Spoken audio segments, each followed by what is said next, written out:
This film is purely fictional. Please do not imitate it. Your like and subscribe are the motivation for me to update. Chapter 1 Bloody Fairy. The mission has been opened. Please complete this world before the end of your life. Friendly reminder. You can leave this world in advance after the scumbags reach the maximum level of heartbreaking. Accompanied by a mechanical electronic sound prompt. The dizziness in the head became more obvious. When Nan Yin woke up, she felt a sharp pain in her forehead, as if she had hit a cold wall pillar. The pain made her eyes black and her head dizzy. She barely bit the tip of her tongue to maintain a moment of clarity. She subconsciously looked up and found that she was stepping on a black boot with a gold thread pattern in front of her. Her eyes slowly moved up along the boots, and she could see the face of the person coming. The man in front of her was handsome and noble, but his face was as gloomy as ink. He was wearing a red wedding gown, but there was no festive atmosphere at all. Instead, the aura of killing around him could not be ignored. Nan Yin opened her eyes wide, and the fearful and loving emotions in her original heart instantly filled her chest like a tide. She couldn't bear the pain and squeezed her fingers tightly, but found that her tears seemed to be uncontrollable, and all of a sudden burst out. What a joke! Playing this trick on her? This man had no sympathy for women. He pinched her chin with his fingers and said this coldly. Okay. Very good. The He family is really brave. On the day of the wedding, they actually got a fake to fool me. Who are you? Are you worthy of wearing this dress? What? You think that I won't dare to do anything just because you have a face exactly like hers? Come here. Take off her clothes for me. Nan Yan's face turned pale when she heard this. Before she could react, a group of demon guards came forward and took off her red wedding gown. Their movements were so rough that they even tore off her hair. Nan Yin couldn't avoid it in time, and her wedding gown was taken off. Her body fell to the ground uncontrollably, shivering from the cold. The more Chu Li stared at that face, the more angry he felt. His eyes were full of ridicule. Who do you think you are? You are just a fake. Don't you know that you are a fake? No matter how similar you are, no matter how much you imitate her every move, you can never be as good as one of her fingers. Fake? Counterfeit? What kind of mess? Before Nan Yin came to her senses, the man in front of her pinched her chin and glanced at her casually, then snorted coldly and shook him off, as if he had touched something dirty, and wiped his fingers on the silk with disgust. Now Nan Yin quickly integrated into the memory. The plot is still as bloody as ever. The original owner of this body is named He Nan Yin, the twin sister of the heroine He Nan Wan and a substitute bride. This is a story about a heroine who travels through time to cultivate immortals. After a car accident, He Nan Wan, a modern urban female white-collar worker, travels to a different world where everyone cultivates immortals. She is gifted and has outstanding spiritual roots. She has been smart since she was a child. She is the glory of her family. Her unique personality is a clear stream in the world of cultivating immortals. Not only did she capture the admiration of disciples from various sects, but she also made the male protagonist and male supporting role very fond of her. The twin sister of the heroine is the control group under the shadow of her life. Unlike the heroine's self-confidence and intelligence, He Nan Yin in the original text is born with a spiritual physique. She cannot cultivate, but her spiritual body is rare. In addition to having the same appearance as the heroine, her character and destiny are completely different. However, it is this identical face that makes her the substitute of the heroine. Rather than being a substitute, it is better to say that she is a cannon fodder, to prove that the love between the hero and heroine is stronger than gold. The tyrannical demon lord of Yudu in front of him is the crazy male protagonist Chu Li in the original text. The male protagonist is really crazy, born rebellious, and has a special liking for the heroine. Half a year ago, Chu Li Buingfeng abandoned Taoism and became a demon, after killing many righteous monks who came to attack. He killed a lot of righteous monks who came to attack. And then he killed a piece of sky in Yudu, the northwest demon domain, and established the demon sect. After Chu Li fell into the devil, he insisted on marrying He Nan Wan as his wife. He Nan Wan was naturally unwilling. She really didn't know that ancient men were so feudal, traditional and conservative. If she knew that guy was so difficult to deal with, she would never take the initiative to provoke him. Although she had a little affection for the man with a good appearance, it didn't mean that she had to marry him. So she ran away from marriage and left the He family decisively, under the protection of her senior brother Yi Chi-sang. She fled all the way south to the sect, with the protection of the Immortal Gate. She naturally didn't have to worry about being forced to marry. But in this way, the dangerous situation encountered by the He family could not be solved. After she left, the Demon King Chu Liu sent a demon envoy to ask for marriage. The He family had no choice but to go to the Immortal Gate to take He Nanwan back. But they were rejected at that time. He Nanwan was heartbroken and embarrassed. But she didn't have any sense of belonging to the He family. She couldn't give up everything for the family and imprisoned herself with a man with a weird and changeable personality. Yi Chi-sang couldn't bear to see his beloved in trouble. So he mentioned the matter of marriage in place of him. He knew that He Nanwan had a twin sister named He Nanyan. Because she couldn't practice, she was raised in a noble family since she was a child. Unlike He Nanwan, who practiced magic in the sect since she was a child. The two looked exactly the same, but their personalities were very different. Sisters marrying in place of each other, in this way, is perfect. Finally, under the repeated pressure of Chu Liu, the He family could only decide to let the younger sister He Nanyan marry into the Yudu demon realm on their behalf. And He Nanyan married to Yudu with full expectation and caution at the request of the He family. The result is conceivable. That night, she was discovered by the male protagonist as an imposter. Chu Liu was furious, and the anger of being played by others surged in his heart in an instant. The majesty of the demon lord could not be challenged. He never thought that the He family would dare to send him a fake and play a real drama with him. The wedding night was a nightmare for her. Without the groom's considerate care and love, she traveled thousands of miles from the He family to Yudu. But what she got in return was anger and disgust on the wedding day. What's even more ridiculous is that the original owner of this body actually really loved the crazy male protagonist in front of her. The love, fear and resentment in her chest were entangled. And Nanyan's head hurt more and more. And her tears kept falling like beads with broken strings. In fact, He Nanyan was willing to marry in her heart, and even looked forward to it. In the early years, when Chu Liu had not yet fallen into the devil, he had saved He Nanyan's life at the foot of the Sek Mountain. At that time, Chu Liu was not as crazy as he is now. At most, he was a little indifferent. And saving her was just an unintentional act. It was an unfortunate day that she went to the sect to look for her sister, but was attacked by monsters at the foot of the mountain. The guards were all eaten by monsters and died. And she was also in danger. At the critical moment, the hero descended from the sky and rescued her from the beast tide. It was at that time that He Nanyan fell in love with him. It is a good thing for a hero to save a beauty. But it is a pity that she is not the heroine, but just a cannon fodder female supporting role. According to the plot, He Nanyan was given to the gatekeeper by the demon lord on the night of her wedding. As an abandoned chess piece, she was undoubtedly tortured miserably. And Chu Liu would not give up after suffering a loss. After learning that He Nanwan was going to escape with Yi Chi-sang, he was furious. So he sent people to track her all the way. No matter what the cost, he had to catch He Nanwan back. At that time, after Yi Chi-sang learned of this news, he proposed to He Nanwan that if the two pretended to get married, it might be possible to end Chu Liu's thoughts. In the future, they will be a fake couple, which can save a lot of trouble, and he will not restrict her freedom. This is a good idea, which can not only save herself, but also avoid marrying. He Nanwan agreed immediately, and was very grateful for the sincere help of her senior brother. However, only Yi Chi-sang knew the hidden selfishness. But they all underestimated Chu Liu's madness. On the day of the wedding, the male protagonist came with people to kill him. He really liked He Nanwan, and even if the other party ran away from marriage and married in place of him, he would not do anything to hurt her. So this anger was naturally vented on Yi Chi-sang. Chu Liu had destroyed his whole body of cultivation, destroyed his legs, but saved his life, and finally gave him a bride-to-be. As for who the bride was, it was naturally the fake one he had proposed to marry in place of her. This was called the law of nature. Oh, wasn't he going to get married? This was perfect. A fake and a cripple. A perfect match. He Nanyan was like a shabby object. So confused, and was stuffed into Yi Chi-sang again. She thought she was finally free. But the ending after being forced to marry Yi Chi-sang was just falling from one wolf's den into another.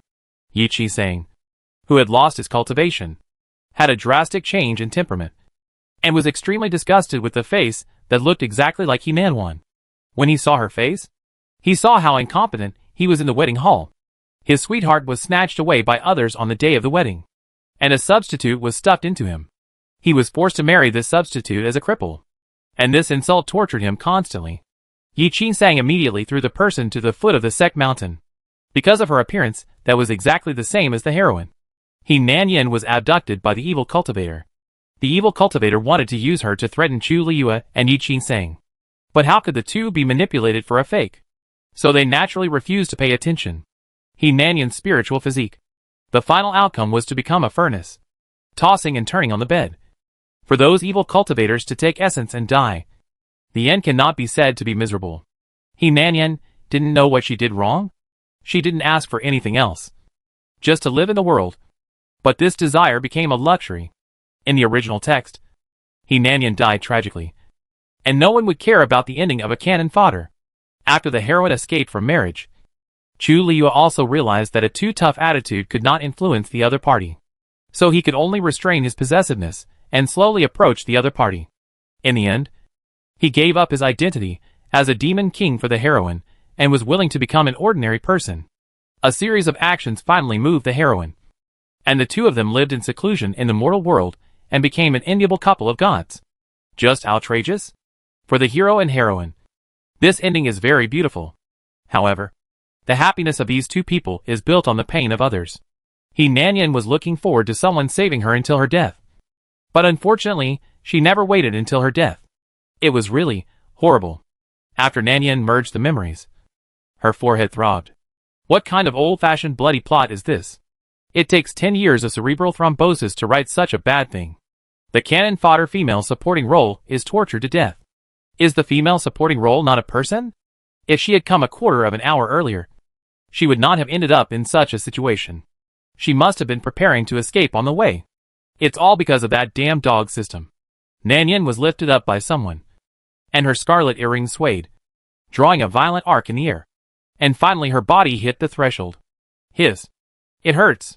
The intense pain made her breathing stagnate a little, and her eyelashes fluttered and slowly opened. She subconsciously raised her head, and because of her unclear consciousness, her vision was blurred for a moment.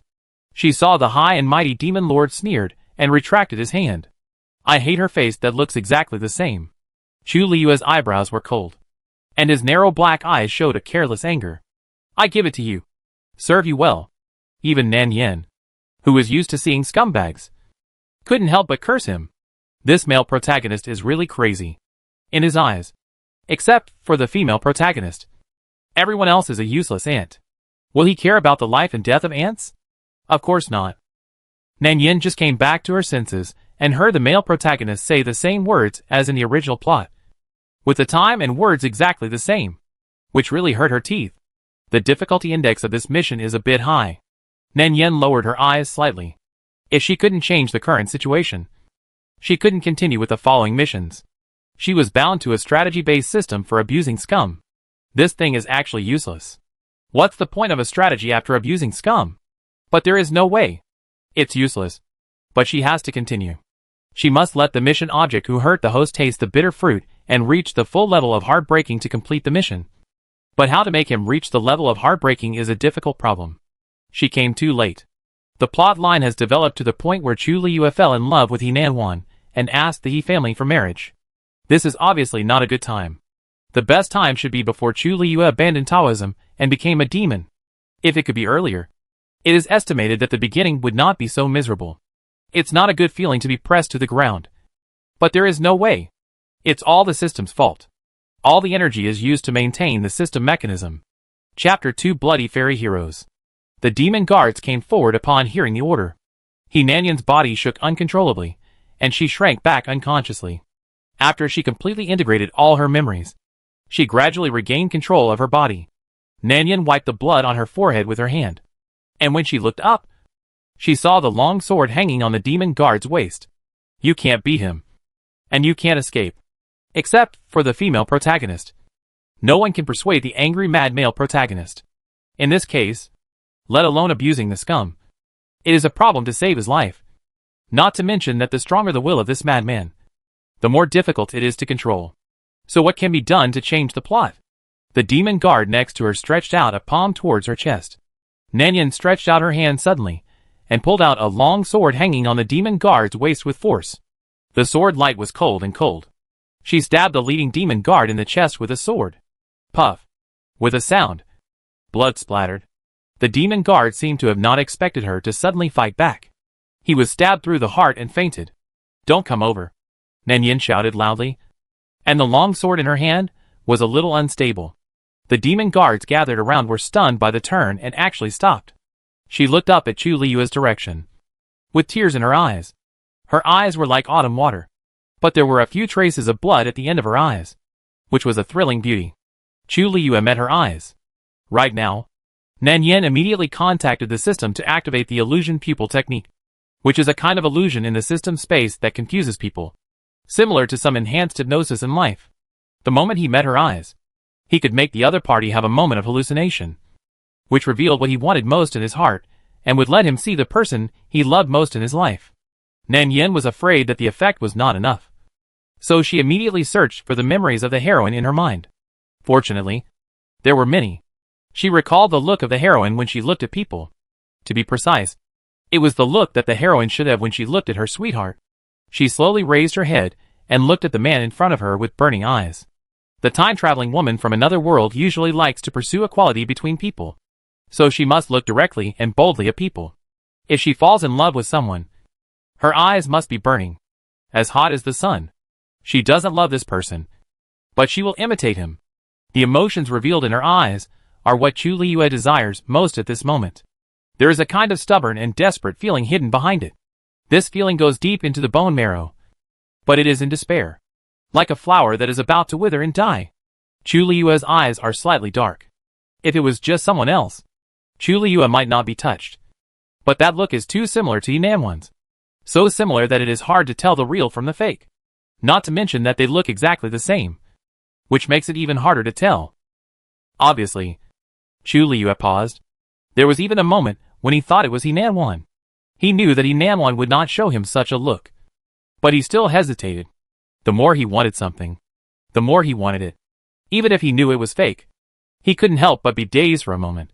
Looking at her, it was as if he saw the real Yanwan. She liked him and looked at him so affectionately and desperately. It was a pity that Yanwan didn't love him. She rejected his proposal and even replaced it with a fake one on the day of the wedding. Nan Yin didn't know Chu Liyue's psychological activities at this time, but she knew that the more paranoid and crazy the male protagonists were, the more they liked to find a substitute when they couldn't get the real one. The guards around her came over again. Nan Yin struggled to get rid of her control, but unfortunately, she was powerless. Seeing that she couldn't get away, Nan Yin couldn't bear the humiliation and simply turned the sword around. She had a death determination in her eyes and stabbed her body with a cold light. This self-torture trick will never be used again next time. Nan Yin smelled a faint smell of blood coming from her body. Wrapped in rouge, the rouge fragrance used by girls when they got married. She suddenly raised her head. Her eyelashes trembled slightly, and smiled at the other person gently, as if they had just met for the first time. That was the first time Yanwan and Chu Liyue met. At that time, he was still a depressed outer disciple. But Yanwan was different. She was bright and generous. Even if everyone disliked him, she would not dislike him. Chu Liyue was absent-minded for a moment. That moment of turning from publicity to despair. That bright and moving face seemed to be covered with a layer of death. When she raised her head and smiled, tears fell from her eyes. Chu Liyue narrowed his eyes and raised his hand. He wanted to know what tricks this woman was playing. The guards received instructions, and Nan Yin was released. At the moment of unconsciousness, she saw Chu Liyue walking towards her. Nan Yin was relieved and fainted half dead. Luckily, the male protagonist at this time really loved the female protagonist. So even if she was a fake, he couldn't do it. Unfortunately, the crazy male protagonist was a real dog. Nan Yin was unconscious for 2 whole days. After 2 days, she finally woke up. This time, she woke up not in a dark cell, but in a clean and tidy bedroom. The wound on her body had been treated. The sunlight from the window slanted in. The air was quiet and fresh. And there was a demon maid beside her serving her medicine. Nan Yin reviewed the plot again, thinking about how to successfully end this mission of abusing scumbags. The more scumbag the dogman is, the higher the evaluation and star rating will be after the mission is successful. Chu Li in the plot is violent and fierce. His methods are cruel and perverted. And his martial arts value is very strong. Basically no one is his opponent. As a qualified crazy male protagonist, in addition to not being able to bear to hurt the female protagonist, he can be cruel to anyone. Chu Liyue is the best among them, comparable to the strong among the crazy ones. It is definitely not feasible to deal with such a person by force, and the original body cannot practice. It is estimated that it is unlikely to make him bow his head by external force until death. So he still has to be moved. And let him be willing to give up everything like he loves He Nam Wan at the end of the article. All-powerful love. Dog blood and tacky. But this dog system just likes to do this. Nan Yin rubbed her aching head, thinking about the difficulty of the task. It might be a bit difficult to let a man who has a lover give up everything for her. The lady finally woke up. When she was distracted, the voice of the maid came from beside her, and she subconsciously looked over at her. The maid walked to the bed with the medicine soup, and the strong smell of medicine instantly spread. Nan Yin frowned slightly, and she moved back a little uncomfortably. You call me lady? Who's lady? The little maid was stunned, and some of the black medicine juice accidentally spilled on the ground. Of course it's the lady of Lord Demon. You don't remember? Nan Yin tilted her head and asked. What should I remember? With a bang, the porcelain bowl accidentally fell to the ground and broke into pieces in an instant.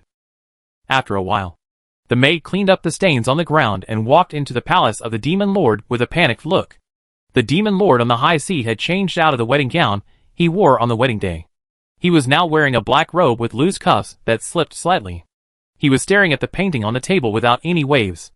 The person in the painting was He Nam Wan, who was painted by him, because he couldn't find the whereabouts of the person.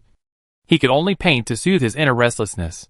After a while, the footsteps of the maid came from the palace. Demon Lord, the lady has lost her memory. It seems that she has suffered too much stimulation. She can't remember anything. The maid carefully glanced at the Demon Lord's face and tremblingly told him about Nan Yin's situation. After hearing this, the Demon Lord sneered. His eyes became dangerous. Amnesia? Huh. I want to see what trick she is playing. The scene seen in the palace yesterday was really a bit strange.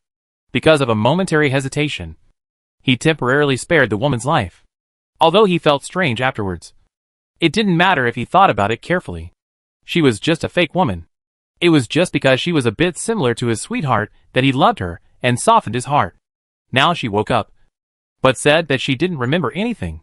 Chu Liyue squinted impatiently.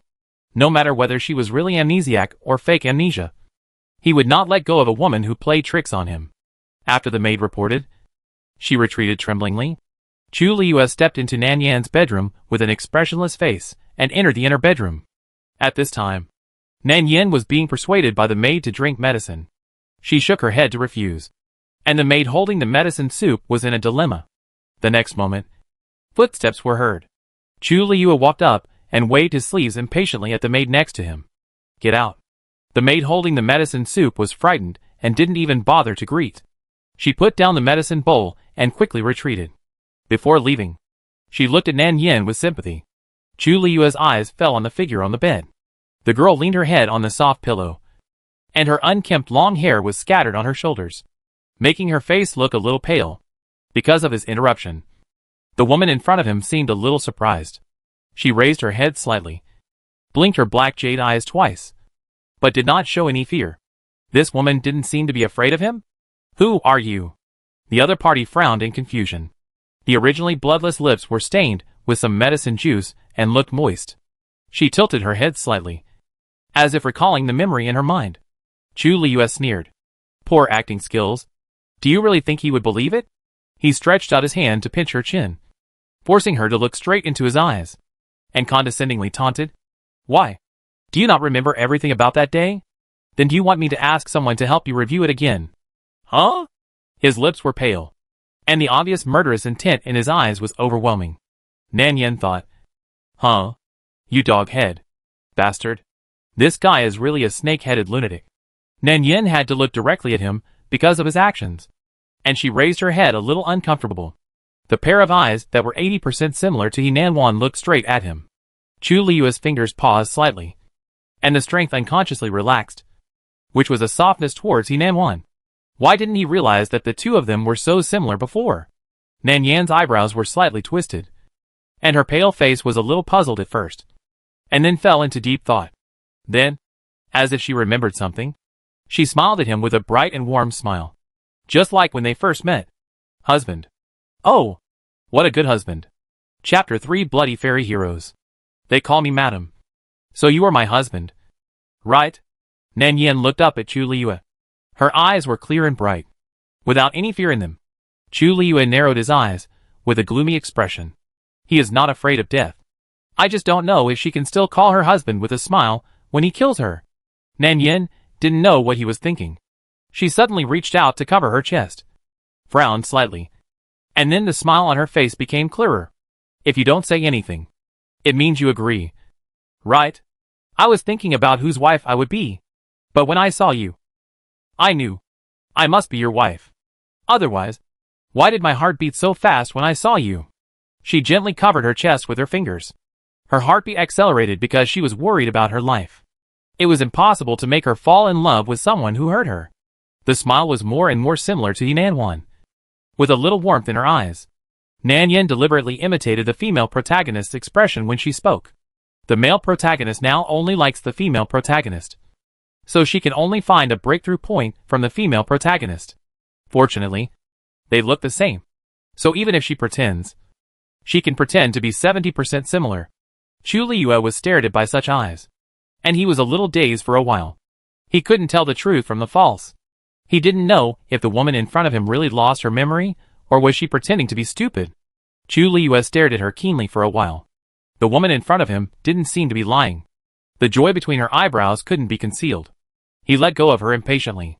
Did you really not remember? What was the affection in her eyes?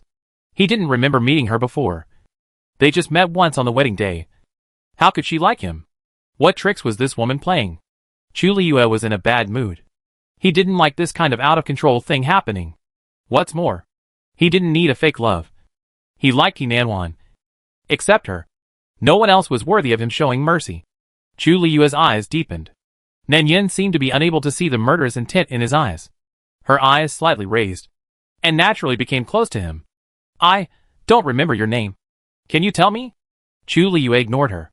Nan Yin tilted her head and continued to say, Then, they all call you Demon Lord. Do I have to meet you Demon Lord too? But wouldn't that be a bit strange? I should be your wife, so I should call you husband. Right? If you think about it, it doesn't make much difference. Demon Lord and husband are only one word apart. The chattering was so noisy that Chu Liyue's eyes suddenly became cold and impatient. Suddenly, he remembered his first meeting with Nan. She also took the initiative to approach him like this, like a piece of sticky candy that couldn't be shaken off. And she kept chasing him. He still remembered the conversation with Nan when they first met. The memory was still fresh in his mind, as if it was yesterday. You are such a strange person. It's really hard to talk to you. Forget it. Forget it. They all call you a you. So can I call you a you too? But wouldn't this be too intimate? It doesn't matter if you think about it. Anyway, the name is just a code name. Just do whatever is convenient. When did they become so similar? I don't know why. But this woman's every move always reminds him of the memories between him and Nan. Chu Liyue narrowed his eyes. His murderous intent wavered. And then he slowly raised his palm. When he slowly raised his palm, Nan Yin suddenly coughed uncontrollably, her slender body slightly up and down, and her other hand subconsciously placed on the palm he handed over, inadvertently hindered his movements. The soft palm gently pressed against his, and Chu Liyue's fingertips paused slightly, feeling the unfamiliar temperature. This was the first time someone dared to hold him like this. After Nan Yin stopped coughing, her cheeks were still slightly red. She did not hide the surprise in her eyes, and looked up at him slightly. Master Demon, why are your hands so cold? Her expression when she spoke was 80% similar to Nan's. Seeing that he was unmoved, she carefully moved forward. There was some surprise in her tone, and it seemed like she was concerned. Then she gently put her face close to his palm. The soft touch made Chu Liyue's murderous intent gradually fade away. It was just an ant. How could a person react to an ant that had no power to fight back? Chu Liyue looked down at her. However, one thing surprised him. Even someone as close as Nan had never trusted him so much and was willing to give him her fragile neck. This was a very close and trusting act. Not to mention that in the world of cultivation where the weak are the prey of the strong, Even if they were dual cultivation partners, they would not necessarily be so close to each other. Chu Liu probably didn't expect that this woman would be so stupid after losing her memory. Stupid enough to get close to someone who could take her life at any time. His eyes fell on the soft and white neck. At this time, as long as he used a little force, he could easily strangle her neck. But Chu Liu didn't kill her in the end. For a woman who was powerless, killing her was meaningless. Besides, this fake was not without any value. At least when she smiled. She was 70% similar to Nan Wan. When Chu Liu turned and left, Nan Yen restrained her smile. It was really difficult to deal with a dog man. It took a lot of effort to dispel his concerns. It's okay to be soft-hearted. If he can be soft-hearted twice, he can be soft-hearted for the third time. Even if he has the same face as the heroine. He is not a stone without cracks. As long as there is a crack, no matter how big it is, she can always pry open his shell and reveal the softest inner core. Nan Yan's injuries improved quickly. And the next step is to start the mission mode. Nan Yan thought about it carefully. A strong and paranoid lunatic like Chu Liu would hardly trust anyone he was not familiar with. If she showed a little bit of strength, he would be wary and defensive, and thus choose to kill her. To deal with such a person, you need to be gentle and proactive. Slowly infiltrate his life every day, and then gain his feelings and trust. She is very good at being proactive. But you have to be proactive in a measured way. Otherwise the dog man will get impatient and slap her to death. Then it is probably to imitate the tricks used by the original heroine. Attack gently, but not exactly the same. Otherwise the other party really regards her as a substitute. And then it will be in vain. Now that you have made up your mind, you have to prepare to show your presence first. After a few days, Nan Yan's injuries were almost healed.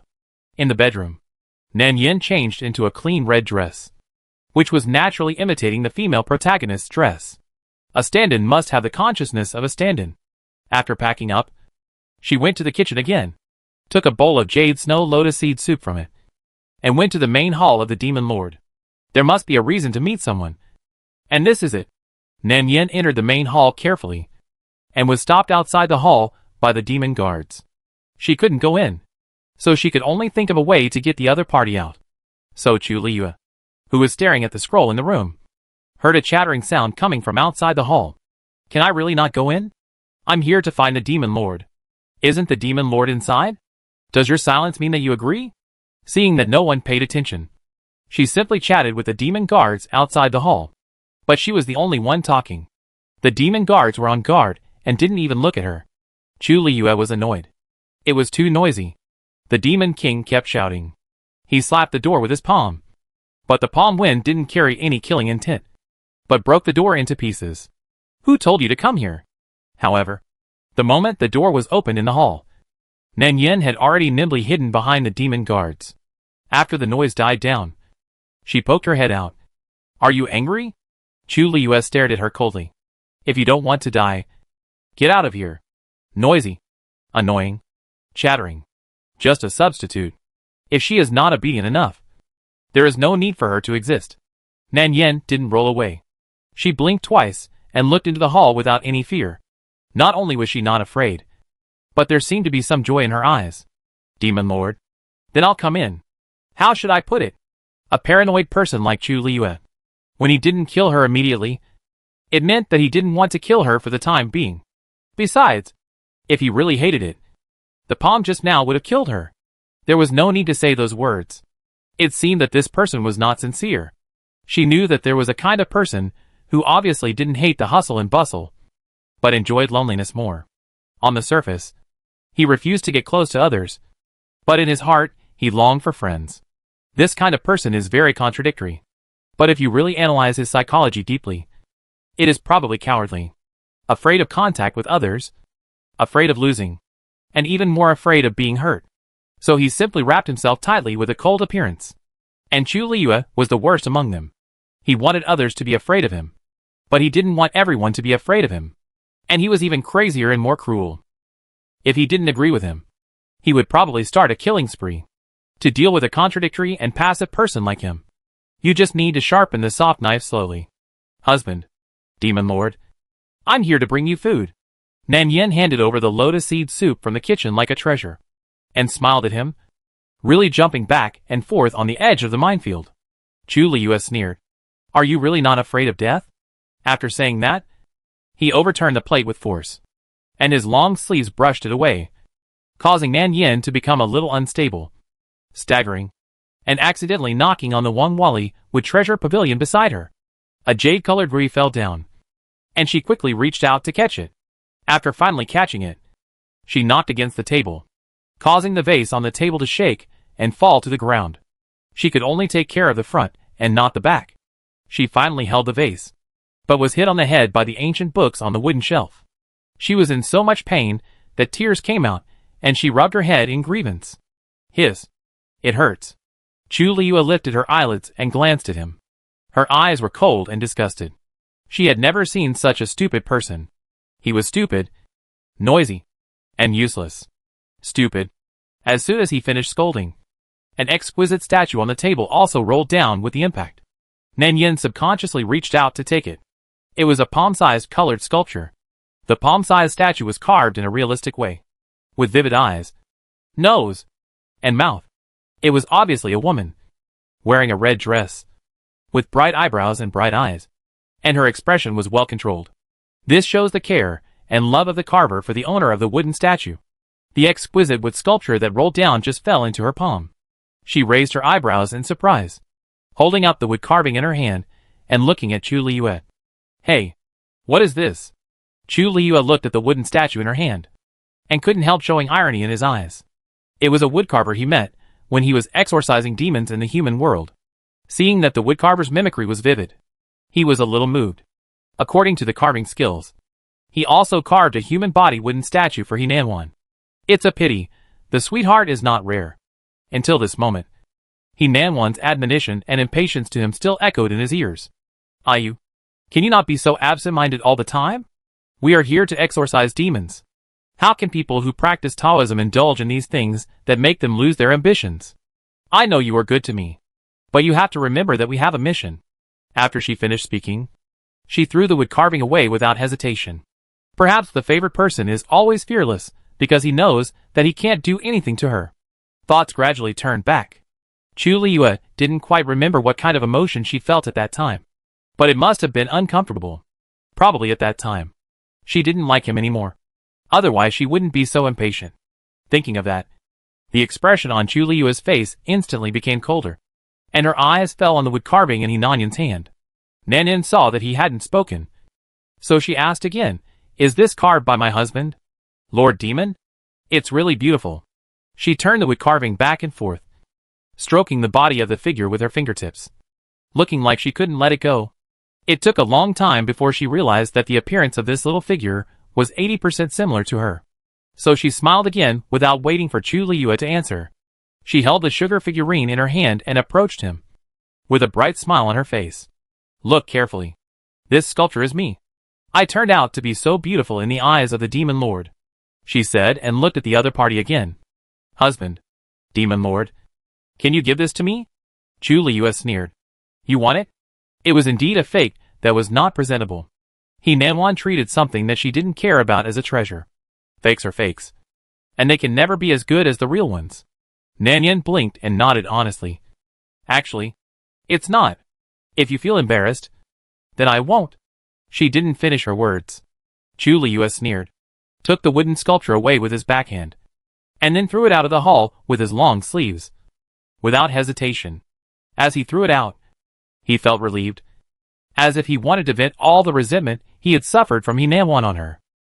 He just wanted this person to have a taste of his original feelings. Not for anything else. Just to see how far this woman could pretend? Anyway, he was reluctant to blame Nanwan, so the woman in front of him could replace her and bear all his malice. Since it was a substitute, she had to look like a substitute. He looked at Nan Yin with malice, raised his hand and pointed in the direction of the hall. If you want it, you can pick it up. If you find it, pick it up and it's yours. Chu Liu showed a look of disgust in his eyes. The defective products thrown away by his sweetheart were also an eyesore. He was so selfish and paranoid that he would not allow other cats and dogs to touch anything that Nanwan didn't want, even if he threw it away. Chapter 4 Bloody Fairy Tale. Sure enough, it was something that the crazy male protagonist could do. It was obvious that he wanted to tease her. This male protagonist was indeed perverted. He wanted others to feel the pain he had suffered. Fortunately, Nan Yin had good acting skills. She was stunned for a moment, then recovered. Her black and white eyes looked at him quietly. Are you angry? Sir? Are you angry that I don't remember you? So you treat me like this? Chu Liyue smiled, and said in a sarcastic tone, Don't flatter yourself. Who does she think she is? Does he care about her? In this world, except for Yanwan, there is no one he really cares about. This woman is quite thick-skinned. After being ridiculed, Nan Yin was not angry, but smiled brightly at the other party. If I find it, it will be mine. Chu Liyue sneered and nodded, with a flash of disdain in his eyes. Of course. Nan Yin tilted her head, pursed her lips and smiled at him, with a happy smile on her cheek.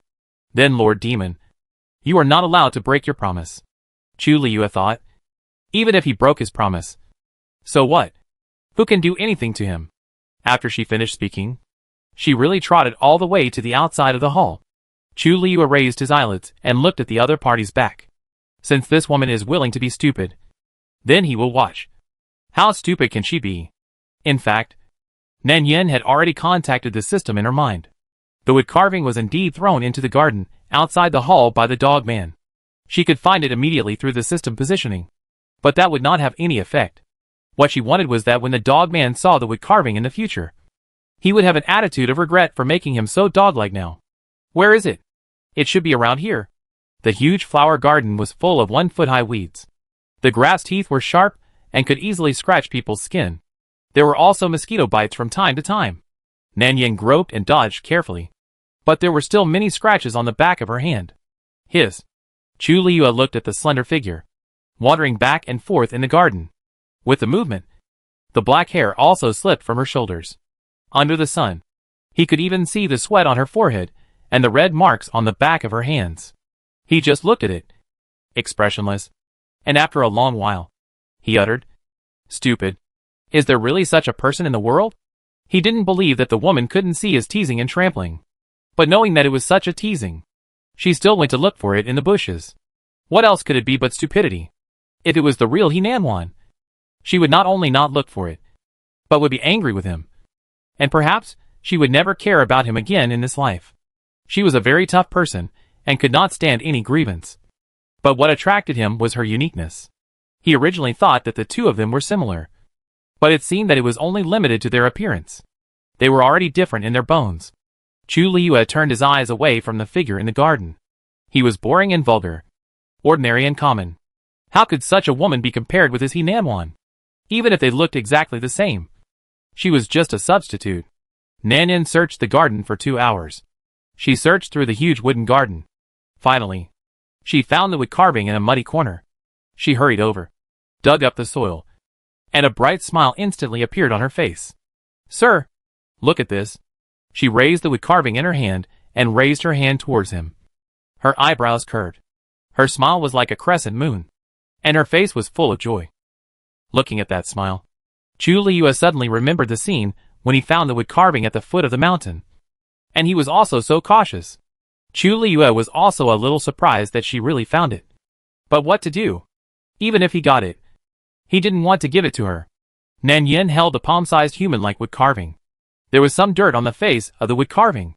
She carefully wiped the dirt off, and then walked in front of Chu Liyue. Look! I found it. I said I could find it. The woman in the sun had a crisp and tender voice, a blush on her cheeks, and a light sweat on the tip of her nose. She looked extremely embarrassed, but that smile was impressive. She handed the wood carving over, and Chu Liyue's sight slowly shifted from the wood carving to her. The originally bright red dress was already very dirty, with mud and grass juice all over the hem. Looking at the face again, there were several red scratches on both sides of the cheeks, and even the bun was loose, like a jumping clown. Chu Liyue squinted his eyes and took the wood carving from her hand. Well, I really didn't expect you to find it. In this case, I'll give you this wood carving. Nan Yan's eyes immediately showed a more obvious smile. Really? Chu Liyue chuckled. Of course. He said this, but when he handed it over, his fingertips suddenly exerted force. And with a click, the wood carving was instantly broken in half. Hey, what happened? She had an anxious look on her face, and was obviously a little surprised. How come it suddenly broke? I've been looking for it for a long time. Nan Yen didn't react, and subconsciously stepped forward to hold his hand, focusing on the wood carving, and didn't seem to notice that she was holding his palm at all. Chu Liyue saw the cut on the back of the hand and felt the other's soft and warm fingers. He pulled his hand out suddenly and threw the wood carving to the ground with disgust. It's broken. So what? Do you want to blame me? You are so brave? This made Nan Yan's mood gradually calm down. No. I didn't. I just feel a little sorry. Nan Yan opened her mouth to explain. She picked up the wood carving on the ground, looked at the other person, seemed a little wronged and sad. Don't be angry. I don't mean to blame you. I just feel a little distressed. Such a beautiful wood carving. How could it suddenly break? After all, it was carved with great effort. And it was also a token of my love. It just broke. What a pity. Nan Yan's fingers gently stroked the broken edge. The wound and mud on the fingertips had not yet been cleaned. Chu Liyue felt an indescribable weirdness. The original owner didn't feel sorry. Why should she feel sorry? It's just a piece of broken wood. Is it worth feeling so sorry? Seeing that he didn't speak, Nan Yen held the two broken pieces of wood again, raised her head, and looked at him carefully. Then this wood carving, can you still give it to me? Chu Liyue was too lazy to look at her, and just said, It's up to you. It's just a piece of broken wood. It's really a fake that can't be put on the table. So I can only pick up things that others don't want. Nan Yen smiled again after hearing this. Thank you, sir. A gentle smile appeared in her round eyes.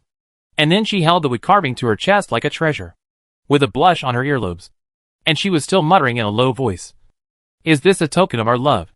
Chu Liyue didn't hear what she said clearly, but she felt disgusted by her movements. What are you talking about? Ah, nothing. I mean, it's getting late. Husband, Lord Demon, you should go to bed early.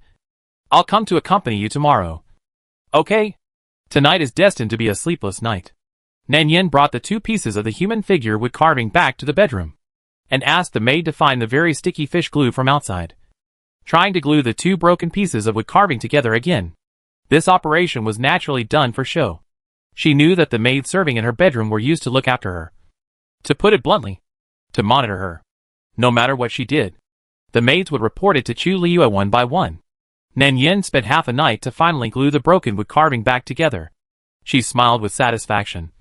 Finally succeeded. However, even if she repaired the broken wood carving perfectly and meticulously, the crack in the middle would not disappear. Even so, Nan Yen was still very happy. Muttering, although it is a little damaged, it doesn't matter.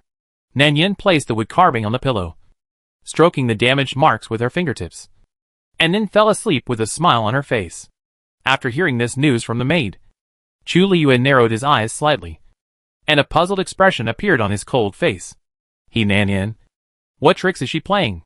Does she think that she can replace Nan Wan's position and impress him? How ridiculous. Nan Yen has been making her presence felt for a few days, and finally became familiar to Chu Liyue. But if she wants to really get close to him, she has to wait for an opportunity. Nan Yen waited for this opportunity for 7 days. 7 days later, the news that Chu Liyue was seriously injured and vomiting blood came from the palace. After hearing the news, Nan Yen naturally rushed to his side. She stood outside the door of the palace and asked anxiously, Master Demon, what's wrong with you? How did you suddenly get so seriously injured? The original text describes this plot in great detail. Chu Liyue did not abandon Taoism and follow the devil, but practiced both Taoism and magic. Chu Liyue's mother is the witch of Yudu, and he inherited the magic core in the witch's body since birth.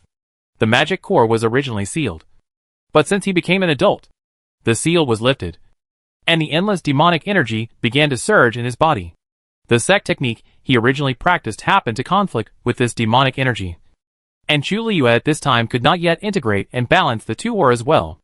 Every time the moon was full, he could not control the collision of the two auras, which would cause a splitting headache and unbearable body pain, and he could only rely on himself to get through it. At this moment, Chu Liyue had an unbearable headache. His eyes were bloodshot, and the whole person was in a state of anger and rampage. Get out of here. Who told you to come here? Chu Liyue grabbed the vase on the table and smashed it over, with murderous intent in his eyes, as if he wanted to kill him. Get away from me. The injured demon lord was crazier than usual, and a piece of jade and porcelain bottles fell to the ground, making the ground a mess. He did not allow anyone to approach him, and the demon guards and maids who approached without permission were severely injured and kicked out. Nan Yen hid behind the door and did not rush in. She called out carefully, "Master Demon." Chu Liu spat out a mouthful of blood, and his body staggered against the edge of the bed. His wide sleeves slipped down, revealing a white, almost transparent wrist. At this moment, the demonic energy in his body was surging, and there was an old wound in his chest that had not healed. It was a sword that Nanwan accidentally stabbed him with not long ago, which also made his obsession with her more profound. He became more and more irritable in his heart, frowning and looking at Nan Yen in front of him. That appearance did confuse him for a moment. But after all, it was not Nanwan. She would not look at him with such heartache, and would not show such an anxious look. What exactly does this woman want to do? What does she want from him? Chu Liu had a splitting headache, and he had no time to be distracted, and even his consciousness became more and more unclear. Nan Yen took this opportunity to quietly step forward. "Master Demon, can you let me help you lie down?" The other party did not respond, but did not reject it. Nan Yen tried to take another step forward. "I won't hurt you. I just want you to not be so painful." "You?" Chu Liu heard the voice "You," suddenly reached out and grabbed her wrist.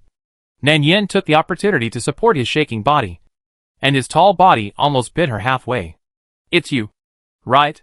He smelled a light and soft fragrance from her. This person obviously mistook her for Nanwan. Nan Yen was slightly stunned, and then a gentle look appeared in her eyes. "It's me. It's me.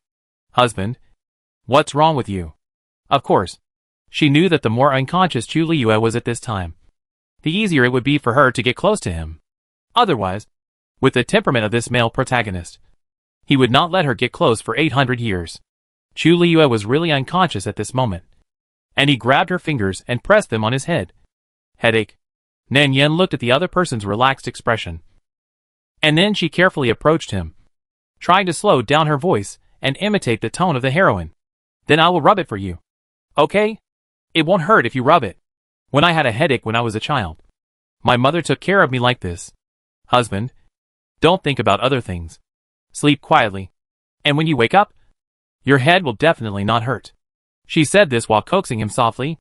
Maybe it was really effective after she rubbed it for a while, and Chu Liu's emotions really calmed down. Nan Yen then withdrew her hand, took out her sleeve handkerchief, and wiped the thin sweat on his forehead very gently. She saw that the other person's palm seemed to be cut by the broken porcelain pieces, and blood was dripping from the fingers. She carefully opened the other person's palm and saw the scarred palm. Nan Yan's eyes showed a distressed look again. "Your hand is injured, and the wound has not been treated yet. I'll go get some medicine to help you clean it." But before she finished speaking, her wrist was grabbed by someone. Chu Liu opened her eyes suddenly and saw that face, which was exactly the same as Nanwan's. He warned her fiercely, "You are not allowed to go anywhere. You can only be mine." Nan Yen was stunned, and her face deliberately showed a frightened look, and then her eyes showed a sincere smile again. "Don't be afraid, my husband. I won't leave. I will stay here with you." She gently held his hand. "Always with you." Chu Liu squeezed it tighter, covering his chest with one hand, blood seeping from his fingers. "You like Ichi saying, why do you do this to me?" He was talking about the sword that Nanwan stabbed him with. Nan Yen paused for a moment, then reacted, shook her head gently, and gently comforted him in his ear. "I don't like Ichi saying. I only like my husband." Her voice was gentle and sincere, as if it had some kind of soothing power. She said a lot of words in a nagging manner. After Nan Yen finished speaking, she hummed the song that her mother used to coax her to sleep when she was a child. The melody was soft and gentle, very beautiful. Chu Liu did have an unbearable headache at first, but listening to her soothing words and those soft-toned songs, he really forgot about the headache. "I still remember that when I was drowsy, someone kept calling his name in my ear. Sometimes it was husband, sometimes it was you. For some reason, it sounded familiar and noisy." Chapter 5 Bloody Fairy Heroes. When Chu Liu woke up the next day, he had a splitting headache. His chest was still a little stuffy, as if it was pressed down by heavy stones, making it difficult for him to breathe and unable to move. He subconsciously reached out to cover his chest, but unexpectedly touched a fluffy head. The owner of the head was tightly pressed against his chest, sleeping very soundly. Chu Liyue frowned and looked at the person lying on his chest. The woman's defenseless, quiet, and gentle sleeping face came into his eyes. The light lip color was slightly moist, which made people lose their minds for a moment. Chu Liyue paused for a moment and realized that the woman in front of him was not the one he had been thinking about day and night. His eyes immediately became gloomy and dangerous. Why was this woman here? He pushed the person on him away, and Nan Yan, who was lying on his chest, obviously did not react. He pushed her away and fell to the ground. It was also this push that gradually made him recall some of the things that happened last night. There were still some scattered fragments of memory in his mind, which seemed to be the scene of him grabbing the woman's wrist and refusing to let go. He seemed to have mistaken her for Nan in the confusion. Last night, she took care of him all night. Chu Liyue's expression suddenly became strange, and then he heard a hiss. The woman seemed to wake up, and her arm accidentally hit the debris on the ground. Nan Yan rubbed her sore eyes, obviously still unaware of what happened. But when she looked up, she saw Chu Liyue sitting up on the bed. She was stunned for a moment, and then she smiled happily at him. My husband finally woke up. This title made Chu Liyue squint his eyes in dissatisfaction. Nan Yan didn't notice his expression, nor did she care about the wound on her arm. She subconsciously got up from the ground. Then she sat down on the bed, and before the other party could react, her warm palms touched his forehead and skillfully checked his body temperature. While stroking, she gently asked, "Is my husband feeling better? Does your head still hurt? Is there any discomfort in your body?" After confirming that the temperature of the forehead had dropped, she smiled gently at Chu Liyue. "Fortunately, it's not hot anymore." Nan Yan seemed to be relieved, stretched out her hand to help him up, and considerately took out a soft pillow to cushion behind him, and whispered, "My husband, don't be in a hurry to get up. Lean on the pillow and rest for a while. You had a headache for a long time last night, and even if you wake up now, you will still feel some pain." Chu Liyue sank his eyes, staring dangerously at the woman who took the initiative to touch him. "What did you call me? Husband?" "No." Nan Yan realized that she had let the cat out of the bag. She looked up and looked at the other person embarrassedly, and explained dryly, "I mean Demon. Lord Demon. Are you feeling better?" Her tone was cautious, fearing that the man in front of her would get angry. Chu Liyue sneered, not caring too much about the small matter of the name. He was just dissatisfied with her self-assertion. But looking at that face full of worry, he couldn't help but feel a little strange in his heart. What on earth is this woman doing? Did she think that doing these things would make him soft-hearted? Chu Liyue tightened his face and rubbed his aching eyebrows. This strange feeling made him very uncomfortable, and he hated things that were out of control. Nan Yan saw him rubbing his eyebrows and thought he had a headache again. After that, she sat on the edge of the bed with gentle and skillful movements, as if she wanted to relieve his pain. "The Demon Lord has been frowning. Is your head hurting again? Then I will rub it for you." Her eyes were full of concern, and her words were completely nervous.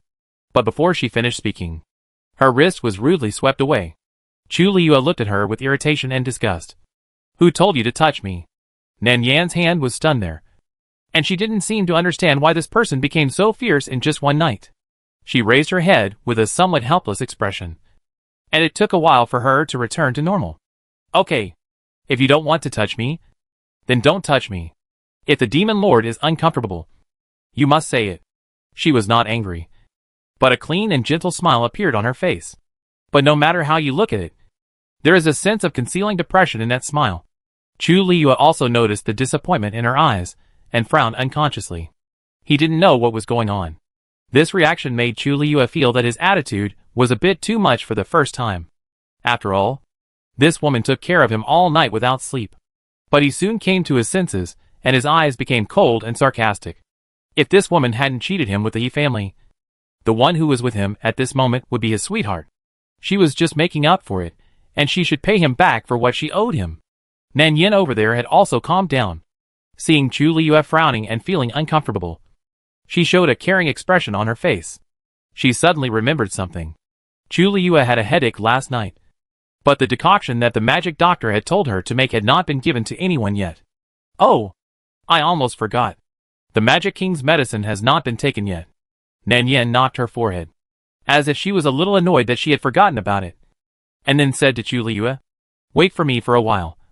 I'll get you the medicine. The magic doctor told me last night that it can relieve the headache after waking up." She turned around and went to the kitchen to get the medicine, and didn't notice that Chu Liyue's eyes were looking at her more and more wrong. The medicine was cooked by a special maid, and when she came back, Chu Liyue was leaning on the bed in deep thought. Nan Yen walked over carefully holding the porcelain bowl, and Chu Liyue stared at the bowl of medicine. "What is this medicine?" The tone was obviously suspicious of her. Nan Yen didn't mind. With a faint smile on her face, she explained softly, "The demon doctor said that the demon king's headache was caused by the disorder of the demon energy in his body. The ordinary elixirs in the cultivation world are not very effective. This medicine is made from the spiritual plants of Yudu. It can suppress the demon energy in your body and relieve the headache." Chu Liyue was still worried after hearing the explanation. He stared at the medicine bowl in her hand with a flash of suspicion. Nan Yen carefully dispelled the heat of the soup. Seeing that Chu Liyue was reluctant to take the medicine bowl from her, she seemed to have thought of something and pursed her lips to reveal a playful smile. "Is the demon king worried that the medicine is too bitter?" She blinked, but the smile on her face became more obvious. "It should be a little bit. The herbs are boiled into juice like this. It is different from the elixirs made by ordinary immortals. But the efficacy of the medicine evaporates faster.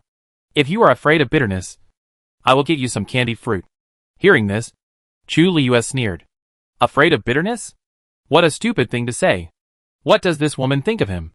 Then he took the porcelain bowl from her hand and drank all the medicine in one breath. As soon as the medicine entered his mouth, the bitter and unpleasant taste instantly filled his entire mouth, spreading from his throat to his entire stomach. Even his handsome long eyebrows twisted strangely. How could there be such a bitter medicine? Chu Liyue coughed lightly, but his face was still expressionless. Nan Yen thought, the system secretly added 3 times the special effect bitter coptis root. It must be so bitter. Seeing that he really finished drinking it, Nan Yen pursed her lips and chuckled.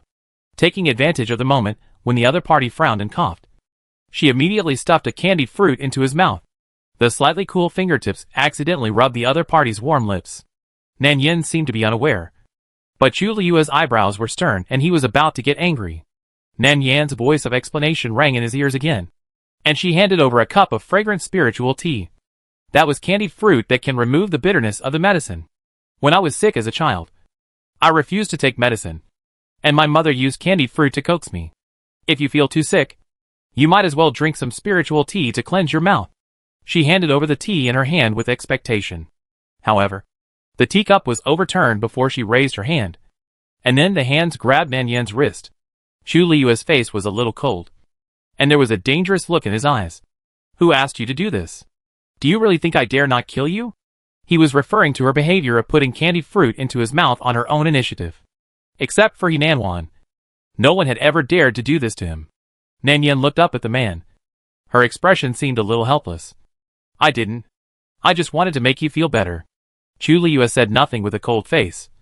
But he didn't relax the strength of his hands at all. As the other party's palm became stronger and stronger, Nan Yan's face turned pale in an instant. She bit her lip lightly. Hiss. It hurts? Demon Lord. Be gentle. Her arm couldn't help but turn red in the eyes because of the pain, and her expression when she looked at him was also cramped and nervous. This weak and defenseless posture also made Chu Liyue realize that the woman in front of him was different from Hinanwan, and also different from most of the cultivators in the world of cultivation. She didn't have any spiritual power in her body. Even if she really wanted to do something bad, she didn't have the ability. Thinking of this, his doubts in his heart were reduced a little. Hearing the slight cry from her mouth, Chu Liyue then noticed that he was pinching the wound on her wrist hard. It was the place where she was accidentally stabbed by the broken porcelain when she fell just now. At this moment, the wound has not been treated and blood is still oozing out. His fingers paused, and the warm liquid wet his palm. Because the man was wearing a red skirt, the injury had not been discovered. Chu Liyue suddenly let go of his hand and suppressed the impatience in his heart. Don't do these things on your own in the future. I don't like random people touching me. Nan Yen pursed her lips, seeing that he seemed really angry. She didn't refute, but looked up at his eyes and said to him softly, I know. I won't be like this in the future. The emotions in her eyes made Chu Liyue a little confused for a while. She didn't seem angry at all. He treated her like this. But she didn't resent him at all? What is the reason? Is this woman really so stupid that she wants to use this method to make him stop caring about the stupid things she and the he family did? Chu Liyue narrowed his eyes, always feeling that something was wrong. It seemed that since she left her life at the beginning, it became more and more wrong. What exactly does this woman want to do? Could it be that she really thinks of herself as the queen of the netherworld? When he thought of this, Chu Liyue suddenly felt a sense of ridicule in his heart. And Nan Yen had no idea what he was thinking. She was squatting and carefully picking up the tea that had just spilled on the ground. The white and clean fingers touched the broken sharp porcelain pieces. And there were scars on the back of her hand that were scratched by grass teeth before. It looked particularly annoying. Chu Liyue accidentally saw the bleeding wound on her arm, and felt a little irritated for no reason. He didn't know what he was thinking. Maybe it was because this woman took care of him all night, and the wound was caused by him. So he felt a little upset. What are you doing here? If you don't clean up the bleeding wound? Do you want to defile my bedroom? This is a harsh and hurtful remark. But Nan Yen was not angry. She slowly stopped cleaning up. And after a long while, she looked up at the man in front of her. She smiled brightly and innocently, looking at him happily and innocently. Demon Lord, are you concerned about my injury? Chu Liyue paused for a moment, frowned and looked at her. It was obvious that he didn't expect her to think so. So he sneered, what are you talking about? However, this cold sarcasm did not make Nan Yen angry. She smiled at him, looking at him with curved eyebrows, as if she had already determined it. The Demon Lord is clearly concerned about me. At this time, Nan Yan's eyes were full of joy, and a hint of understanding appeared on her face, as if she was a little happy that she could find out his inner thoughts. I knew that the Demon Lord was a good person with a cold face and a warm heart. He said those seemingly fierce words just because he wanted me to go back and treat my wounds. The Lord is not a bad person in his heart. It was so long-winded and really noisy. Chu Li frowned more and more, and he was extremely impatient in his heart. What a stupid idea. This woman has only known him for a few days. The dignified Demon Lord of Yudu has killed so many righteous monks. But she actually thinks he is a good person? Only a fool who has been protected by his family since childhood would think so. It's ridiculous. He just didn't want her to dirty his bedroom. If she hadn't taken care of him all night, he would have sent her to see the Buddha in the West. Nan Yen didn't care about the murderous expression on Chu Liyue's face. She smiled and looked in a good mood. She even winked at him. Why didn't the demon speak? Is it because I hit the nail on the head? So you are embarrassed to refute? Chu Liyue's palm slowly tightened, and his bony palm clenched into a fist. He was so annoyed. If you dare to say these messed up words again, I will slap you to death now. Nan Yen was frightened by this, and her eyes instantly became aggrieved. Under the threat of the evil forces, she honestly shut up. But she soon came to her senses, and her dark eyes turned and looked at the figure in front of her, seeming to reveal a hint of surprise and amusement. In her opinion, the Lord Demon must have been guessed at his inner thoughts. So he was angry. The smile in her eyes became even stronger. Okay. I won't say anything if the Lord Demon is unhappy. But it's not good for the Lord Demon to always say one thing and mean another. Next time, if you want to care about others, you might as well be gentler, so as not to be misunderstood. She showed Chu Liyue a sincere smile. Those eyes were clear and bright, without any fear in them, just looking at him gently and quietly. Chu Liyue was looked at with such eyes, and even if he had accumulated a lot of anger in his heart, he couldn't vent it. His brows tightened unconsciously, and he felt a little blocked in his chest for no reason. No one had ever said such words to him before. I don't know if it was because someone had touched upon the strange and inexplicable emotion hidden deep in my heart, which made Chu Liyue's face even more irritable. Chapter 6 Bloody Fairy Heroes. After Nan Yen treated the wound on her arm, she remembered another thing. The old wound on Chu Liyue's shoulder that was stabbed by Hinanwan has never healed. It was a magical weapon from the cultivation world. It was quite a coincidence that the sword that stabbed Chu Liyue was the magical weapon he personally gave to Hinanwan. No wonder he chased her and asked her if she liked Yi Qin Sang while he was unconscious. With that guy's personality, the more unattainable something is, the more he is unwilling to let go. That's why he held her wrist tightly and refused to let go even a little bit when he was unconscious. He really has deep feelings for her. And in the hall on the other side, after Chu Liyue listened to the careful report of the demon guard, His originally calm face suddenly became gloomy. Go find her for me. No matter where she hides. Dig 3 feet into the ground to find her for me. The demon guard received the order and retreated tremblingly. When Nan Yen came, she just heard the voice coming from the hall. As far as she knew, Yi Qingsang had already taken Henan Wan to the mortal world. So the cultivation world naturally could not find any trace of the two. However, it would not take much time. In a few days, these people would be able to follow the clues to the lower world. So she had to speed up the process. Nan Yen went directly into the main hall of the Demon Lord without being informed. But this time it was obviously not the right time. At this moment, Chu Liyue was upset about Henan Wan's whereabouts. As soon as he turned around, he saw Henan Yen. Who shouldn't be here? What are you doing here again? Chu Liyue's eyes were fixed on her face. The more he looked at her, the more he felt that this woman was wrong. At this moment, he even suspected that she and Henan Wan had colluded. This woman deliberately married into Yudu to delay time. And Henan Wan took the opportunity to escape. Several people worked together inside and outside to play with him in the palm of their hands. Nan Yen was stunned for a moment. But she was not frightened by his cold tone.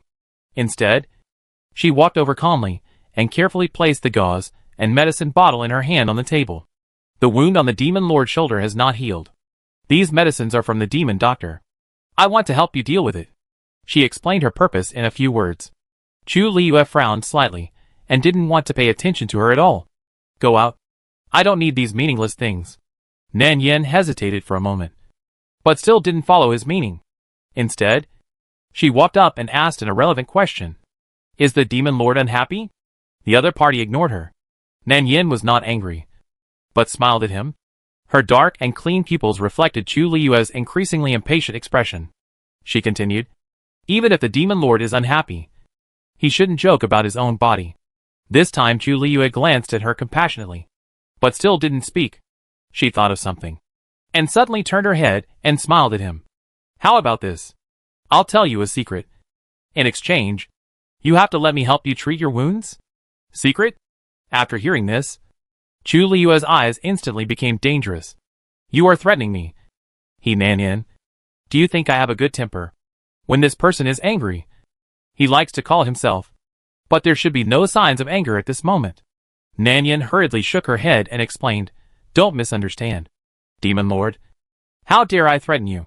This can only be regarded as a small agreement between us. Chu Liyue's attention at this moment is all focused on the secret she said. He is wondering if the secret this woman said is related to Henan Wan? Does she know where Henan Wan is? Thinking of this, Chu Liyue grabbed Nan Yan's wrist and asked threateningly, what secret do you know? Nan Yen was not as anxious as Chu Liyue. She seemed to have expected the other party to be like this. She looked at him helplessly and gently. I said it was an exchange. The Demon Lord must let me treat the wound first. And then I can tell you. Chu Liyue pursed his lips, suppressed the irritability in his heart, and stared at the familiar face. You better not play other tricks. Otherwise I won't let you go. Nan Yen couldn't help laughing, and then said to him seriously, I just want to help you. I won't hurt you. Chu Liyue snorted coldly, looking at the other party's motionless appearance. Nan Yen also knew that this person had listened. So she slowly raised her hand and carefully held the palm clasped on the wrist. This person's palm also had a wound. But it was not serious. It was just that it had not been treated for a long time. And the blood stains had scabbed a little. She soaked the handkerchief and carefully cleaned the blood around it. Her movements were very light, like a feather brushing across the skin of her palm from time to time, bringing a faint strange itching feeling. This feeling made Chu Liyue frown, as if it was not the touch from his hand, but a very strange feeling spreading in his heart. It was like something soft tickled near his heart, making him unable to control it. Chu Liyue was not used to this feeling, and subconsciously wanted to pull his hand back, but was gently held down by someone. Nan Yen looked up at him. Don't move. It will be over soon. Chu Liyue looked at her with a cold face, trying to make his expression look less strange. Hurry up. I don't have that much time to waste on you. Nan Yen nodded. Got it. She quickly took out the gauze to bandage him. Her hands were very thin and soft, and her slightly white fingertips pinched the handkerchief and wiped it very carefully. Chu Liyue's eyes slowly moved along her fingers to her face. At this glance, he found that her appearance was somewhat different from Henan Wan. There was a small scarlet mole at the end of this woman's eyebrow. and her eyes were more gentle when she looked at people. Nan Yin applied medicine for him and carefully reminded him. Fortunately, the wound is not deep. It will be a little itchy after applying the medicine. Remember not to touch water. It will probably recover after tomorrow. Chu Liu snorted coldly. This woman was very courageous. She even dared to teach him. Did she really think that she could get away with it and push him a little bit just by helping him a few times? Chu Liu was too lazy to pay attention to her. The air was quiet and silent. But there was no awkward atmosphere at all. The main reason was that this person was a cold person. Nan Yin thought, this guy is so boring. No wonder the heroine ran away from marriage. If she was with him, she would be bored to death. After the wounds on her palm and shoulder were treated, Nan Yin finally breathed a sigh of relief, smiled gently at him, and said, Demon Lord, it's done. After that, she put away the medicine bottles and gauze scattered on the table. Chu Liu looked at the bandaged wound, raised his eyebrows, and stared at her again. What is the secret you were talking about? He only cared about this matter. Nan Yin sighed lightly, seemed a little lost, but soon adjusted herself. Her clear eyes with a little smile waved to him. Come closer. I'll tell you. Chu Liu's face immediately turned cold. What on earth are you trying to do? Nan Yin looked at the man innocently, waving her empty hands in front of him. Are you afraid of a weak woman like me who can't even tie a chicken? I told you I didn't lie to you. Just come closer and I'll tell you. Looking at her like this, Chu Liu didn't know what he was thinking. He was obviously repulsive in his heart. But he finally leaned over to her ear. Nan Yin smiled softly and leaned close to his ear, her warm breath rising and falling. I'm only telling you one person, that is. The sow raised by the kitchen ant is pregnant and has given birth to 7 piglets. The color is different from the boar she raised. And now the boar is angry and suspects that the sow is cheating on him. Chu Liu's face turned dark before he finished listening. He has never been a good-tempered person. Not to mention that the man in front of him dared to tease him. At that moment, anger attacked his heart. Get away from me. Nan Yin obviously expected his reaction and evaded the attack skillfully. She dared to hide. Chu Liu was obviously even angrier, grabbing the book on the table and smashing it on her head. You are so brave that you dare to tease me. Nan Yin nimbly got behind the table and was hit on the head by the ancient book. She cried ouch and seemed to be in great pain. She could only beg for mercy. Demon Lord, don't be angry. Don't smash it. I know I was wrong. I really just want to make you happy. Chu Liu, who was already angry, couldn't listen to this. Make me happy? Oh, very good. I am very happy about how to kill you at this moment. Don't. Nan Yin wanted to hide. But when she stood up, she was too strong and her forehead accidentally hit the raised wooden frame. With a bang. It hurts. She felt dizzy and even saw people vaguely. This was bad. She held her forehead and took a few steps. And her body softened uncontrollably. At the last moment before she fainted, she saw the guy coming. I have tolerated you for a long time. Chu Liu walked towards her with a sneer. You dare to pretend to be dead? Do you really think I am a fool and can't see these tricks you play? Nan Yin, lying on the ground, still did not react. Chu Liu couldn't help it now. He was always in a bad temper. He grabbed her wrist and pulled her up. Get up. After pulling her in front of him, he noticed that her forehead was bleeding. Chu Liu was stunned for a moment. And then his eyes became deeper. This woman actually fainted? What's going on? Chu Liu loosened his grip on her and suppressed his anger. He felt a bit depressed. He threw her to the ground and planned to let her die. But when he looked down, he saw that she had closed her eyes and looked pitiful with no blood on her face. For some reason, he felt reluctant for a moment. And it was also the moment of trance and softness that made him pick her up again. Come on. Call the doctor.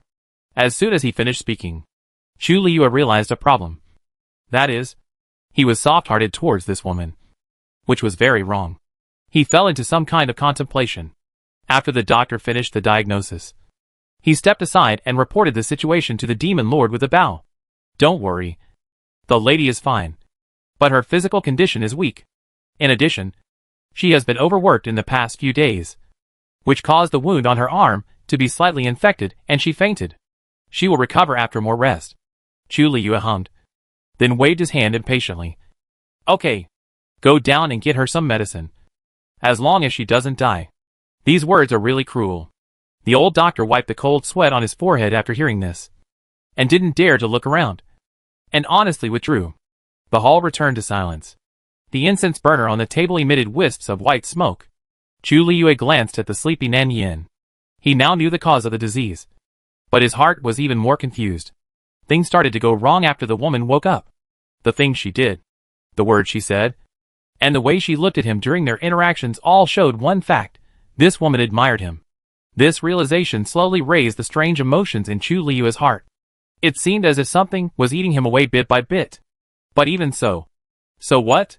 He didn't need other people's likes. Not to mention that this was just a stand-in. There was a huge difference between her and Nanwan. So how could he compare with her? After thinking for a long time, he attributed his soft-heartedness to the fact that he loved the woman and loved her dog. It was just because this woman looked similar to Nanwan that he felt a little sympathy for her. Think about it. Chu Liyue turned around and wanted to leave. As soon as he stood up, he found that the corner of his sleeve was hooked by something. As soon as he lowered his head, he could see the thin white finger. The fingertips curled unconsciously, and the other fingers tightly grasped his sleeve in his palm. Chu Liyue immediately pulled. But it didn't work. This woman was fainted. But she was still holding so tightly. He stretched out his hand to pry her fingers apart. But when he got closer, he heard her whisper, "Ayu, don't be unhappy. I won't leave you." This voice made Chu Liyue stop moving immediately, and his brows were tightly knitted. This woman called him Ayu. It seemed that she coaxed him like this that night. Chu Liyue pursed his lips, and his originally calm chest seemed to be gently hit by something soft. This feeling was really inexplicable. Everyone despised him and hated him. Even his sweetheart didn't want to accept him. But this woman was unusual. She actually liked him. A devil who did so many evil things. It was really rare. His eyes fell on the sleeping face again. She didn't sleep well. Her eyebrows slightly frowned. Maybe because of the pain of the wound. Her face was a little pale. With that sick look, it was really pitiful that she was blessed with a short life. It's just a substitute anyway. As he thought so, the strength in his hand gradually slowed down. It wasn't until the evening that Nan Yin gradually woke up from her coma. When she opened her eyes, she saw a strange, dark purple gauze curtain, which didn't seem to be her own bedroom. She turned her head again, and saw Chu Liyue sitting by the bed, with his eyes closed. And the smile on his face became more obvious. Nan Yin touched her forehead, and only touched a small piece of gauze after the bandage. She touched it slightly, and the pain was still obvious. Originally, she wanted to take the opportunity to pretend to faint and escape. But later she really fell asleep. After all, she took care of this guy all night last night. And it was also a fact that she was not physically strong. She propped herself up and slowly sat up. From this angle, she could just see a row of long, thick eyelashes on his cold face. And his eyelids were slightly closed. As she looked at him, she couldn't help but poke his cheek with her fingers and whispered, "Demon Lord." Chapter 7 Bloody Fairy Tale. Is he asleep? Nan Yin lowered her voice, as if she was a little surprised that this man was so quiet after falling asleep. And she couldn't help but reach out and touch his eyelashes. The man next to her still closed his eyes and didn't react. Nan Yin was a little bolder, relying on the fact that he didn't notice, and carefully held his hand, interlocking their fingers. With a satisfied smile on her face, she gently raised Chu Liyue's hand. This man's fingers were also very beautiful. His knuckles were as slender as bone jade, and the light blue blood vessels were clearly visible. The scars on the palm of his hand did not look hideous, but instead added a bit of fragile beauty. She rubbed the back of his hand with her cheek and suddenly whispered, "Demon Lord, if I lied to you, would you be angry?" Chu Liyue, who originally wanted to open his eyes, immediately gave up the idea after hearing this. And at the same time, some doubts arose in his heart. What did this person mean by saying this? What did she lie to him about? Before he could figure it out, Nan Yin hesitated and continued. "In fact, I didn't lose my memory. Amnesia is just a cover. Because only in this way can I get close to the Demon Lord without any scruples. So it was this matter. In fact, he had long seen that this woman's amnesia was fake. But he was just too lazy to expose her." Chu Liyue was not interested in the trivial things she said. He only cared about what else this woman knew. Did she know where Nanwan was? At this point, Nan Yin paused. Her eyes slightly lowered, and a hint of embarrassment appeared in her eyes. There is one more thing. I know that the person the demon lord likes is my sister. So, I pretended to have lost my memory and deliberately imitated my sister's every move, and completely regarded myself as her substitute to accompany you. I don't mind that the demon lord treats me as a substitute. Nor do I mind being someone else's shadow for the rest of my life. I just hope that one day, when you turn around, you can see my existence. Since you like that, I will pretend to have that kind of personality. In this way, the demon lord may be happier when he sees me on weekdays. She smiled again as she spoke, her eyes full of tenderness. Her fingertips lightly touched his palm, but her voice became softer. Everyone says that the demon lord is a violent and evil demon. But even so, I am willing to stand on your side. So, can you like me a little bit? Not a lot. Just a little bit. I'm not that greedy. And I'm easy to feed. This sudden confession was like a soft knife, inadvertently stabbing into his heart, making his chest feel stuffy and suffocated. And even for a moment, his breathing was a little unsmooth. How could there be such a fool? Knowing that she was a substitute. But she didn't mind at all, and even hoped that he would treat her as a substitute. He didn't understand at all why he had such feelings. He just felt that the strange feeling in his heart surged up again, more and more obvious than before. Chu Liuya couldn't help but curl his fingers and suppress the throbbing in his heart. Nan Yin noticed the obvious fluctuations in this man's chest, and reached out to gently pull the corner of his clothes, deciding to add fuel to the fire. Does the Demon King still remember the scene when we first met? She tilted her head, and her thoughts drifted away. The first time, I went to the fairy gate to find my sister. I never thought that I would be attacked by a monster halfway. Fortunately, the Demon King rescued me. At that time, the Lord descended from the sky, and it seemed that there was a layer of ethereal fairy air around him, which made people want to touch him, but dare not approach him. The Demon Lord also patted my shoulder to comfort me, and told me not to be afraid. Nan Yin stared at him. Her voice was light and gentle. It was also from that time that I fell in love with the Demon Lord. Chu Liuya didn't remember these things at all, but he did kill many monsters, and saved many mortal villagers at the foot of the mountain before he fell into the devil. He always thought that he didn't care about these trivial matters. But for some reason, when he heard her words, he suddenly felt that his heart was beating faster.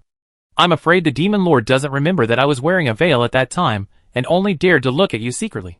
And you didn't see my appearance. In the days that followed, I kept thinking, if you met me first, then the person you like, would it be me? It's a pity that there is no if. I thought I would never see you again in this life. But I didn't expect that after all the twists and turns, the Demon Lord still came to the He family to ask for marriage. Maybe this is fate. Nan Yin murmured to herself, with a hint of joy in her tone. I am actually willing to be a substitute. Chu Liuya unconsciously clenched his fingers under his sleeves. He never thought that there was such a past between the two of them. And he didn't know that this woman had admired him so early. But even if he knew, could he change anything? The person he likes is Hinanwan. This is an unchangeable fact. From beginning to end, there is only Hinanwan. No matter how similar the substitute is, it is just a substitute. What he wants is always the only one true one. Thinking of this, Chu Liuya felt calmer. It was at this time that he realized that Nan Yan's voice had gradually stopped. Just when he was confused, he suddenly felt a warm itch on his lips, as if something was approaching. Chu Liuya was stunned, but soon reacted. This woman. After understanding what she was going to do, his breathing seemed to stop for a moment, and there was silence all around, and even the air in the hall seemed to solidify. Once a person closes his eyes, other senses will become extremely sensitive, and Chu Liuya is the same. He can even feel the warm breath she exhaled on his face. With her unique fragrance and softness, Nan Yin slowly approached his face, but stopped when she was about to touch his lips. She whispered, "Demon Lord." Just this time. Unfortunately, before he finished speaking, Chu Liuya had already opened his eyes. His eyelids slightly lifted, and his eyes fell directly on her face. Nan Yin was stunned. Her eyelashes trembled slightly, and she happened to meet the man's eyes at the moment. And the two were looking at each other. For a moment, the room was silent. Even the breathing stopped, and there was only the slight crackling sound of the candle burning on the copper table. When Chu Liuya lowered his head to look at her, the distance between them was very close. So close that if he moved forward an inch, he could kiss her lips. At that moment, Chu Liyue's heartbeat accelerated a little. He stared at Nan Yan's eyes. Those eyes were clear and bright, and filled with gentle feelings, as if she had opened up all her inner thoughts and exposed them to him. But soon, she came back to her senses. Her cheeks flushed. Her fingertips clenched the corner of his sleeves, then quickly let go, and finally lowered her head and dared not look at him. Chu Liyue's expression was very calm, at least on the surface. He tried his best to pretend that nothing had happened, and tried to ask her in a cold voice, "What are you doing?" He didn't know why he pretended to know nothing, but he did it subconsciously. Even though he pretended well, the fingers clenched under his sleeves still revealed that he was not calm at the moment. Nan Yan didn't dare to look up at his eyes. When she heard his words, she seemed to remember something. Her face flushed for a moment, and she clenched her fingers unconsciously. She took a long time to calm down, and then pretended to be indifferent. "I was just hitting a fly. Just now it seemed, a fly bit you. You are very brave." This skill of lying with open eyes is also first class.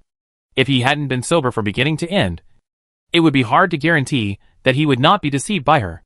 But for some reason, even though he knew she was lying, he had no intention of exposing her. "What do you mean by this?" Nan Yan raised her head carefully, and her whole body became nervous. Chu Liyue narrowed his eyes. "You dare to talk back?" No, I didn't talk back." She looked up at the man in front of her, bit her lip, and seemed to think of something. She asked nervously, "I just want to ask, Demon Lord, did you hear what I said just now? What do you say have to do with me?" Chu Liyue snorted coldly, staring at him coldly. "But you are quite courageous. You dare to tease me." Nan Yan realized that he was talking about the past, and he probably didn't hear what she said just now. She was relieved immediately. But before she could completely relax, she began to be nervous again, especially when she looked up at Chu Liyue's aggressive eyes. She subconsciously opened the quilt, jumped off the bed, and was about to run away. Unfortunately, she was grabbed by someone after running a few steps. Chu Liyue had expected her to have this reaction. This woman was not good at other things, but she was very good at cheating. It was rare for a person with such a personality to be a lady from a noble family. He didn't hesitate at all, and directly grabbed her belt and pulled it hard.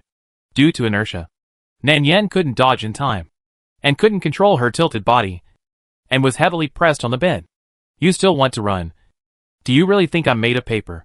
he said viciously, and his voice stopped before he finished speaking. It was because his palm touched a soft and delicate skin. Chu Liyue was stunned for a moment, and his face suddenly became strange. He now understood where he had touched. His heart skipped a beat uncontrollably, especially the woman who was pressed under him. She was surprised at first, and then her eyes widened in disbelief. Her eyes looked like she was about to cry. Her thin face turned red and white again, and it was even faster than the speed of changing her face. Chu Liyue quickly withdrew his hand. Although his face was expressionless, the stiff fingers still revealed some emotions in his heart at the moment. Nan Yan also reacted at this time. She bit her lip and began to struggle. Fortunately, the other party was in a state of doubt about life. She took advantage of the other party's inattention and pushed him away. You?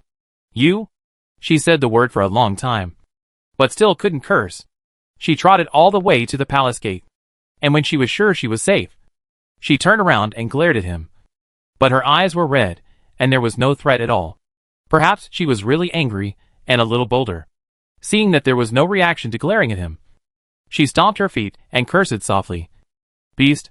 After cursing, she turned around and ran away. She was so fast that people thought there was a monster chasing her. Chu Liyue, who was left behind, had a strange look in his eyes. He stared at his palm for a while, and then reached out to cover his chest, as if something was scratching inside, and there was a piercing itch. Then he realized a fact. How dare this woman scold him? She was obviously his wife, who was married back in broad daylight. What's wrong with him touching her?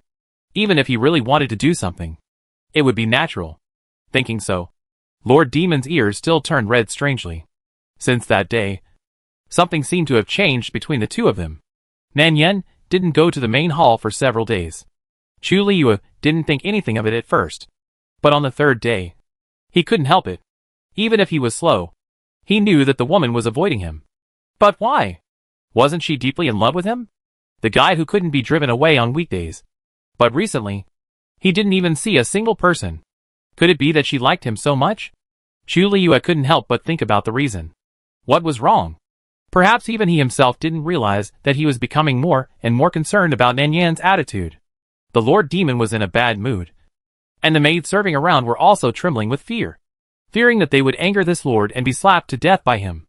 After thinking for a long time, Chu Liyue still couldn't hold back the irritation in his heart, and asked the maid beside him coldly, "What is she doing?" The little maid was stunned for a moment, looked up and saw the expression on the face of the Demon King, and then tentatively answered, "Is the Demon King asking about the lady's recent situation?" Chu Liyue gave her a dangerous look, and the meaning in his eyes was very clear. Who else could it be except her? The maid recovered now, and hurriedly reported Nan Yan's situation truthfully. The lady was ill a few days ago, and has been recuperating in the bedroom these days. Her illness came at the right time. Chu Liyue snorted coldly, obviously not believing her. It would be a ghost to believe her. She was so lively a few days ago.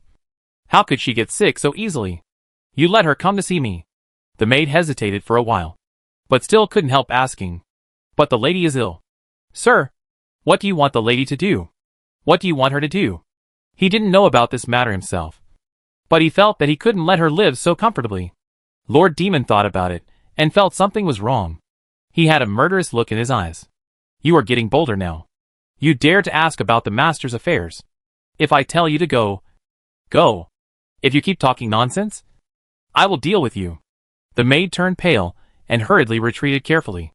And Nan Yan on the other side, was naturally not sick. After the attack to this extent, she was a little too lazy to serve. It was estimated that the news from He Nanwan would soon come, and Chu Liyue was afraid that she would still not let go of her. It didn't matter if she couldn't let go, because she would probably be pushed to Yi Qinsang to insult him, and Chu Liyue should like her at this moment. But it was a pity that he was a paranoid person. Even if he really liked her, he might not be able to find it. Only by making him lose and hurt him, he might realize her importance. So she was thinking about how to deal with the other scumbag. Chapter 8 Bloody Fairy Heroes. Although Yuta belongs to the demon realm, monks and mortals live together, and there are more mortals in the city, so a lot of mortal customs are retained. The July Lantern Festival is approaching, and Yuta is gradually becoming lively. Nan Yan also plans to take advantage of this rare opportunity to start her map of the human world. When the maid came to the bedroom to pass on the message, Nan Yan knew that person's awkward thoughts most likely want to see her. But unfortunately, he couldn't bring himself to do it. She was still struggling with how to fool people.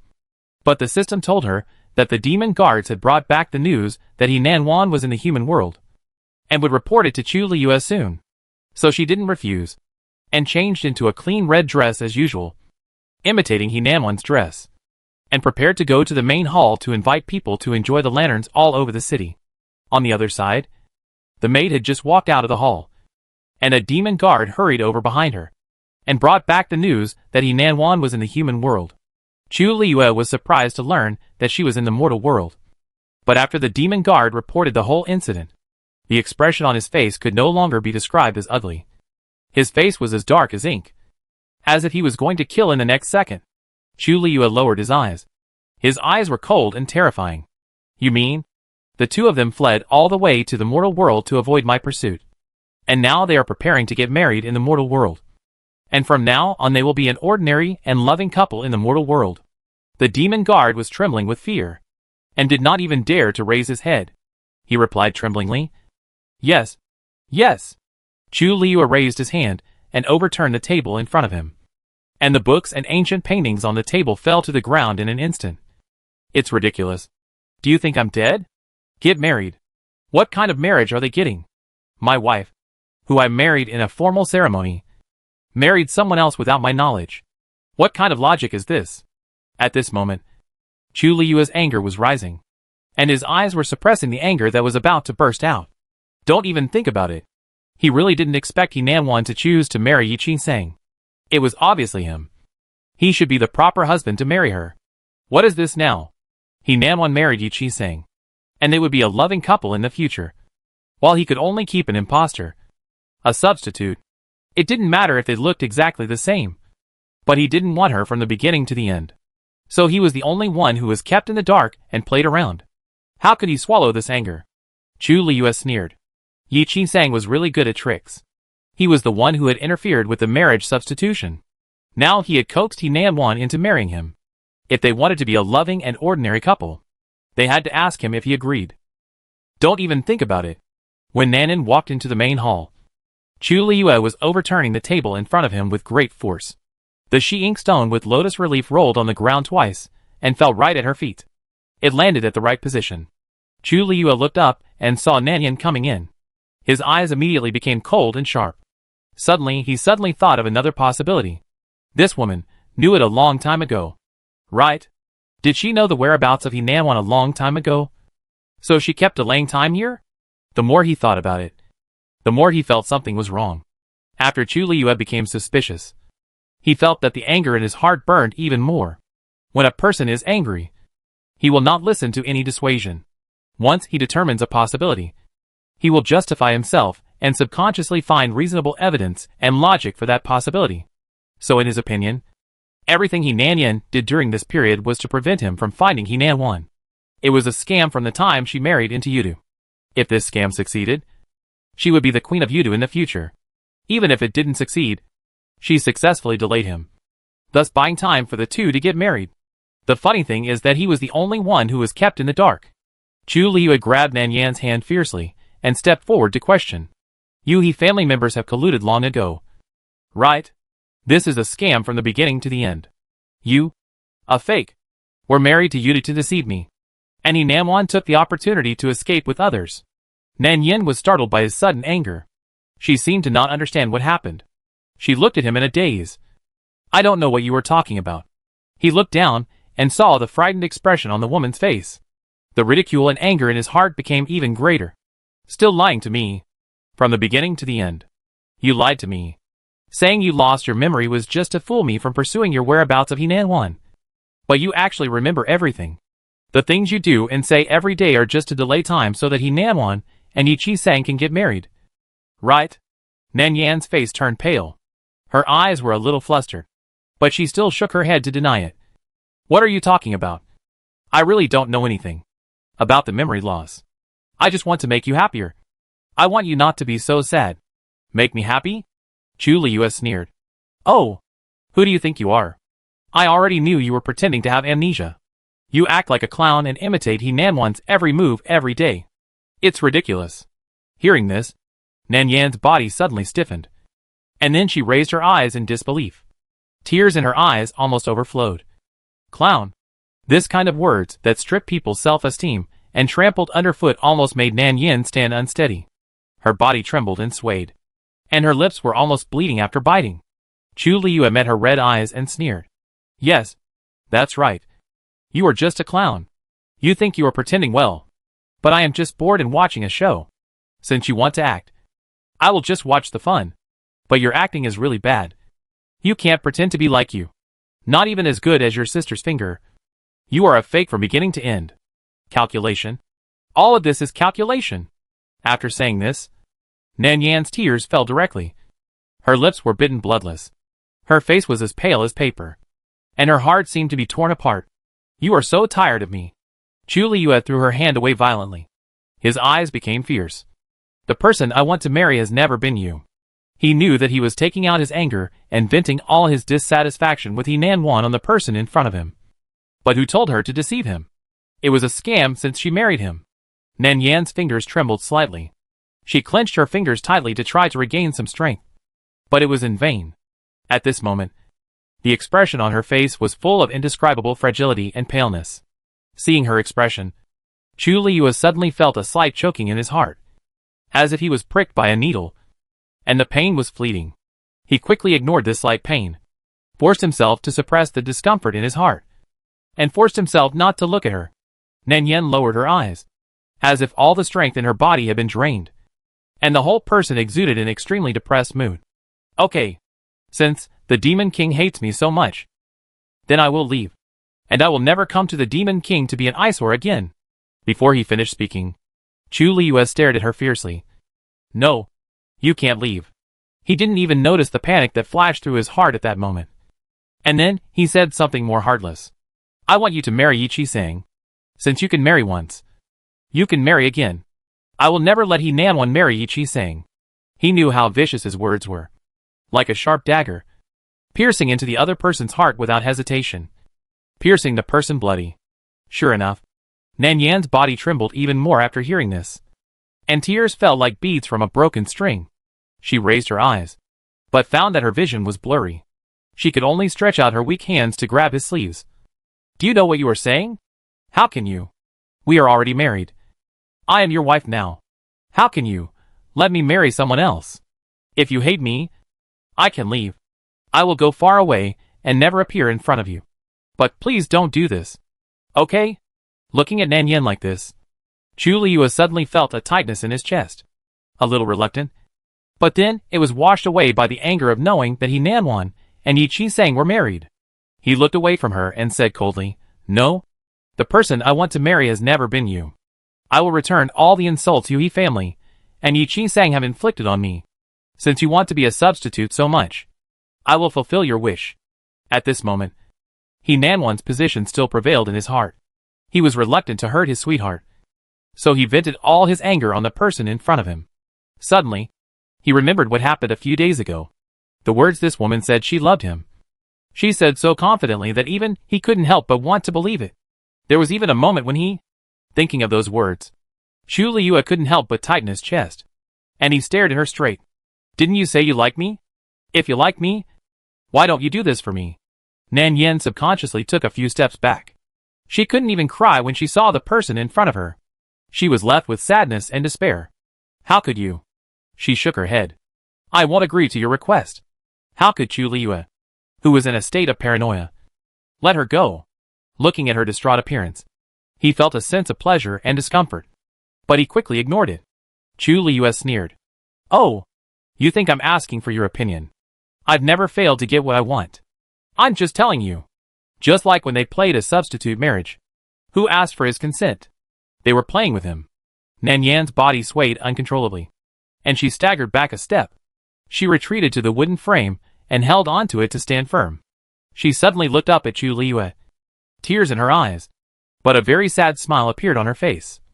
The demon lord asked me to marry Yi Chi-sang, just to humiliate him and me? Chu Liyue looked at her like that, and felt inexplicably unbearable, but soon said, So what? So the Lord hates me so much. She bit the corner of her lips too hard, and blood was flowing out at this moment. However, Nan Yan didn't care at all, and seemed to feel no pain. After getting this answer, the pair of bright eyes that were full of warmth and smiles in the past suddenly dimmed at this moment, as if they had lost that light, and suddenly became silent. Nan Yan suddenly reached out and wiped the tears from her eyes. She turned her head away so that the other party could not see the expression on her face at the moment, and then said lightly, I can agree to the request of the demon lord, but I also have a request. Nan Yan exhaled lightly, and the tears that had just been wiped away filled her eyes again in an instant.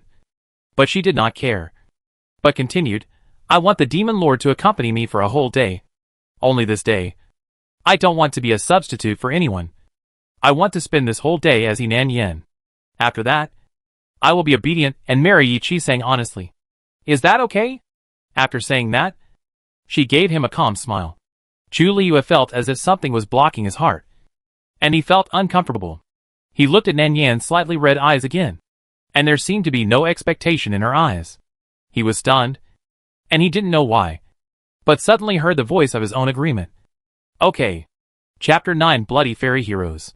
The day Nan Yan asked him to accompany her was the Lantern Festival in Yuta City. After the last quarrel, Chu Liyue sent the magic guards to the mortal world at night to keep an eye on the movements of Yi Chi-sang and the others. In order to avoid alerting the enemy, he did not take any action. He deliberately kept himself busy, because only in this way, he would not keep flashing the pale and desperate face of Yi Nan Yan in his mind. Every time he thought of her, he had the urge to escape. When he recalled what he said to Yi Nan Yan that day, his heart felt more like suffocation. After all, those words were too heartless for a woman who liked him. Chu Liyue took a deep breath and suppressed the discomfort in his heart. He obviously liked Yi Nanwan, and the person he wanted was Yi Nanwan, and it had always been. No matter how much Yi Nan Yan pretended, she was just a fake. How could a fake compare to the real thing? No matter how well she did, She was not as good as Nan Wan. She was just a stand-in. Just a stand-in. He said this to himself in his heart. But for some reason, the dull pain in his heart did not disappear. As if something important could no longer be grasped. Therefore, Chu Liyue's face was not very good. And in the eyes of outsiders, he was angry about He Nan Wan and Yi Qingsong's marriage. When He Nan Yin stood outside the palace in a beautiful green dress waiting for him the next day, Chu Liyue's expression was a little strange. He thought she should hate him. After all, he forced her to marry for him, which was really too much for her. But the woman in front of him didn't look like she hated him at all. The woman in the green dress standing among the flowers was elegant and agile, like a lady walking out of a painting. She looked at him with clear eyes, as if the previous events had never happened. Chu Liyue couldn't tell what he felt in his heart, especially when he met those eyes. He felt an inexplicable emotion rolling in his heart. He couldn't help but ask, "Why, are you wearing this dress?" He always thought that this person liked to wear red dresses, just like He Nan Wan, bright and flamboyant. In the past, when she came to the palace to find him, she always liked to wear a red dress, and her appearance would always overlap with He Nan Wan subconsciously. Now that she changed her clothes, he felt a trance of time. Nan Yan could roughly guess what this person was thinking from his expression. Since he was a strategy, it was not okay to keep crying and crying to gain sympathy. This cruel and ruthless demon lord would not be softened by your crying.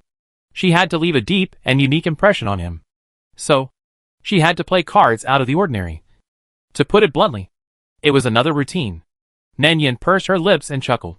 Her smile was like a blooming flower, gentle and decent. Does it look good?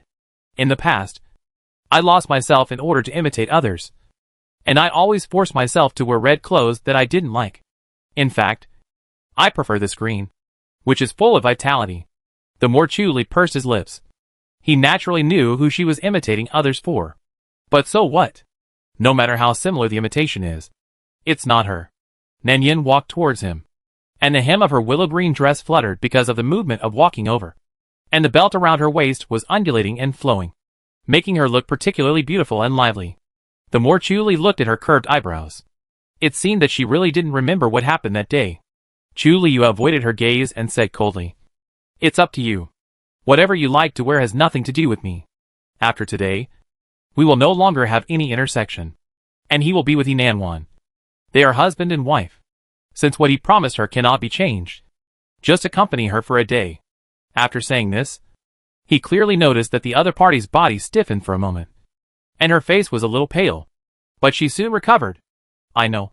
But the Demon King should also remember what he said. Stay with me for a whole day today, and don't treat me as a substitute for anyone." Looking at her calm eyes, for some reason, Chu Liyue felt a little uncomfortable in his heart. Then, he couldn't help frowning. "So, what do you want me to do?" Finally got to the point. Nan Yin smiled at him gently, and then said her request. "Demon Lord, you don't need to do anything. Just accompany me to play in Yoda City for a day." What kind of strange request is this? Chu Liyue couldn't figure it out. But what puzzled him even more was that he really agreed to her request. It was not until he arrived in the outside world that he realized that today was the Lantern Festival in the human world. Yuta retained the customs of the mortal world, and he was not aware of this. As a cultivator, Chu Liyue basically would not waste time on these messy things.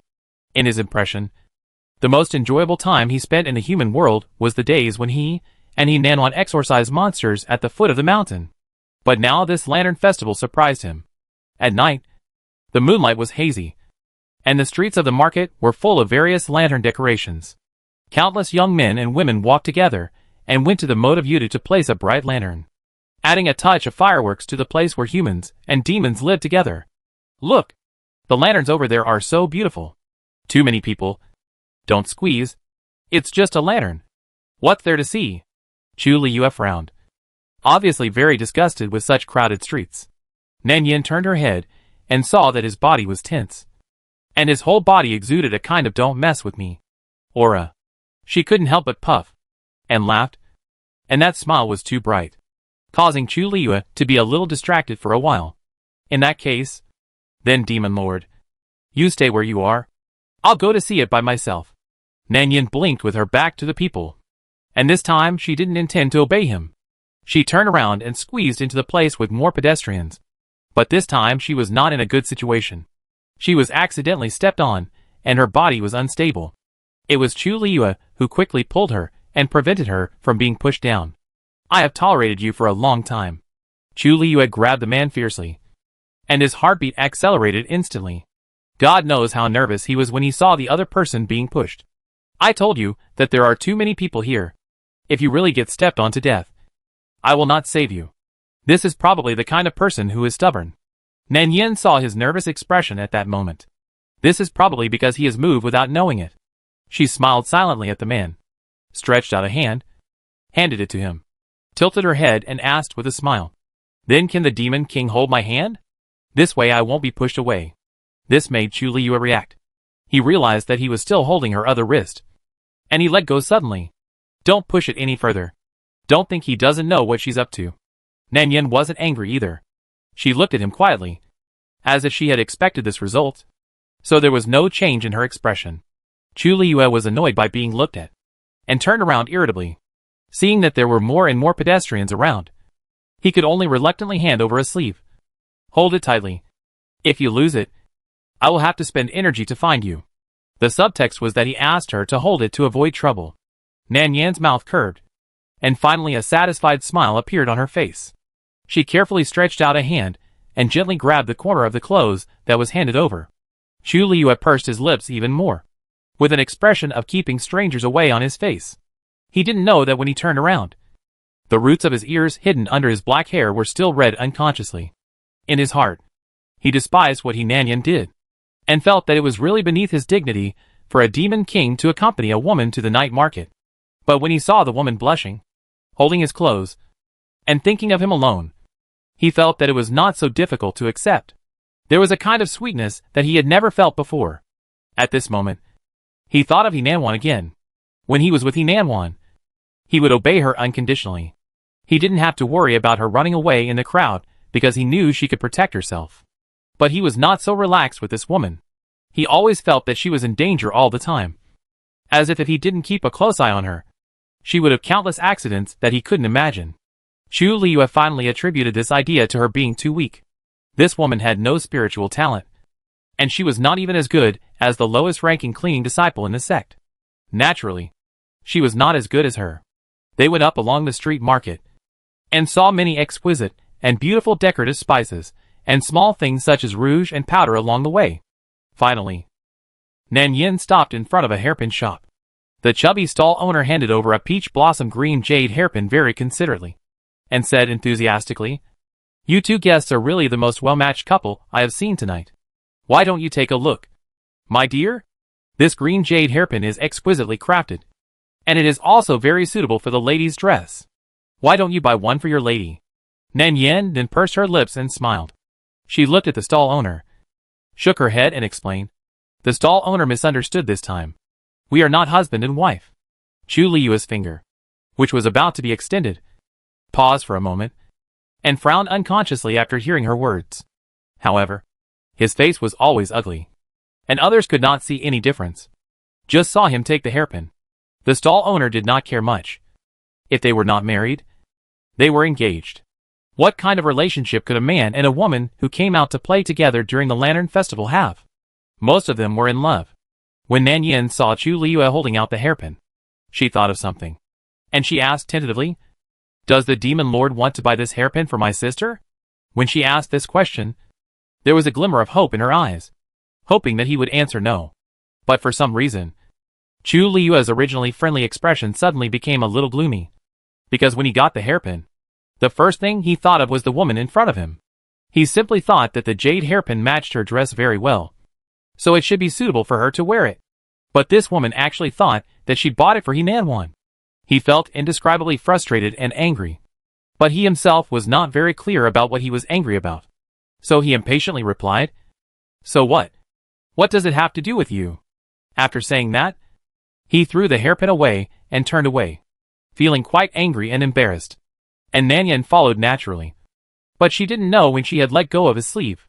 She walked slowly behind him, lowering her eyes slightly, making people look down on the expression on her face. The Demon Lord has a good eye, And my sister should like that hairpin very much. Why does this person always like to say such things? Enough. Stop talking. Chu Liyue interrupted her coldly, thinking that her words were inappropriate. I don't need you to teach me how to do things. Just remember your identity. Nan Yin seemed to be startled by his anger, and subconsciously raised her head to meet his irritable eyes, but soon moved away, as if she had long been accustomed to his moody attitude. After Chu Liyue finished speaking, he felt that his tone seemed too cold. But he was used to being high and mighty, especially in front of Nan Yin, a woman who was always weak. He couldn't bring himself to apologize. The atmosphere was so awkward, seeing that it was already late at this time. Nan Yin took the initiative and made her last request tonight, with a slightly regretful tone. In that case, can you accompany me to release river lanterns? After that, we will go back. Chu Liyue pursed his lips. This request was not difficult, but it was inexplicable. He didn't want to go, probably because of her last sentence. We will go back after releasing the river lanterns. Suddenly, a thought came to his mind that it was not difficult to accept this. He thought so, but was soon suppressed by another unwillingness. His obsession with Nanwan had made him unable to distinguish other emotions. The two walked along the street to the upper reaches, enjoying the scenery and looking at the flower boat. Finally, Nan Yin came to the river with satisfaction, holding a flower lantern bought for her by the demon lord. The exquisitely crafted Lotus River lantern was slowly put into the river by her. Chu Liyue saw that she seemed to have put a note with words in it just now, so he couldn't help asking, "What did you put in the lantern, demon lord? Don't you know? This is a custom in the world. If you release your wishes together with the river lantern, your wishes will come true." Wish? What wish did you make? In his opinion, it is better to rely on yourself than to rely on others to realize your wishes. But seeing her pitiful appearance, if this wish is not too much, he can help her. Hearing this, the woman by the lake turned her head and smiled at him. Her fair face looked even clearer and more beautiful under the moonlight, and her eyes were full of a shadow. Then she shook her head and refused. You can't tell me this. If I tell you, your wish may not come true. Chu Liyue didn't continue to ask after hearing this, but still narrowed his eyes in dissatisfaction. Did he really want to know? It was just a casual question. So when Nan Yin turned around and returned the paper and pen in her hand to the rented stall owner, Chu Liyue raised his hand and waved it, cast a spell, and the river lantern that was originally drifting away was taken back by him.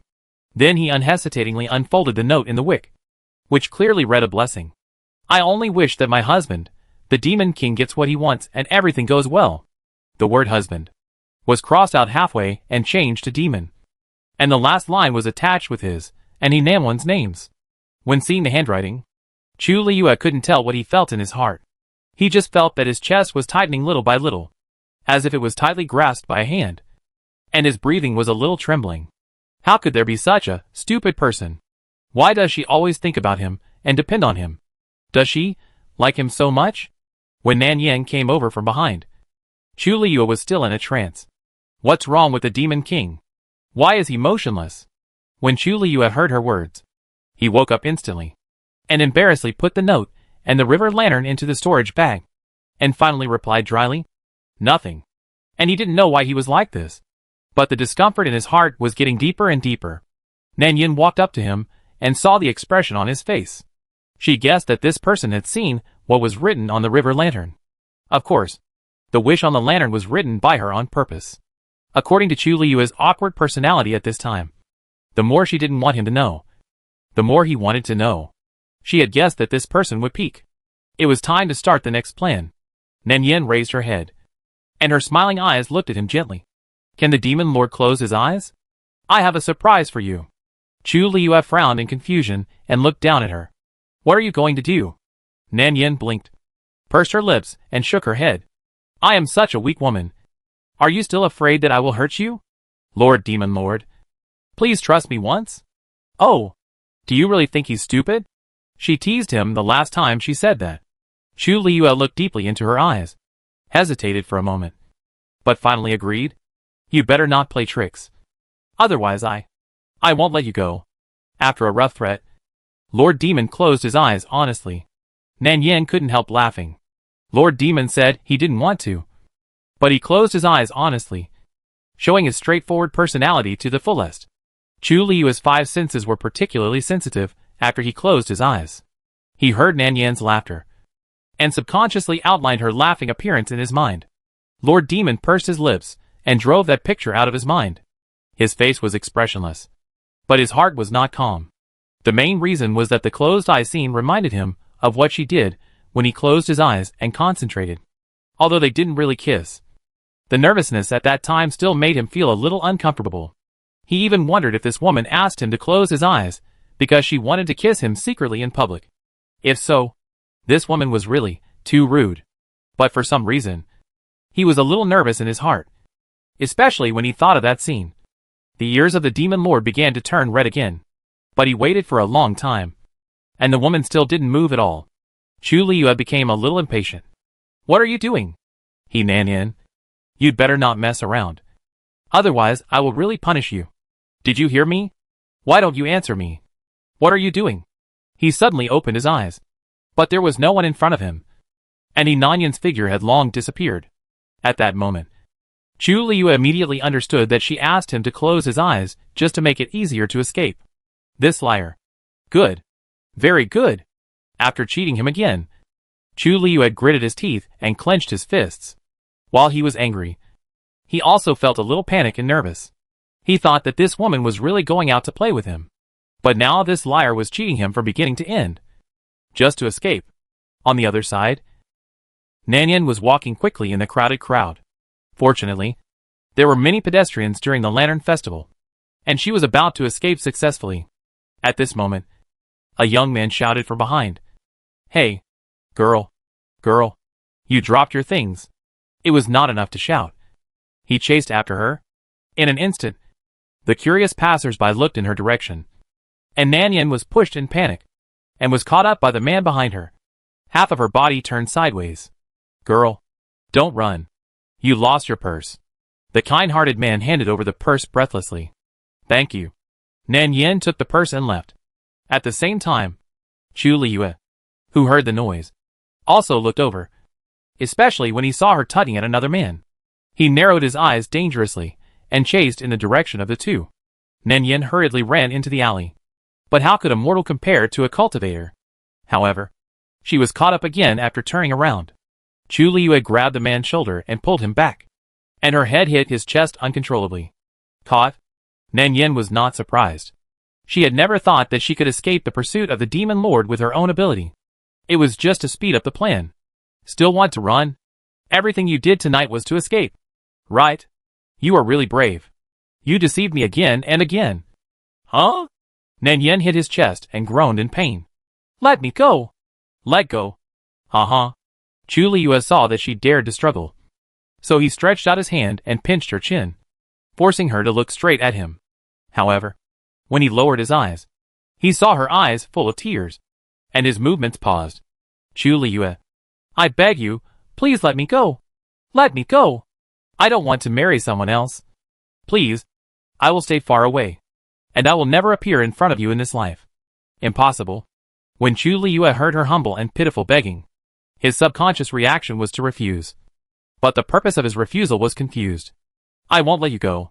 Nan Yan's eyes were already full of tears at this moment, and she bit her lips with her teeth and tightened his collar.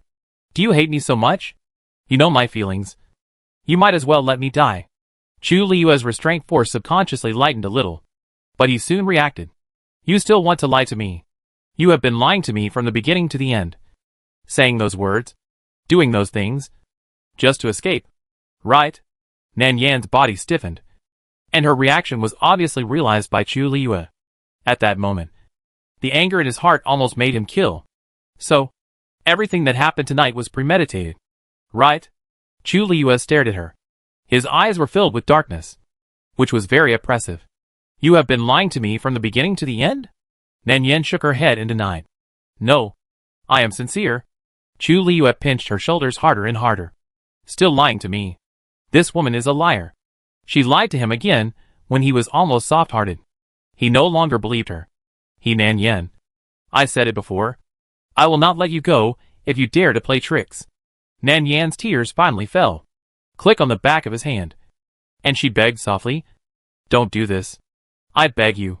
Chu Liu felt the temperature of the tears on his skin, and finally decided. He suppressed the discomfort in his heart and drooped his eyelids. It's useless to beg me. I will not be deceived by you again. After that, he raised his hand and chopped at the back of Nan Yan's neck. A sore pain came, and Nan Yan immediately lost consciousness and fell softly on him. Before she fainted, she saw a cold mockery at the corner of his mouth. Chapter 10 Bloody Fairy Heroes. When Nan Yan woke up again, it was at the wedding of Yi Chi-sang and He Nanwan. At this time, He Nanyan was trapped in a closed barrier. When she first opened her eyes, she saw circles of Yuta demon guards surrounding the courtyard. The wedding hall in the courtyard could no longer be called a wedding hall. It was not an exaggeration to say that it was a place of execution. The surroundings were in a mess, with broken wood chips and porcelain pieces falling all over the ground.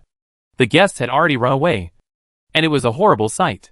Only a few people were left in the center of the courtyard, and it was obvious that they had just experienced a fight. And the result of this fight was that Chu Liu won. This was not surprising. Chu Liu had more people, and his cultivation was obviously higher than these two. Otherwise, he would not have killed so many righteous monks, who came to attack after falling into the devil. At this time, Yi Chi-sang was held hostage by many parties, and was seriously injured under the siege of many demon guards. He was stabbed by Chu Liu, and the blood flowers stained with the wedding robe merged into one. His face was also injured by the sword energy, and the wound on his shoulder was so deep that the bone could be seen. He fell in a pool of blood, and seemed to be about to lose consciousness. He Nanwan, who was on the side, was intact, because she was detained by the demon guards and could not move. She could only shout loudly, "Ayu, don't be like this. I have said it before. We are not suitable for each other. Even if we are really together, it will only increase sadness. What's more, the things you did. You killed so many people. We are no longer people on the same path. Please let me go. And let yourself go. Okay?" Chu Liu sneered. And before he could speak, then she heard her voice worriedly asking Yi Chi-sang on the side. "Senior brother? How are you?" "I'm fine." Yi Chi-sang sat up after hearing this, and gave her a comforting look. Chu Liu saw the two of them being so affectionate, and became even more angry. He was obviously injured, and he was her husband. So why didn't she ask if he was okay? Chu Liu was angry and stepped on Yi Chi-sang's shoulder, with murderous aura rising from his body. "You are so brave to flirt with me in front of me. One of you is my former fellow disciple, and the other is my wife. You two are getting married. Why don't you invite me to have a drink at the wedding?" Yi Chi-sang also spit out blood uncontrollably, and his face became even paler. "If I remember correctly, the one you married was He Nanyan, the second daughter of the He family. Since you married her, Nanyan is not your wife." Chu Liu put a lot of force on his feet. "A fake wants to fool me. I only want He Nanyan from the beginning to the end." Under the heavy blow, Yi Chi-sang's body shook violently, and blood gushed out from the wound.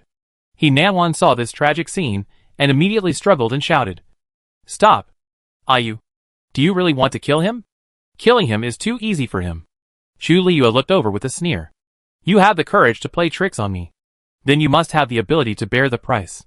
He waved his hand behind him, and He Nanwan, who was originally detained, was taken out in an instant. Yi Chi-sang, who stayed where he was, saw this and thought he was going to hurt He Nanwan, and his face turned pale. "Where are you taking her?" Chu Liu sneered. "Brother Yi, there is no need for me to worry about my wife." Then he laughed again, his smile full of sarcasm and malice. "Since we are from the same sect, I will not kill you, but I will make you wish you were dead but not alive." After he said that, he attacked Yi Chi-sang's dantian with a palm. This attack was too fierce and too fast. Yi Chi-sang was hit before he could react. The moment his dantian was destroyed, he felt that the spiritual energy around him was like a big hole.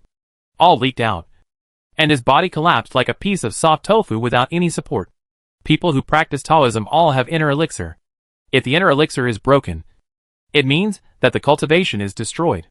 Chu Liu did not only do that, he also destroyed his legs. The former sect elder brother, Yi Xianjun, who was dressed in white and unstained by dust, has completely fallen into the mortal world at this moment, and he is still in such an embarrassing posture. "You dare!" Yi Chi-sang was in so much pain that he lost consciousness. His consciousness fell into chaos. and his lower body was in excruciating pain as if it was broken. Chu Liu's words made him regain some consciousness. Why wouldn't I dare? Since you are just an ordinary citizen, I will fulfill your wish. Yi Qisang groaned and coughed out a large mouthful of blood. The severe pain made it impossible for him to stay awake. Only a weak breath showed that he was still alive. Water. Water. Chu Liu sneered. He knew he was calling Henan. He was about to die. But he still had the mind to think about others. He then raised his hand and waved, removing the barrier in front of him. Nan Yan, who was originally trapped in the barrier, suddenly revealed her figure. There is one more thing I forgot to say. Since I have robbed your marriage, I will give you a bride. How did you let the He family make a substitute marriage? I will give it back to you intact now. He pushed the bound Henan to Yi Qisang on the ground, and sneered. Now one of you is a fake, and the other is a waste. Which is a perfect match. Waste, waste. Yi Qisang squeezed his fingers tightly. But the spiritual energy in his dantian was gone. The pain was unbearable. And Yi Qisang made a hoarse and low sound. The fingers under his sleeves dug into the wooden board because of humiliation and pain. And his nails were broken. Hatred spread all over his body in an instant. Chu Liu coughed. Yi Qisang coughed and opened his eyes. There was blood on his eyelids. In a trance, he saw the pushed Henan, who looked exactly the same. He muttered something in his mouth. But as soon as he opened his mouth, blood kept pouring out of his mouth. In the end, he didn't say a word and fainted completely. There was almost no breath. Motionless, like a dead body. Chu Liu only glanced at Henan before leaving, and saw that she was motionless and her face was tense. And then he left with his people. After Nan was completely freed from the restraints, she stood up and moved her numb hands and feet. Great. The result was as expected. The dog male protagonist personally sent her to this scum, and saved her from finding excuses to abuse him in the future. She walked to the side of the blood man. The red wedding gown he wore was soaked in blood. Looking at the bloody mess, it was really a bit miserable. She reached her hand into his nose to feel his breath again. Fortunately, he was not dead yet. If he was dragged back and washed, he should be able to continue to abuse him. When Yi Qisang woke up, the familiar environment in front of him made him a little dazed. He had just had a nightmare before. But the severe pain from his dantian made him realize that he seemed to have become a useless person. Yi Qisang lifted the quilt and twisted his fingers to gather a trace of spiritual energy in his body. But the broken dantian had no reaction at all. How could it be? No reaction? Yi Qisang pressed the position of his dantian in a panic. This must be fake. All fake. He was just dreaming. And he would return to normal when he woke up. His face turned red from coughing. His chest rose and fell violently. And he tried his best to hold back the blood in his throat. Yi Qisang didn't believe it. Didn't believe that he was just useless. He struggled to get up, sweating all over his head. But it was still in vain, because his legs were broken. He couldn't stand up at all. He finally sat up with his hands. But as soon as he exerted force, the whole person fell from the air like a bird without wings, and was smashed to pieces. Yi Qisang vomited blood again, and the blood slid down his lips to the ground. The originally white and clean undershirt was also stained with blood from the torn wound. He seemed to be unaware of it. He supported his broken body with his two hands. He was in a mess and tried his best to stand up. But in the end it was in vain. His cultivation and this body were completely ruined. Nan Yan, who heard the movement in the house, walked into the house. She was holding a bowl of steaming medicine in her hand. Seeing Yi Qisang lying on the ground and coughing, she knew that this person was alive. Originally, I was worried that it would take a long time for him to wake up. It seems that even if this person's cultivation was ruined, his physique is different from ordinary people. He can get up by himself after such a serious injury. At this moment, Yi Qisang lost all his glory, and was worse than a mortal, completely falling into the mud. He clenched his palms, and he could even hear the sound of his joints squeezing. At this time, a pair of women's embroidered shoes stopped in front of him. Yi Qisang subconsciously raised his head, and his eyes slowly moved up along the embroidered shoes. When he saw the woman's face clearly, he was dazed for a moment. But then he reacted. No, that's not Henan. Even if they look alike, the expressions between their eyebrows are different. This woman is not her, he said in a hoarse voice. You are? Henan. Nanyan put the bowl of medicine on the table, then stepped forward to help the person up. The immortal is right. I am he Nanyan. When the hands just touched Yi Qingsong's arm, he was forced to shake them away, and the blood stained her fingertips and slid down her fingers. Even in this ghostly state, he dared to despise her. Nanyan was in a bad mood. Why, are you here? Yi Qisang seemed to have forgotten what Chu Liyue said when he left. Yes, he was almost dead at that time, and his whole body seemed to have been fished out of blood. It was normal for him to not remember. Why can't I be here? Nanyan asked him back. Since this person doesn't remember those things before, she has to help him recall them. Nanyan raised her eyebrows slightly, squatted down and asked, Doesn't Yi Xianjun remember what Chu Liyue said to you before he left? She smiled at him. He said that you proposed to the He family to use an impersonator to replace He Nanwan to get married. So now, he wants you to taste what it feels like to have your sweetheart taken away on the wedding day and replaced by an impostor. He also said that the reason he gave you this fake was because you are now a waste with a broken dantian. A waste and a fake are a perfect match made in heaven. It was really infuriating. Yi Qingsong's heart tightened suddenly. He remembered what Chu Liyue said before he fainted. But he didn't expect that this woman would dare to say that. He clenched his fingers and stared at this person. You? What do you mean by me? Nanyan had already stood up. She was not afraid of him now. Besides, there were so many ways to capture him. And there was no need to be gentle and considerate to every scumbag. It was too gentle to deal with this person. After all, the original body was kind and forbearing, and treated him sincerely. But what was the result? In the end, he was thrown down the mountain and tortured to death by the evil cultivators. Besides, if this guy hadn't proposed a replacement marriage in order to protect his sweetheart, there wouldn't be so many troubles in the end. She didn't have the energy to continue coaxing him. Nanyan raised her eyebrows in surprise and continued to attack him. Do you still think you are the high and mighty Qisang Immortal Lord? Your dantian is now destroyed. Your body is half crippled. You can't even stand up. And you are not as agile as a weak woman like me. I saved your life because I was kind-hearted. And you dare not be grateful and stare at me? She just wanted to rub salt into his wounds, calling him Immortal Lord, making him recall how glorious his life was in the past, and how miserable his current experience was. Sure enough, Yi Qingsong's face became even uglier. His dantian was destroyed. His body was half crippled. These words sounded like a vicious curse to him. Yi Qisang was so angry that his throat was blocked, and he coughed up blood again. Shut up. I'm not. He didn't even finish his words. The whole person lay there like a dying fish, motionless, without a sound, as if he was stimulated too much, and his body couldn't bear it, and fainted again. Nanyan kicked his leg with her toes, feeling helpless for a moment. This guy was so useless. He fainted after just a few words. Chapter 11 Bloody Fairy Tale. On the other side, Chu Liyue had brought He Nanwan back to Yudu. Now he had gotten what he wanted. But for some reason, he always felt as if he had lost something important, so that he felt a little gloomy and depressed. He Nanwan was not injured, but was locked in a bedroom. There was a barrier outside the bedroom to prevent her from escaping, and there were maids waiting for her orders at the door. But she was more concerned about the safety of senior brother Yi at the moment. Chu Liyue, what did you do to senior brother Yi in the end? She usually called him Yu, and calling him by his full name meant that she was angry. But Chu Liyue was not in a good mood at the moment, and he didn't notice her emotions at all, which might be because he had unconsciously reduced his patience with her. Chu Liyue heard her calling Yi Qingsong's name again, and his face instantly became gloomier. Brother Yi? Is Yi Qisang the only one you care about? Didn't you see that I was also injured? Also, you'd better not forget your identity. You should be my Chu Liyue's married wife. As a married woman, you care about other men in front of me. Where do you put my face? After Chu Liyue finished speaking, He Nanwan realized how cold and terrifying the tone of the man in front of her was. This had never happened before. No matter how cold Yu was in the past, he was still the most patient when facing her.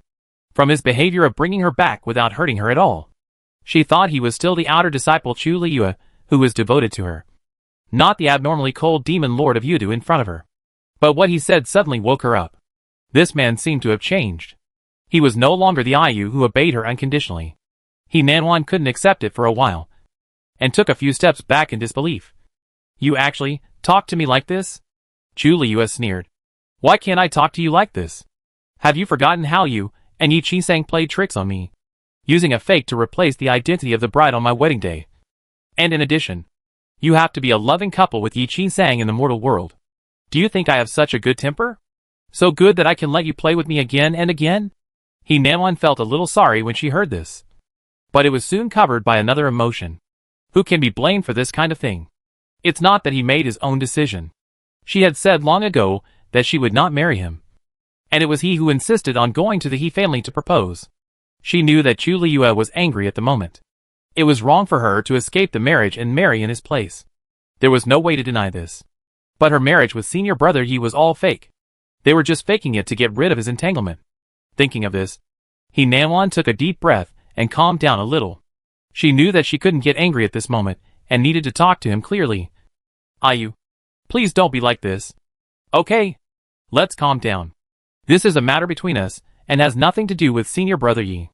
Tell me honestly, what did you do to him? Chu Liyue heard that she was still concerned about Yi Qi-sang's condition and couldn't help but sneered. You want to know how Yi Qi-sang is, right? Okay. Then I'll tell you. I broke his dantian and ruined his cultivation. He looked up into her eyes. His tone was light. But I didn't kill him. And I was merciful enough to give him a bride, exactly the same. I returned the same bride for hire trick he had created. When talking about the bride, Chu Liyue's voice seemed to pause unnoticeably. He did give He Nanyan to him. And he also successfully snatched He Nanwan back. But why? When he mentioned her, the suffocating feeling in his chest became more and more severe. It was obvious that he had always wanted He Nanwan, always her. He Nanyan was just a fake who looked similar. Chu Liyue thought so in his heart. He Nanwan, who was sitting opposite him, took a few steps back in disbelief after hearing what he said. Then, the shock and anger in her heart made her eyes widen. How could you treat senior brother Yi like this? You actually destroyed his cultivation? Do you know that dantian is as important as life to a cultivator? This is even more cruel than killing him. Ah, you. Even if you hate him, you shouldn't humiliate him like this. In fact, He Nanwan has always felt something was wrong since she came back. Ah, you has changed. The way he looks at her is no longer the way he used to be. Full of compromise and obedience. It seems that he has changed since he fell into the devil. And has become a completely different person. And the more she cares about Yi Qi-sang, the angrier Chu Li feels. Why? Are you distressed again? You care so much about Yi Qi-sang. Why don't you care about your fake sister? For some reason, he suddenly mentioned He Nanyan, who no one cared about. As if no one really cared about her.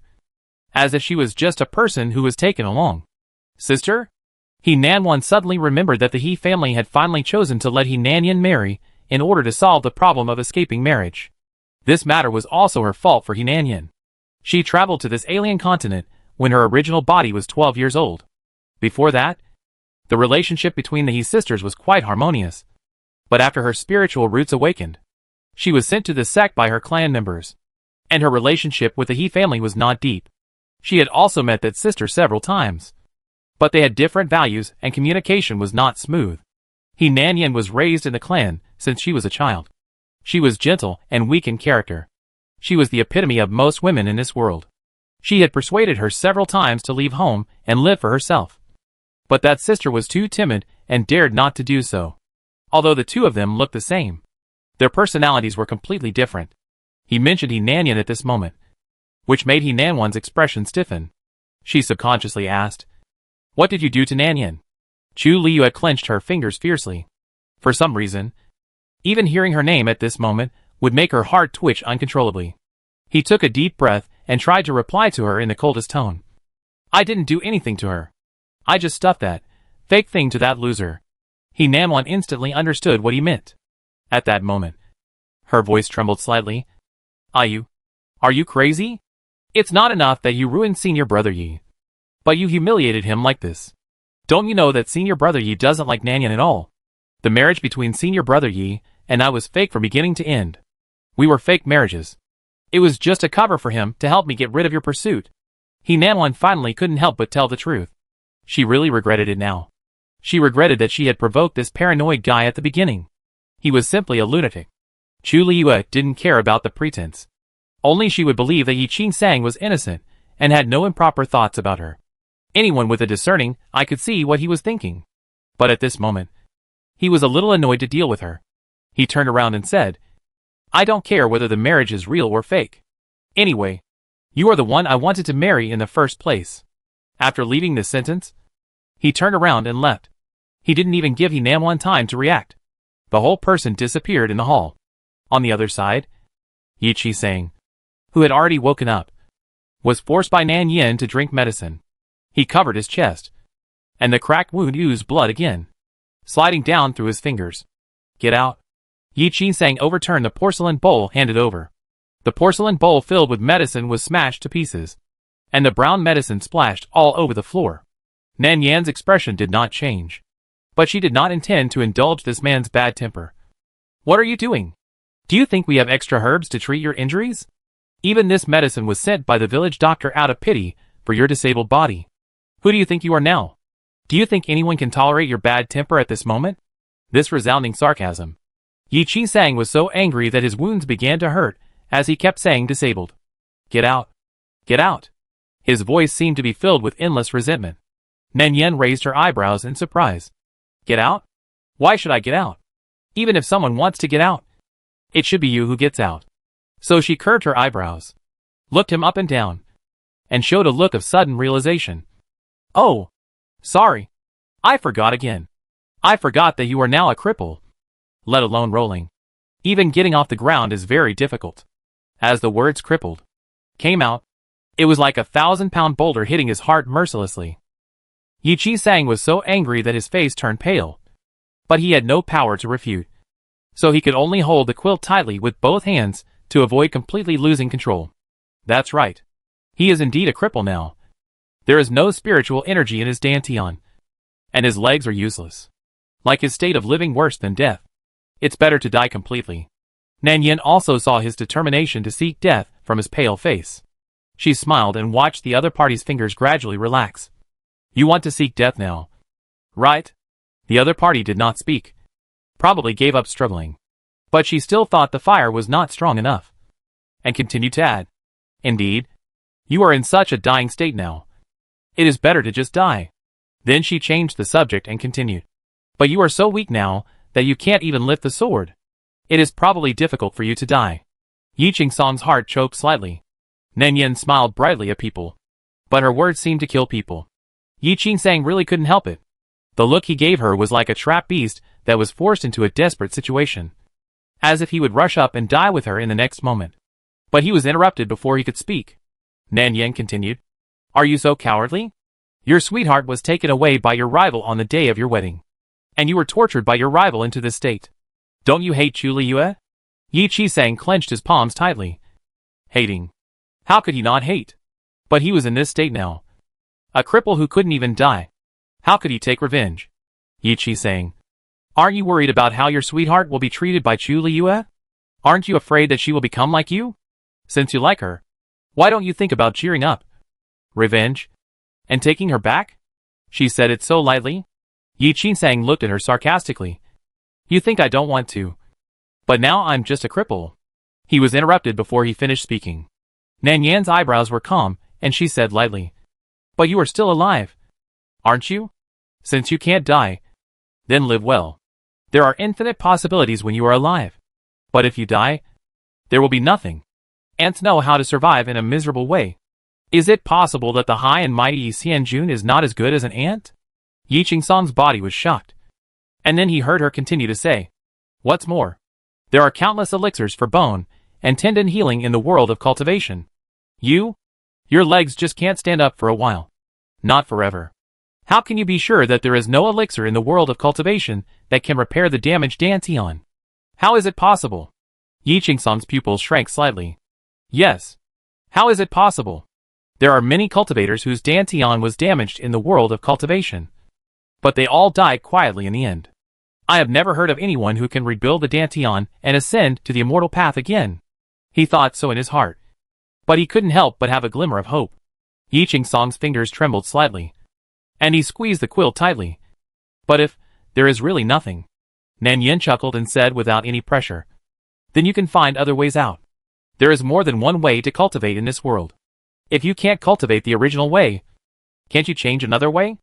After all, the world of cultivation is so big that there are all kinds of things. If you die like this, then there will be nothing left. The casual tone was like a bell that suddenly struck his heart, making him sober up. Yi Qing was shocked. What she said is not impossible. There are all kinds of things in the world of cultivation. Even if his dantian is useless, he can find other ways to revive. There is always a way. But if he gives up completely, then there will be nothing left. Yi Qing was about to say something. But as soon as Nan Yin finished speaking, she turned around and left. Yi Qing was stunned for a moment, and his eyes fell on the slender and faint figure. The light from the window shone behind her, as if a thin halo was coated around her. He looked at her back and suddenly felt a little panic in his heart. Where was she going? Would she ignore him? He had a glimmer of hope. Even if the hope was slim, he wanted to give it a try. When Nan Yin came over with another bowl of medicine, Yi Qing felt a little relieved. Fortunately, she was still there. Nan Yin walked to the edge of the bed and sat down, and handed the medicine to him again. If you knock over the medicine again this time, we won't even have enough bowls. Yi Qing suddenly felt a little sorry. Now it seems that his previous behavior was really ignorant, and he naturally wouldn't do those annoying things again after he figured it out. But he still felt a little awkward in his heart. Why did this woman help him for no reason? Shouldn't she hate him? He reached out to take the bowl of medicine, but couldn't help asking, why do you want to help me? Help you? This time Nan Yin couldn't help laughing. She directly put her hand on Yi Qing's forehead. You don't have a fever, do you? This overly close distance scared Yi Qing. When he raised his eyes, he saw her face approaching. At such a close distance, he could even see her eyelashes clearly. He was so shocked that he almost lost his grip on the bowl in his hand, and a few drops of medicine splashed out, and the originally pale face turned red in an instant, and said angrily, why are you so close? Nan Yin raised her eyes and smiled, expressing her surprise. Of course I want to see if your brain is burned? Yi Qing frowned in confusion. What do you mean? Nan Yin looked over and said her inner thoughts without any burden. If you hadn't proposed to the He family that I should marry in place of someone else, I wouldn't have been thrown around like an object. If I don't hate you, I'm repaying evil with kindness. I'm kind-hearted. And I'm kind-hearted. How dare you say such shameless words? She gave him a cold look and snorted. I'm not helping you. But it's too easy for you to die. It's more interesting to torture you alive. However, to Yi Qing, these words were just her hypocritical words. From beginning to end, she didn't do anything to hurt him. After thinking about it, Yi Qing's face turned redder. He was guilty. He did hurt another innocent woman in order to protect his sweetheart. Now, the woman has saved him without any grudges. For a moment, Yi Qing couldn't tell what he felt in his heart. He felt guilty, embarrassed, and embarrassed. It was always uncomfortable. Perhaps only when a person is in the most difficult and miserable time can he see the true nature of a person. At this moment, there was no one around him except the woman he had hurt. He felt a little lonely, but he still said carefully, I'm sorry. The man apologized. Nan Yin looked at him in surprise, and suddenly felt a little funny in her heart. This situation did not appear in the original text. But, what's the use of a belated apology? Chapter 12 Bloody Immortal Heroes. In the Nether City bedroom, Chu Liu started to have a headache again. He didn't understand. It wasn't even the 15th day yet. Why did it have to be this time? The demonic energy in his body was surging, and the pain this time was more fierce than the previous times. In addition to the physical pain, there was also pain in his heart. His head was splitting, and the pain was unbearable. But this time no one would take care of him all night without sleep. Chu Liu took a few deep breaths to relieve the uncomfortable suffocation stuck in his chest. He held the river lantern that was supposed to be released, and the note in his hand. Seeing these, his originally calm emotions began to roll again. It shouldn't be like this. It shouldn't be like this. He obviously got the person he really wanted. Why? Why does he always think about her? He took a deep breath, and then forced himself to stop.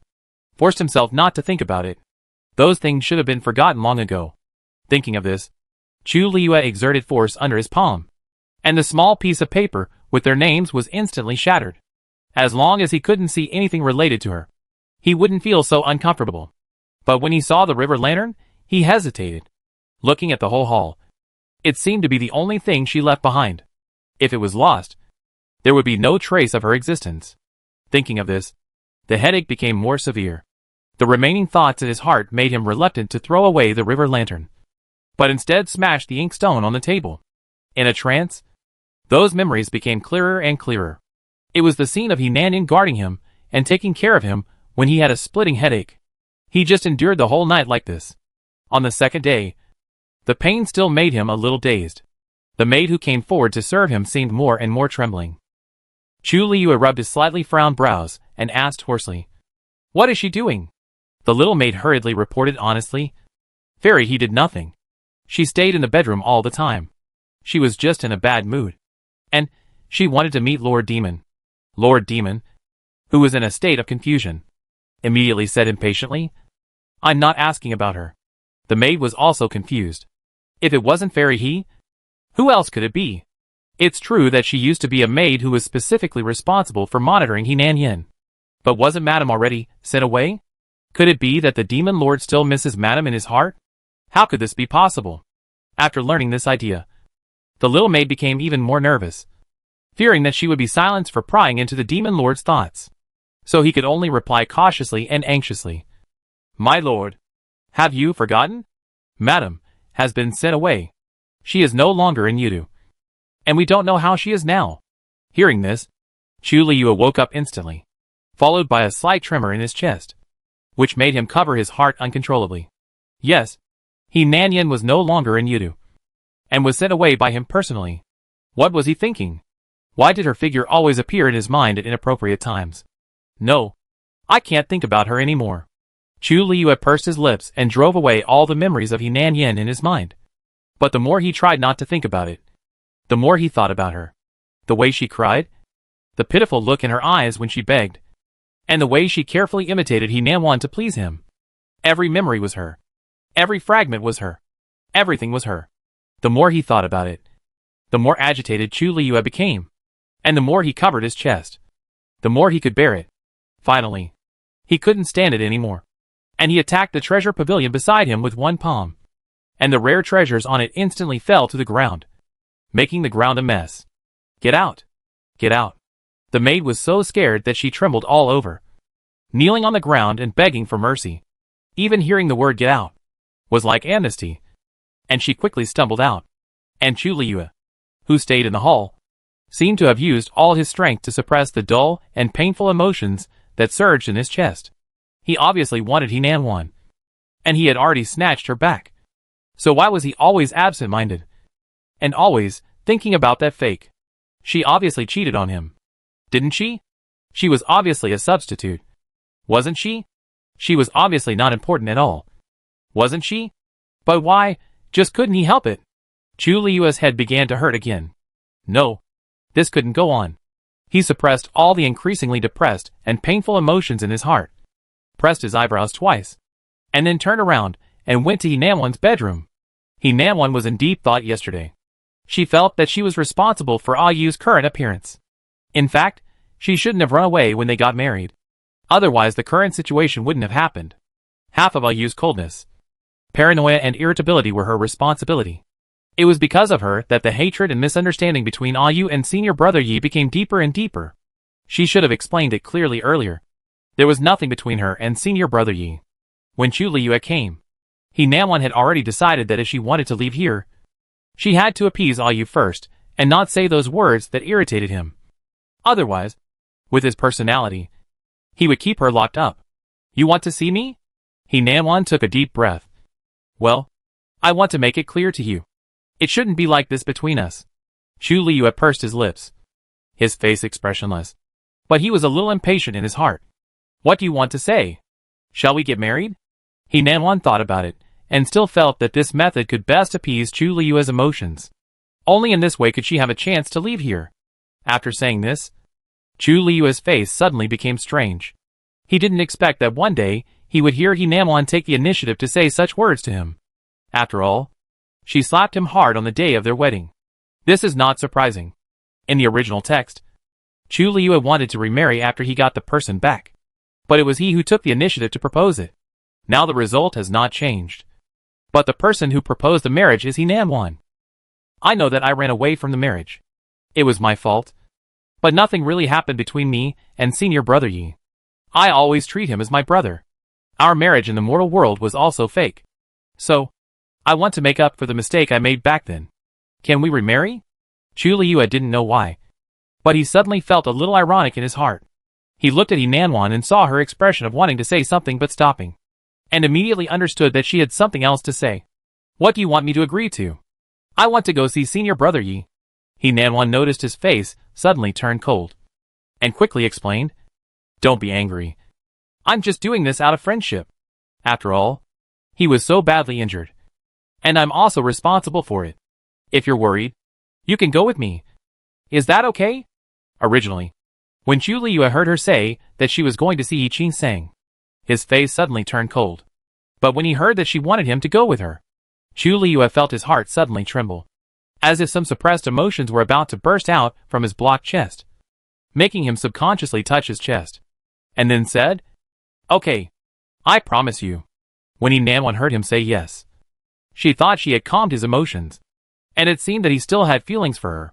While feeling fortunate, she was also a little distressed. If his possessiveness was not so strong, she would not be unwilling to be with him. And the two people in the mortal cabin, the way they get along is no longer as difficult as it was at the beginning. Although Nan Yin still made sarcastic remarks from time to time, in Yi Qingsang's eyes, that became the motivation to support him to live. And after listening to it for a long time, Yi Qingsang became immune to it. The main reason was that Nan Yan's attitude towards him was too ordinary. As if even if he was disabled, he was no different from ordinary people. Sometimes people have this mentality, especially the immortal king who was once high and mighty. It is even more difficult to accept the sympathetic and pitiful eyes of others after his dantian was destroyed. He wants others to treat him with a normal attitude. Yi Qingsang probably has this mentality at this moment. It is already dark outside the house. When handing Yi Qingsang the last bowl of medicine, Nan Yin directly told him about this matter. We have no money to buy herbs. When Yi Qingsang heard the news, he was stunned for a moment, and then he reacted. He naturally couldn't open the storage bag without spiritual power.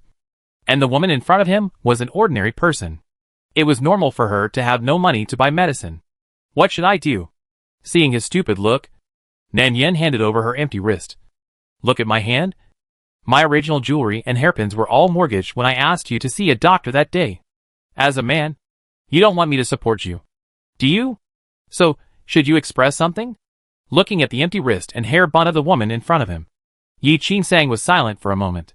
He really didn't expect that he would have to spend money to take medicine when he was sick. Now it's different from usual.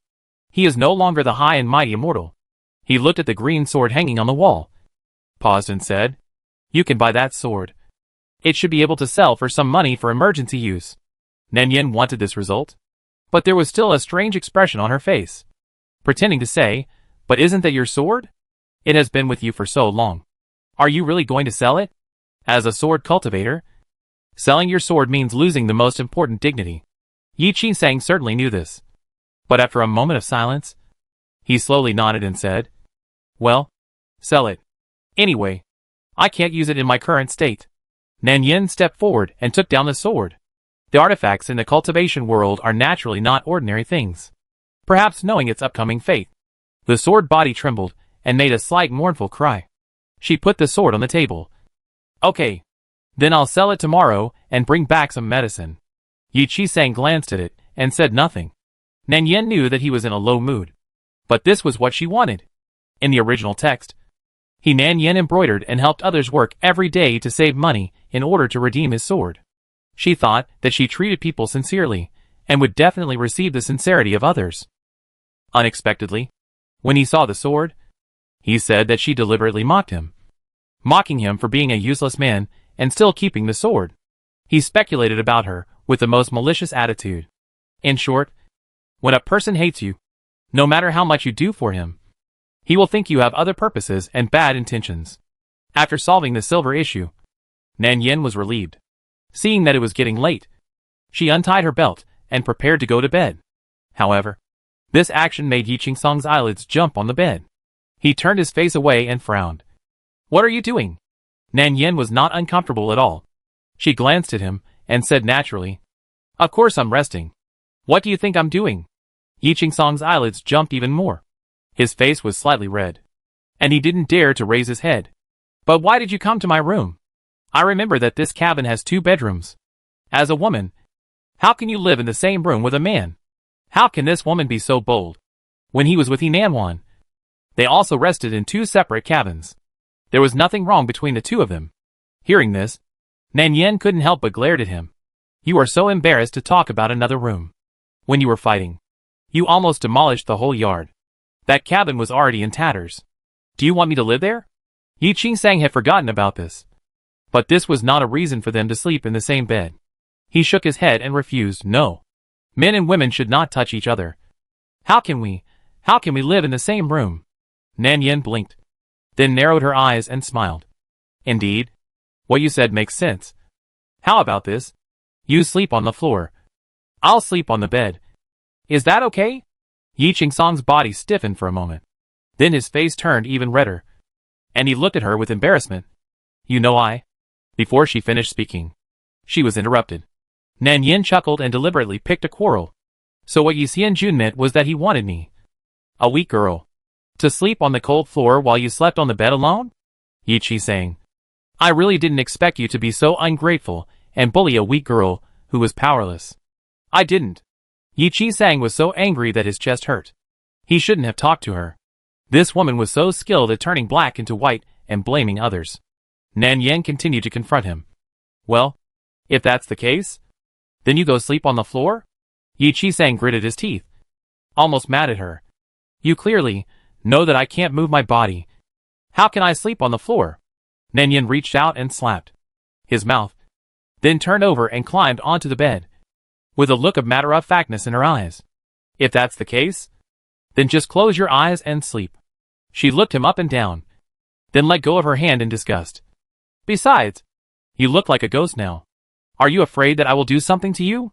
Yi Qing-sang was so angry that he was speechless. He had never been despised and insulted like this before. This woman was simply unreasonable. He watched the woman climb onto the bed, stepped on his foot, and turned over and lay inside without hesitation.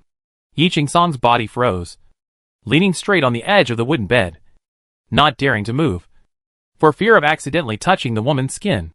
He had never had such close contact with a woman since he was a child.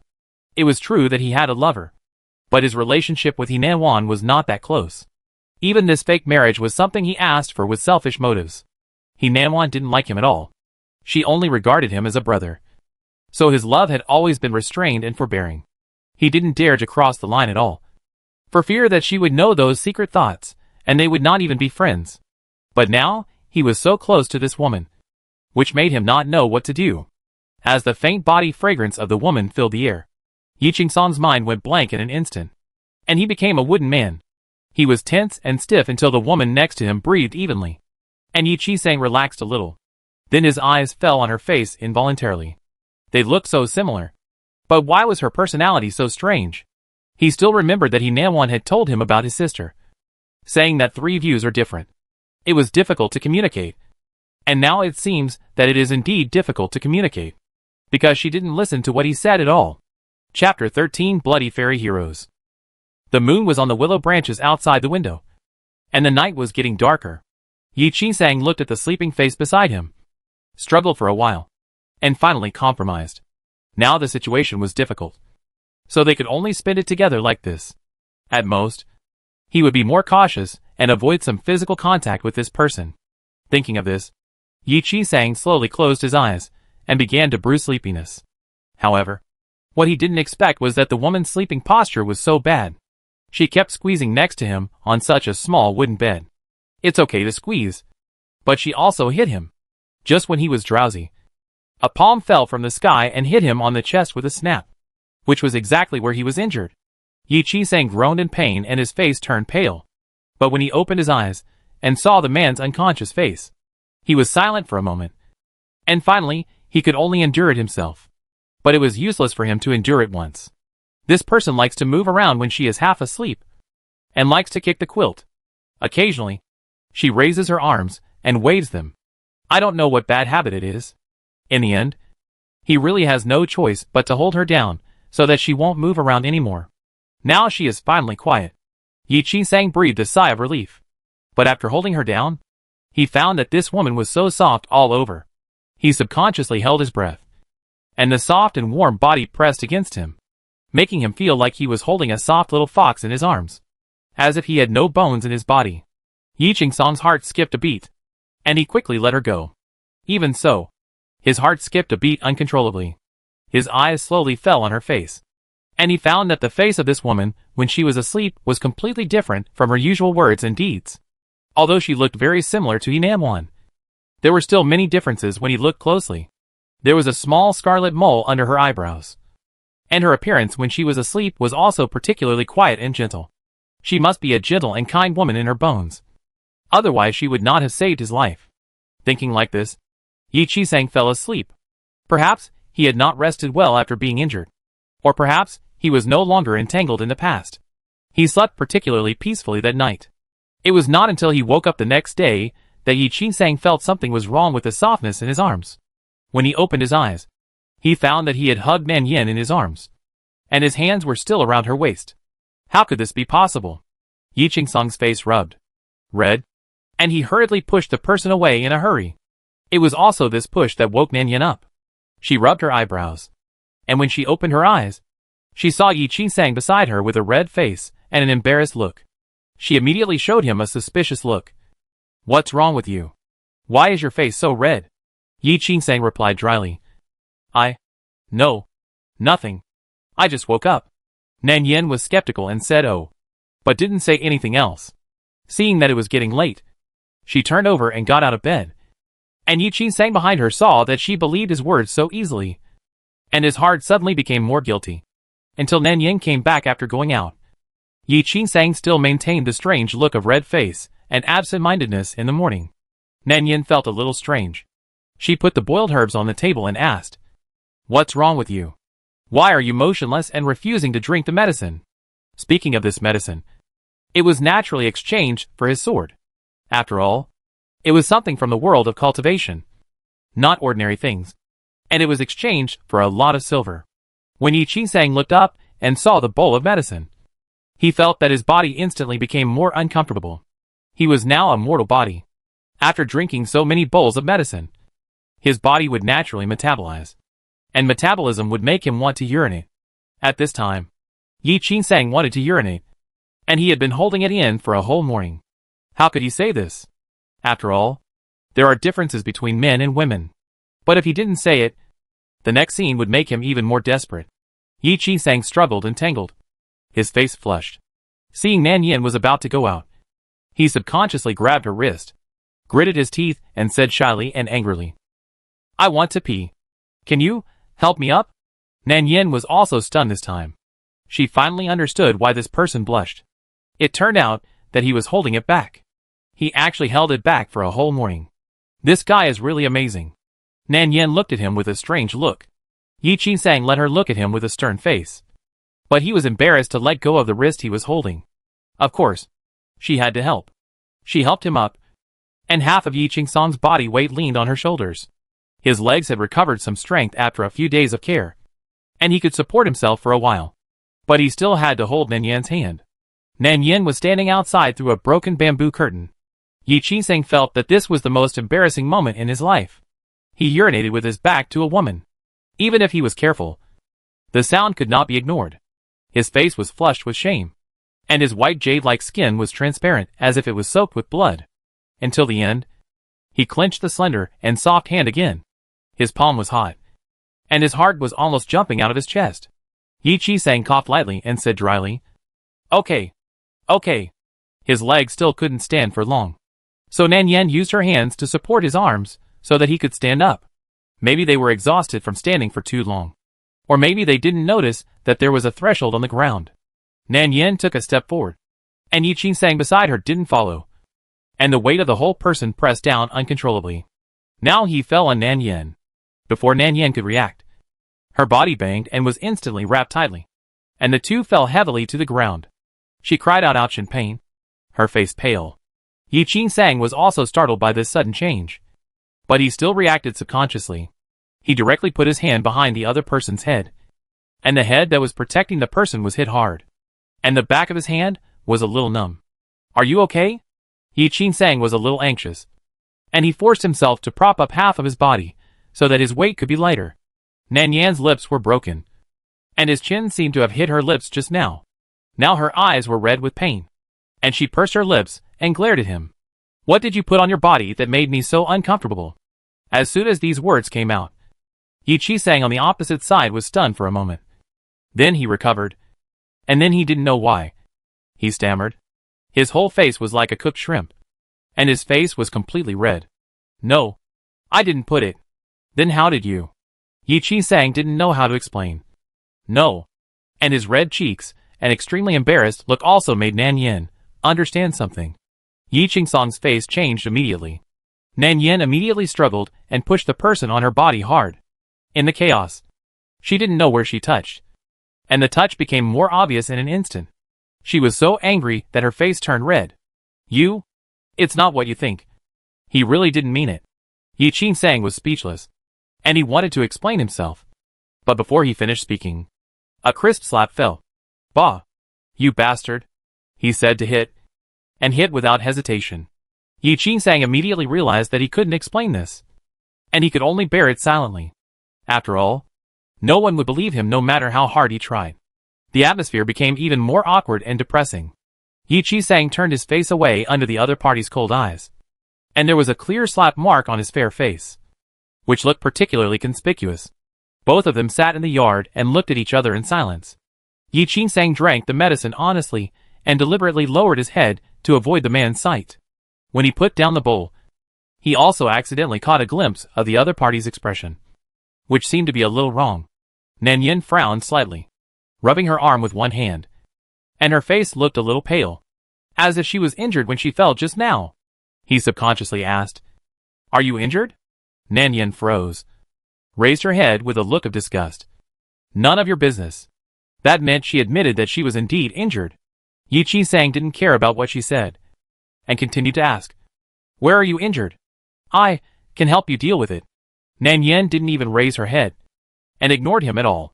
He saw that the other party was still unwilling to pay attention, and knew that this person was angry. So he softened his tone and said, You also said that your body is your own.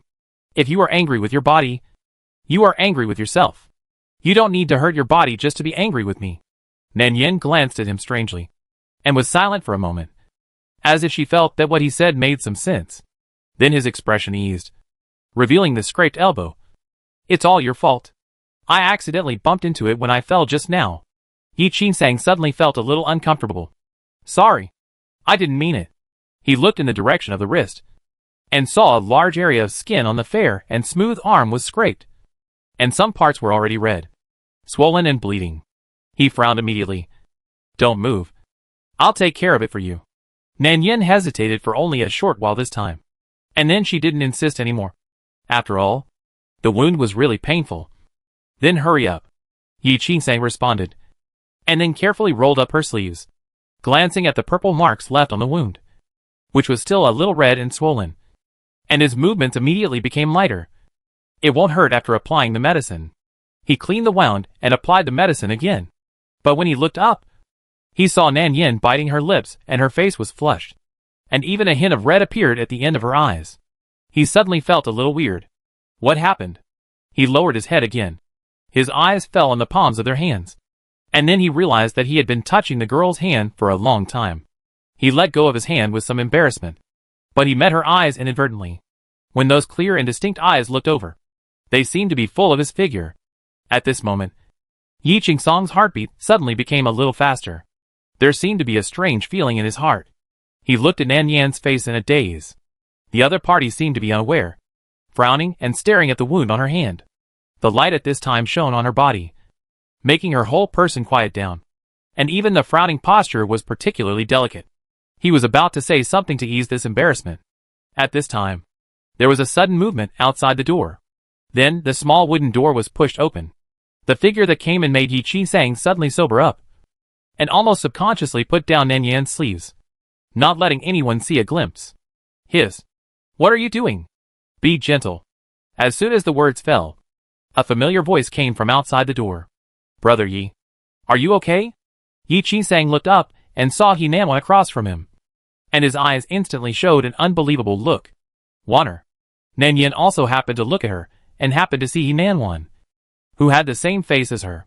When she was surprised, she unexpectedly bumped into the eyes of another person. Gloomy, depressed, and those inexplicable emotions, all mixed together, entangled, and deep into the bone marrow. Nan Yin looked at him.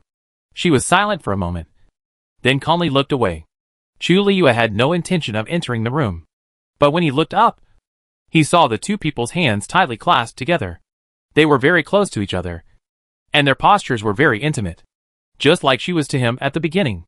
At that moment, the suppressed, restrained, and forbearing emotions that had been accumulated in his heart for a long time finally burst out. As if they had found some kind of outlet at that moment, all flooded into his heart. Jealousy and possessiveness spread all over his body. Especially when he saw the intimacy between the two. He suddenly felt a sharp pain in his chest. And it was so uncomfortable that he felt like he was suffocating, making him want to rush forward and completely separate the two. But why? He obviously liked Nan Wan. He obviously had someone he liked. Why? His mind was full of memories about Nan Yin. Why? Chu Liyue tightly clenched his fingers under his sleeves and forced himself to calm down. Nan Wan beside him also noticed that his mood was a little abnormal. She thought that this person was jealous. So she spoke to comfort him. I said. I just want to say a few words to senior brother Yi. I don't have any other thoughts. Yi Qingsang also saw Chu Liyue beside her when she spoke. Subconsciously clenched his fists, and a surge of hatred surged in his heart. But he had nothing now. He knew that before he had a chance to take revenge, he had to endure, and only by living could he have a chance to change. Nan Wan also felt a little guilty when she saw Nan Yin. She stepped forward and touched her shoulder. Nan Yin. I'm sorry. I'm sorry for what happened before. Nan Yin shook her head. After all, the original body could no longer hear, so it was useless to say more. She also knew that the two had something to say, so she patted the back of Yi Qingsang's hand, motioning him to let go, and then said to the two, I know you still have something to say. I'm going out first. As for her, she naturally went to abuse the male protagonist. Seeing this, Nan Wan cast a grateful look at her again. Thank you. Chu Liyue had just watched the familiar figure slowly walk towards him, until she was in front of him, until her hair was blown by the wind and accidentally brushed through his fingers, and then quietly slipped away, silently, and finally the two passed by each other. He could even feel the throbbing in his heart when she approached, and the suffocating feeling that made him breathless. But she didn't say a word, didn't look up, and didn't even look at him, just passed by without a wave of emotion. At that moment, Chu Li felt a sense of emptiness that he could no longer grasp, and he had a desperate urge to rush up and grab her hand. And in the end, he really caught up with her. Chapter 14 Bloody Fairy Tale. The two people in the yard were still immersed in the awkward atmosphere after the reunion, and seemed not to notice what was happening outside. Nan Yin walked all the way to the back mountain garden, ready to pick some wild vegetables and fruits to take back, but was suddenly grabbed by Chu Liyue, who came behind her. He was very strong, and the place he grabbed happened to be the wound that Yi Qingsang had bandaged for her. Nan Yin pursed her lips subconsciously, and couldn't help but groan in pain. Let go. Chu Liyue subconsciously relaxed his strength, but his long eyebrows wrinkled unconsciously. Are you injured? His tone contained a nervousness that he himself didn't even notice. Nan Yin paused for a moment, then ignored the injury, struggled to break free from his hand, took a step back and said, Thank you for your concern, Lord Demon. It's just a minor injury. Chu Liyue's movements were a little stiff, as if he was not used to her calm tone. His fingers under his sleeves clenched tightly, and he was annoyed by her attitude and her indifference. But in the end, the person who should be annoyed the most was himself. If it weren't for him, she wouldn't have become so cold and evasive now. In this case, why did he bother her? Chu Liyue took a deep breath, his eyes still fixed on her figure. Just as she turned around and prepared to leave, he suddenly whispered, Do you hate me very much? When he said this, his voice seemed to tremble a little, and he might not even realize how ugly and miserable his face was at this moment. Nan Yan's eyelids drooped slightly, but her eyelashes trembled uncontrollably. She seemed to be thinking about the meaning of his words, but after thinking for a while, she felt that there was no point. After all, it was useless to say more. So she just laughed softly, as if she had completely accepted her fate. Demon Lord, don't test me. The matter of the substitute marriage was originally our family's fault. I am now punished, and you have got what you wanted. The relationship between us has long been gone since that day. She turned her face to the side, her tone calm and gentle. Now we are just strangers who met on the street. I will not hate a stranger for no reason. Stranger? Chu Liu suddenly felt a little cold in his hands and feet. Reason told him that this was normal. And this was the right thing to do. This was how it should be between them. They should have been strangers. And not interfering with each other was the most appropriate outcome. But was it really like this? Why? Was it so uncomfortable? He had been struggling and distressed. And even he himself didn't know why it was like this. Could it be that he didn't want to be a complete stranger? Chu Liu felt that he had found the reason. Especially when he looked at Nan Yin in front of him. The woman who had tried every means to please him in the past and secretly called him husband. But now she was calling him Demon Lord with a calm and indifferent attitude. And she also told him that they were strangers from now on. And she didn't even want to hate him. What was this? Chu Liu had closed his eyes. Is she going to completely expel him from her life? And from now on, she would never care about him again? When he thought of this possibility, Chu Liu suddenly felt a dull pain in his chest, as if he had been stung by something. It seemed as if a thorn had stung a small wound on the tip of his heart. At first, it was a slow and subtle sting. Then it spread to his whole body. And finally the wound became bigger and bigger, and the dense pain became deeper and deeper, making it more and more unbearable for him. How could it be? How could it be a stranger? They had clearly been married. And they had the closest relationship in the world. How could it be broken just like that? Chu Liu knew that he was not a good person.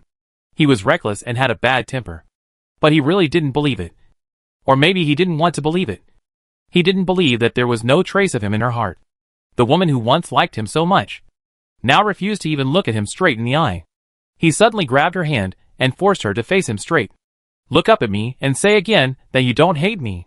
Nan Yin pursed her lips and turned her face away. Let me go! Say it. Look into my eyes and say it. This action almost made Nan Yin unable to maintain her calm expression on her face. She didn't understand why he was pestering her. Was it because he saw that she was living too easily? So he wanted to continue to torture her? Thinking of this, Nan Yin's face quickly turned pale. She raised her head suddenly, tears in her eyes, as if she wanted to vent all the grievances she had suffered from him in the past. What do you want me to say? What's the point of entangled in these things now? You obviously have got the person you want. And I, a fake, have also received the punishment I deserve. Why don't you let me go? The relationship between us ended as early as the moment you sent me away. Do you hate me so much? I've said before, I don't hate you. And I won't care about you anymore. Because it's not worth it. I won't waste my feelings for a stranger. After she said that, she broke free from his hand and stepped back a few steps. But her tears still fell uncontrollably. Just like when she grabbed his sleeve and begged him. And every word she said was like a knife, stabbing into his heart. Chu Liu felt that the pain in his heart was becoming more and more unbearable. Yes, at this point, what's the point of entangled in these things? He has already got the person he has always wanted. And the person who deceived him has been punished. But why? Why? When I see her smile, my heart beats faster. And when I see her cry, my heart aches. Especially when I see her with other men.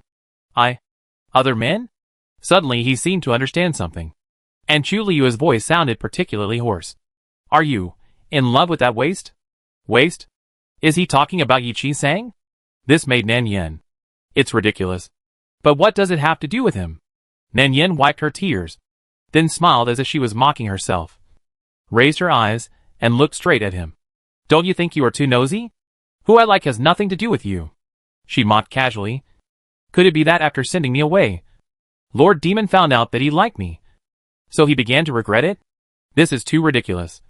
Sir, if you say this, even a 3-year-old child won't believe it. She raised her eyes and looked straight into his eyes, full of cold mockery. After Chu Liu heard that, his body suddenly froze. His face was bloodless. The veins on the back of his hands were tight, and he squeezed his fingers tightly. He seemed to have found the source of his pain and discomfort. It should be like.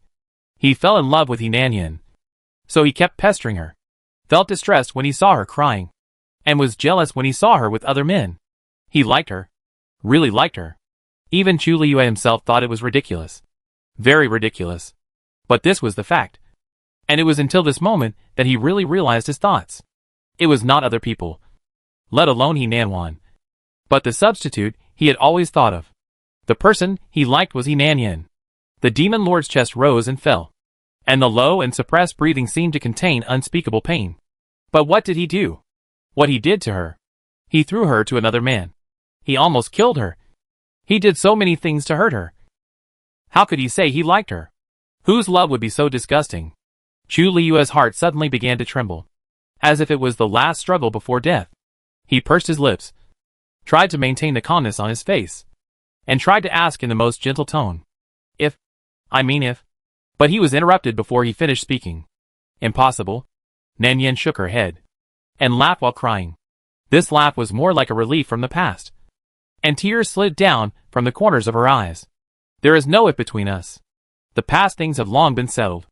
In the future, I will live a good life in the mortal world. I will forget the past. Marry an ordinary person. Raise a husband and children. And live the rest of my life in peace. From now on, I will never be an eyesore to you again. Marry an ordinary person. Be a good wife and mother. Whenever Chu Liyue thought of that scene, he would clench his chest tightly. At that moment, he seemed to taste a sweet taste in his throat. He closed his eyes, and a layer of frost seemed to condense on his handsome and pale face. When he opened his eyes again, the bottom of his eyes was suffocatingly dark. What if I don't agree? Nan glared at him fiercely. And tears came out instantly. Her pale face contrasted with the blood-red lips. And there was a kind of thrilling beauty. You don't agree? Chu Liyue. Why do you have the right? Who do you think you are? And why do you do that? You forced me to marry the He family. And my sister didn't want to marry you. What can I do? I'm just an abandoned child abandoned by the family. Do you think I'm willing to marry for you? Why do you hate me? I haven't hurt you from beginning to end. Why do you force me? Why don't you let me go? The rest of the words disappeared between the other's lips before they were spoken. Nanyan's pupils shrank slightly. That person actually leaned over and kissed her. Why? This was probably the reason. Rather than saying it was a sudden kiss, it was more like a comfort full of helplessness and attachment. His movements were cautious. Very light and gentle. As gentle as a breeze. Don't cry. Even Chu Liyue himself didn't know why this happened. But seeing her crying so sadly, he couldn't help but feel a dull pain in his heart. He wanted to hold her in his arms. Wanted to comfort her. Wanted her to stop crying. Nanyan saw his eyelashes tremble slightly. Then, with tears in her eyes, she slapped him hard. Get out of here. This slap was very powerful. Because the real strength made her palm numb slightly. Chu Liyue's face was also hit, and turned away quickly. The originally white jade-like face quickly appeared red marks. And even a trace of blood flowed out of the corner of his mouth, which was bitten by her when she kissed just now. But this man seemed to feel no pain, and his eyes stared at her stubbornly. Nanyan pushed his chest away with force, and her body swayed a few times. She raised her head and looked over with unbelievable eyes. What do you think of me? How could you? How could you do such a thing? After she said this, she turned around and left, even leaving the bamboo basket behind her, as if she didn't want to have any more involvement with him. Chu Liyue, who stayed where he was, coughed lightly, and suddenly spit out a mouthful of blood while coughing. And the blood stained his lips red, which was a kind of burning beauty. He reached out and stroked the corner of her mouth. Her lip balm stained his fingertips. But the remaining warmth had long since disappeared. Chu Liyue looked at the figure getting farther and farther away, and suddenly laughed softly. As he laughed, his eyes turned red again, and moisture gathered in his eyes, and a trace of extreme pain flashed in his eyes. Who can he blame for becoming like this now? No one can be blamed. Only his own obsession. Blame him for waking up too late. Blame him for saying one thing and thinking another. And blame him for personally giving her to another man. Pain. Regret. Unbearable, entangled but deep in his bones. He deserved it. Chu Liyue's throat surged with a fishy sweetness. But what to do? Even so, he still couldn't let go. And in the other yard, Nan handed over a bottle of tendon and bone healing pills. Looking at Yi Chi sang with guilt. Brother, I asked for this pill. It should be able to treat your injuries and restore your injured leg. But Dan Tian. Yi Qi-sang looked at the bottle of pills, but couldn't help but clench his fingers. He didn't need anyone's sympathy and charity, especially his enemies. Where did you get it from him? He Nanwan was stunned for a moment, then understood what he meant. But now it's time. Who can distinguish between enemies or not? Naturally, it is more important to take care of your life. Brother, no matter where this medicine comes from, it can cure your injury and help you stand up again. Please don't be so stubborn. Okay? Yi Qingsong's eyebrows suddenly turned cold, and he vigorously overturned the hand she handed over. I don't need his charity. He Nanwan seemed a little surprised by his cold attitude, and her eyes were slightly red. Brother, don't be like this. Okay? This is not charity. I give it to you. I really want to help you. You? Are you blaming me? Blame me for not making it clear at the beginning. Blame me for dragging you down. Yi Qingsang retracted his hand stiffly, and knew that his actions just now were too impulsive, especially seeing her sad look. He couldn't bear it in his heart, and a trace of entanglement flashed in his eyes. In the end, he said to comfort her, I don't blame you. This is none of your business. After all, I did have some unknown thoughts at the beginning. This surprised He Nanwan, and then she felt even more sorry in her heart. She was really just a relative to her brother. Besides, this is not the time to talk about these things. She put the porcelain bottle on the table, looking a little embarrassed. Brother, I have now agreed to marry you, because only in this way will he relax his vigilance against me and let me come to see you. When he heard the news, Yi Qingsong's body paused for a moment. But then he found that he didn't seem to have too many unexpected emotions in his heart, as if he had expected it when they were in the sect before. Nanwan liked to run after that outer sect junior brother, and the relationship between the two had always been good. It was not until Chu Liu fell into the devil that He Nanwan began to alienate him.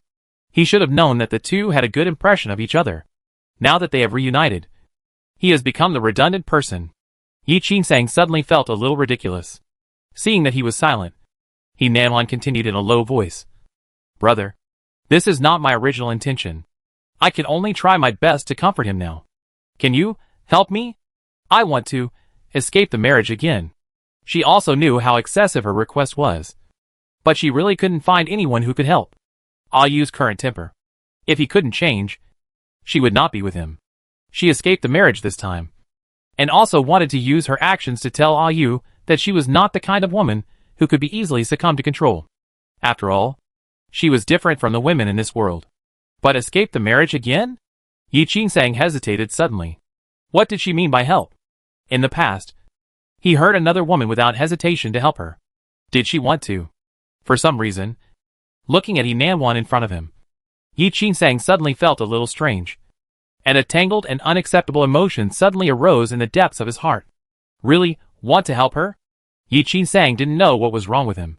Suddenly, many memories about He Nanyan came to his mind. She was a woman with a hard mouth and a soft heart. She said one thing but meant another. In fact, she was gentler than anyone else. She sold all her jewelry to buy medicine for him. She looked fierce on the surface, but she was very soft inside. Thinking of this, Yi Qingsang suddenly hesitated. He felt that his heart seemed to be divided into two halves. One half was He Nanwan, her pitiful and expectant voice begging him for help, and the other half was He Nanyan. The two voices mixed and intertwined, making his head buzz. He shouldn't have agreed, shouldn't have entangled with those people, and shouldn't have dragged her into the water again. After all, in his current situation, what help could he provide? Yi Qingsang was thinking more about He Nanyan at this time. But in a trance, another voice was hovering in his ears. The person he loved was He Nanwan. Wasn't he? After hesitating for a long time, Yi Qingsang finally agreed. Chapter 15 Bloody Fairy Heroes. Nanyan trotted all the way to the wooden house, and when she was sure that the people behind her were not following, she tidied up her messy hair and clothes, then pushed the door open and entered the yard. The atmosphere between the two people in the yard was also a little strange. They were immersed in each other's thoughts, so they didn't notice that something was wrong with her. Nanyan could roughly guess what the two said. According to the current situation, He Nanwan would definitely not accept Chu Liu, so it was likely that she came to ask Yi Qingsang for help to escape. Even if Yi Qingsang hesitated, he would eventually choose to help her. Nan Yin continued to walk inside. But Nanwan, who was originally sitting in the yard, suddenly stepped forward and held her hand. She was holding a bottle of pills in her hand, and handed it to her with an apologetic look. Nan Yin, I'll give you this bottle of medicine first. I haven't said sorry to you for the He family's substitutionary marriage.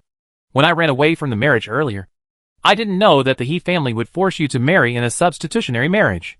During this period, you must have suffered a lot of grievances. I am sorry for you.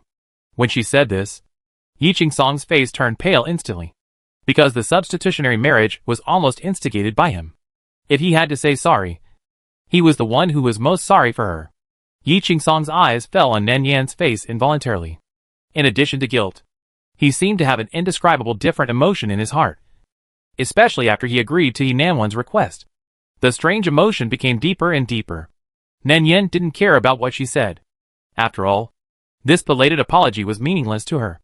Nan Yin looked at the heroine in front of her, who looked exactly like her, and suddenly felt a little subtle in her heart. The two of them looked very similar. She could understand that the other party chose to escape the marriage, but understanding did not mean that she could agree.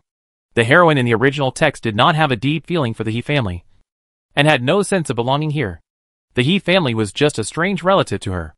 Of course, she could not sacrifice her lifelong happiness for such a strange family.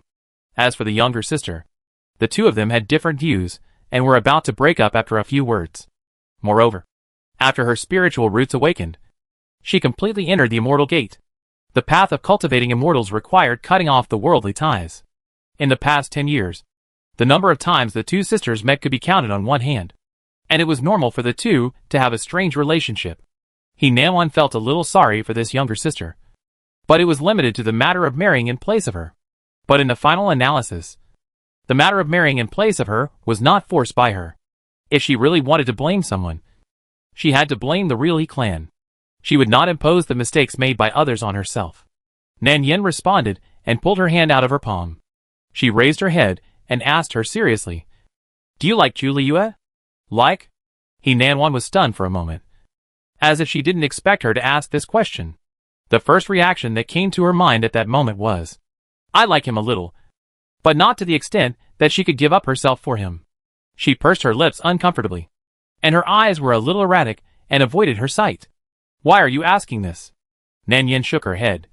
"What I want to say is, if you like him in your heart, then what was the meaning of running away from the marriage? Don't you feel sad when you see him marrying other women?" He Nanwan was sure. "I know he won't. Will not fall in love with someone else? Since you know this, why don't you stay with him honestly? Why do you still do things that hurt both of us and make us regret it?" He Nanwan's face turned pale. She pursed her lips. "You are blaming me." She seemed to understand what Nan Yin said. Did she want her to stop involving senior brother Yi? She was actually full of regrets about this. But feelings can't be explained in a few words? Maybe in the eyes of women in this world, a man who likes a little can make do with him for a lifetime. But she is different. She has her own pursuits. She is looking for a soulmate who can depend on her, understand her forever, and give way to her. Is this wrong? Nan Yin, you won't understand. He Nanwan turned her face away. He Nan Yin didn't understand her, but she could understand her. After all, they came from different worlds and accepted different ideas. Just as she would not force her to understand her own ideas. The matter between him and me is not that simple. If his character cannot be changed, I will be the only one who suffers in the future. You won't understand this kind of thing. After saying that, He Nanwan's emotions gradually calmed down. She looked at He Nan Yin in front of her. For some reason, she always felt that this sister was a little different from before. She used to be gentle and weak, and her every move revealed the temperament of a lady from a noble family. But now she has a bit of a domineering aura. This made He Nanwan feel a little uncomfortable. But she didn't take it to heart. What she cared about more at the moment was how to get rid of a Yu's control and escape the marriage again. Since it didn't make sense, Nan Yin didn't want to continue talking. The most important thing at the moment was her mission. She estimated that the process of this world would soon end. He Nanwan looked at the sky outside the house, and it was getting late. She glanced at Yi Qingsong again, seeming a little guilty, just when she turned around and prepared to leave. Chu Liyue, who had been waiting outside the door, finally came in order to let him let down his guard. He Nanwan naturally walked to his side at the first time. Let's go back. However, when she got closer, she found that there seemed to be some light red marks on his side face. So she couldn't help asking, "What's wrong with your face?" Hearing this, Chu Liuya lowered his head and glanced at her. But his peripheral vision inadvertently swept across the place where Nan Yin was standing opposite.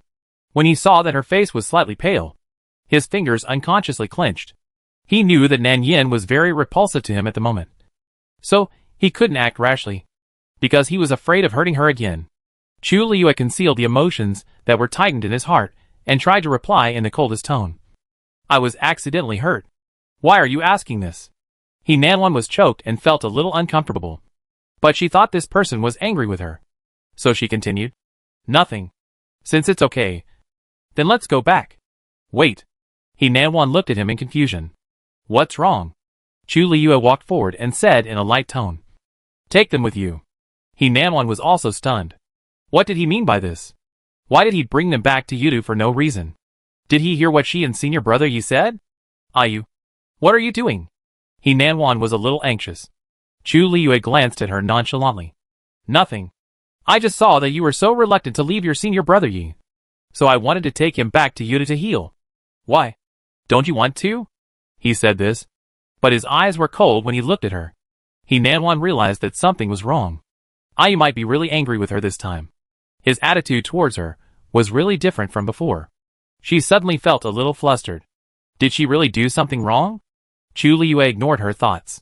His attention was on the thin figure beside him, especially when he saw her pinching her sleeves tightly. He suddenly felt a little sad. She was used to this when she was nervous. In the past, when she was in Yudu, she couldn't help but secretly pull his sleeve to show her goodwill when he annoyed her. She looked aggrieved, and he used this to mock her for not being presentable. But now, seeing her little action, she felt full of apology, as if her heart was being pulled hard by an invisible hand. She used to like him so much, and was full of joy when she saw him. But this love was trampled into the mud by him, and he even stepped on it. Whenever she thought of those words he had said to her, she felt sour and painful in her heart that she felt like she was suffocating. If only she could realize her heart earlier. Chu Liuya took a deep breath. He knew that she definitely didn't want to go back with him, especially in the current situation. She might never forgive him in her life. But what could he do? He just couldn't let go. This feeling was even more painful than when she first learned that Nanwan had run away from marriage. It was the kind of heart-piercing pain that she couldn't let go of and couldn't escape. So she could only entangled in this way. It was all his fault. He was so stupid. He was so stupid that he didn't even know who he really liked. No matter how Nanwan resisted and persuaded. They were finally taken back to Yuda City together. After a lot of twists and turns, Nan Yin lived back in the old bedroom. Even the maids who served her hadn't changed. But the food, clothing and daily expenses were much more refined than before. Of course, she understood what that person meant. But he just regretted it, and wanted to start over with her. Nan Yin learned from the maid that Nanwan and Yi Chi-sang were both locked up in different courtyards, and their current status was almost like house arrest. In comparison, her treatment was the best. At least she was still free to come in and out. Nan Yin also knew that her every move must be monitored by someone. So she planned to stimulate that person again. At the maid's instruction, she went directly to the place where Yi Chi-sang was locked up. However, in just 2 or 3 days, his face had become increasingly haggard. His eyes were full of bloodshot, and all the medicines handed over by the maid were spilled. As soon as Nan Yin stepped into the door, he heard a burst of indifferent and impatient scolding. "Get out. I said I won't use these things." But when he looked up and saw that the person coming was Nan Yin, the coldness in his eyes immediately turned into surprise and surprise. "Nan Yin, how are you? Did they bully you?" Yi Chi-sang never understood why Chu Liuya did this. He even thought that the man found out what he and Nanwan said. So he deliberately tried to trap him. But his recent behavior doesn't seem to be the case. He even asked someone to send medicine. But this behavior was obviously humiliating in Yi Chi-sang's eyes. So he would rather die than use those things. It doesn't matter to him. But what he is most worried about now is the woman in front of him. He feels that he has implicated her. As he said, Yi Chi-sang subconsciously grabbed Nan Yan's wrist and looked at her whole body. He was relieved when he confirmed that there was no trace of injury on her body. Nan Yin didn't say anything when she saw the mess on the ground, but just shook her head and said, I'm fine. But what are you doing? Why don't you take medicine properly? Upon hearing this, Yi Qisang also understood that this person came to persuade him to take medicine. He thought that He Nanwan had said something to her and asked her to act as a lobbyist. And his face suddenly became strange. Are you here to persuade me like her? That look inexplicably took on a sense of depression. And resentment was mixed with dissatisfaction. Dissatisfaction that she couldn't understand him like everyone else. He raised his head, clenched his hands, and then sneered in self-mockery. You know who caused me to be like this now.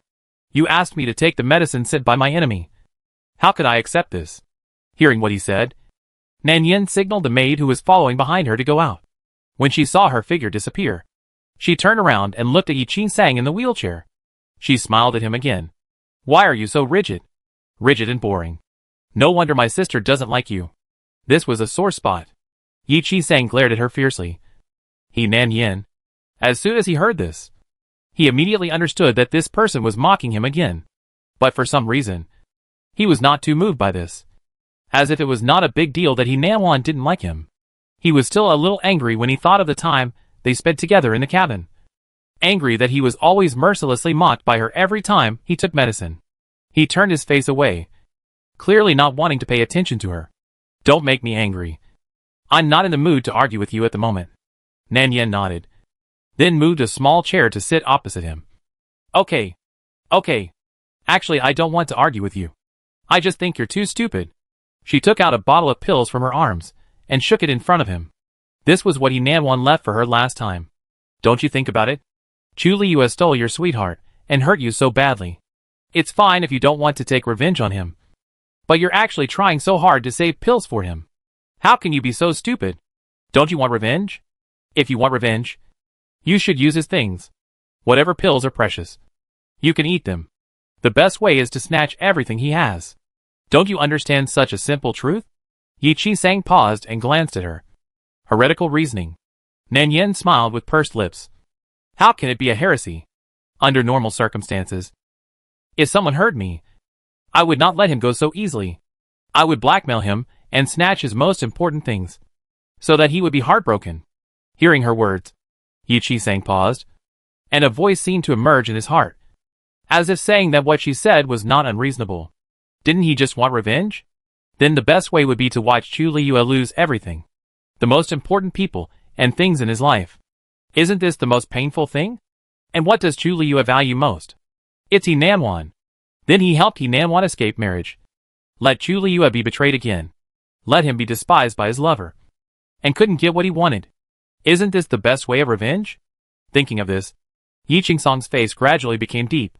He felt that he seemed to have found some way of revenge. And Nan Yin seemed to have noticed nothing. She reached out and held his palm. Her soft fingers wrapped around his cold palm, pulling his thoughts back. Yi Qisang saw her put the bottle of pills in his palm, and said gently, This pill can make you stand up again. Although it can't completely heal you. It's also a thought for my sister. You decide whether to take it or not. Her expression was still the same, and no other emotions could be seen. Yi Qisang also understood that what she said just now was just to make him take the medicine honestly, and there was no other meaning. Nan Yin let go of his hand after she finished speaking. Okay. I have other things to do, so I won't stay here to bother you. Yi Qisang curled his fingertips and said him uncomfortably. He seemed to have figured something out, and his expression was no longer as stubborn and tough as it was at the beginning. Nan Yin thought she had persuaded him.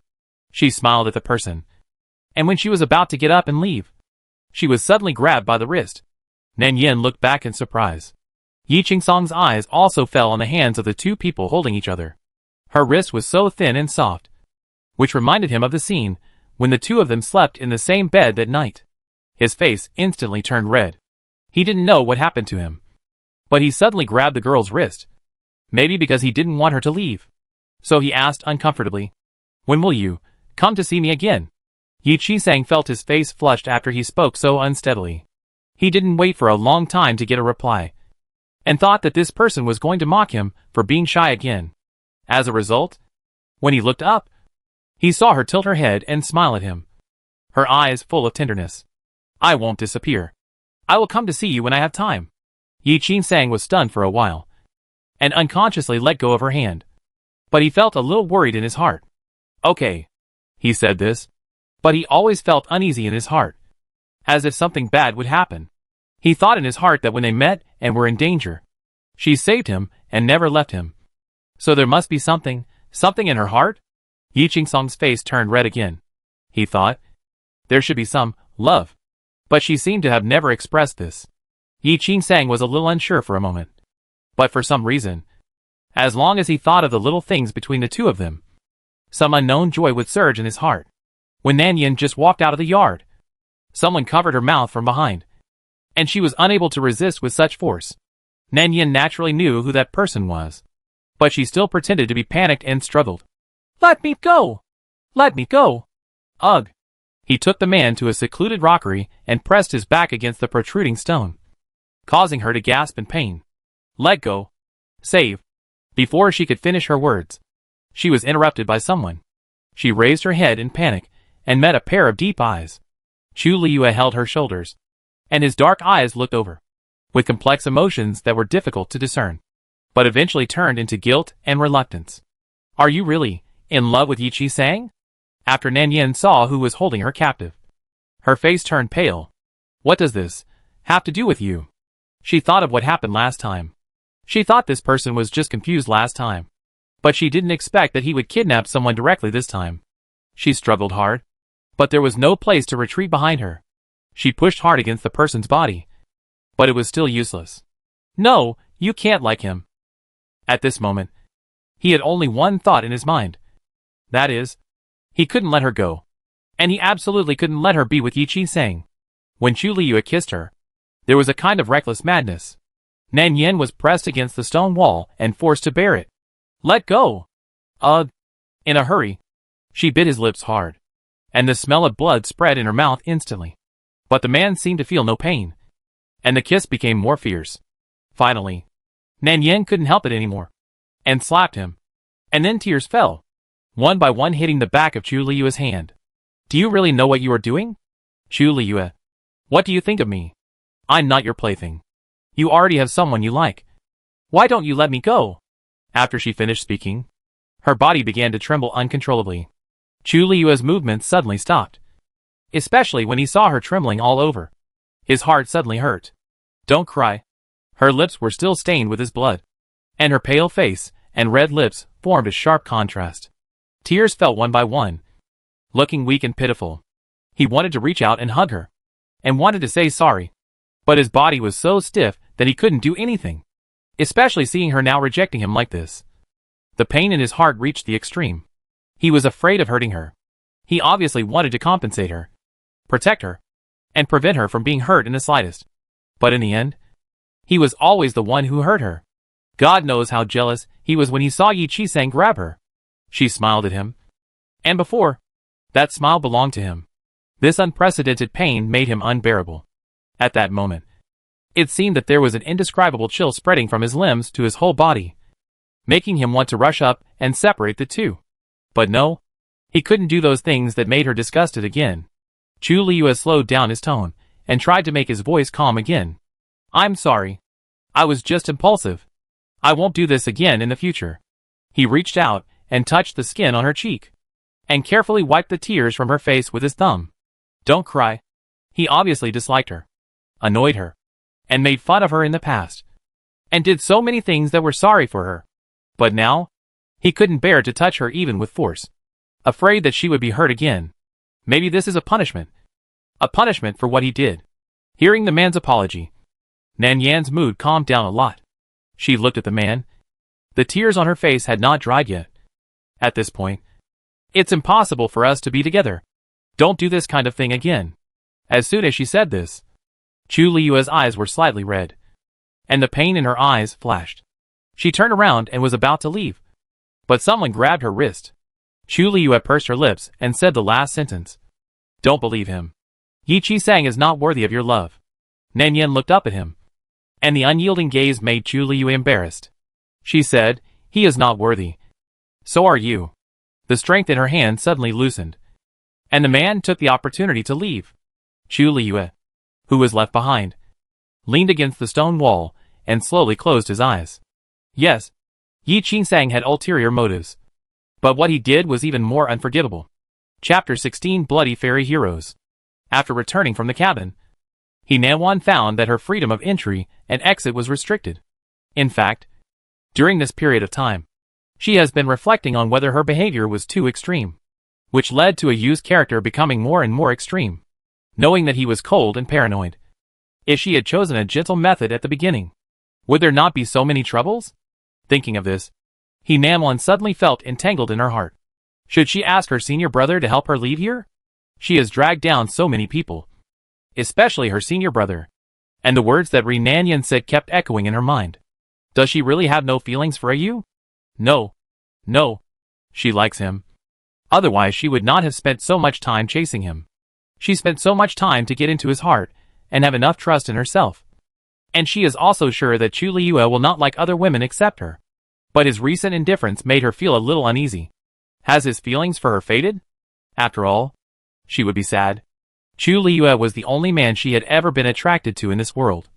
But their relationship had never been made clear. And even the bride, when he married her, was not her. She was not so generous. She still cared a little in her heart.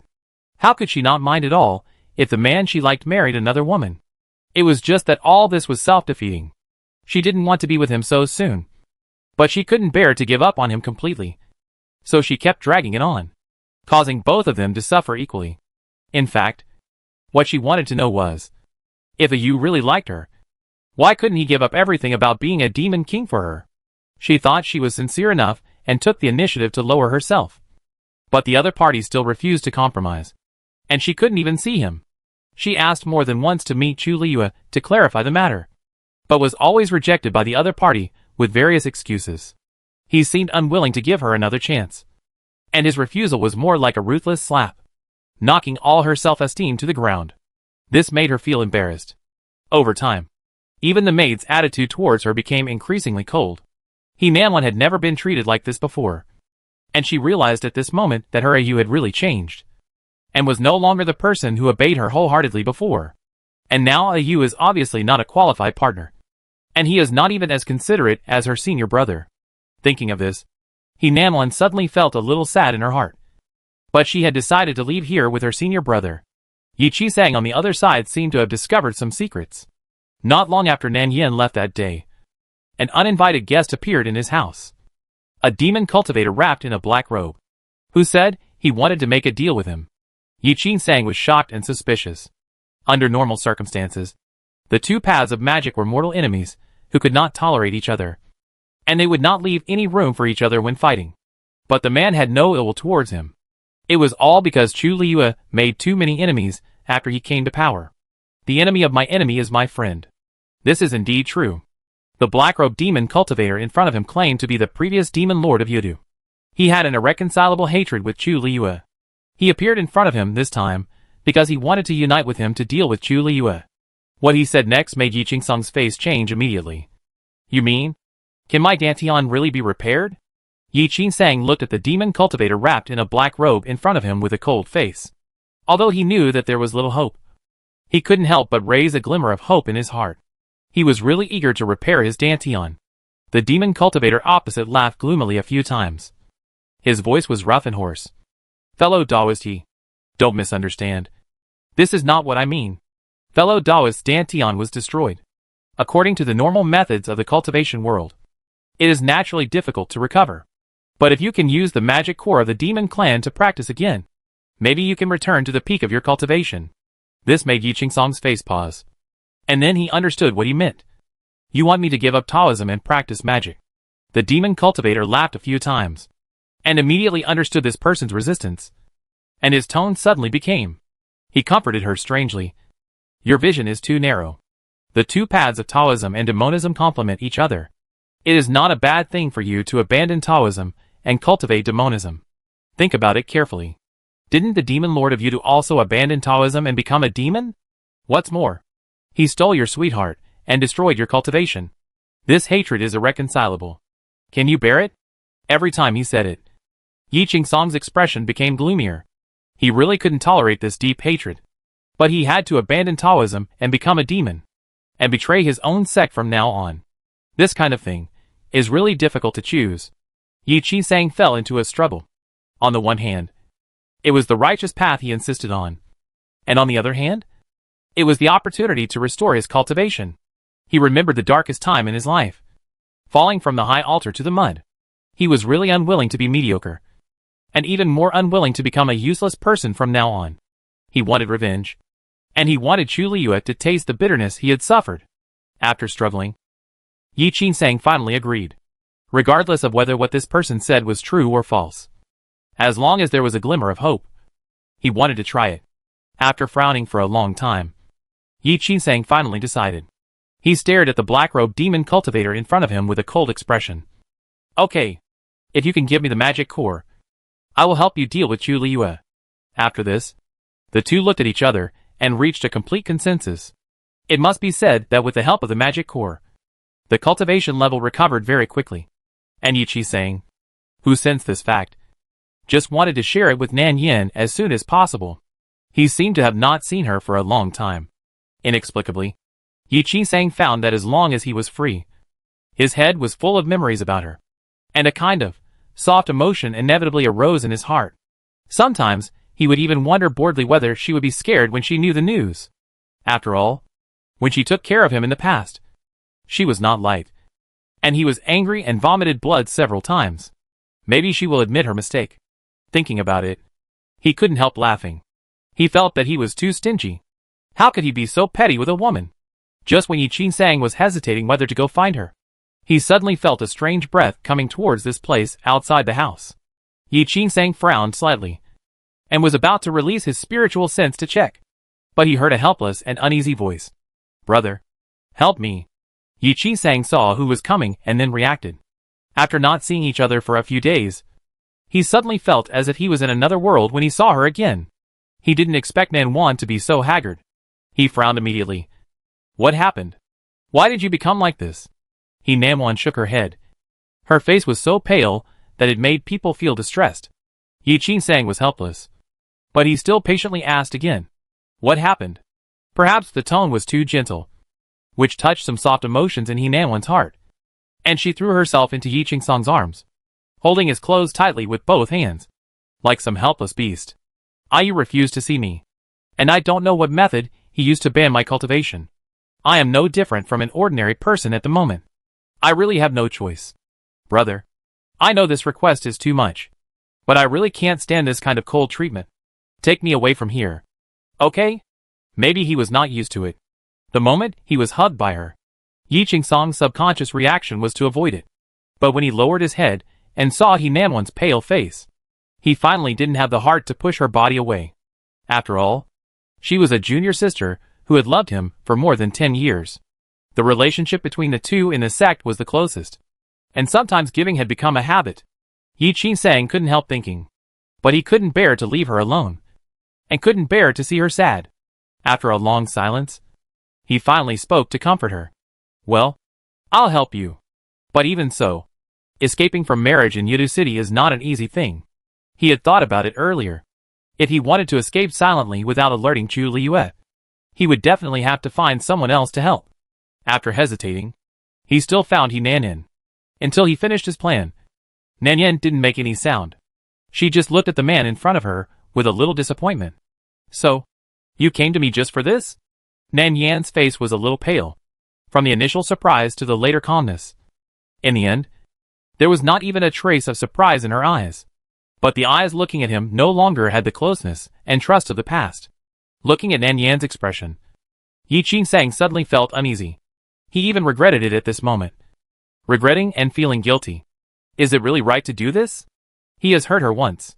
Is he really going to use her again? She never owed him anything. But he owed her many times. Yi Qinsang suddenly hesitated. But when he thought of the pale Nan Wan, she had never cried so sadly in front of him. He couldn't ignore her. And after Nan Wan left, he would come back to take her away. When he said this, his voice was hoarse and unpleasant. Only this time. I will take you away before he finds out. This was what he had planned long ago. He would send Nan Wan away in advance the day before the wedding.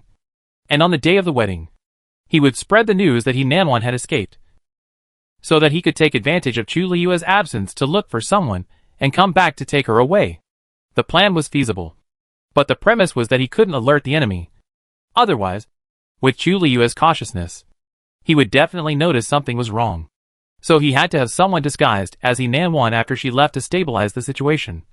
Because only in this way could they relax their vigilance. And the most suitable person could only be Nan Yin, who looked exactly like her. He said this in his heart, but for some reason, the calmer Nan Yin acted, the more uneasy he felt in his heart. He even hoped that she could angrily accuse him and make him angry like usual. No matter what she said, he just didn't want to see her so cold and calm. This made him panic like never before. After hearing his whole plan, Nan Yin was silent for a moment, and then showed a slightly indifferent smile. So the immortal lord has been considering your sweetheart from beginning to end. She raised her head and looked at the person in front of her with a calm look. Have you ever thought about what would happen if my identity was discovered? Are you worried? Chu Liu will kill me. Yi Qisang subconsciously held her palm and promised. I won't let anyone hurt you. You believe me? He stared at Nan Yin. He was not a fool, and even vaguely realized what the strange emotion in his heart meant. I don't know since when. Nanwan appeared less and less in his heart, replaced by the woman in front of him, who looked exactly the same. But he never made a mistake. He liked her smile, her words to him that kept him alive, and her way of pissing him off. He liked all kinds of Nan Yin. He was always clumsy in relationships, and he thought that after they left together, he would tell her his true feelings, and ask her to forgive him. And then, he would agree to whatever she said. But before that, he still had to rescue Nanwan. And he had already regarded her as a relative after more than 10 years of being in the same school. Even if he didn't like her anymore, the family affection was still there. And he couldn't just abandon her. This is the last time. Okay. Nan Yin glanced at the two people's clasped hands and slowly pulled them out. What if I don't agree? Yi Qisang looked at her fingers that were pulled out. And for some reason, he suddenly felt that he could no longer hold them. Why? Why do you say? We are close sisters. Why should I live under her shadow all my life and become her substitute? Why should I marry for her without her saying she doesn't want to?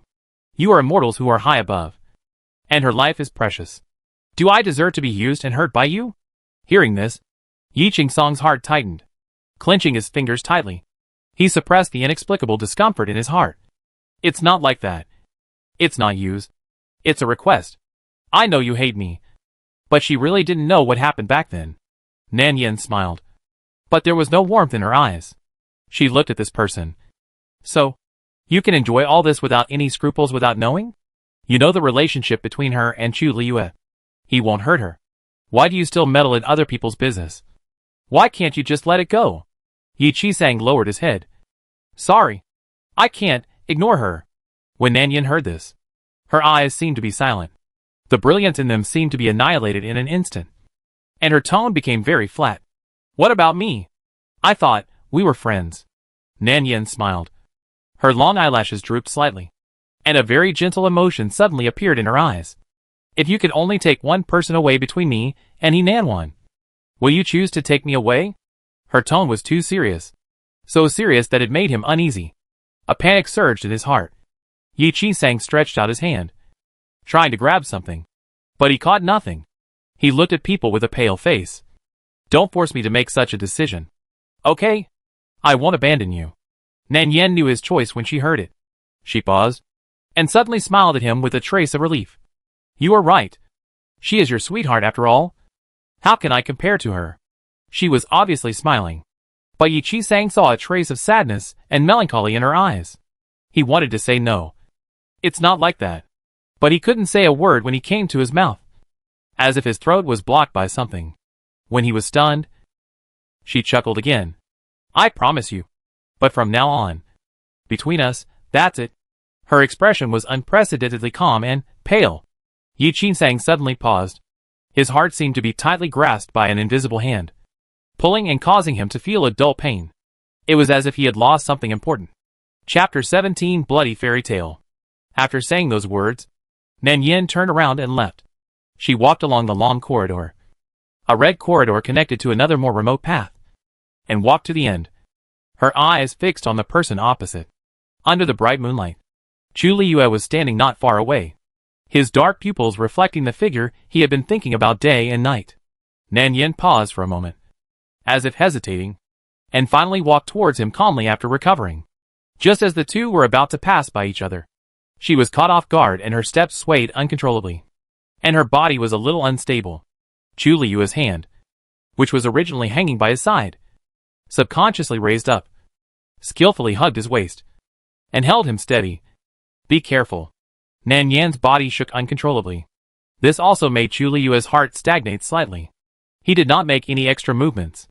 Perhaps after scaring her with his outrageous behavior last time, he no longer dared to do things that would make her sad and scared.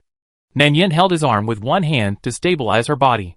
She originally wanted to push him away, but at that moment she suddenly felt a great fatigue surging from her body, as if she would faint uncontrollably in the next moment.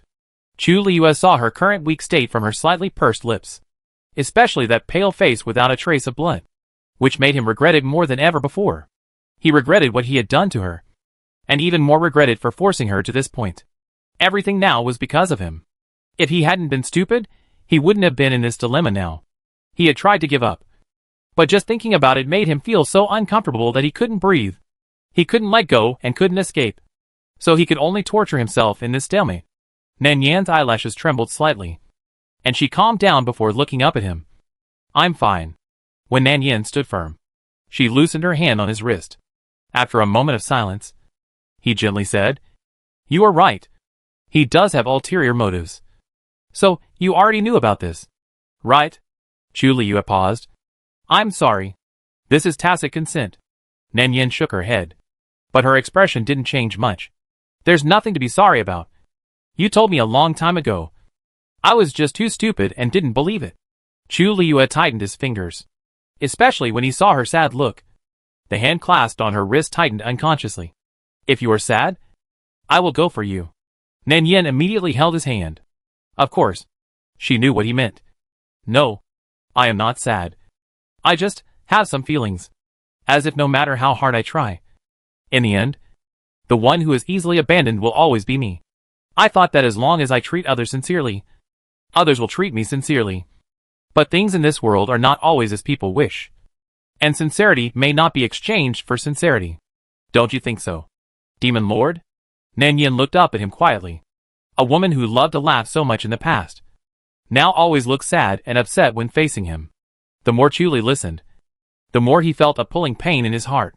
He clenched her hand and wanted to say no, but when the words came to his lips, he found that he couldn't say a word. There was silence for a long time. He held her hand and pressed it to his chest, and said in a hoarse voice, "No, it's not your fault." He stood there, and until this moment, he revealed all the softest emotions in his heart to her. Sincerity can be exchanged for sincerity. All this can only be blamed on a certain idiot who is too stupid. He has always been slow and can't say nice words. Otherwise, he wouldn't realize his feelings after hurting her all over. He is so stupid that he doesn't even know who he really likes. He has done many wrong things. The biggest mistake in his life is to push his beloved woman to another man. He is trapped in his own trap. Even if he dies 100 times, he can't erase the sins he has committed. Even he hates himself. But what can he do? This idiot still underestimates his feelings. Even so, he still doesn't want to let go. "Sorry." Chu Li held her fingers tighter and tighter, and his eyes seemed reluctant to move away from her face. "I don't think I have ever told you that the person I love is you. From beginning to end, there is only one you." After listening to what he said, Nan Yan raised her head. Her dark and round eyes stared at him blankly, and something seemed to fall from her eye sockets, dripping on the back of his hand, warm and merging into one. It was too late. These words were meaningless to her at this moment. Chu Liyue didn't seem to have expected this to happen. Why was she crying again? He raised his hand and wiped her face clumsily and carefully. "Don't cry. I said these words to you not to make you sad, nor to force you. It doesn't matter if you don't want to. I just want you to know my true feelings. Don't cry." He seemed a little anxious about this. Nan Yan didn't say anything, but after hearing what he said, she cried even harder, and her tears fell between his fingers and onto the ground. After a long time, she suddenly asked, "You like me, don't you?" Chu Liyue didn't actually expect to be forgiven by her, but when he heard her words, he still nodded hurriedly. "Yes, I like you. It should be more than like." Nan Yan smiled and wiped the tears from her face. and said to him, "Okay, then can you agree to one request of mine?" "What?" "If you let them go, I will marry you." Chu Liyue's heart trembled. Just this one sentence made him feel an unspeakable pain in his heart. He knew what she meant. She still refused to believe him. So she wanted to use herself as an exchange. To exchange herself for the freedom of the two. Did she really fall in love with Yi Chi-sang? Could she do this for him? His beloved woman begged him for another man. And his heart was broken. But he finally agreed. He couldn't refuse her. "Well, I promise you. But this is not an exchange. But I will agree to whatever you ask." Hearing this, Nan Yan's eyelashes trembled slightly. The fingertips held in his hand were against his chest, the place closest to his heart. There seemed to be something stroking her fingertips. She shrank her fingers, and Chu Liyue took out the hairpin from his chest. Nan Yan was slightly stunned. This was... He handed the hairpin to her. "Do you remember this hairpin?" Of course she remembered. On the Lantern Festival, he carefully selected a gift for his sweetheart. Chu Liyue saw her eyes and smiled self-deprecatingly. "Actually, that day, from the beginning, when I saw this hairpin, I thought of you. I was thinking that you loved to wear green skirts so much. This jade hairpin must be very suitable for you." Nan Yan was stunned for a moment, and her eyes fell on the jade hairpin. Chu Liyue noticed her expression, paused, and said, "You may not know that I also stole the river lantern you released. And I also saw the note in the lantern." He took out the river lanterns he had hidden before. They were crooked, and the petals were a little broken, but they were glued together again. "Do you think we still have a chance to release river lanterns together? Is it too late for me to regret now?" Nan Yan listened to this. Tears slid down from the corners of her eyes again, and the tears blurred her vision, so that she could not see the expression of the man in front of her. She didn't want to believe it at all. How could such a bad person like her? She rejected this idea in her heart and wanted to stay away from it. She would rather believe that he was unwilling to accept that the little thing that had always followed him in the past actually didn't like him one day. And he just had a possessive desire for this. Nan Yan wiped her tears. Her voice was light and trembling. "My lord, you have to know that possessiveness is not love. Are you really sure that you are not, because you are unwilling to treat me like this?" Chu Liyue paused, and then understood. He knew that she didn't believe him, and that he deserved it.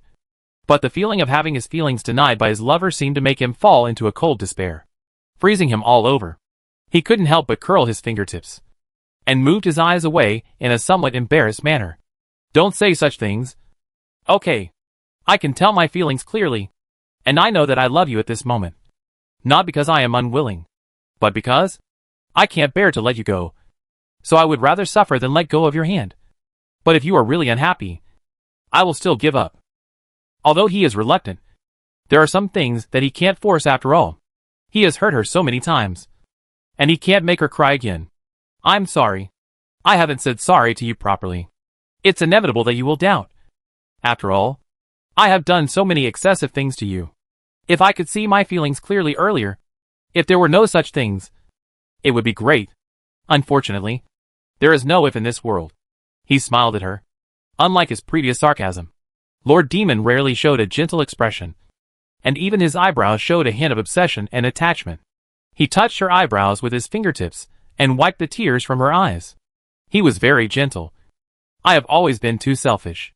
I stubbornly thought that as long as I sincerely repented, you would forgive me. In fact, I was daydreaming. You are right. At this point, we can no longer go back to the past." He wanted to make it up to her. Little did he know that letting go was the best choice. "I didn't plan to marry He Nanwan. From the moment she ran away from the marriage, the fate between her and me was over. I used to mistakenly think that I liked her. Now I have completely seen my feelings. You don't need to marry me to help her leave. She and I will not get married. So," speaking of this, Chu Liyue paused, as if he was reluctant. "Leave. Leave you do. Go to where you want to go. Find the man you like. As long as you are no longer sad, you can go anywhere." After he said that, he finally let go of her hand. His fingertips slowly separated from her, and he curled up and took back his hand. Nan Yan seemed to be a little unconvinced that what he said was true, and her voice was choked for a moment. "What you said is true." After a long while, he smiled softly and said yeah, but he turned his face away and refused to let her see the dejected look on his face at the moment. It's true. But if you look at me with such pitiful eyes again, I will think you are reluctant to let me go. In fact, as despicable as he is, he still refuses to give up completely even at this point. He is betting on her softness and her feelings for him. After hearing what he said, Nan Yan's eyes turned red again. She bit her lips tightly. She had obviously made up her mind. Decided not to be soft-hearted again. But no matter how she struggled, her feelings prevailed in the end. Nan Yan's fingertips trembled as she stroked the flower bud on top. Reluctant and hesitant. Finally, she carefully reached out and took the hairpin. She slowly closed her eyes. Tears fell from the corners of her eyes, and finally seemed to accept her fate. She said, "If you really want to lie to me, then keep lying. Okay? I'm not as smart as you. I can't tell whether you're telling the truth or not. My mind clearly tells me not to believe you. But I can't help it. I can't help wanting to believe you for the last time." She paused for a moment and suddenly looked up. She looked at him with clear eyes, a hint of hope in her eyes, looking straight into his heart. Chu Liyue suddenly understood. At that moment, he felt as if the softest part of his heart was hit hard by something. As if his whole heart was twisted into a ball, with sadness and pain. But in the end it all turned into a stream of attachment, seeping into his limbs. He thought she would never forgive him again in this life.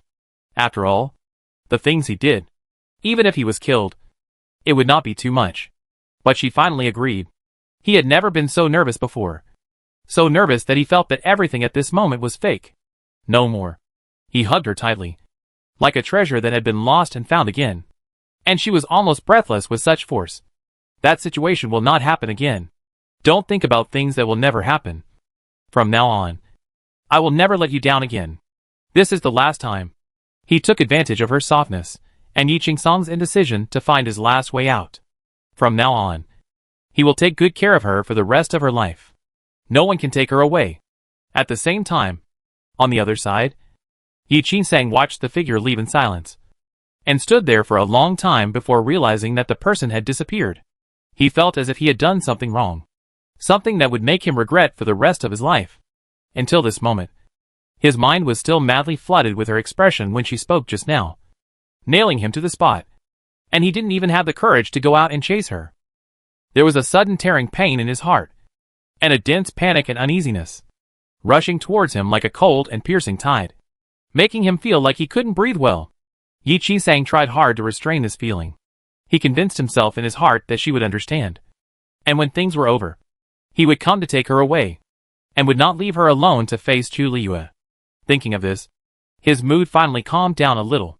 During this period, Nanwan came to him, and the two discussed the specific details of escaping marriage. But Yi Qingsang was always absent-minded during this period, and even when talking to her, he would unconsciously lose his mind. "Brother, are you listening to me?" Nanwan called him several times but didn't respond. So she simply reached out to hold his palm. The unfamiliar temperature touched the back of his hand. Yi Qingsang subconsciously slapped it away. Nanwan was stunned. Yi Qingsang suddenly came back to his senses when he heard Nanwan's slightly puzzled voice. "Sorry. What did you just say?" He didn't even realize that he had just slapped her away. Nanwan looked at the slightly red back of her hand. The senior brother had never treated her like this before. In a trance, she suddenly felt that the senior brother would abandon her. There was always some uneasiness in her heart. Nanwan subconsciously held his hand. "Nothing. I'm just a little worried. Senior brother, do you think? I have a lot of things to do. Will you abandon me?" Yi Qingsang looked up at her uneasy expression, but did not speak. Worried? Was she also worried? Worried that he would abandon her? Seeing that he did not speak, Nanwan's lips suddenly turned pale, and she continued, "If you really feel that this matter is very difficult, then why not just give up? I will find a way to leave here." She stood up and wanted to leave. For a moment, Yi Qingsang even wanted to nod and say yes. But in the end, he was still worried. He grabbed her sleeve. Not very tightly. Just touched it lightly and let go. He looked up at her slightly reluctant expression, and just said calmly, "It's not what you think. I'm worried about something else. I will help you leave." Chapter 18. The plan was set the night before the wedding. It was dark, so even if he made some noise when escaping, it would not be easy to be noticed.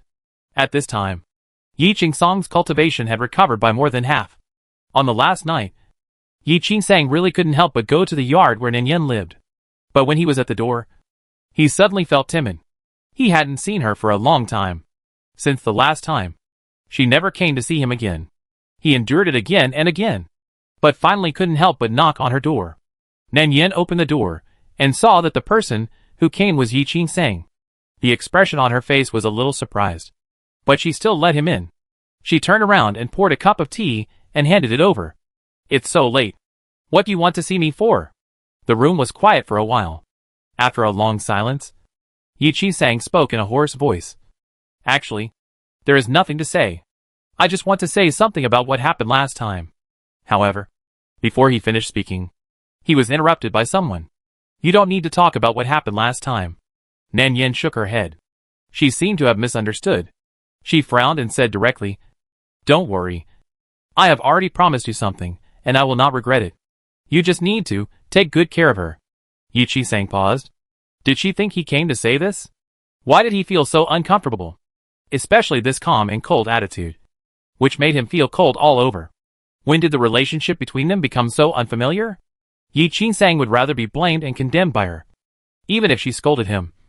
But he really didn't want to be so cold, like ordinary strangers, and have nothing to do with each other in the future. He thought of what she said that day, that their relationship was over. When he thought of this, Yi Qingsang felt empty in his heart, as if he had nothing. At this moment, a trace of bitterness flashed in Yi Qingsang's eyes. He didn't even know why he felt so uncomfortable at the moment. He just felt that his throat was blocked by something, and even breathing became difficult. He looked at Nan Yin and subconsciously said, "No." Yi Qingsang pursed his lips, holding back the discomfort in his heart. And his palm also held her wrist tightly. "That's not what I meant." When Nan Yin heard this, there seemed to be some confusion in her eyes. "What do you want to say?" Yi Qingsang stared at her face, and the uneasiness and tension in his heart made him pause. And then he said the true thoughts in the deepest part of his heart. "What I want to say is that I regret it. I don't want to leave you here alone. I want to take you with me. Let's leave here together. Okay?" After saying this, even he himself was a little stunned. It turned out that this was what he had been thinking in his heart all along. He liked her, wanted to take her away, wanted to protect her, and was even more worried that she would be scared and worried that she would be bullied. So he was absent-minded all day. His mind was full of bits and pieces about the time when they were together. Obviously, they didn't know each other for a long time, but he felt that they had spent a lifetime together, especially the period in the mortal world that he used to think was the most painful and darkest. He also felt very nostalgic at this moment. He shouldn't care about those messy things, let alone make such excessive demands on her. She never owed him anything, but it was them, he and Nanwan, who owed her so much. Obviously, there are so many ways in this world, right? Why must she be a substitute? He can obviously think of other ways to help Nanwan. Why must he hurt her? He also made such an excessive request to her, and asked her not to force him. It was obviously him who forced her.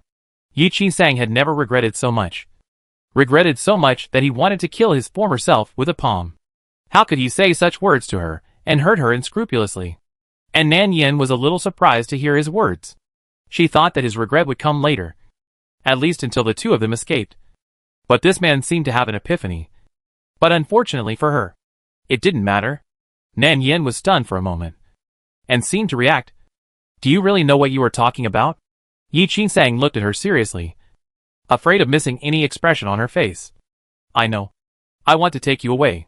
After a long silence, she finally shook her head and said, "It's too late." The woman's voice was very soft, like a willow branch, slowly sweeping across Yi Qingsang's heart, causing his chest to tremble uncontrollably. How could it be? How could it be too late? Yi Qingsang's expression froze in an instant, and the panic that kept surging in his heart made him grab Nan Yan's hand uncontrollably. "We haven't started yet. How could it be too late? In fact, there is one thing I haven't told you. My cultivation has already..." Before he finished speaking, she interrupted him softly. Nan Yin raised her eyes slightly, and her eyes looked into his eyes. "So you plan to hurt another woman in the same way after hurting me?" Nan Yin was silent for a moment, and with a little force, she pulled her wrist out of his palm. "You clearly know that she can only rely on you now. Are you going to give up on her completely by saying this now?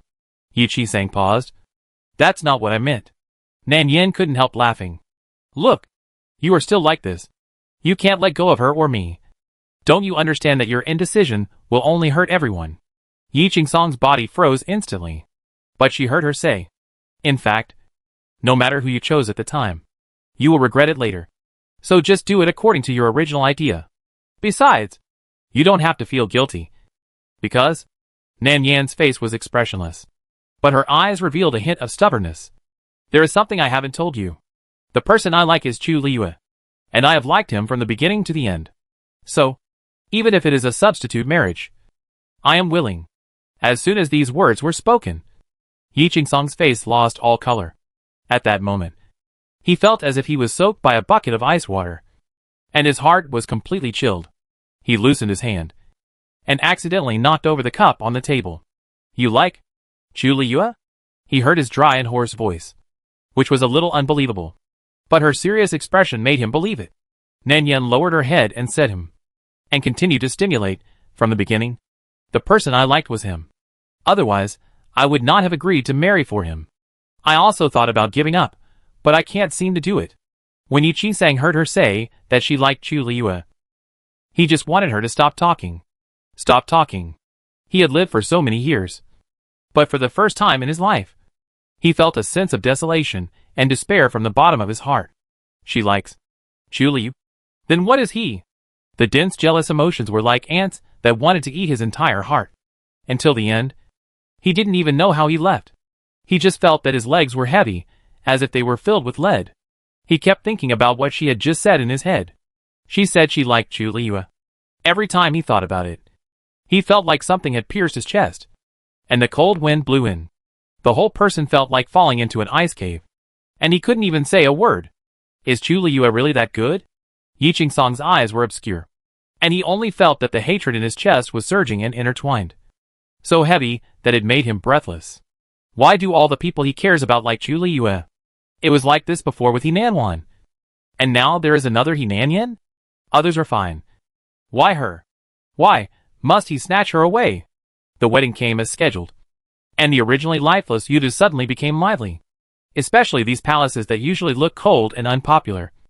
Under the request of Lord Demon, they were renovated to be more exquisite and gorgeous. With red walls and green tiles, railings and bricks, and an indescribable joy inside and out. And in the past few days, the face of the Lord Demon has gradually been stained with a smile. Many sharp-eyed maids have seen that the Lord Demon, who is tyrannical by nature, can also smile. And his smile is so gentle and beautiful. Not only that, Lord Demon has also become much gentler recently. He is no longer like before, killing people at every turn and scaring the ghosts and monsters in the underworld. Lord Demon has really changed now. And all this is because of the newly married Demon Queen. In the eyes of the maids, this is Lord Demon's second marriage. And the one he married is the fairy he. So it is naturally very solemn. But in Chu Liyue's eyes, he just wants to give everything he has to the person in his heart. He really owes her too much. He made a lot of mistakes in the past. But he won't do that in the future. He will spend his whole life to make up for her, love her, and prevent her from being hurt by anyone again. Fortunately, they still have a lifetime. What worries him now is that she doesn't seem to have much talent for cultivation. The lifespan of mortals is not as long as that of cultivators. Chu Liyue has already thought of countless ways to teach her to cultivate. And there are also those elixirs. Her body is so weak, so she needs to be well nourished. Thinking of this, he couldn't help wanting to see her again. But he also heard that there is a custom in the mortal world that married men and women cannot meet the night before. Otherwise it is unlucky. In the past, Chu Liyue would never believe these. Perhaps because he thought that Nan Yin came from the mortal world. He also had some intention of believing. There will always be such a person in this world, who completely invades your heart, and makes you feel soft even when you think of her. He was still immersed in the joy of marriage.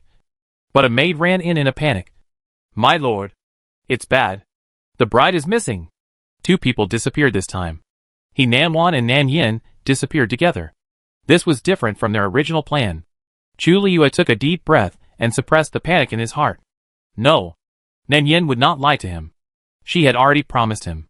Someone must have taken her away. The facts proved that it was indeed the case. 2 hours ago. The two sisters exchanged their identities early. He Nanwan was waiting for Yi Chi-sang to arrive in the house. But her senior brother did not come. Instead, a demon cultivator in a black robe came. So both of them were caught by the demon cultivator. And this scene is so similar to the plot in the original text. The only difference is that He Nanwan was also caught this time. She could have escaped. But her cultivation had been imprisoned long ago. And she was trapped in a strange bronze tripod by the demon cultivator. There was a barrier around the tripod. Now facing this sudden situation, she was powerless. Chu Liyue closed his eyes, released his consciousness, and finally locked onto the Bixia Palace, where the two had gotten married. The lights in the palace were always on. The wooden pillars were painted red, and the jade walls around were engraved with intricate and exquisite beast patterns. The candlelight on the copper platform swayed slightly, and the shadows in the palace were heavy, making the surroundings even quieter and more eerie. A trace of the breath of the demon leaked out. Chu Liyue suddenly had a bad premonition in his heart. And this premonition came true. He saw Yi Chi-sang in the center of the Bixia Palace. But the trace of demonic energy did not seem to be leaked from him. It seemed that he had helpers. Surrounded by a group of killed demon guards. Accompanied by a trace of bloody smell all around. The tip of the sword with a cold light pressed against the ground, making a sharp and piercing sound. The sword was still dripping blood. Chu Liyue frowned. He could see that this man had cultivated magic, and had recovered his cultivation with the help of the magic core. But what he cared about at the moment was not this matter, but where he had hidden Yen. Thinking of this, Chu Liyue became more and more impatient, and his aura became more and more solemn. You caught her? Her? I wonder who the demon lord is talking about. Yi Chi-sang sneered, flipping the sword carelessly, his tone full of malice. I really want to know who the demon lord wants. New and old grudges together. At this moment Yi Chi-sang just wanted Chu Liyue to taste the humiliation he had suffered. But before that, he would let Nan Yen see clearly that Chu Liyue was not worthy of her love. And the person he liked was never her. Yi Chi-sang smiled. But then again, how can a great demon king, with great magical powers and all-seeing eyes, not even be able to protect a woman? This provocative voice made the atmosphere around them suddenly anxious. Chu Liyue has never been a good-tempered person. He has been patient until now, because he doesn't know Nan Yan's whereabouts and dares not act rashly. Now, after hearing this, his face changed suddenly. He turned his wrist and raised it. A sharp sword with a hint of cold light pointed directly at the forehead of the man opposite. The two looked at each other, and the atmosphere in the air became tense in an instant, like a taut string, ready to explode at any time. Yi Chi-sang, if I can destroy you once, I can destroy you a second time. There was murderous intent in his eyes. I ask you, where did you hide her? Yi Chi-sang's eyes were dim, thinking of the scene when his Dantian was destroyed. His eyes were filled with hatred. The Lord Demon is very arrogant. If you want to destroy me for the second time, then let's see if you have the ability. The murderous aura rose suddenly around him. In an instant, the sky and the earth changed color, and the clouds rolled. The fight between the cultivators was naturally not small. The scene was almost earth-shaking. Only silver light flashed above the sky, wherever the sword energy swept. The palaces and towers collapsed and annihilated in an instant. Bang! The load-bearing columns in the main hall were broken by the sword energy, and a large number of jade carvings fell down, killing many demons who didn't have time to dodge. The ground was full of debris and wailing. The two fought from inside the hall to outside the hall until their figures disappeared. In the end, Yi Chi-sang was defeated. Under the thousands of murderous intentions, he was suppressed and his blood surged, and he spit out a mouthful of blood. If you want to see, you will lose. At this time, a black shadow suddenly jumped out from behind, and a strong wind hit the back of his head. The palm wind was fierce, carrying the killing intent to cut off life. Chu Liyue was unable to dodge, and was suddenly hit on the back of his shoulder, causing him to spit out a mouthful of blood unexpectedly, and his breath was instantly disordered. Chu Liyue's face suddenly turned cold, and he turned around, and then he saw the figure of the sneak attacker clearly, and a trace of danger flashed in his eyes. It turned out to be you, the former Lord of Yudu, a former defeated general. He clearly remembered that this person had been killed by his sword, but he never thought that he would escape. So, did these two people join forces? The demon cultivator saw that he missed the attack, and did not continue, but laughed wildly. and the black robe wrapped around his body was blown by the wind, revealing two black and strange eyes. Yes, it is me. I heard that the Demon Lord is celebrating a big wedding today. I always like to join in the fun. So I want to come here to ask for a glass of wedding wine. I wonder if the Demon Lord is willing to give me one. The demon cultivator's voice was hoarse and gloomy, and he laughed sinisterly after he finished speaking, which was obviously ill-intentioned. Chu Liu sneered repeatedly. Not afraid at all. There is no wedding wine. But there are a lot of poisonous wine that can seal the throat. If you want, I can feed you enough. After he finished speaking, he raised his hand, and the sharp sword energy pierced through the void, and the overwhelming killing intent attacked instantly. The demon cultivator's expression twisted strangely, but he continued, That's a pity. I have carefully prepared a great gift for the Demon Lord. It seems that the Demon Lord should not look down on this gift. After speaking, he raised his hand to remove the barrier. A cold light suddenly gathered in his palms, and the palm wind attacked the two women on the high platform like a sharp sword blade. Chu Liu was originally wondering why he didn't hide, but when he saw the face of the woman on the platform clearly, at that moment, Chu Liu's heart almost stopped, and his eyes were fixed on the direction of the two people. Stop! Chapter 19. Once a person has a weakness, he will be easily controlled. And at this moment, his weakness is on the high platform. Chu Liu took a deep breath. What do you want? He barely suppressed his anxiety. In this situation, he could not ignore her safety, and could only try to comfort the person in front of him. And the demon cultivator also withdrew his hand at the critical moment and laughed loudly. There was a hint of meaning in his laughter. I have heard that the Demon Lord of Yudu is a man of temperament. Today, I see that he is indeed worthy of his reputation. I just don't know which of these two is the new wife that the Demon Lord really wants to marry. There was a hint of murderous intent in his eyes, and he was determined to let Chu Liu taste what it was like to live a life worse than death. Hearing this, Nan Yin also understood Yi Qingsong's plan, and knew what he wanted to do. The drama of choosing one of the two was nothing more than wanting her to see Li Yu's true face clearly, and it was actually helping her by accident. After all, the life of this body is probably coming to an end, and her mission is about to end. Thinking of this, Nan Yin also lowered her head and looked in the direction of Chu Liu, just in time to meet his gaze. Her eyes were full of fear, and even her face was pale. This also made Chu Liu tighten the hilt of the sword in his hand slightly. What do you mean by this? The demon cultivator heard the words, and then laughed loudly again. After laughing, his face turned one side again, and his tone became cold. It means that since today is the Demon Lord's big day, I will not kill too much. But you can only choose one of these two to live, and the other to die. I wonder who the Demon Lord will choose to live. The atmosphere became strangely quiet.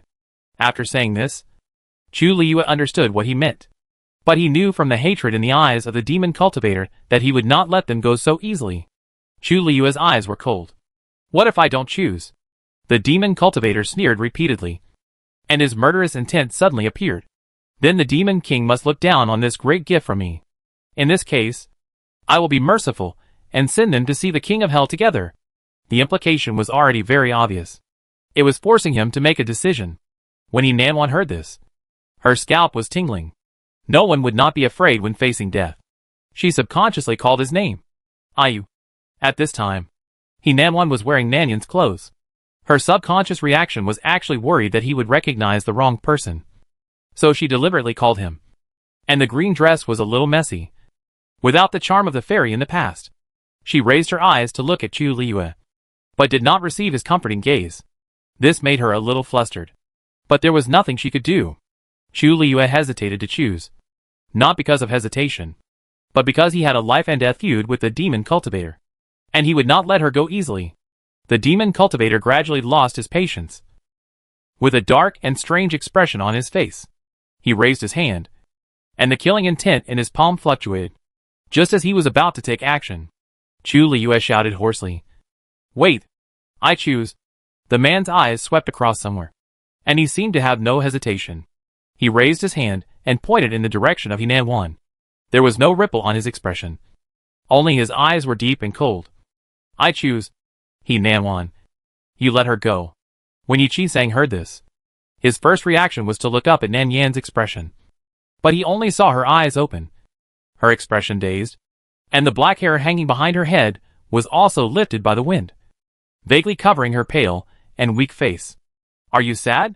He couldn't help but clench his fingers. But he still didn't say anything. She should see clearly now. Chu Liyue likes He Nanwan so much. How could he choose another woman? Chu Liyue also noticed her expression, and his heart tightened suddenly. But he still forced himself not to look at her. "I have already chosen." "Don't you let her go." The demon cultivator stared at the man below, and with the wind of his palm, he grabbed Nan Yan's neck unexpectedly, and laughed sarcastically. "No hurry." However, could it be that the Demon King has recognized the wrong person? "I see that this woman is wearing a wedding dress. Isn't she the wife that the Demon King is going to marry?" His eyes suddenly became sharp, and his words clearly did not believe what Chu Liyue said. When Chu Liyue saw Nan Yan being pinched, his face instantly darkened. The veins on the back of his hand were stretched straight, and the palm under the sleeves was almost pinched to bleed. His eyes were fixed on the direction of the two people. Nan Yan was pinched by the neck, unable to speak, and her face became paler and paler. She was still wearing a wedding dress today, and the vermilion pendant beside her ear was swaying in the wind. Her lips were pale, revealing a sad and beautiful beauty. Chu Liyue suppressed the tension in his heart and forced himself not to look at her expression. In the end, he still maintained the expression on his face and said coldly, "It's just a substitute. I knew her plan with Yi Chi-sang long ago, so I took advantage of her plan. It's just to protect the person I really like." Hearing this, Nan Yan couldn't help it. She looked up at him, as if she wanted to look into his heart. Her eyes were full of desolation and despair. But in the end, she said nothing and shed tears. So that's how it is. The more Chu Li saw her eyes, he felt that his heart was suddenly pulled by a thread, making him so nervous that he almost suffocated. Don't believe what he said." Chu Liyue's voice was dry. He concealed it well, so the man didn't see any flaws. "I've already said it. Shouldn't you let her go?" The demon cultivator heard the words, and threw Nan Yan behind him with a backhand. He stretched out his hand and pinched He Nanwan's shoulder beside him, laughing wildly. "Of course.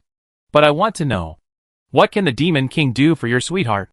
Chu Liyue's expression was cold. "What do you mean?" "I want you to cripple one of your arms. If you can do it, I will naturally keep my promise and let your sweetheart go." He Nanwan, who was held down by him and couldn't move, was also stunned. She seemed to want to say something, but in the end, she just called softly, "Ayu." Then Chu Liyue's voice of promise fell, and his action did not hesitate at all.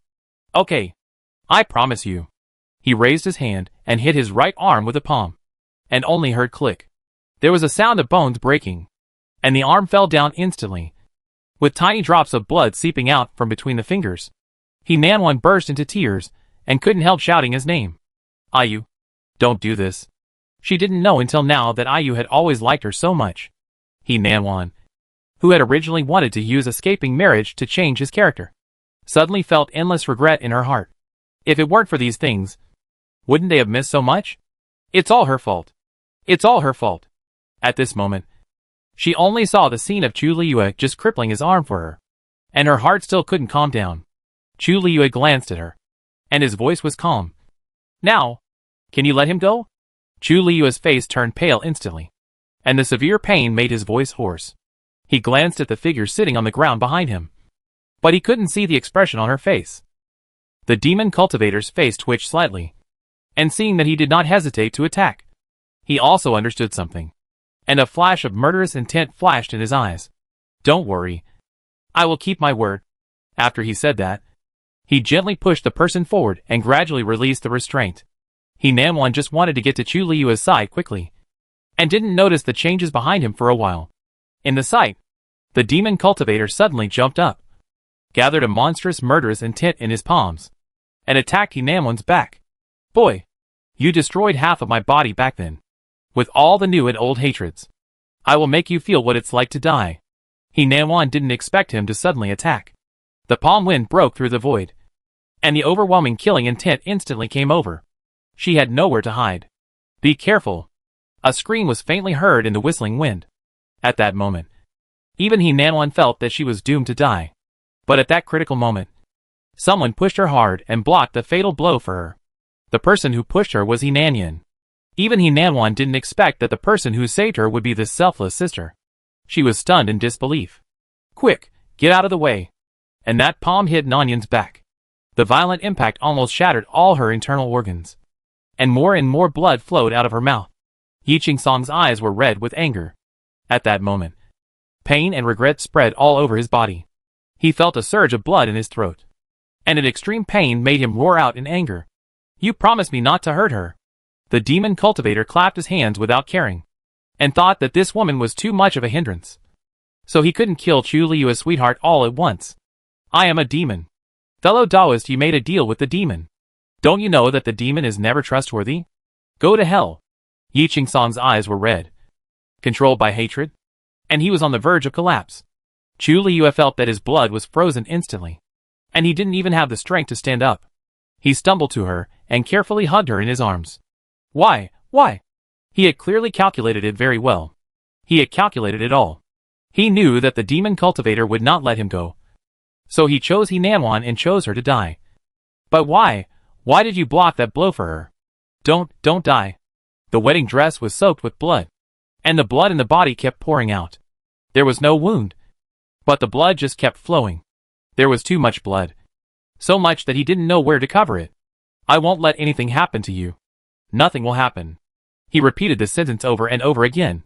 He then held her hand, and a soothing force flowed through her body. But it seemed to be useless. Her internal organs were too damaged to be repaired. Chu Liu's eyes were red with anxiety, and he took out the pills from his arms in a panic, and carefully stuffed them into her mouth one by one. Nothing will happen. I still have pills. I can save you. I can definitely save you. No. Nanyan spat out a mouthful of blood, and the pill she had just fed her was also spat out. Her breathing became weaker and weaker. It's useless. Chu Liu felt as if someone had cut out the piece of flesh from his heart, and he was in so much pain that he couldn't even breathe on his own. Why? Why? Because? Nanyan looked up at him, tears welling up in her eyes. But she was smiling. She said, because you will be sad. If she dies, you will be very sad. You love her so much. I don't want you to be sad. She covered her chest with her hands, groaned in pain, and coughed up another mouthful of blood. I know that kind of pain. I can't get it. I don't want you to suffer the same pain as me.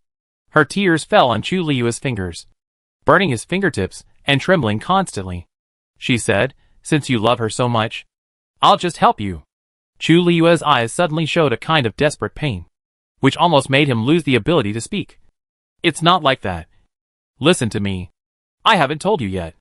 Nanyan shook her head gently. Her voice was intermittent, and she could hardly string together a sentence. First, don't say it. Let me finish.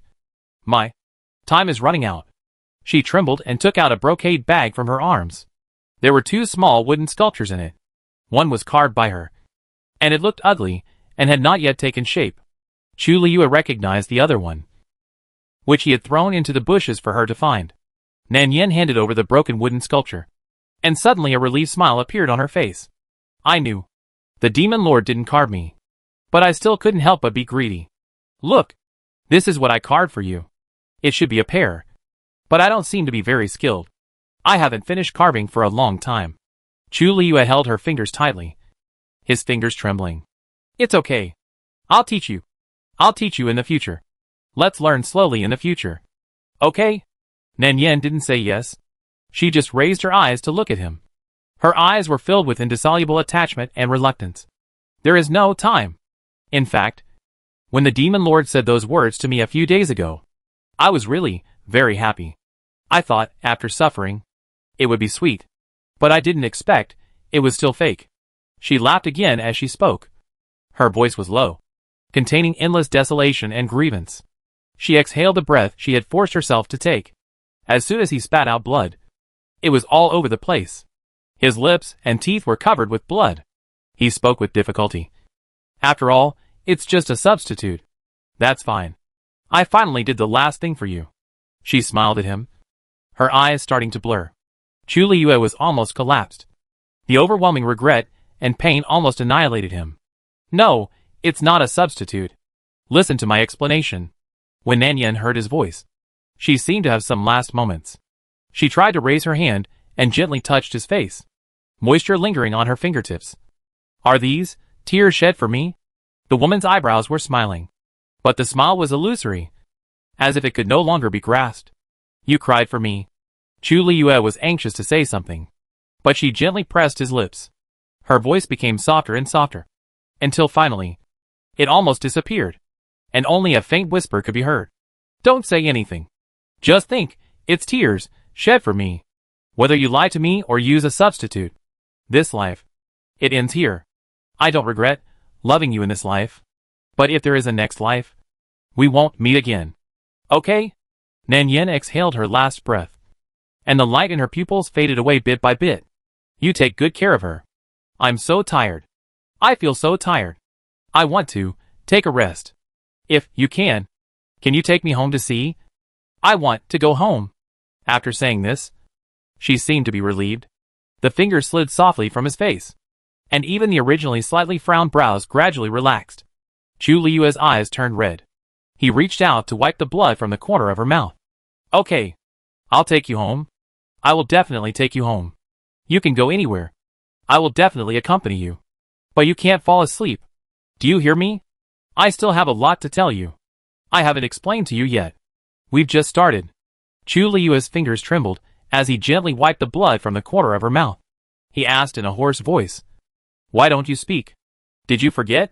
Today was originally our wedding day. The person in his arms didn't respond. Chu Liyue forced another smile. It doesn't matter. It doesn't matter if you forget. We've been married for a long time. We've been husband and wife for a long time. Do you remember? You always secretly called me husband. Can you call me again? Call me again, and let me hear it, okay? The person in his arms finally stopped moving. At this moment, Chu Liyue finally realized something. He seemed to have lost his soul, and he sat on the ground with weakness. He reached out to hold her hand, but accidentally knocked down the wood carving, which rolled to the ground. The place where it was originally glued was instantly broken and broke into two pieces. Something warm seemed to fall from his eye sockets. Don't leave me alone. I haven't said I love you yet. And I haven't taken you home yet. Open your eyes and look at me. Okay. Chu Liyue hugged her in his arms. Hugged her tightly. But he could still feel her body temperature getting colder and colder. His sweetheart was dead. From now on, she would no longer smile at him. Nor would she secretly call him husband. Just disappeared like that. Chu Liyue smiled. A layer of moisture gathered in his eyes, and his heart seemed to be empty, leaving only sadness, loneliness, and endless despair. She didn't even know until she died. The person he loved the most was actually her, and she left forever with regret. Chapter 20 Bloody Fairy plus Jianghu Chapter. The mission is over. The level is being assessed, accompanied by the mechanical sound of the system. When Nan Yin opened her eyes again, she had returned to the familiar system space. This mission lasted a long time. Nan Yin rubbed her numb arms and walked down from the mission cabin. Her focus was obvious. How many points are there this time? The point settlement has not been completed yet. There is still time. Does the host want to check the development results of the last mission world? Nan Yin thought about it and nodded. Okay. Show me. The system responded, and the general scene of the last world was immediately displayed on the display screen in front. In that fight, Yi Qisang tried his best to kill the demon cultivator, but he also suffered a great backlash. When he dragged his broken body back, he didn't even see Nan Yin for the last time. The person is gone. The ground is full of dried blood stains and a broken wooden statue. Yi Qisang covered his chest and coughed violently. With a mixture of intense regret and pain, he carefully picked up the wood carving. But tears fell uncontrollably. I'm sorry. I'm sorry. In the wind, there was a faint cry of crying and despair. The emotions that had been suppressed for a long time could no longer be suppressed. Yi Qisang fell to the ground, shaking. He shouldn't have made that deal with a demon cultivator. And he shouldn't have ignored her safety. He obviously wanted to protect her. But in the end, he killed her with his own hands. Yi Qisang wanted to see her, even for the last time. He didn't want to believe that she was dead. So he searched the entire Yuta city for a long time from day to night. But in the end, nothing. No one was seen alive. No body was seen dead. And Chu Liyue also disappeared completely. And Yuta became a city without a master. On the day he left, it drizzled. And under the overcast city, He saw He Nanwan. They looked exactly the same. But he didn't think they were alike. Later, he heard someone say that on the way to Guishu, he seemed to have seen the figure of the former Lord of Yudu. So he followed the trail to find him. After that, he completely lost his trace. Guishu is hard to find, even for cultivators. And there are many storms on the sea. Most of the cultivators who went out to sea eventually disappeared. Maybe they were eaten by monsters and died without a complete body. Or they accidentally fell into the deep sea and drowned. In short, there is no one named Yi Chi-sang in this world anymore. After that incident, He Nanwan understood why Chu Liyue chose her. It turned out that he chose her to die. But Nanyan saved her by mistake. Chu Liyue's nearly collapsed state also made her realize clearly that the man might have liked Nanyan a long time ago. He Nanwan was not close to this sister. But the scene of her risking her life to save her was always engraved in her mind. After that, she had a demon in her heart, which was hard to get rid of. Her cultivation level declined step by step. Later, she never came out again during a retreat. When she woke up, she found that she had just had a dream. After waking up from the dream, she found that she seemed to be in the hospital. The saline on her wrist was dripping, and her body was thin and weak, and her face was terribly thin. What made her even more unacceptable was that her lower body had no feeling and her legs were gone. According to the nurses, she had been in a coma for 3 years. The car accident 3 years ago severely damaged her brain tissue, causing her to become a vegetable. It is a medical miracle that she woke up now. As for Chu Liyue, when the screen cut to him, it was snowing all over the sky, and the snow was so white that no one could be seen. After a long time, a thin figure appeared in the snow, with black clothes, white hair, and pale lips. He slowly walked towards an ice cave in the snowy mountains. Just when Nan Yin was wondering why this person had white hair, the screen turned again. She saw an ice coffin in the ice cave. The body stored in the coffin was definitely her. However, her appearance seemed to be no different from when she was alive. She was wearing a wedding dress and her lips were rosy, just like when she first saw her, except for her eyes being closed. Nothing else had changed. Nan Yin vaguely guessed that this person must have consumed his own vitality to nourish this body. But if the person is dead, what's the point of leaving an empty shell? Chu Liyue didn't know what the point of doing this was.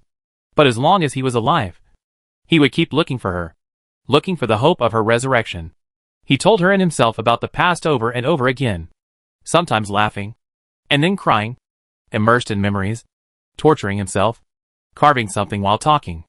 Look, my craftsmanship is getting better and better. I also made this hairpin for you. Try it on?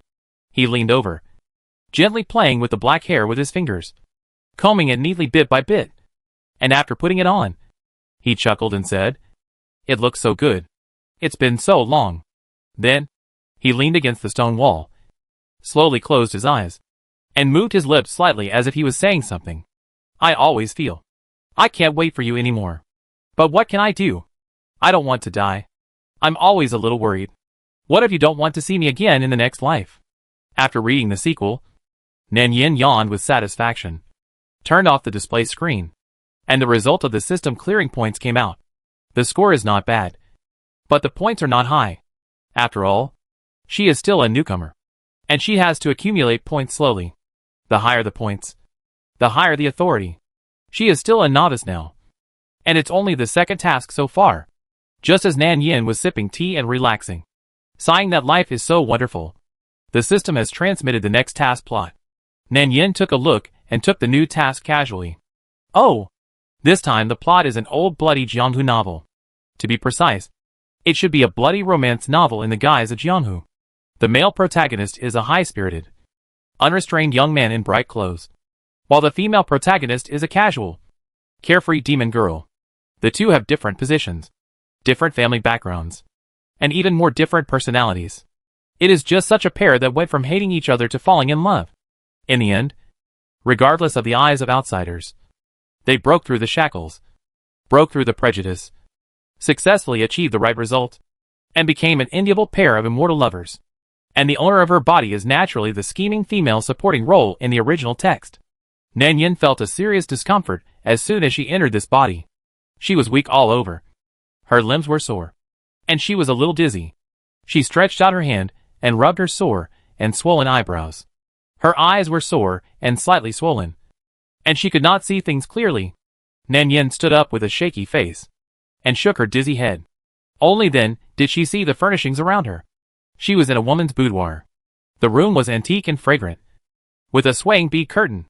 The incense burner on the table had burned out, and the incense ash exuded a trace of remaining fragrance, which smelled of a faint and elegant breath. Nan Yin walked to the mirror. The girl in the mirror had slender eyebrows, eyes like spring water, and slightly wet and red eyes. She must have cried too hard, and even the tip of her nose was slightly red. It fits the appearance of most White Lotus female supporting roles. This body is the character of this plot. The original owner of her body was Gu Nanyan, the daughter of Mingyu Villa, the only daughter in the family, weak and sick since childhood, and childhood sweethearts with the male protagonist Xiaoyu. The two had an engagement and had always had a very good relationship. It would be nice if the story continued to develop in this direction. But it's a pity that the script is not ordinary. She is a female supporting role, and a scheming female supporting role with some means. The original plot is that a green plum is not as good as a natural plum. No matter how good the green plum is, it can never be as straightforward and outspoken as the heroine. The male protagonist is a jealous person with a bad temper. Before the heroine appeared, Xiaoyu really held this little green plum in his palm as a treasure. He once thought that he would marry the little green plum and become a loving couple in the future. But all this was different after the heroine appeared. Xiaoyu realized for the first time what the feeling of heartbeat was, and what true love was. He really had never seen such a woman before. And their first meeting was not really friendly. The main reason was that the woman was too ungentle, and acted carelessly and unrestrainedly. She even dared to rush into his room while he was taking a shower. Not only did she not feel ashamed, but she openly teased him about his poor figure. He was so angry that he gritted his teeth and his cheeks flushed. But he couldn't learn from her to break into her boudoir. Right? These actions simply refreshed Xiaoyu's three views. He always thought that girls should be like his childhood sweetheart. Born beautiful, gentle and considerate, with a soft and beautiful smile. And would call him Brother A, you with that very pleasant voice. But this Suemo was completely different. She didn't take him seriously, was rude to him, was not gentle and fierce. And Xiaoyu was also annoyed with her at the beginning, but was gradually attracted to her in the end. And when he and Suemo really got along for a long time, he was unconsciously moved by this woman. Until the end, it was out of control. It was at this time that Xiaoyu really understood that the relationship between him and his childhood sweetheart was not true love. And only the heroine could bring him a real heartbeat. In the subsequent interactions, his heart was completely biased. Until Xiaoyu was called back by a letter from home, saying that his mother was sick and asked him to come back to visit her. Xiaoyu hurriedly ended this journey with the heroine and went home in a hurry. When he came back, he found that he had been deceived. It turned out that his father's friend saw him hanging out with a demon girl while traveling outside, and was worried that something bad would happen between the two. So he called him back to get married as soon as possible.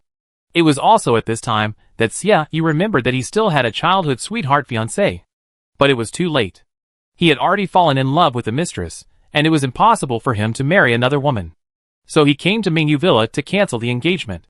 This action made Xia's father even more angry. How could he give birth to such a bastard with such a good reputation? Xia and Gu had been friends for 100 years. How could the engagement they had made since childhood be cancelled just like that? Did he still want to save his face? So he took a stick and beat him half to death on the spot. Xiaoyu was also stubborn and refused to give in. Finally, after Gu Nanyan learned the news, she softened her heart and went to plead for mercy. Only then did Xia's father spare his life. Later, Gu Nanyan couldn't figure out why her brother A, he wanted to cancel the engagement after he came back after going out. She had known him since she was 6 years old. They had been childhood sweethearts for more than 10 years. Could it be that more than 10 years of feelings were not as good as the feelings he had with a woman outside for 3 months? Gu Nanyan didn't believe it. She didn't believe that the feelings of so many years were gone. She really liked Xiaoyu. That little childhood sweetheart with a bad temper was actually very kind to her. And the love in youth was always sincere. He watched her grow up year after year, and the childhood memories were vivid in her mind. She really couldn't stand that her brother A, he would like another woman. Gu Nanyan was of course unwilling to give up. So she began to pester her. At first, Xiaoyu felt guilty, so he kept tolerating her. But people's hearts are biased. When he loves you, Everything you do is right.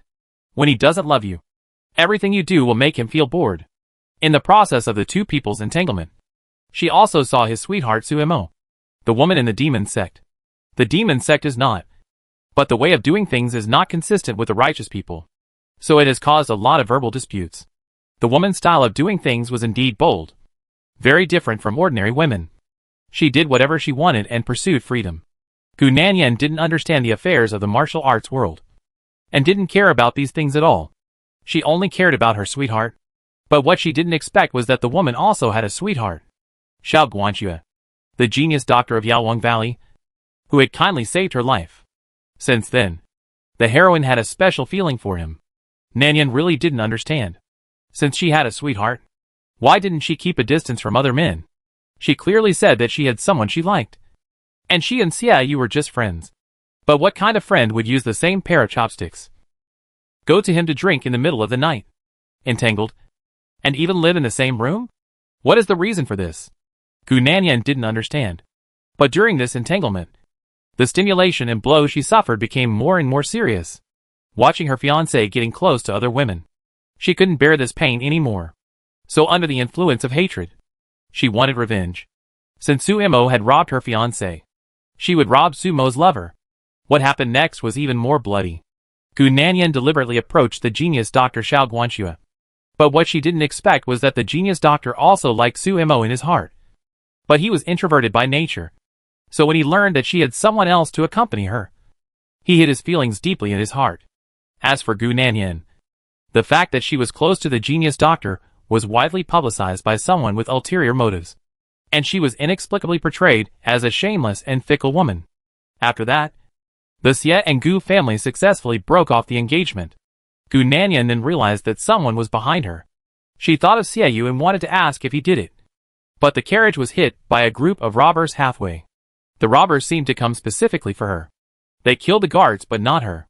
However, no matter how she begged and kowtowed, the group of people still refused to let her go. After that, her reputation was ruined. Gu Nanyan hanged herself after returning. But even after death, her reputation was spread far and wide. Everyone in the world said that the eldest lady of Mingyu Villa was a fickle woman. To this day, there are still erotic pictures of the eldest lady enjoying herself with many men in the painting market. After experiencing all kinds of dramas of you abusing me and I chasing you, the male and female protagonists finally recognized their feelings for each other, and finally broke the secular prejudice and became a loving and happy couple. Chapter 21. Nanyan sorted out the plot and lay on the bed playing with a round fan in her hand. Now it was the time when Xia Yu came to Mingyu Villa to break off the engagement, which meant that Xia Yu had fallen in love with the heroine Suemo. No wonder the original owner's eyes were so red from crying. So pitiful. As for Xia Yu, he was severely whipped by Xia's father yesterday, and there was not a single piece of good flesh on his body. At this moment, he was thrown into the other courtyard of Mingyu Villa to recuperate. It is impossible to withdraw from the divorce. Xia's father only pumped his mind for a while, and he went to the old friends to apologize to the old friends. Xiao Xuma Xia Yu. The second is Xiao Guanxue, who is not close to the close doctor. Neither of them is a good person, and the death of the original owner is inseparable from both of them. In the plot, Gu Nanyan began to cling to Xia Yu after she learned that he had fallen in love with someone else. She clung to him like a sticky candy, and she went wherever he went, guarding him closely to prevent him from contacting other women. And she also said bad things about the demon woman from time to time. And these actions made Xia Yu more and more dissatisfied. I don't know when did the once gentle and considerate childhood sweetheart change. She became more and more irritable, jealous, stingy, narrow-minded, and petty. She always speculated about others with the most malicious attitude, and used the most unpleasant words to slander his sweetheart. How could Xia Yu tolerate this? Even if he was not good, it was his own business. He was the one who let her down. She could just blame him if she had any resentment. But what did all this have to do with Suemo?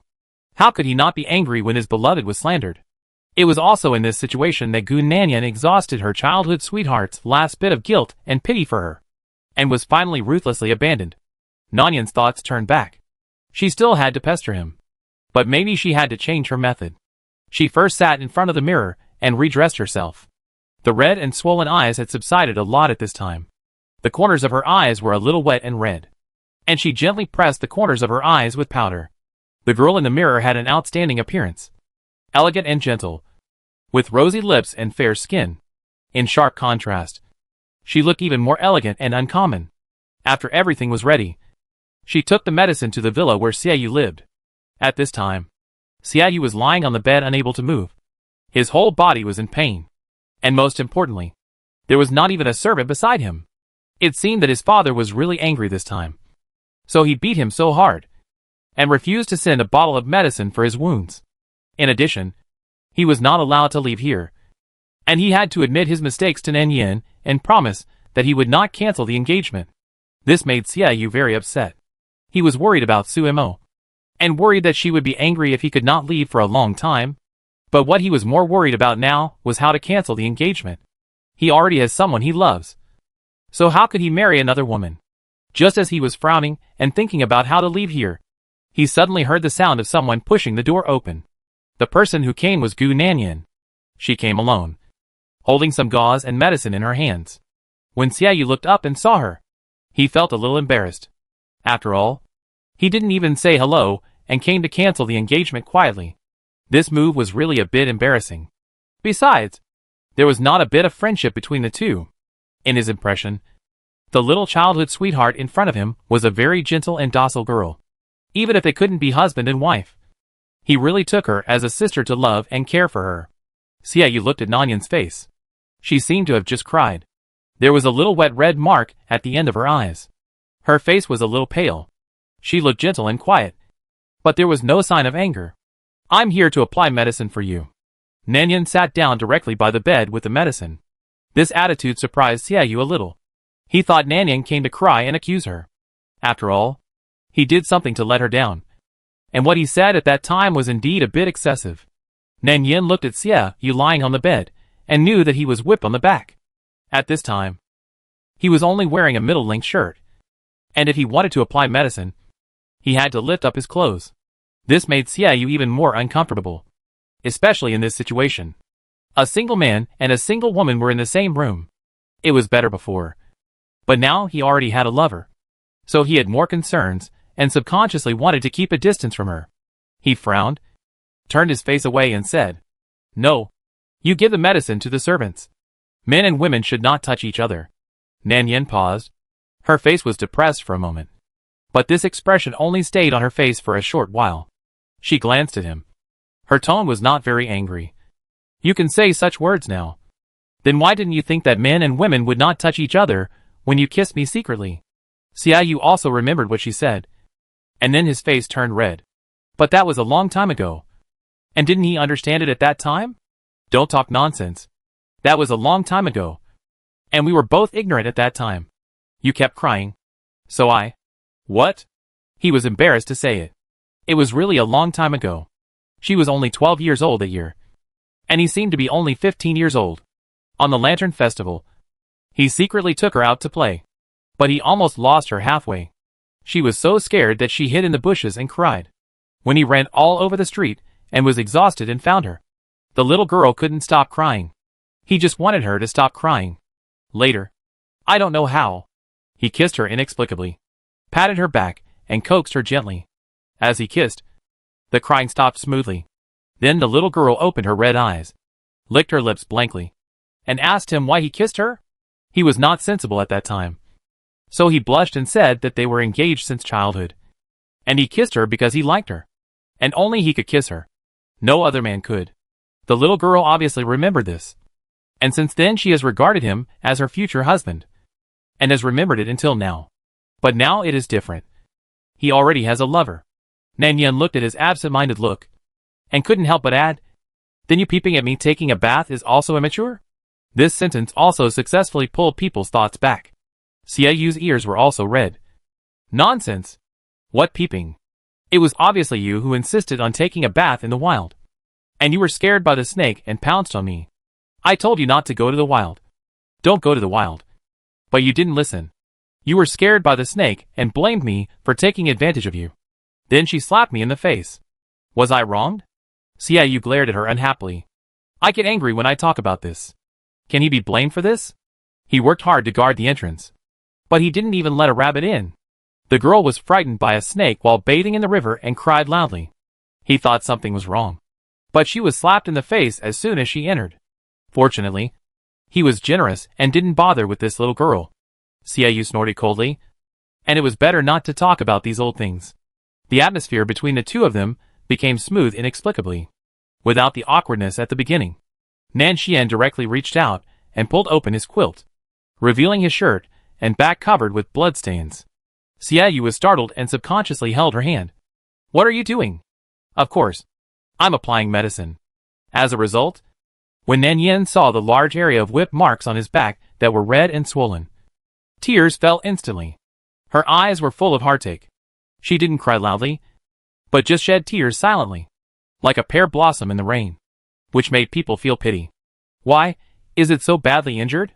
Does it hurt a lot? Why did Uncle hit you so hard this time? Xiaoyu didn't know what to do with her crying. She cried endlessly, and her tears fell one by one like beads from a broken string. He couldn't stand her crying since he was a child, so he had to let go of her hand and raised his sleeves to wipe her tears in a hurry. Okay. It's just a small injury. It looks serious, but it doesn't hurt much. Don't cry. Or you could apply some medicine to me, and it won't hurt after applying the medicine. Didn't you come to apply medicine to me? Why are you crying first? It seemed that she had pulled back her mind. Nan Yin heard the cry, so she carefully opened the clothes behind him, sprinkled the medicine powder little by little, and then carefully packed the wound. Over time, her technique is getting more and more proficient.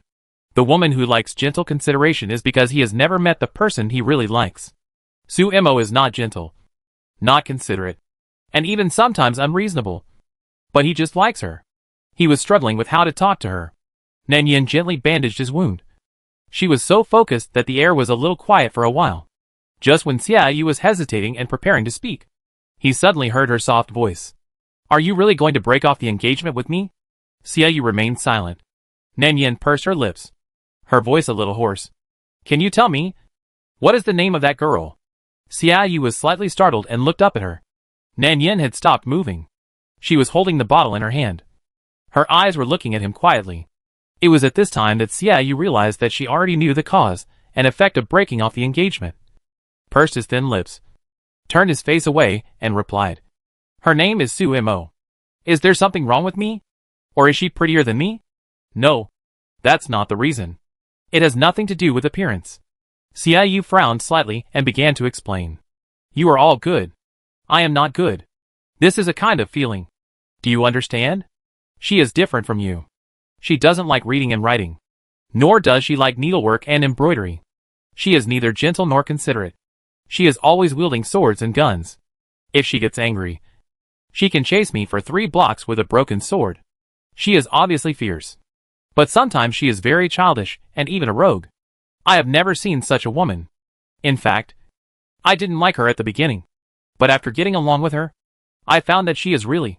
Just when he was about to continue speaking, he suddenly found that the other side seemed to have been silent for a long time. When he looked up and saw that the little childhood sweetheart's eyes were red again, he immediately knew that he should shut up. Well, in fact, he didn't mean it. It's just that when he talked about her, he seemed to be unable to stop, as if there were endless things to say. Do you really like her that much? The little girl's voice was soft and trembling.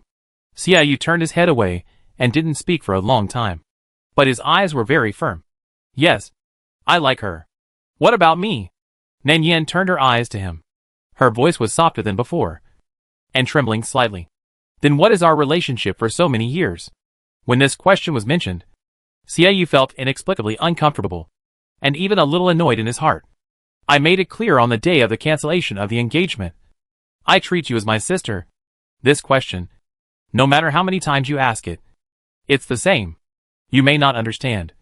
But true love is definitely not our bland and boring way of getting along. Maybe when you really like someone, you will understand how I feel now. After he finished speaking, he felt a little annoyed. Why do you always ask him questions that he has answered over and over again? Why must the relationship between childhood sweethearts be love? Isn't it good for him to treat her as a sister? He wanted to say something else, but he accidentally saw that her fingers holding the bottle were already white, and the rest of the words were instantly stuck in his throat. He was sorry for her, and he was willing to make it up to her, even if he had to work like a cow and a horse and owe her for the rest of his life. But marrying her was really impossible. From the moment he met Suemo, it was destined that there would be no possibility between the two of them. Nan Yen looked at his changing expression, and her mood slowly calmed down. If that's the case, then let's cancel the engagement. Cancel the engagement? Xiaoyu was stunned. He didn't expect her to agree to this so easily. But then he reacted and became a little suspicious. Did she have any other requests? Nan Yen saw his thoughts. She raised her head and smiled at him. But a tear slipped uncontrollably from the corner of her eye. I like Brother Au. I have liked him since I can remember.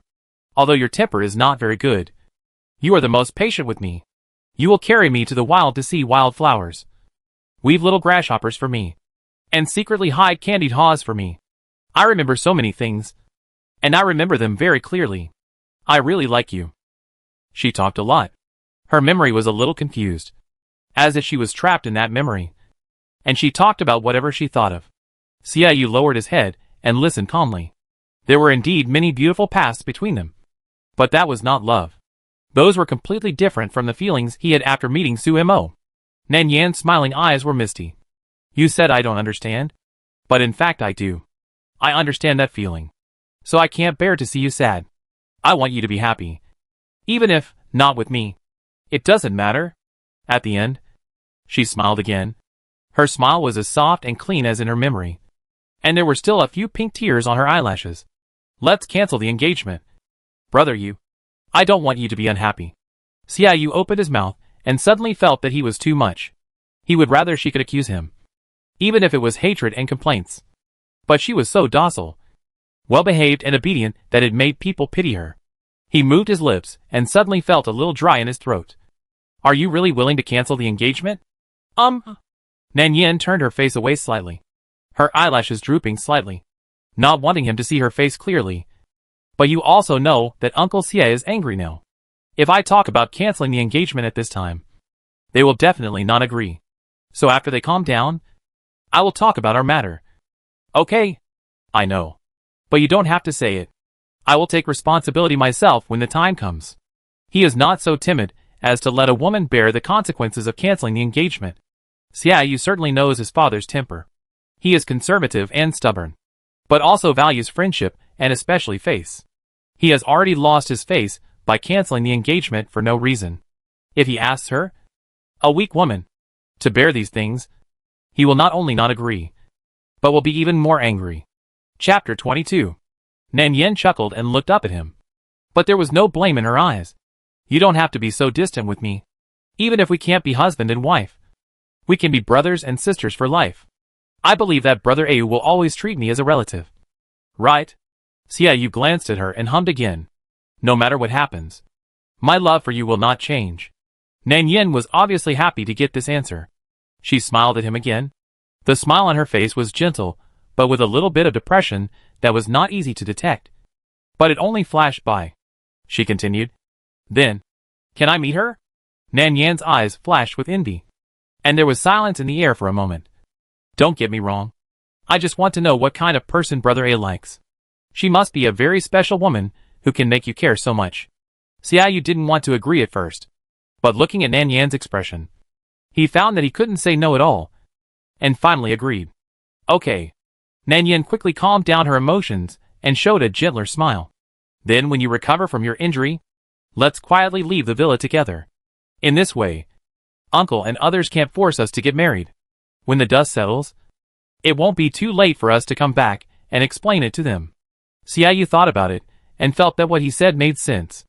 With Nan Yan's understanding, this marriage would be easier to solve. So he finally agreed.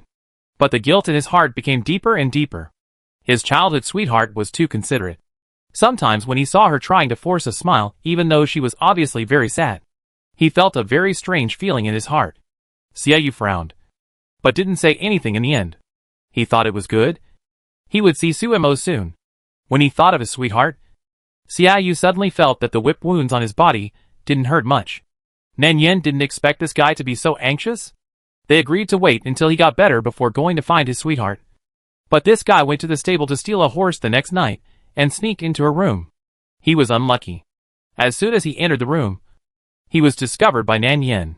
It was dark, and she bit his wrist hard. Xiaoyu gasped in pain, but he didn't dare to make a sound. He just hugged her and left Mingyu Villa. Later, the two rode out of Mingyu Villa together. After half an hour, they were getting farther and farther away from Mingyu Villa. Xiaoyu was relieved a little. In fact, after bringing the person out, Xiaoyu felt a little regretful. You know, traveling in the world is not a joke. There are all kinds of people in the world. Nan Yen is a weak woman who can't even tie a chicken. Who knows what danger she will encounter?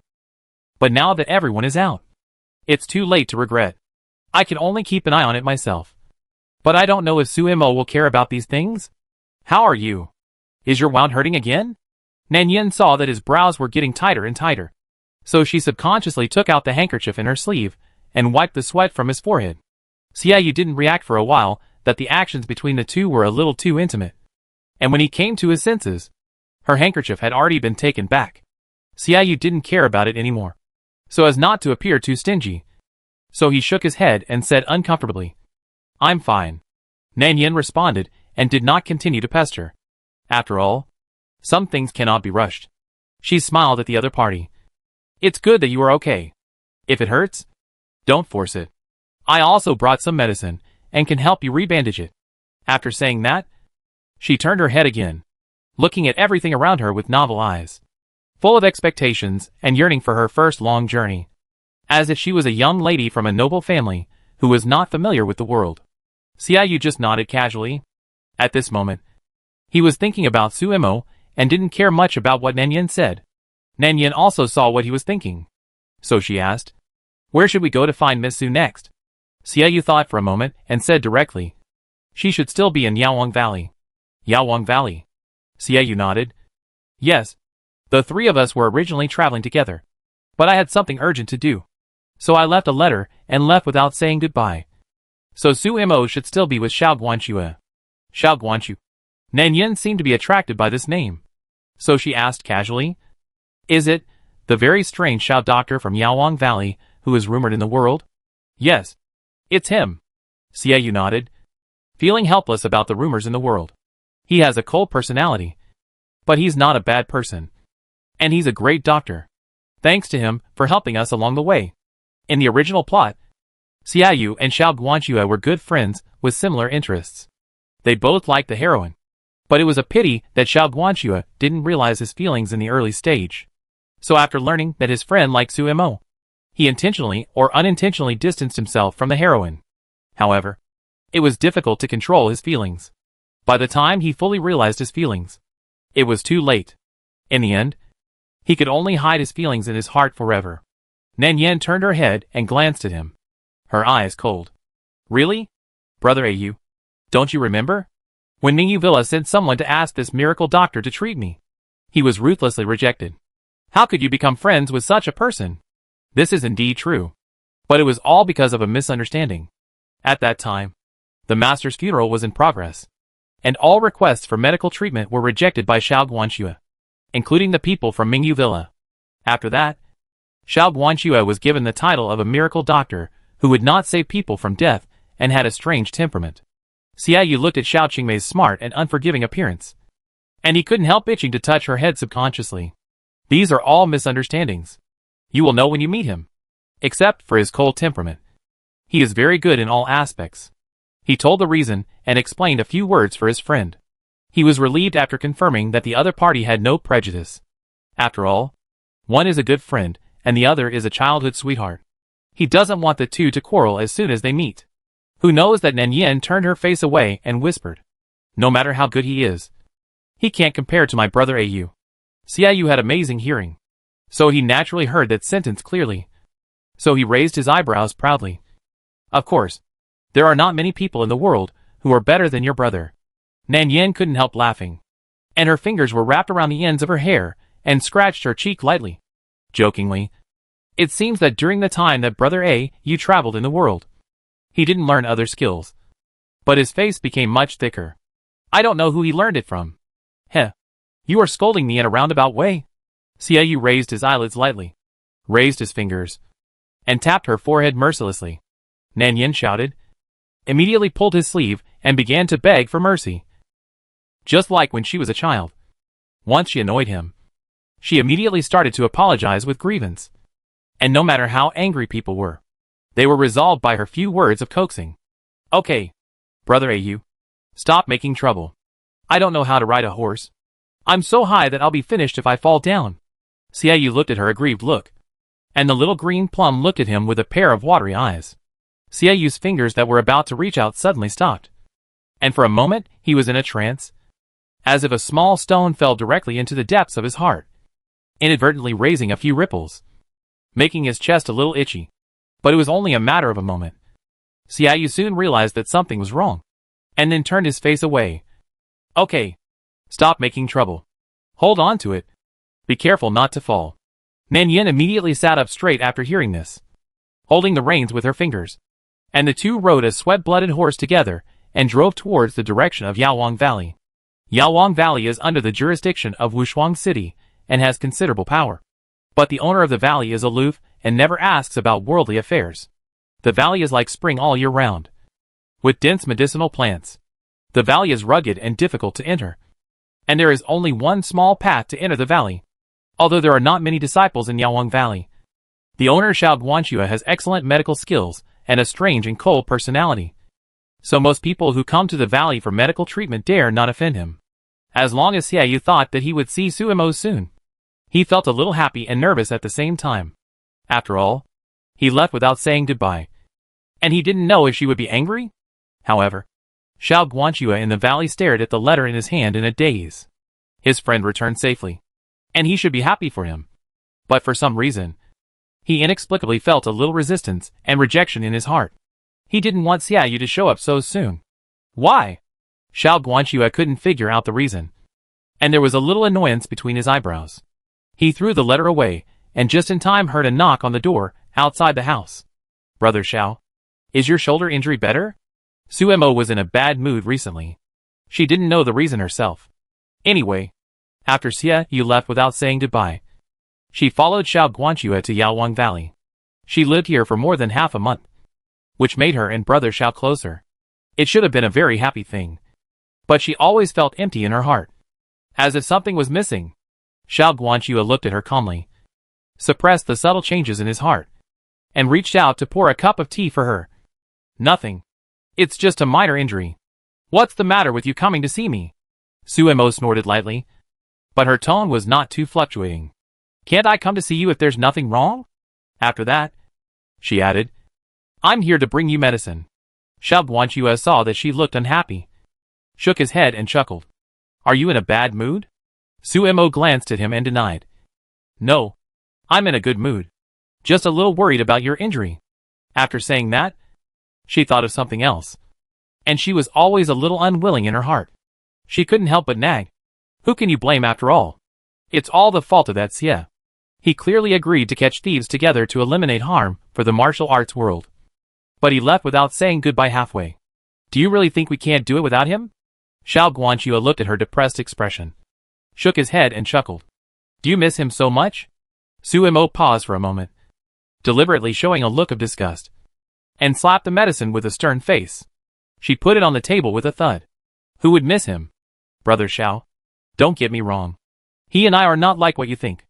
It's obvious that the guy is unfaithful and disloyal. I just feel a little unhappy that he doesn't treat us as friends. But I don't miss him in my heart. After she finished speaking, she snorted coldly and turned her head away. Her expression was awkward and a little depressed, and she couldn't help but have a hypocritical attitude. It would be a lie to say that she didn't miss him at all. After all, they have been together for so long, and the feelings are always there. But that person didn't care about them at all. He left without even saying hello. When he came back, she had to teach him a lesson.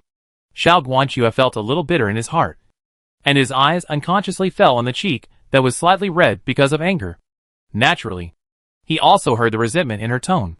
I don't know why. Sometimes he even envied Sumo's attitude towards Xiaoyu.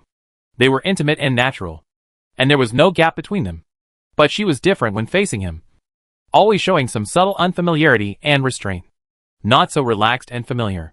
Okay, don't be angry. He also has reasons. I have received the news. Before he finished speaking, he was interrupted by a sudden voice. Who is it that is untrustworthy and disloyal? Xiaoyu was dressed in black clothes. His black hair was blown by the wind. And because he came in a hurry, there was still some fine and shallow sweat on his forehead.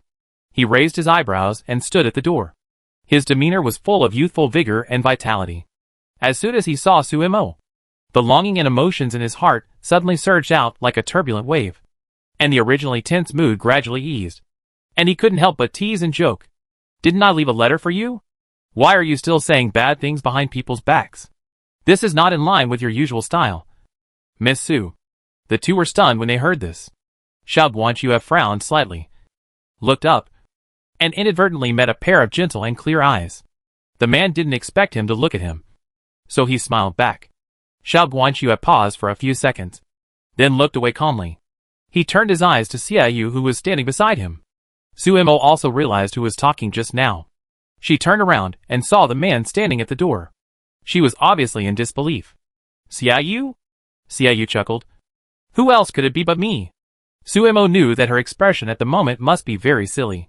When she recovered, she was angry at the first time. Xiaoyu, you are so shameless. Who cares about you? You left without saying goodbye at the beginning. But what's the meaning of suddenly showing up like this? Because she was too angry. She didn't notice that there was a woman standing next to Xiaoyu for a moment. She rushed over and punched Xiaoyu's chest. She didn't hit hard. It didn't seem like a scolding, but more like a lover's flirting. Who do you think you are? Do you think others care about you? What can't be said in person? You have to leave secretly. What do you think of us? The two used to play around, and there was no defense between men and women. Xiao Guanxue was not surprised. Xiaoyu dodged and moved aside, and was hit by her pink fist a few times. Not only was he not annoyed, but he was very pleased, with a smile on his face, which made Suemo even angrier, and the force of his beating became even stronger. You still dare to hide? Do you really think I dare not beat you to death? Nanyan saw that the woman was not giving up, and then a worried look appeared on her face. She frowned slightly and wanted to step forward to separate the two. Stop fighting. He is still injured. Before she finished speaking, she was pushed hard by the other party instead of being stopped. Due to inertia, Nanyan fell to the ground and made a slight hissing sound, as if she was injured. The sound was not loud, but it just stopped the two people who were making trouble. Okay. Stop making trouble. The person who spoke was Xiao Guanxue.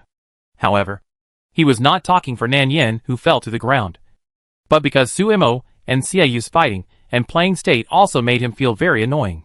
Suemo glanced at him. Who made trouble with him? It was only at this time that Xiaoyu realized that the force of the two people pushing each other was too strong and accidentally pushed Nanyan. He immediately brushed Sumo's wrist away, turned around and helped her up. Yan Yan, are you okay? There was some concern in his tone. Yan Yan? Hearing this name, Suemo then set her eyes on the woman beside him. She suddenly remembered that when she and Xiaoyu first met, this person always said something about her childhood sweetheart, saying that she was not as gentle as him, not as beautiful and elegant as him, and not as good-looking as him. Now that she thought about it, the woman's name seemed to be Gu Nanyan? Is it the woman in front of her? Suemo only took a glance and felt uncomfortable in her heart. She had never seen Xiaoyu so considerate and caring to any woman, so her words were also a little resentful. Why are you so nervous? Besides, it was you who avoided me first. Can you blame me for this? She pushed him away sullenly and turned to leave, but was caught by him unexpectedly. When did I blame you? Suemo was very upset.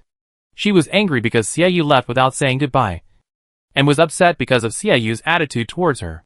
She felt that her previous worries about him were unnecessary. Little did she know that she was enjoying herself in the land of gentleness and didn't want to leave. What did it have to do with her? Chapter 23.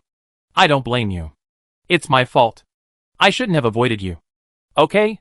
Xiaoyu explained a few more words, and when he saw that she had calmed down, he let her go. He turned around and helped Nanyan up again, looking at the scratch on her palm. His eyebrows slightly frowned. Fortunately, it's just a scratch. Not very serious.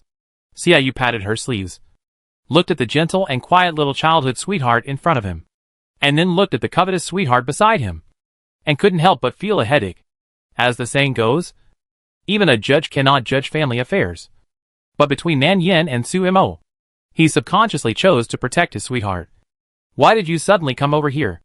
I only have minor injuries, which are no longer a problem. You also heard that Su Mo didn't mean it. She just accidentally touched you during the shove. Yen Yin, can I apologize to you on her behalf? Although there is an apology in this statement, the intention of partiality and protection has been clearly shown. Nan Yin was not surprised that he would say this, and shook her head at him nonchalantly. It's no problem. It was just that I didn't stand firmly. She really didn't care, and even the expression on her face did not change. Xiaoyu looked at her scabby palms, feeling a little guilty and apologetic.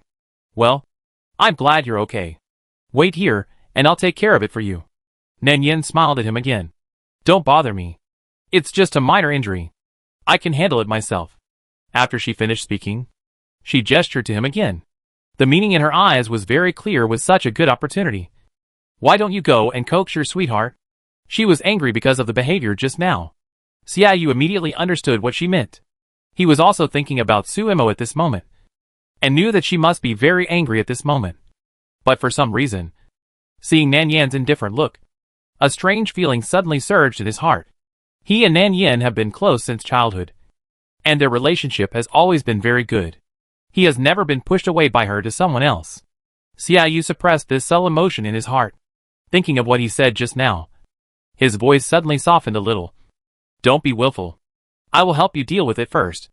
I brought you out, so I naturally have the responsibility to protect you. He said this because he was afraid that she would misunderstand.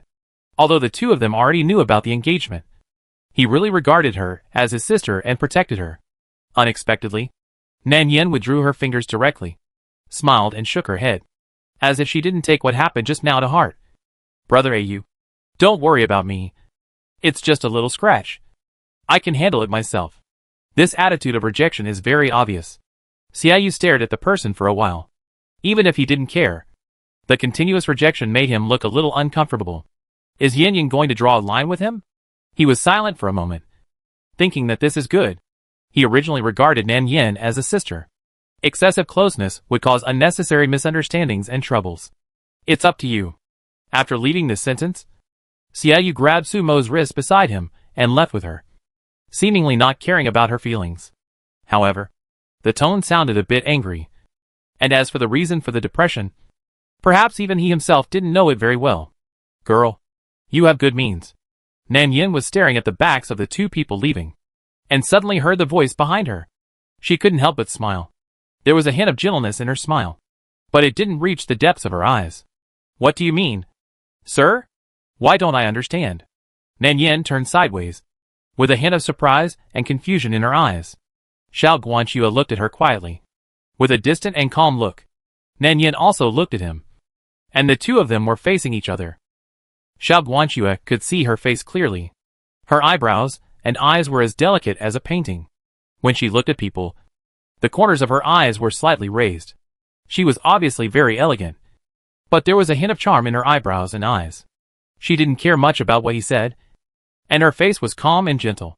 Xiao Guanxue frowned, and then turned away after coming to his senses. Miss, if you don't understand, just pretend I didn't say it. It's just that the sympathy gained by calculation can't last long.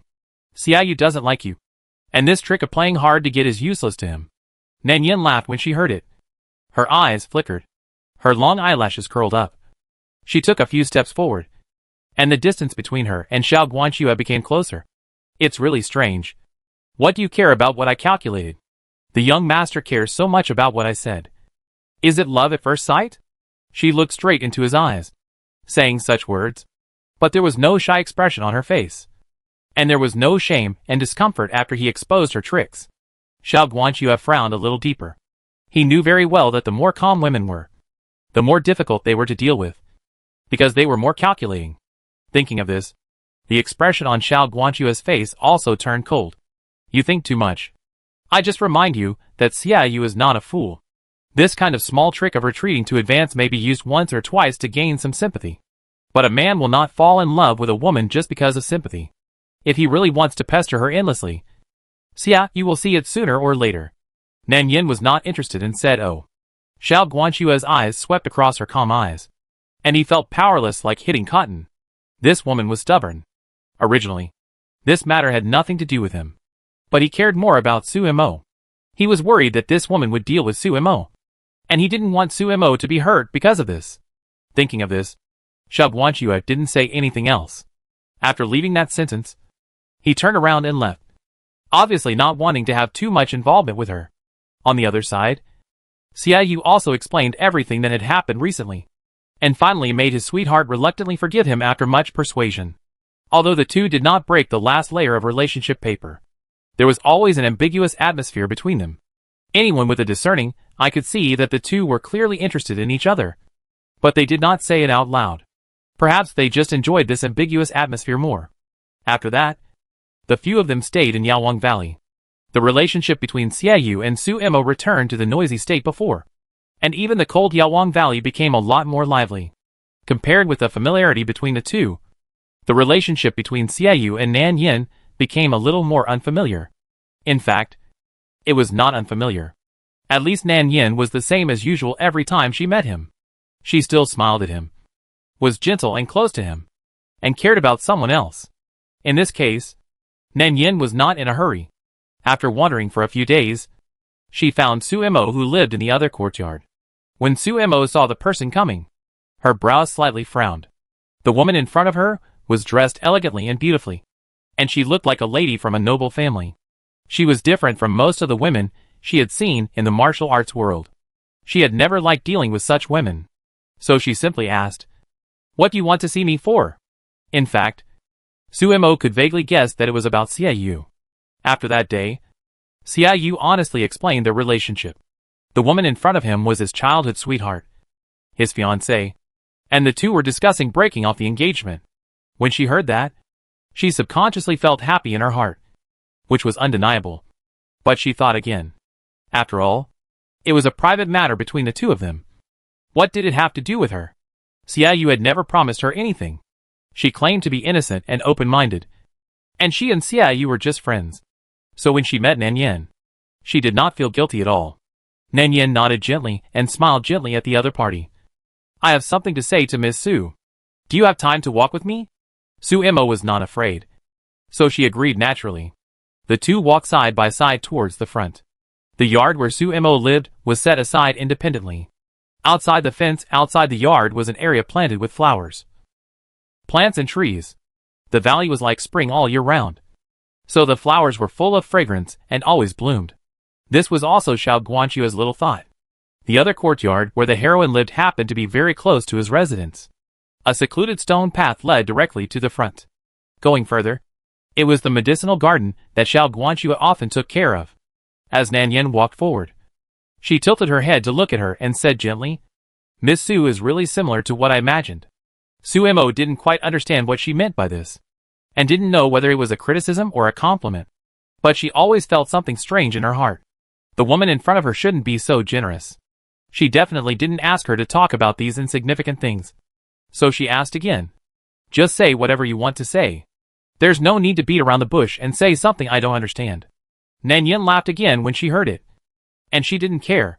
Then she asked in a casual tone, "In that case, then I'll ask directly. Does Miss Su like Xiaoyu?"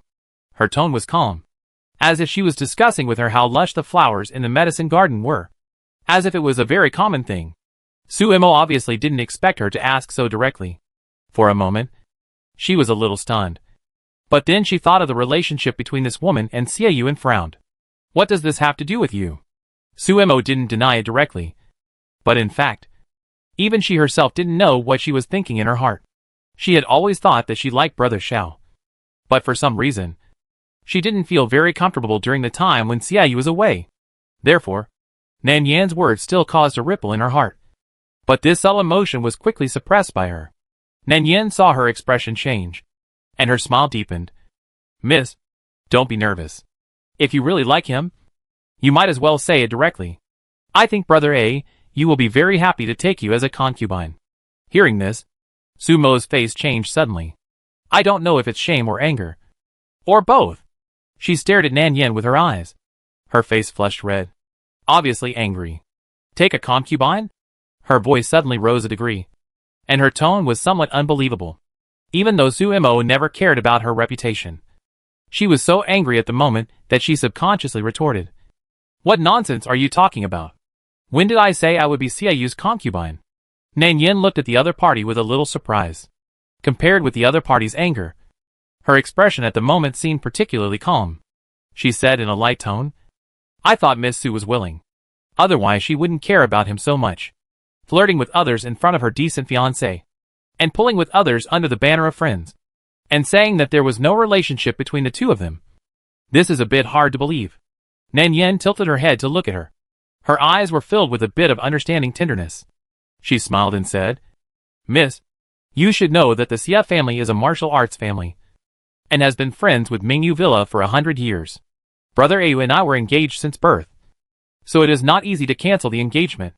Anyway, as long as she held on to the engagement, the two of them would not be able to get along properly. If it was really for love, the two of them could just elope. But the status gained by elopement would probably be even worse than that of a concubine. But when I came here, my mother had carefully told me that if Brother Ayu really liked that woman, he should not make things difficult for her. And Ayu could just take you as a concubine after marriage. If I say that, do you understand what I mean, Miss Su? After Su Emo heard this, how could she not understand what she meant? But her generous behavior made her very embarrassed and puzzled, as if she was some cheap commodity for people to choose. And her face instantly turned from red to white, which was very ugly. Besides, doesn't this woman also like Xiaoyu? If she really likes him, why can't she calmly tell him about taking a concubine? She felt that her dignity was trampled on the ground at this moment. Although people in the martial arts world are not particular about trivial matters, she also has her own pride. It is absolutely impossible for her to bow her head and rush to be Xiaoyu's concubine. Suemo took a deep breath and tried her best to suppress her inner irritability and impatience. When did I say I like Xiaoyu? Nan Yin had expected her reaction to be like this. She paused for a moment and seemed to show a little surprise on her face. Isn't it? I thought Brother Ayu's performance was already very obvious. And you didn't reject him. Don't you have this idea? Suemo clenched her fingers and looked at the other person with a slightly irritated look. Of course not. Xiaoyu and I are just ordinary friends. There is nothing between us. And I already have a lover. So don't say such things anymore. I can't be his concubine. She subconsciously denied the ambiguous relationship between herself and Xiaoyu. She may have some good feelings for Xiaoyu, but that's all. Those subtle good feelings are not worth mentioning in front of her pride and self-esteem. How could she be a low-level concubine for others to have fun? So that's it. Nan Yin got a satisfactory answer, and the smile on her face suddenly became more gentle. I misunderstood. I thought you and Brother A were in love. But I never thought that he had always been unrequited love. In this case, Miss Su, can you pretend that I didn't say this today? This light sentence cleared up what happened today. Suemo felt even more annoyed, and felt uncomfortable in her heart. She felt that all her reactions today were under the guidance of others. She felt helpless and lost control. It shouldn't be like this. But if she didn't agree, it would seem that she was saying one thing and thinking another, as if she had something to do with Xiaoyu. Suemo frowned slightly, but she didn't show it on her face. She still cared in her heart. Don't worry. I didn't take today's matter to heart. Hearing her say this, Nan Yan's smile became more genuine. She stepped forward and took the other's wrist, with a natural and intimate gesture. I'm really sorry. I have always misunderstood Sister Su. But since you don't like what he said, can you please not tell Brother Ayu about this? I'm afraid he will misunderstand it in the future. She called her sister, which seemed to make them seem quite close. But Suemo was not a fool. This man was clearly doing it on purpose, deliberately trying to get her to say something. But she had already said it before, so she couldn't tell Xiaoyu about it now. So she could only bear it by herself. Don't worry. I won't tell him. She turned away after she said that. Her face was very cold and ugly. Thank you so much, sister. Nan Yin smiled and thanked her, as if she wanted to say something else to her. But she was obviously absent-minded, and she responded with a few words from time to time, and finally said nothing. She was the only one who talked about their past.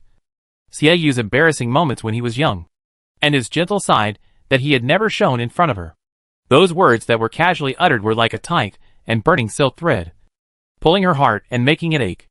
Until the end, Suemo finally couldn't listen anymore. She found an excuse and turned to leave. And this embarrassed posture of leaving was far from the arrogant appearance in the original text. Gu Nanyan in the original text was not generous. So after learning about Sumo's existence, she couldn't keep her temper and directly asked the other party to stay away from Xiaoyu as his fiancé. But this remark could not change anything. Instead, she was blocked by the other party's words. Now she is so generous that she directly pierces the window paper between the two of them and wants to take her as a concubine. But the other party is unwilling. I think this true love is also based on status. Nanyan pursed her lips and smiled lightly, in a good mood, and walked slowly out in the direction she came from. As soon as she turned around, she saw an unexpected figure under the eaves not far away. Oh, this is really a coincidence. The man was dressed in a green shirt and a plain robe. His black hair was combed up by a jade-colored hairband. The hairband fluttered in the wind. His long hair fell to his waist. And his temperament was particularly good. The other person's eyes were cold. And a dead leaf fell on his shoulder. It was obvious that he had been standing there for a long time. Therefore, he heard the conversations just now clearly. Suemo was simple-minded and could not understand the twists and turns between the woman's words. But Xiao Guanxue was not stupid. From the beginning, the woman was trying to trick Suemo, deliberately leading Suemo to say those insincere conversations. It was clear that she wanted to calculate that the other party was far away from Xiaoyu. Thinking of this, Xiao Guanxue's heart sank. He could not care about other things. But he still couldn't bear Suemo to be bullied like this. All the words you said were calculated. Chapter 24. At that time, Nanyan was walking towards him with a smile, without any guilt on her face that someone had overheard their conversation. As the two of them got closer, the faint fragrance on each other's body gradually drifted over. Nanyan pretended to be distressed and shook her head at him, as if she didn't understand what he was saying. Why does Dr. Xiao always say things I don't understand? What calculation? Am I bored in the room? Can't I go out and look for someone to walk around? Xiao Guanxue frowned and took a half step back, as if to distance herself from her. Don't pretend. I heard what you just said. Emor is simple-minded and doesn't understand the meaning of your words. But don't think everyone is stupid. This man seemed to have scolded the heroine for being stupid? Nanyan was originally pursing her lips. And when she heard this, she suddenly raised her eyes and looked forward and smiled at him. This smile also made the other person's expression quickly become lively and agile, and his eyes were shining. But in a moment, his face changed again, and the smile gradually faded. But the expression was still careless. She circled around him, as if looking him up and down, and then spoke. Why does the genius doctor care so much about Sister Sue? Could it be, do you like her too? She tilted her head to look at people, with a calm and relaxed attitude, without any panic of being caught. The word also was used very well. Anyone with a discerning eye could see Xiaoyu's feelings for Suemo. But the relationship between the two was not made clear. Even if he liked Suemo in his heart, couldn't it be okay? This has nothing to do with you. Xiao Guanxue replied coldly. Nanyan was not angry after receiving such a reply. She was still smiling. But there was a hint of meaning in her smile. It really has nothing to do with me. I'm just curious. Dr. Xiao called her Emor so intimately. But is Sister Sue related to you? She took a step forward and faced him. I thought the doctor was a gentleman. But I didn't expect you to be a hypocrite who coveted your friend's sweetheart. She shook her head and sighed, with an expression of not being able to judge people clearly on her face. My brother Ayu treats you as a true friend. He always cares about you and praises you for your excellent medical skills, kindness and good temper. He also wants to invite you to Mingyu Villa.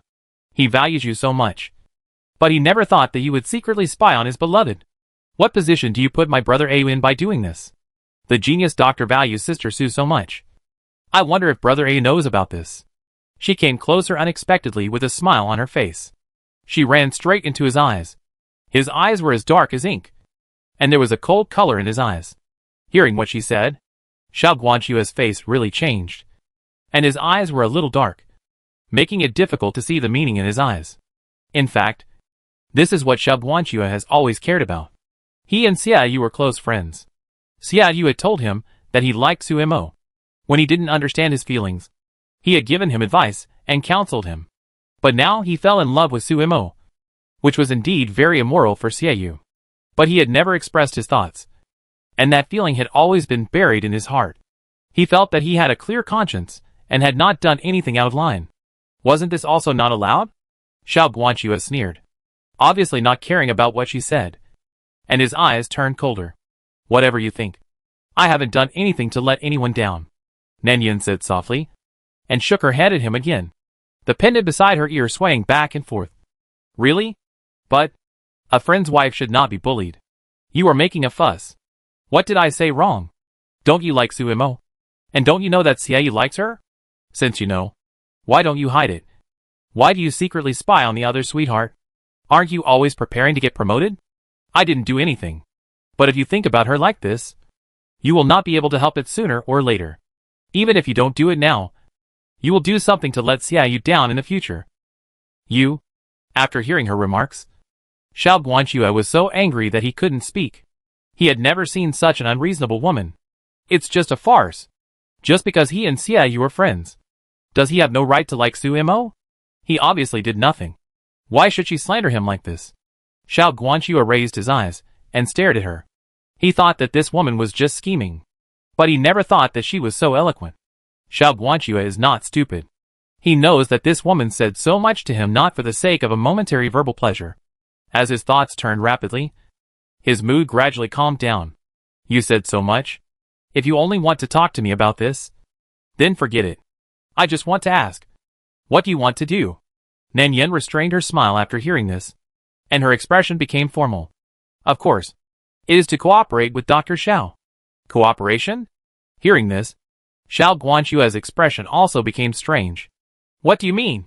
I thought you understood. The genius doctor likes Sister Su so much. Why don't you try hard to fight for her? Do you really want to watch your sweetheart lying in the arms of another man and confessing her love? I have never seen such a generous and stupid person like you. Since you have heard our conversation just now, you should also know that with Sumo's proud personality, it is absolutely impossible for her to marry Xie Yu as a concubine. And I like Xie Yu. And Xie Yu must be mine alone. You can say that I am vicious or scheming, but the woman who stays with him must be me. Xiao Guanxue's expression was complicated when he heard this. He understood the meaning of the woman's words. But feelings are not something that can be forced. Is this your purpose? Nan Yin heard the hesitation in his tone and looked up at him. So what? Don't you want to? Xiao Guanxue was stunned. He was not unwilling. But he cared more about Sumo's feelings. Suimo had already been attracted to Xie Yu. Her hypocritical words were just a cover for her pride. She was attracted without knowing it. What's the point of this forced affection? I like her, and it's my own business. I won't do anything to hurt her, let alone let her do something against her will. As expected, Nan Yin was impressed. This man is really generous. No wonder he is always a spare tire. With such a mild temperament, if he had taken the initiative a little, he would not have been taken by Xie Yu, the guy who didn't understand romance. She suddenly came closer, and a pair of cold hands suddenly pressed against his forehead, stroking back and forth. Hey, is there anything wrong with your wooden head? Xiao Guanxue was caught unawares, and was touched by the other party. Then came the unique and elegant fragrance of the woman. He grew up in the valley and rarely had such close contact with outsiders, especially such a delicate and gentle woman from aristocratic family. When she suddenly came over, the faint fragrance on her body instantly penetrated into his nose, making him stunned for a moment. Xiao Guanxue's expression froze for a moment. He took a deep breath, and the fragrance went straight from his nose to his brain, making his earlobe start to heat up unconsciously. Xiao Guanxue was a little annoyed, and didn't care about the precautions between men and women. He suddenly grabbed the wrist that was against his forehead, and pulled the person away. Why are you touching me? Who told you to touch me? Xiao Guanxue stared at the person angrily, and his jade-colored face was stained with a thin layer of red because of shame. Nan Yin was not angry. She glared at the man inexplicably. Who wants to touch you? I just wonder how there can be such a stupid person like you in this world. Since you have heard our conversation, you should also know that the person Suimo liked at first was not Xie Yu. A guy like you who doesn't even dare to try deserves to live a lonely life. Nan Yin glared at him with disgust. Xiao Guanxue was so angry that her face twitched. I just wondered how there could be such a woman who is so eloquent and unreasonable in this world. She could at least say 10 words to him, and even the best temper would inevitably be overwhelmed by her. I don't know how Xie Yu had the nerve to say that his childhood sweetheart was the most gentle, considerate, dignified and virtuous. It sounded ridiculous. This woman is clearly a cunning and mean rouge tiger. Xiao Guanxue felt that it was a mistake for him to pester her. What she wanted to do had nothing to do with him. Why should he go along with her? The two of them pushed each other, and Xiao Guanxue suddenly flicked his sleeves. Just as he was about to push the person away, Xiaoyu's voice suddenly came from behind. What are you doing? In fact, it was no wonder that Xiaoyu was surprised. Mainly because the postures of the two people at the moment did look a little weird. Xiao Guanxue held Nan Yan's wrist with one hand, and pursed his thin lips. The usual calm and indifferent expression was no longer there, replaced by a hint of red on his cheeks. But no one knew that it was caused by anger. The opposite of him, Nan Yan, had a slightly raised eyebrow, a leisurely posture, and a faint smile on her face. It was a bright and lively posture he had never seen before. Xiaoyu glanced at the two people's clasped hands, and his eyebrows frowned slightly. How come you two are together? What happened? Xiao Guanxue paused for a moment. Only then did he realize that he was still holding the girl's hand, and he felt a little uncomfortable for a moment. After letting her go, he immediately replied, Nothing. But this answer is obviously hard to convince people. Nan Yan turned around and smiled at Xiaoyu. I was bored in the room, so I came out for a walk. I didn't expect to meet Brother Xiao here, so I talked to him for a while. But why are you here? Brother you? Nan Yan's eyes were filled with just the right amount of surprise, and she lightly brushed over what had just happened, with her face as gentle as ever. Xiaoyu saw that she was fine, and his expression eased a little. I came to see you. When did you and Guanxue become so familiar? What did you say just now? You might as well tell me. That won't do. Nan Yan shook her head, and cast a rather secretive look at Xiao Guanxue beside her. She smiled and said, This is a secret between me and Brother Xiao. A secret between you? Xiaoyu frowned subconsciously, and stared at her for a while. This was the first time that Nan Yan had a secret with another man in front of him. And this secret couldn't even be told to him. He suddenly felt an indescribable strange feeling in his heart. That's right. Nan Yan smiled and habitually fanned the flames. I can't tell you. After that, she winked at Xiao Guanxue. The other party was silent for a moment, and turned his head away without wanting to pay attention to her. But this reaction obviously did not refute the suggestion she had just made. It seems that this person is not as generous as he said. She said, How can there be such a stupid person in this world? When you really like someone, how can you watch her being with another man without even fighting for her? After all, feelings are selfish, and fair competition is reasonable. What is face? Even the person you like has to be careful not to let the other party find out. That's too hard. After bluffing this person, Nan Yan was in a good mood. Even the look she gave the other party was much more satisfied. And Xiao Guanxue just felt that it was extremely troublesome. Especially the way this woman said one thing in front of him and another behind his back, which made him feel extremely disgusted. When facing him, she was a scheming woman with all kinds of conspiracies and tricks. But when facing Xiaoyu, she was different. She was gentle and virtuous, reserved and implicit, and she was as gentle as she could be. The treatment was completely different. Even though he didn't care, he was still irritated by this man's double-faced personality. Fortunately, he had known for a long time that if he stayed any longer, he would be disliked by this woman. So he simply didn't even bother to say hello and turned away expressionlessly. But on the way out, he thought of what the woman had said. In a hurry just now. He subconsciously concealed what the two said. Now that he had recovered, he always felt an indescribable confusion in his heart. I don't know where the woman got her confidence from. She was so sure that he would agree to her proposal. Xiao Guanxue sneered. It's true that he likes Su Imo, but he will never do anything to hurt her. At the same time, Nan Yan, who stayed where she was still staring at his back in a trance until Xiaoyu frowned and asked. And she reacted. Yan. What's wrong? Does Brother A you have something to ask me? Chapter 25. Xiaoyu looked at her absent-minded appearance and subconsciously asked, You and Guanxue. But before he finished speaking, the other party blurted out a rebuttal. No. Nothing. Nothing happened between us. After saying that, a trace of annoyance immediately appeared on his face, as if he realized that he had overreacted, which was quite a bit of a cover-up. I just hope that the other party will not misunderstand. She quickly raised her head and glanced at him, seeing the other party's slightly frowned eyebrows, and then lowered her head quickly, her fingers restlessly twisting the ribbon around her waist. interpreting a girl with spring feelings vividly. Xiaoyu stared at her for a while without saying anything. In this case, how could he not understand what it meant?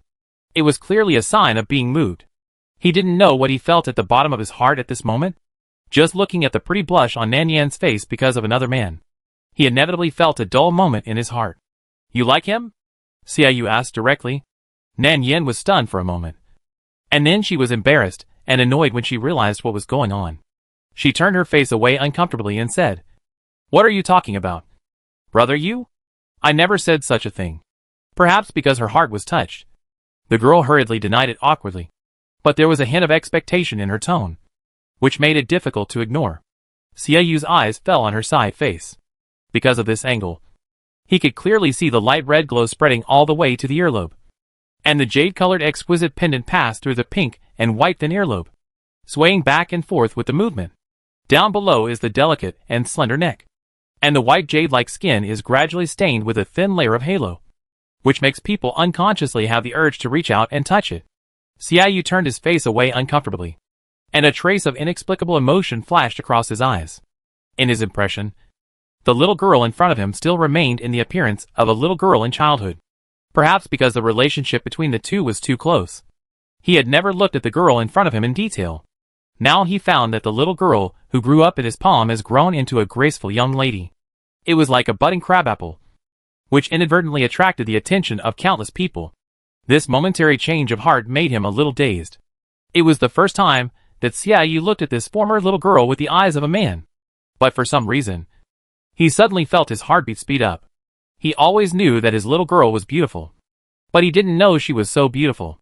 In the past, he looked at her with an admiring eye, a pure appreciation of beauty, not with the worldly desires of today. This was a reaction he had never had before, and he felt a little at a loss, and clenched his fingers uncomfortably. Nan Yan was a little confused when he was looked at with such a trance-like look. Seeing that he refused to speak, she directly reached out and patted his chest twice.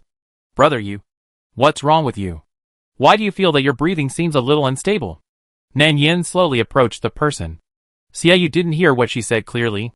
At that moment, he only felt a pair of soft palms against his chest, tickling his heart and making his heart beat faster. He subconsciously held the hand that kept touching his chest, paused, and then continued. Nothing. I'm fine. I just suddenly thought of something. Nan Yan nodded doubtfully, but still believed it. Really? I'm glad you're fine. Seeing the other party's relaxed expression, Xiaoyu felt a little soft-hearted again. He thought of Nan Yan's reaction when she stood in front of Xiao Guanxue just now, and a subtle discomfort surged in his chest, and he was inexplicably concerned. But he quickly adjusted. He attributed this emotion to the possessiveness of the brother for his sister. After all, this is the sister he has protected since childhood, and it is reasonable for him to care about her emotional trends. So he asked again, Tell me honestly, what happened between you and Guanxue? Do you like him?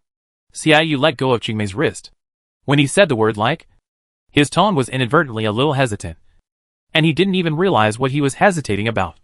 Nan Yan blushed at this straightforward remark. She stretched out her hand and found a piece of soft flesh on his waist and pinched it hard. Who said I like him? You're talking nonsense. Xiaoyu hissed and gasped in pain, begging for mercy in his mouth. Okay. If you don't like it, then you don't like it. I was wrong. Wrong. Wrong. Okay? Auntie, please be gentle, or you will blame me for the pain in your hand later. Nan Yan was amused by his words and snorted. Who are you calling auntie? Am I that old? After saying that, she mercifully let go of her hand. Xiaoyu rubbed the sore spot and laughed along. For some reason, she didn't admit it, but it seemed to make him feel relieved. Xiaoyu finally smiled. He put his arm around Xiao Qingmei's shoulders, patted her twice, and then walked forward with a smile. When did I say nonsense? If you really like him, it's not impossible. Your brother and I are sworn brothers. If Yan'an makes me happy, it's not difficult for me to help you find out about someone else. Of course, he knew that Xiao Qingmei, who had cared about him wholeheartedly since childhood, would not easily like someone else. He just said this casually, with a teasing tone. However, after saying this, the other party did not reply for a long time. Xiaoyu felt strange. When he was about to ask, He lowered his head, and saw the blush on both sides of the other party's cheeks. There was an indescribable beauty. His heart skipped a beat. It was really strange. Why was he staring at her in a trance today? Nan Yin was a little embarrassed. Her fingers hooked around the belt around her waist and twisted unconsciously. Her girl's thoughts were obvious. You can really help me find out. Xia, Yu suddenly felt his throat dry. He opened his mouth and wanted to say something. But looking at Nan Yan's beautiful eyebrows, he was speechless for a while. Do you really like him? He heard his dry voice. Nan Yin seemed not to notice the other person's stiff expression at all. She tilted her head in embarrassment. Well, I don't really know myself. But he is different from you. Brother Au. I always thought I liked you. But when I met Brother Xiao, I realized that I seemed to have misunderstood my feelings for you. She frowned in distress, her fingers impatiently tugging at the leaves passing by. You know, I grew up in Mingyu Mountain Villa since I was a child. Apart from you, the only men I have met are my fellow apprentices in the villa. No one has ever taken care of me like Brother Xiao. Brother Au, if I really like Brother Xiao, you will help me, right? Nan Yin suddenly asked back. Xia, he was caught off guard by her question. He felt that all the promises he had made were stuck in his throat, and he couldn't utter a word. A dull mood that was hard to ignore spread in his heart. No. He subconsciously rejected her request. As soon as he said it, Xia Yu was shocked by how strange his tone was. Why not? Isn't this what he has always expected? Obviously. He has a woman he likes. Right? What's more, hasn't he always treated Nan Yin as his sister? If she really likes another man, isn't this a win-win situation? But why does he feel a little uncomfortable in his chest? Xia Yu remained silent. Nan Yin seemed to smell a certain breath of jealousy. Sure enough, there is a sense of crisis and possessiveness. However, under normal circumstances, even if the brother's possessiveness towards his sister was at work, he would not be so repulsive to other men that his sister liked. Not to mention that they were not real siblings. The male protagonist's decisive refusal really surprised her. She thought it would take a little longer, but she didn't expect it to be so soon. She deliberately stopped, with a hint of doubt in her eyes. Why not? Could it be that Brother Au has someone he likes? So he won't help me? Xia Yu realized what he had said, and immediately felt annoyed, especially when he saw Xiao Qingmei's suspicious eyes. He subconsciously ignored the strange emotions that surged in his heart and explained hurriedly. No, it's not what you think. That's not what I mean. What I mean is that relationships require mutual understanding. You don't know Xiao Guanxue. He has a good temper, but he is too indifferent, especially in terms of relationships. You will suffer a lot if you are with him. I don't want you to regret it in the future. Don't be so impulsive. Okay? This reason is so sufficient that it is simply impossible to refuse. Nan Yin didn't care at all. She smiled and shook his arm back and forth, saying, So what? I don't care about these things anyway. Not to mention that you are here to help me. Right? Oh, by the way, Brother you will help me. Right? The girl looked up at him, her eyes full of trust and expectation. But Xia Yu was in a stalemate and couldn't say a word. He stared at her for a long time until she called out again. And then he came back to his senses. And then he heard himself say lowly, if you really agreed, you can't regret it. Thank you, Brother Au. Nan Yin clapped her hands, her face full of joy. When Xia Yu looked at her joyful look, he felt as if a needle suddenly pierced his chest, which was a bit painful and made him a little breathless, so that he didn't hear a word of what she said later. After a while, he couldn't stay any longer, so he made an excuse that he had some things to deal with. After saying that, he turned around and left without waiting for Nan Yin to speak. When he walked out of the courtyard gate, he realized that his heart was in a mess, and Nan Yin didn't even try to keep him. This is different from before. She used to like to stick to him the most. There were so many brothers and sisters in Mingyu Villa who pampered her, but she had the best relationship with him. Sometimes she stuck to him too closely, and he even felt troubled. I don't know since when. The topics between the two of them have become less and less. She is becoming more and more like a lady from a noble family, while he is still the boy who is devoted to martial arts and wants to venture into the world. He doesn't like to talk to her about poetry and songs. He gets sleepy every time he hears them. He doesn't like the short and long words written on the tip of the pen. He doesn't know how many teachers have been driven away by him. He sincerely yearns for the happy life in the world. Whenever he thinks of those, he feels excited and excited. He likes the free and easy, generous women in the world. He has always treated Nan Yen as a sister. But why? Why did he feel at a loss in his heart after learning that she liked another man? It's like something that he didn't care about before, because he was used to its existence. So he didn't care much. But one day it suddenly disappeared. This suddenness without any preparation made him feel empty in his heart. It's like losing something important. Xiaoyu didn't know what was wrong with him. He just felt indescribably upset at the moment. And he wanted to grab something urgently. Otherwise he would be miserable. Suddenly he thought of Suemo. Yes, that's right. Suemo was the one he really liked. As for Nan Yen, he was just not used to it. He was not used to the little girl who had been following him since childhood suddenly moving away from him. And he was not used to her eyes starting to chase other men. He had a lot of things he was not used to. But these were just a small hurdle. And he just had to take a big step over it. After all, he would leave her sooner or later. Thinking of this, Xiaoyu's heart instantly calmed down a lot. And he attributed those inexplicable emotions to the possessiveness at work. Then he thought of something else. Even if he didn't like her, he couldn't watch her get hurt. After all, Xiao Guanxue already had someone in his heart, and was obviously not suitable for her. Thinking of this, Xiaoyu's eyes deepened.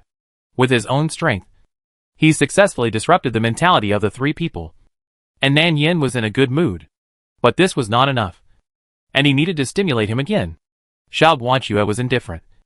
And it was not so easy to make him fall in love. And he was not easy to approach. It was easier to deal with Xiaoyu. And it was no wonder. After all, the friendship between childhood sweethearts was there. And it was not so easy to disappear. Once it was really lost, the feeling would become more important. So some people were happy and some were worried. Compared with the other three people's worries, Nan Yen was in a good mood and slept well all night. She didn't get up lazily until the morning. At this time, it was still early, and there was a faint light in the sky, which sprinkled into the house through the window cracks. Last night, I lit a stove of calming incense, and the fragrance helped me sleep. Now there is still a trace of unburned fragrance in this house. Nan Yen slowly got up and pushed open the window in a good mood. Facing the window was a small patch of flowers. The climate in Yaowang Valley was pleasant, and Xiao Guanxue loved to take care of flowers and plants. So these flowers and plants were very lush and pleasing to the eye. As soon as the window was opened, the faint fragrance drifted in the air. It was no different from the ordinary flower fragrance. But the calming incense in this house had some medicinal properties. Originally, calming incense was not lit in this yard. Unfortunately, Nan Yen had some insomnia problems. So she always had to light a stove of calming incense to help her sleep at night. So this incense was specially taken from the servant. Once these two kinds of incense are mixed and blended, the medicinal properties in the original fragrance will unconsciously produce a trace of toxicity. But the poison will not kill people. It will just make people suffer. Gu Nanyan in the original text accidentally lit this calming incense. And when she woke up, she found that she had small red rashes all over her body. The rash was extremely itchy. Although the poison was not difficult to cure, it was embarrassing. So Gu Nanyan could only grit her teeth and be quiet for a while. After all, no one could go to her lover with a face full of rashes to make trouble. This time, Nanyan didn't light too much. After the right amount of calming incense and the flower fragrance were blended, the fragrance in the air gradually dispersed. But the toxicity was not so strong. As the fragrance spread, not long after, Nanyan felt some small red rashes the size of rice grains on her exposed skin. At first, she didn't feel anything. But after a moment, the itching spread from her wrist. Nanyan resisted the urge to scratch herself. The poison was not serious. So apart from some rashes on her wrists, neck and cheeks, there was nothing wrong with her other parts. Gu Nanyan in the original text fell asleep all night under the effect of the tranquilizing incense. So when she woke up the next day, she was covered with rashes, especially around her face, which was the most serious, although she accidentally lit the incense. Who knows if Xiao Guanxue was involved? After all, Gu Nanyan in the original text was not friendly to Suemo, and she was too lazy to maintain the surface. Even her guilty childhood friend could not stand her overbearing attitude, let alone Xiao Guanxue, who was devoted to the heroine. He was a miracle doctor. If he did something wrong, who would find out? Anyway, he must be blamed. Chapter 26. After a while, the remaining fragrance burned out, and the fragrance in the air gradually dissipated. Nan Yin washed casually, without combing her hair, and dressed in a hurry. As soon as the door opened, she rushed to Xiao Guanxue's yard, passing through a quiet and secluded corridor. The sound of cicadas and birds gradually came. At this time, the sky was slightly white, and the morning mist lingering in the valley had not completely dissipated. From a distance, it seemed as cold and peaceful as a fairyland on earth. It was originally a very beautiful scenery, but someone turned a blind eye and abruptly destroyed this peaceful atmosphere with the sound of kicking the door. Bang, bang, bang. Nan Yin reached out and slapped the wooden door opposite. Her palm turned red, ignoring the pain in her hand. Xiao Guanxue, come out quickly. Did you do it, you despicable and shameless villain? Nan Yan's face was bleak, with water in her eyes. Even if you want to vent your anger on Suimo, you shouldn't use such despicable means. I always thought you were a gentleman, but I was wrong. I didn't expect you to be a real villain, who could do anything to a woman, and use such a despicable means. You bastard. Open the door for me. Open the door for me quickly. Xiao Guanxue had just finished washing up in the morning, and before he was fully awake, he heard a burst of scolding and shouting from outside the door. The voice was familiar. He had just dealt with a woman yesterday, so he could tell who she was. But why did she come to scold him for no reason? Before he could figure it out, the woman outside the door seemed to have noticed the movement inside the house, and the kicking sound suddenly became heavier, as if she was going to kick the door to pieces. Come out, you little villain. Xiao Guanxue was annoyed by the noise, especially the woman's constant use of words like mean villain and shameless behavior, which made him extremely annoyed. Anyone who was accused and scolded like this for no reason would be full of anger. What exactly did the woman want to do? What kind of conspiracy did she want to play? What did he do to be accused and framed by this woman? Xiao Guanxue was full of anger.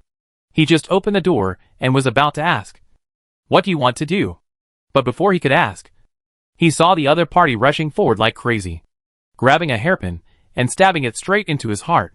Even though Xiao Guanxue was well informed, he was shocked by the scene in front of him. What was he doing? What deep hatred was there between them that made this person want to retaliate against him like this? Except for the verbal dispute yesterday, he had never done anything to hurt the other party. But this woman actually wanted to kill him. What on earth are you going to do? Xiao Guanxue's face also turned cold, and he quickly grabbed her wrist. With a little force, the hairpin slapped and fell to the ground. Nan Yin was pulled by him, and her feet were even more unstable. She staggered and almost bumped into him. You still have the nerve to ask me what I want to do? You know what you did to me. I originally thought you were a gentleman, although you are a bit annoying. At least you are a kind doctor. I didn't expect you to use such a mean means to harm me. The girl's eyes were filled with water, and tears were about to fall. She looked extremely aggrieved, but her face was full of anger. She stared at the other person fiercely, and the anger in her eyes almost pierced people. You are so shameless. Xiao Guanxue had no idea what she was talking about. He just felt that those incoherent voices were like countless annoying flies buzzing around his ears, giving him a headache. What are you talking about? I didn't do anything. This was simply an unprovoked disaster. Xiao Guanxue suppressed his impatience. He saw the other person's messy clothes and the reddish skin at the collar vaguely exposed. He turned his face away immediately in embarrassment and didn't dare to look at him again. Nan Yin continued to cry. You still want to deny it now? Aren't these things on me caused by your despicable means? I knew you had bad intentions. What a shitty miracle doctor. You are clearly a hypocritical hypocrite. Xiao Guanxue was also very angry when he heard this. He had no grudges against her. Why did this woman pick on him and bully him? He wanted to say something, but before he could say it, he was blocked by this person and couldn't say a word. What do you mean? You feel sorry for Suimo, and you want to take revenge on her because I bullied her yesterday, right? If you have any dissatisfaction, just say it directly. But why? Why do such a vicious thing? Xiao Guanxue was confused. He really didn't understand what happened. He was also wondering why this woman was so unreasonable. As a result, he suddenly caught a glimpse of the rash on her neck. And when he looked up, he saw the veil on the woman's face. She had been covering her face before, so he only saw her watery eyes. Now he took a closer look and found that she also had some rashes on her face. Xiao Guanxue seemed to understand something. He frowned and walked forward. He lifted the other person's sleeve and took a look. The same was true on his wrist. Now he finally figured out something. Are you poisoned? Hearing this, Nan Yan's eyes were even more angry, and her tears slid uncontrollably. The originally clean veil was soaked with tears. She simply tore off the veil and threw it directly to the ground. You said it wasn't you who did it, but you only knew I was poisoned after just one look. I think it was premeditated, and it made me look like this. Xiao Guanxue opened his mouth, and he really had nothing to say. This man's skill of putting the blame on others is really infuriating. He is a doctor. Isn't it a matter of course that he can see that she is poisoned at a glance? Besides, he is not unfamiliar with this poison. It should be caused by the flowers and plants planted in his garden. But those flowers and plants are not poisonous, and he has no reason to harm her. Could it be a misunderstanding? Luckily, he has not lost his mind. He was just slandered and scolded by others. He couldn't say a word. He is really the best in the world. If an ordinary woman was so unreasonable, he would have stabbed her with a poison needle. Xiao Guanxue wanted to explain, but the flower poison was indeed related to him. He could only slow down his tone and calm her down. I really didn't poison you. I have no reason to harm you. Bah! How can there be no reason? Isn't it a legitimate reason for you to like Suemo?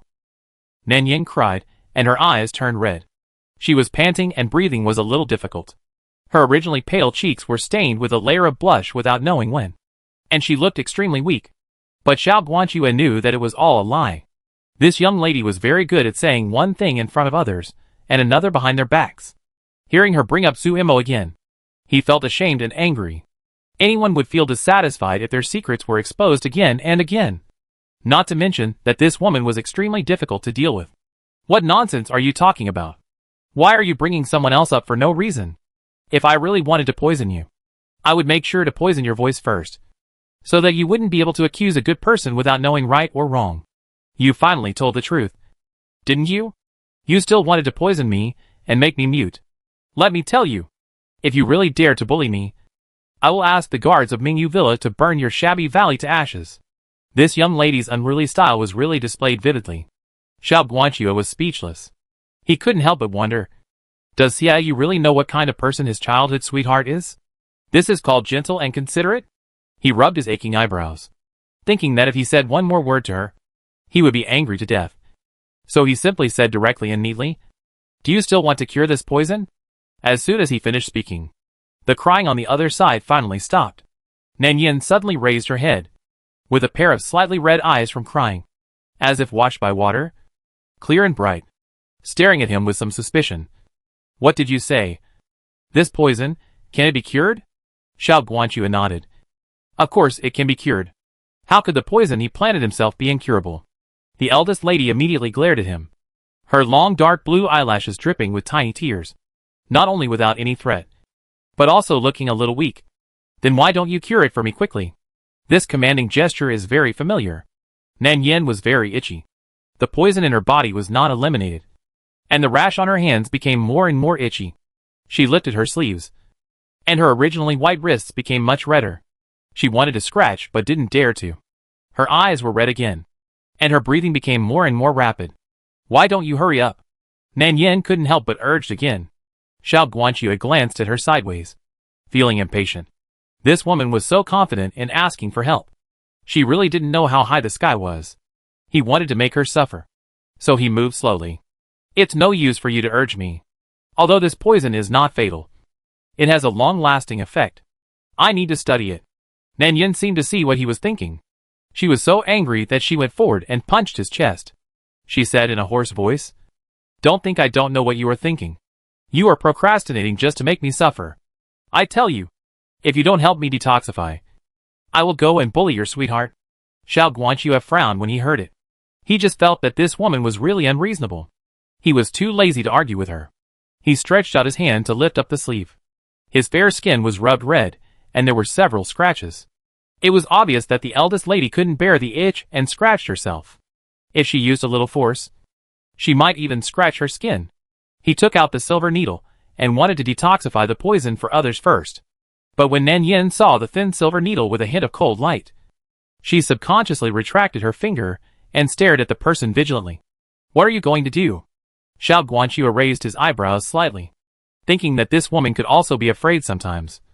So he rarely had the intention of teasing her, and explained seriously with a stern face. Of course, I'll detoxify you first. Fortunately, the poison in your body is not strong, so you'll be fine after a few injections. But you need to re-prepare the medicine to remove the rash on your body. Wait a minute. I'll give you a few injections first.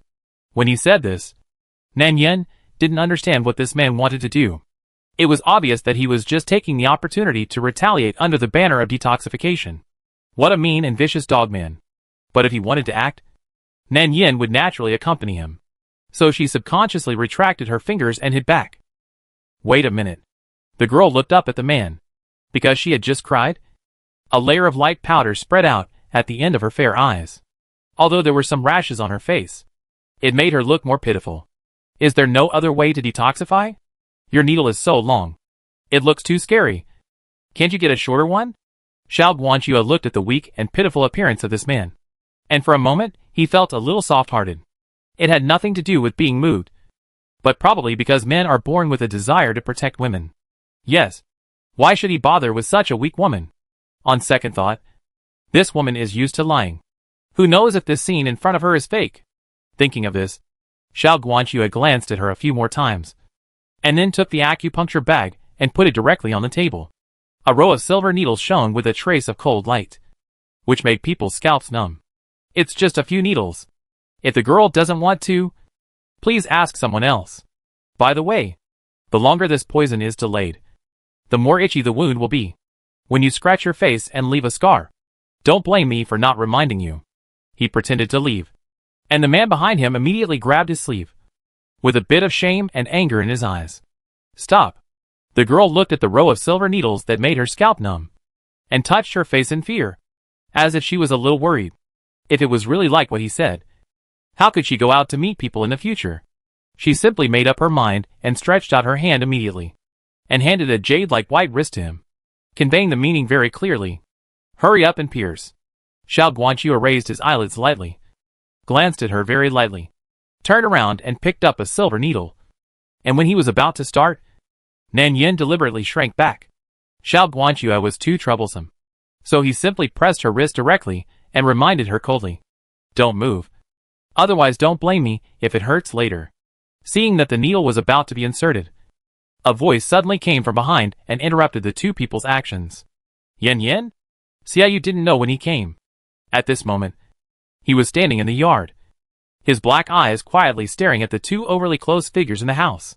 How did you get to Xiao Guanxue's yard? Nan Yen didn't say anything.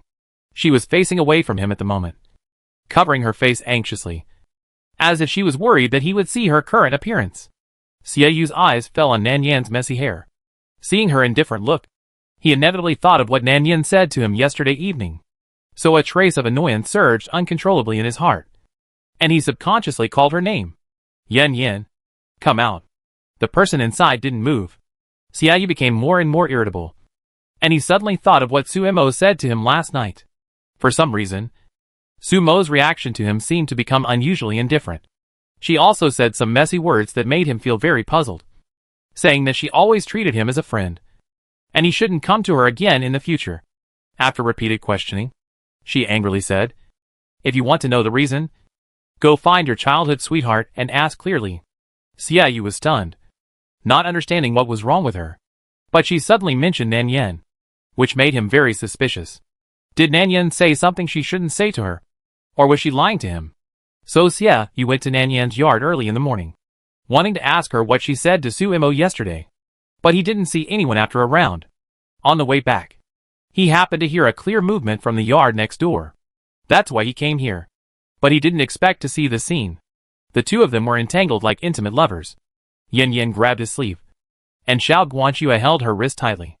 At that moment, Xiaoyu felt uncomfortable all over his body, and an indescribable anxiety and uneasiness surged in his heart. It was as if an invisible silk thread was tearing and pulling his heart, making him extremely uncomfortable. And this strange emotion that suddenly surged in his heart almost made him rush forward to separate the two.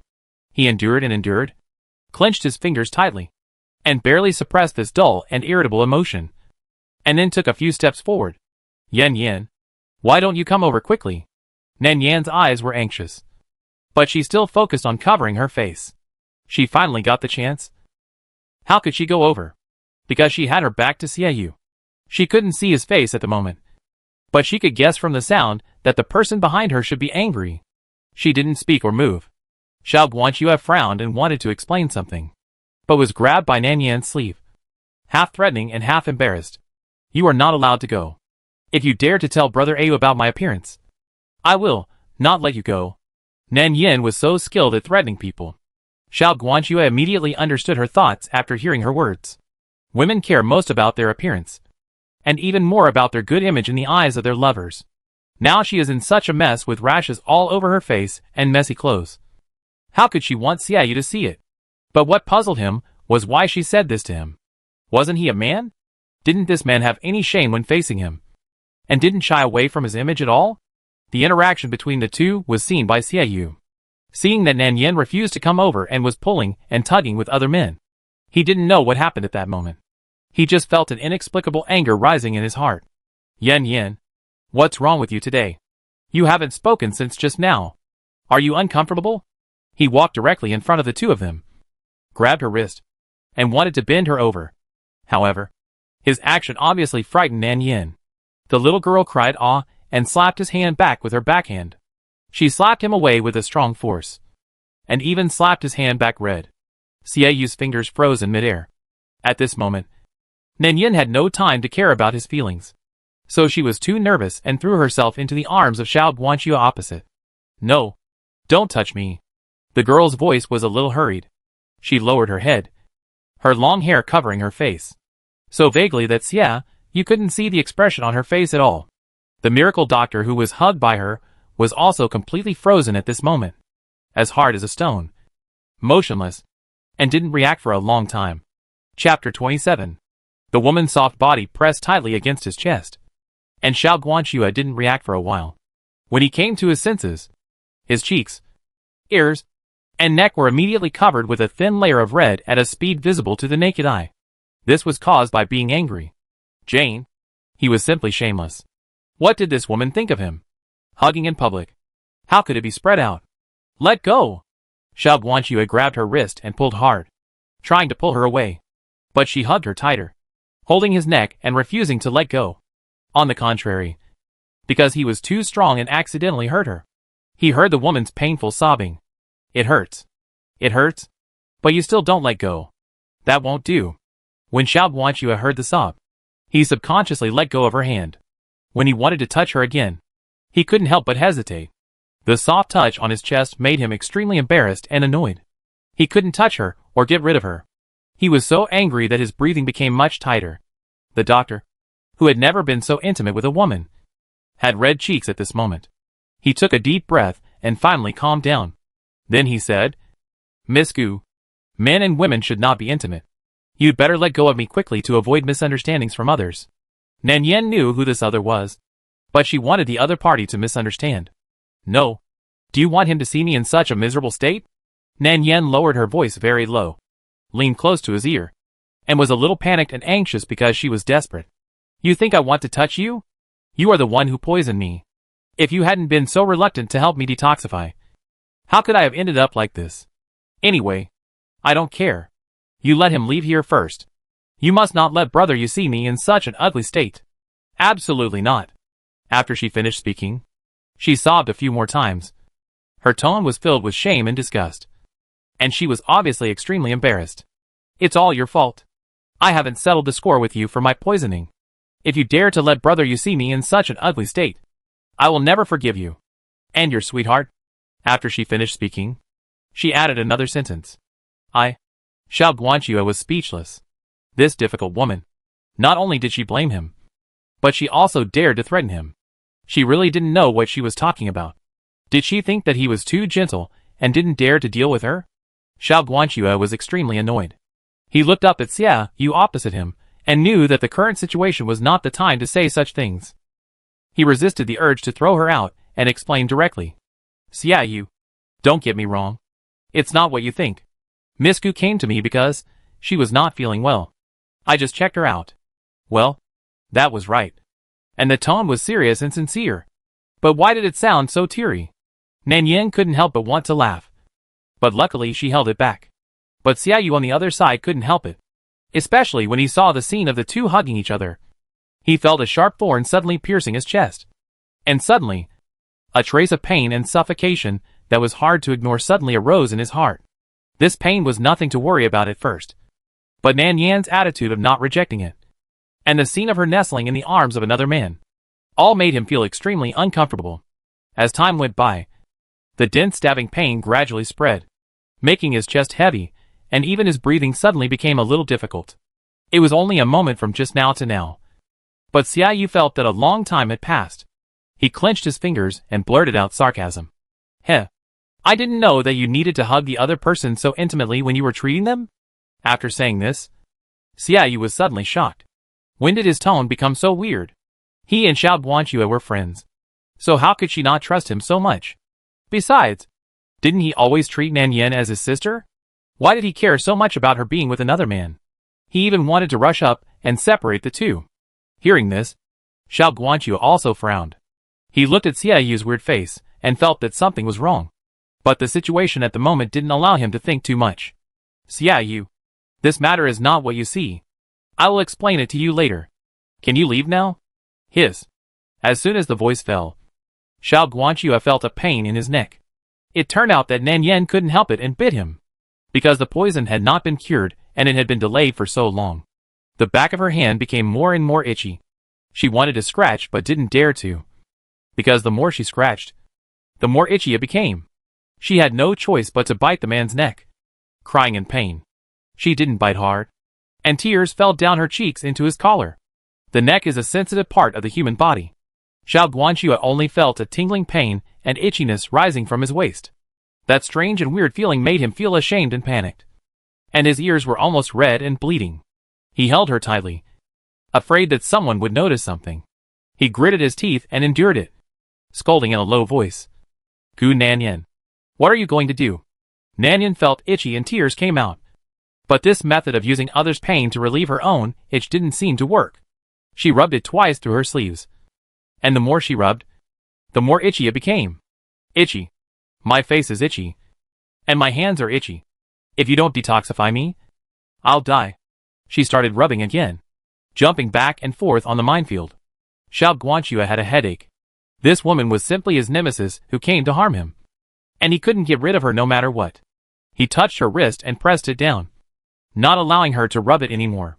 To outsiders, it looked like the two of them were entangled in an intimate way and unwilling to let go.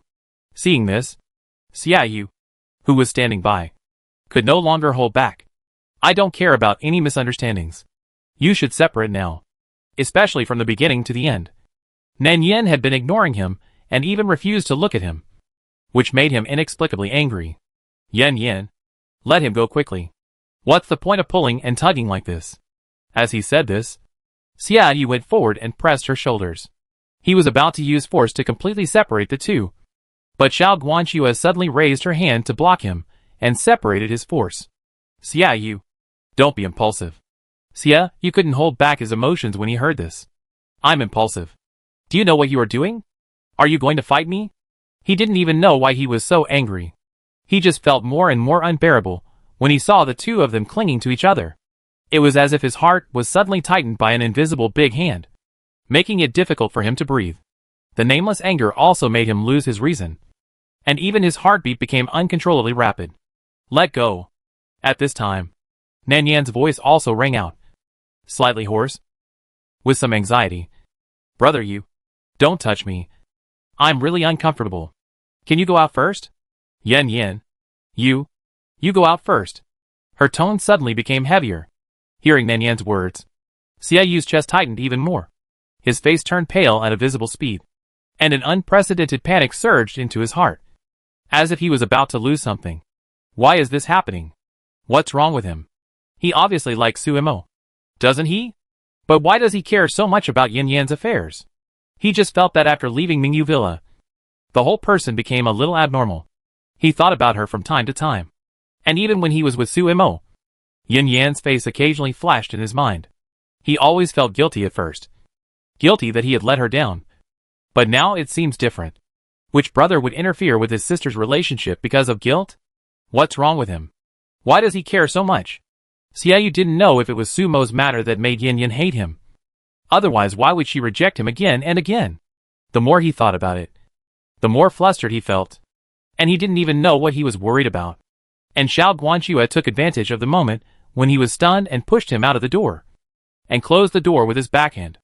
At the moment when the wooden door closed, Nan Yin seized the opportunity and quickly pushed Xiao Guanxue's shoulder, successfully getting out of this person's arms. Looking extremely disgusted, Xiao Guanxue was stunned.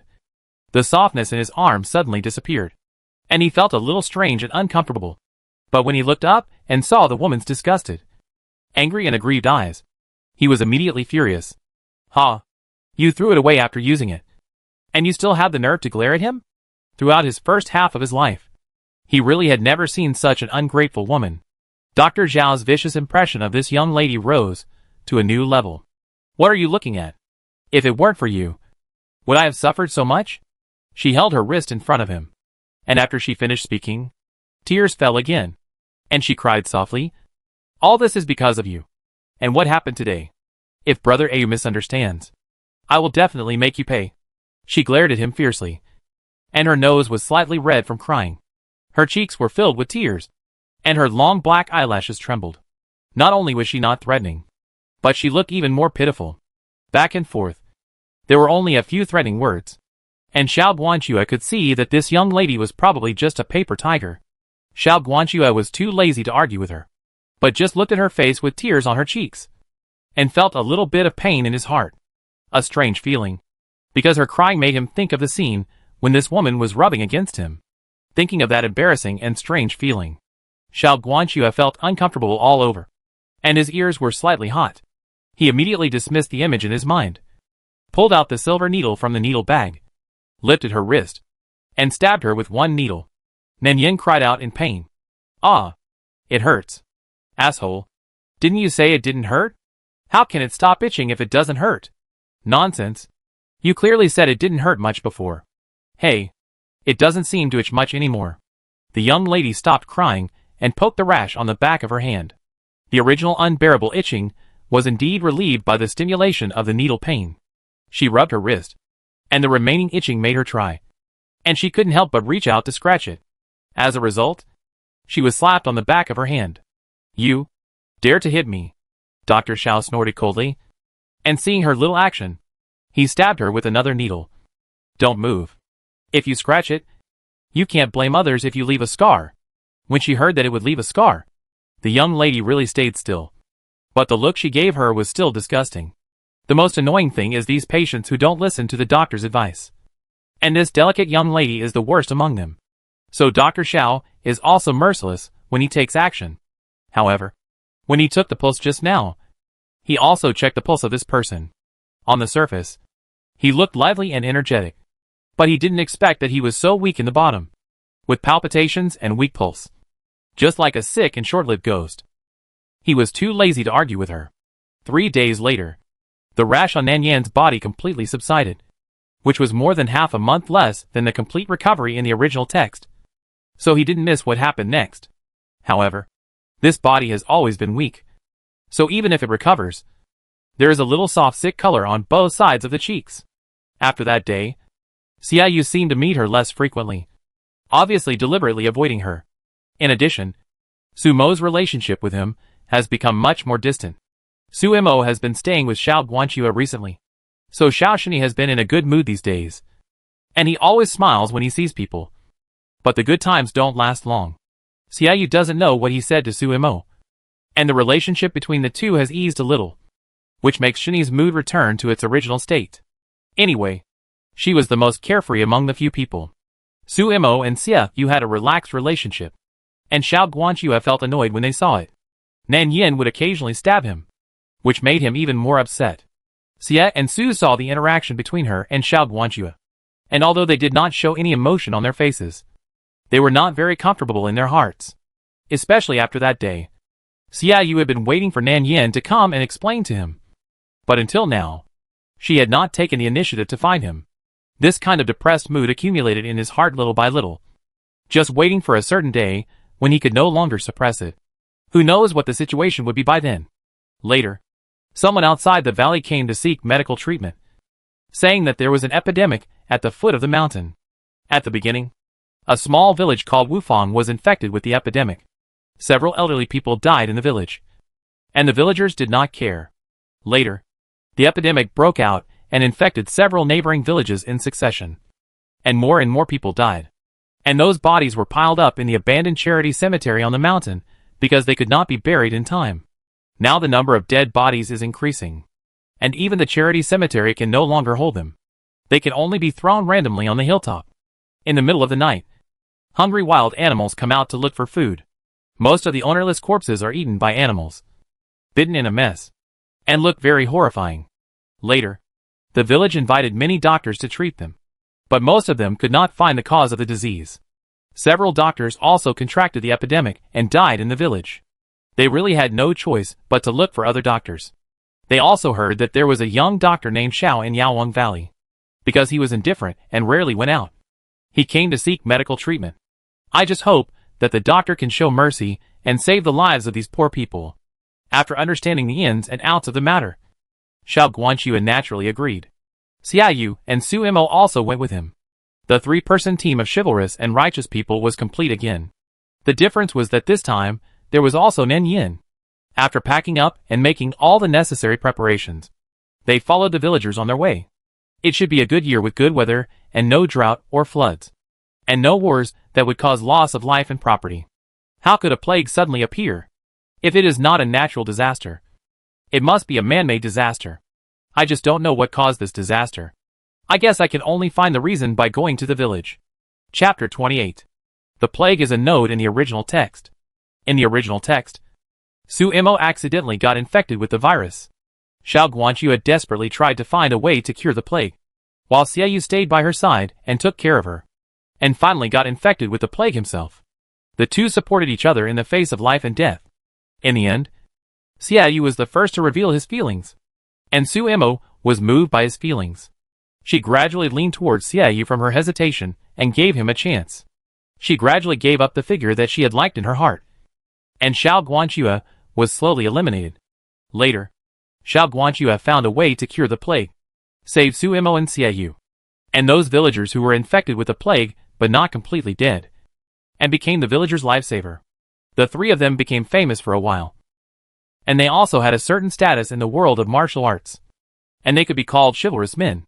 Watching the two people struggling from the suffering and hugging each other and crying, Xiao Guanxue also realized that he was afraid that he would never have another chance. And Su Imo probably liked Xiaoyu and was sure of her feelings. After that, she began to retreat behind others, silently guarding her sweetheart and solving all the difficulties for the other party, so that Su and Xia could be together smoothly. And Gu Nanyan missed this matter. And when she caught up, everything had already been settled.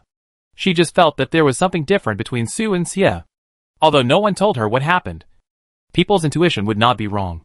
The eyes and smiles between the two. Every move revealed an intimacy that others could hardly interfere with. What else is there to understand? Later, she began to take revenge. This girl's brain circuit is also different from that of ordinary people. Just because Su Imo said that her sweetheart was Xiao Guanxue, she started to approach the other party without thinking. It is similar to a childish revenge psychology. If you steal my fiancé, I will steal your sweetheart. However, her behavior is useless except creating opportunities for the other two. Xiaoyu doesn't like her, and there will be no mood swings. Xiao Guanxue took advantage of the situation to add fuel to the flames.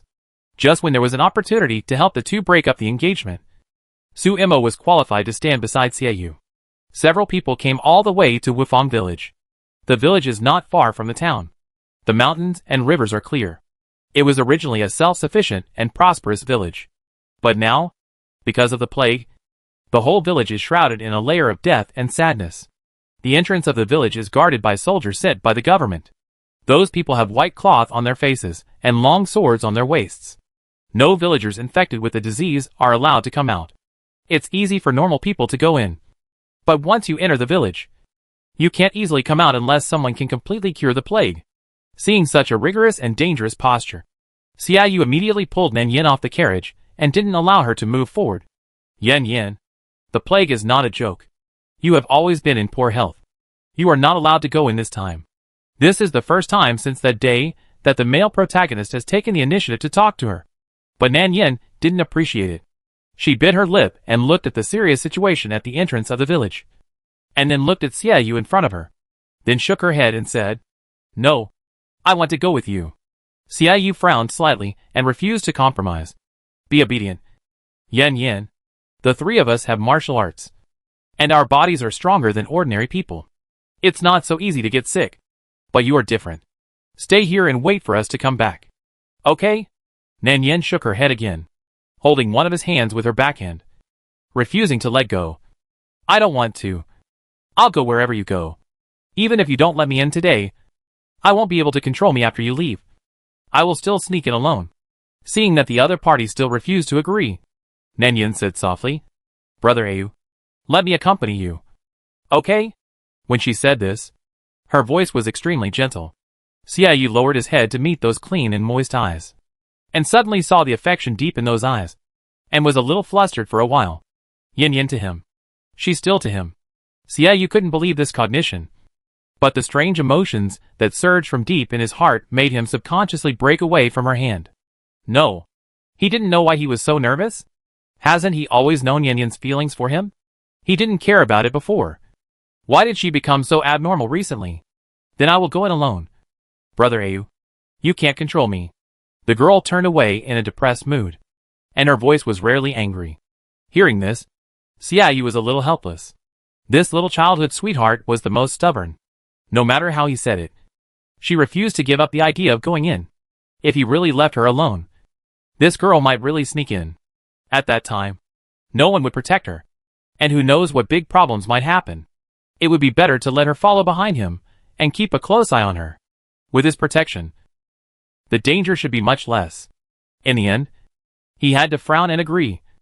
Then you should stay by my side honestly. Don't walk around. And don't approach those sick villagers at will. Nan Yin smiled and agreed. The carriage carrying a box of herbs arrived at the entrance of the village. The guards looked at the few people up and down. When they heard that there was a miracle doctor among them, their eyes immediately became more respectful. After everyone was registered, the guards were willing to let them in. After entering the village, they found that the disease was more serious than they had imagined. The doors and windows were all closed. The villagers who were not infected looked at them with fear and expectation. The old man hugged the children tightly. From time to time, there were a few cries and wails around.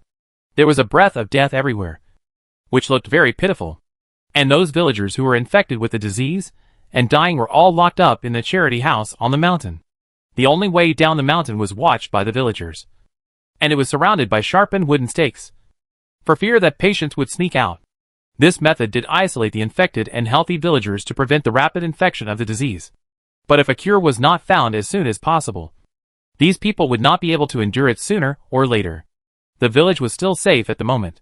The village chief's son led the group into the ancestral hall, where the doctors discussed countermeasures and conditions.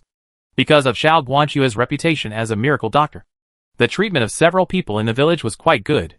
When the group arrived at the ancestral hall, the room was much larger than the outside, separated by curtains on all sides, and some villagers who were infected with mild epidemics were lying on the bed for doctors to diagnose and treat. The medicines used were all ordinary herbal medicines for strengthening the body, so the effect was not obvious, and at most played a psychological role. But once someone was about to die, they would be forcibly sent to the charity cemetery on the mountain. When Xiao Guanchua saw the appearance of those patients, all of them had blue faces, high fevers, and chapped lips. Some of them vomited blood from time to time, and the blood color was so dark red that it was a little black. Going further in, the faint fishy smell in the room became stronger, mixed with a faint smell of alcohol. Rubbing the body with strong liquor can indeed help patients dissipate heat. It seems that these doctors are not completely helpless. After Xiao Guanchua saw the symptoms of these patients, he was really clueless for a while. No epidemic would look like this when it breaks out, which made him confused. If you want to find the cause of the disease, you have to start from the beginning. Several people found nearby villagers to ask about the cause and effect. At first, several old people working in the fields fainted. When they were found, their faces were blue, and their fevers did not subside. They thought they had caught a cold and took a few medicines. but they never thought that they would not recover. Later, the family members who took care of him fell ill one after another. They all vomited blood and fainted. The color of the blood became darker and darker. In the end, there seemed to be small insects jumping around in the blood. At that time, the person was dead. Later, the old charlatan at the head of the village saw something. This might be infected with the plague. Everyone knows what happened afterwards. The disease spread very quickly. It spread in just half a month. All the villagers who had some contact with it were infected. And even the doctors could not escape the bad luck. While everyone was in the ancestral hall taking care of the patient, Xiao Guanxue began to check the details of the field where the disease occurred. And the medicine boy followed him to record the process. Nan Yen and others were not idle either. They came to help. The herbs in that carriage needed to be reclassified and organized.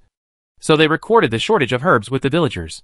Because of the previous words, Xie Yu's attitude towards her finally eased, and the two of them returned to their usual intimacy. But when his eyes met hers, Xie Yu would still subconsciously avoid her. For some reason, every time he saw her looking at him with those gentle eyes, Xie Yu would feel an indescribable tremor in his heart, which had never happened before. There was a secret joy with tension and entanglement. And even he didn't know why he was like this? And Nan Yin still pretended not to know. And her attitude was indifferent to usual. But the affection in her eyes inevitably made Xie Yu feel a little strange in his heart. He suppressed this emotion in his heart. But the more he suppressed it, the more he cared about it. Sometimes his eyes would even unconsciously chase her figure. And he would be relieved to see that she was fine. When he was with Nan Yin, he would rarely think of Su Mo. But when he was with Su Mo, he would unconsciously think of Nan Yin in his heart. He didn't know what was wrong with him. He obviously liked Su Mo. But he was still distracted by Yin Yin. Was he really so irresponsible? He said he liked one, but he was thinking about another? So in the end, even he himself didn't know what he wanted? On the other side, Xiao Guanxue walked along the fields to the mountains, and found nothing unusual. It wasn't until he reached a river that he realized something was wrong. This small river is where the villagers get water every day. It has existed for hundreds of years. The water is clean and sweet. And there are fish and shrimps in the water. It doesn't look like there is any big problem. But Xiao Guanxue still felt that something was wrong. He asked the medicine boy to catch a few fish and shrimps with a net. He found that the fish and shrimps in the water were unusually fresh. He turned the fish over and found that there was a circle of insect eggs attached to the bottom of the fish's belly. He caught a few in a row and found that they were all like this. Xiao Guanxue now had some clues in his heart. After removing the eggs, the medicine boy took a bottle and put the eggs in it, and then followed the villagers back to the ancestral hall.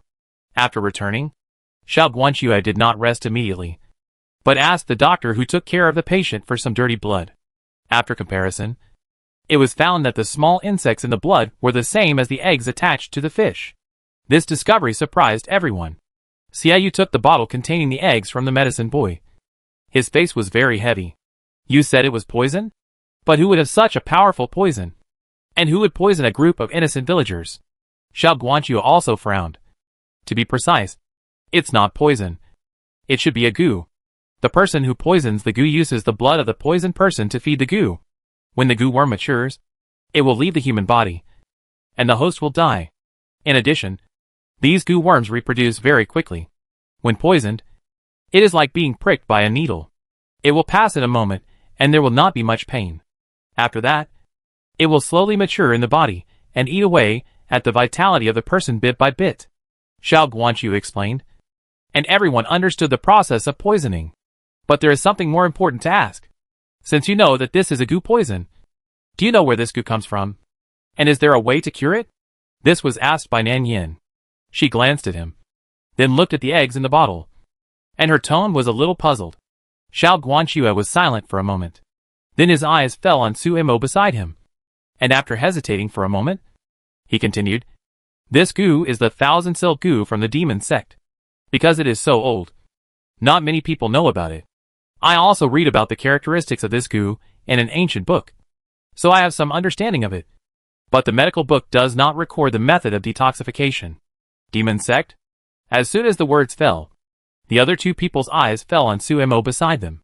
Although they were confused in their hearts, they did not show it on their faces. But this obvious suspicion of her behavior made Su Mo's expression instantly ugly, and her face flushed a little. What does this mean? Why are you looking at me like this? Do you suspect that I am poisoning people? Xiaoyu looked embarrassed and explained subconsciously. No. You think too much. Of course we believe you. But we think you are a member of the demon sect. So we want to ask you if you have any clues about this matter. After hearing these words, Suemo not only did not feel comforted, but felt that she had been greatly betrayed. Especially the way they looked at her. She felt as if no one trusted her. Tears welled up in her eyes. I am a member of the demon sect. So what? I have never hurt ordinary people. Although we in the demon sect act as we please, we never hurt innocent people. You are too much to look at me like this.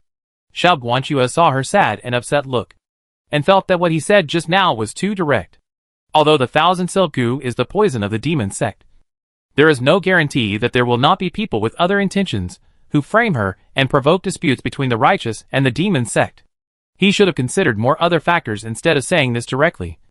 But it is obvious that it is too late to regret it now.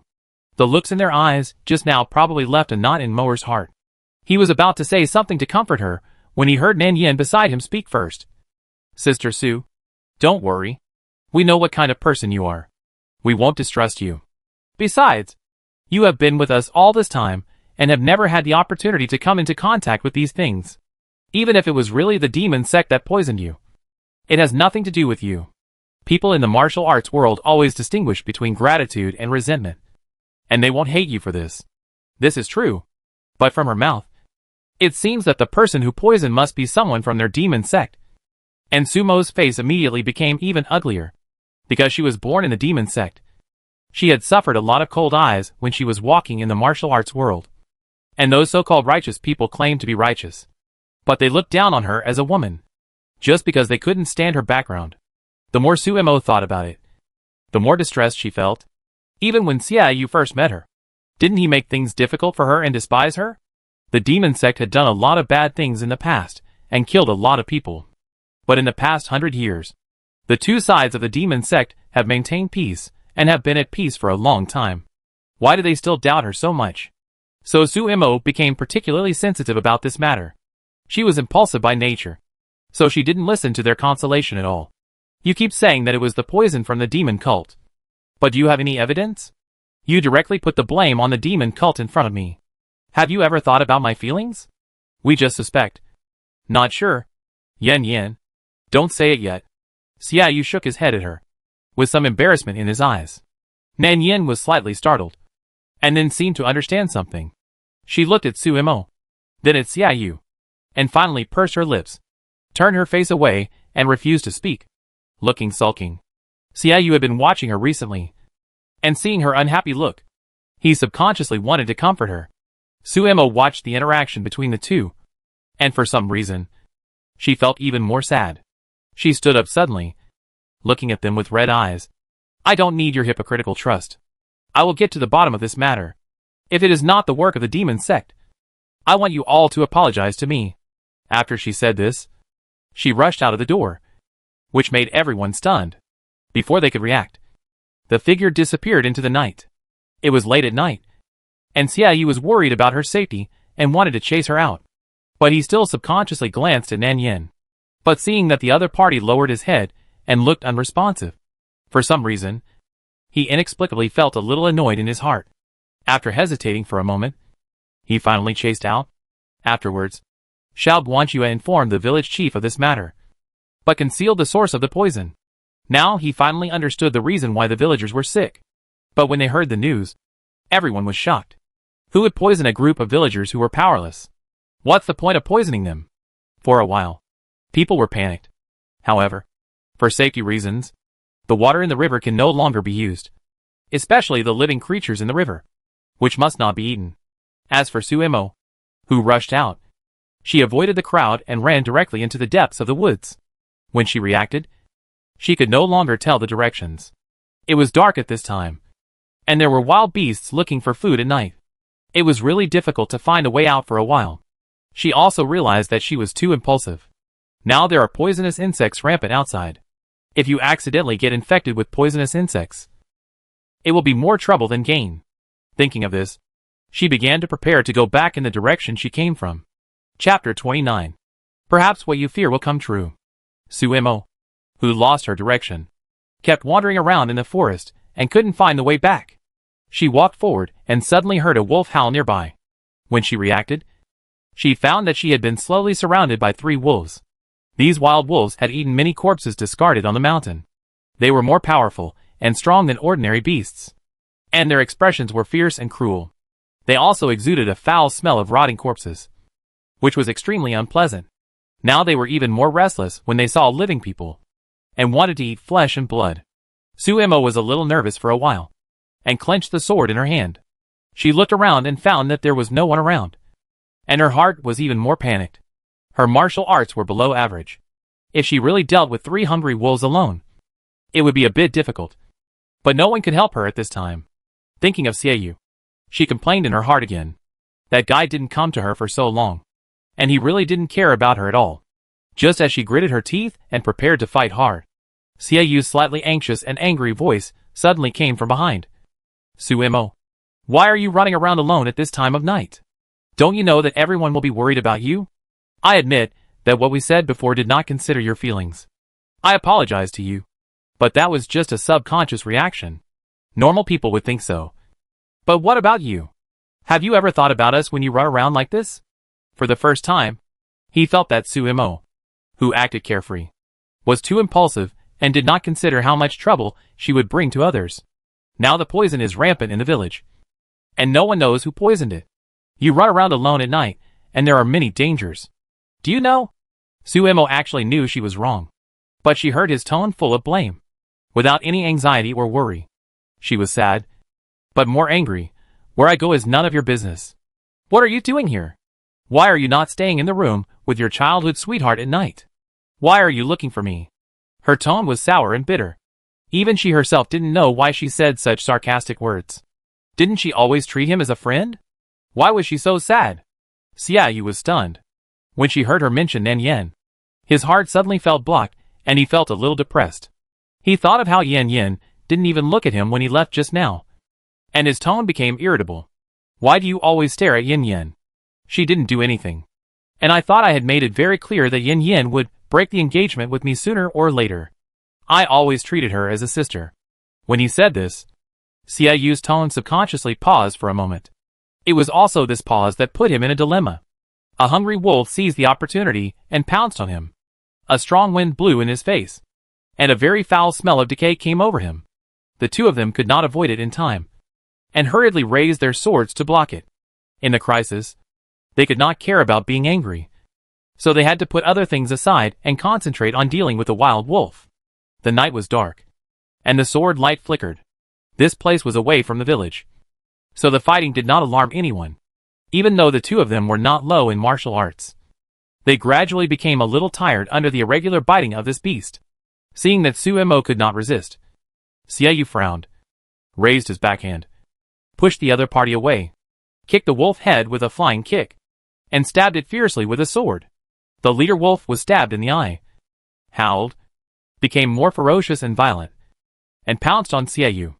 At this time, Suemo saw that he was in danger, and rushed up regardless of anything to block for him. The wolf's sharp claws grabbed Suemo's arm fiercely, and the skin and flesh were instantly torn and blood was dripping. At the same time, the long sword in Xiaoyu's hand also pierced the heart of the leader wolf. The wolf struggled a few times, and completely lost its movement. The other 2 were afraid, and dared not move forward. In the end, they could only wail a few times, and turn around and jumped into the depths of the jungle. The crisis was temporarily resolved. But Suemo was also injured. Xiaoyu was a little nervous for a moment.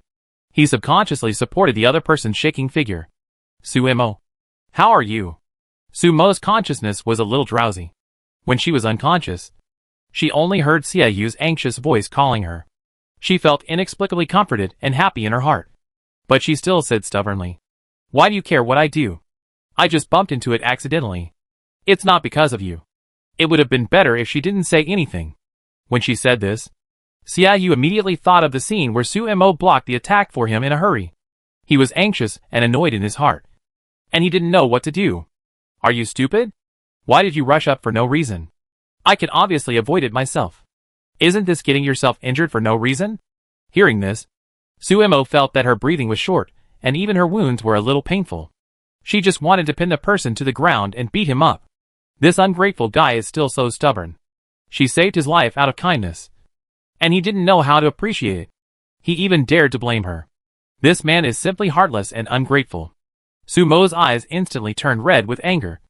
Xiaoyu. Who do you think I am? I'm just stupid. And everything I do is wrong. Why do you care what I do? Why don't you go back and accompany your childhood sweetheart? What are you talking about? Why are you talking about Yin Yin again? I'll carry you back first. She fell into a coma before she finished her words.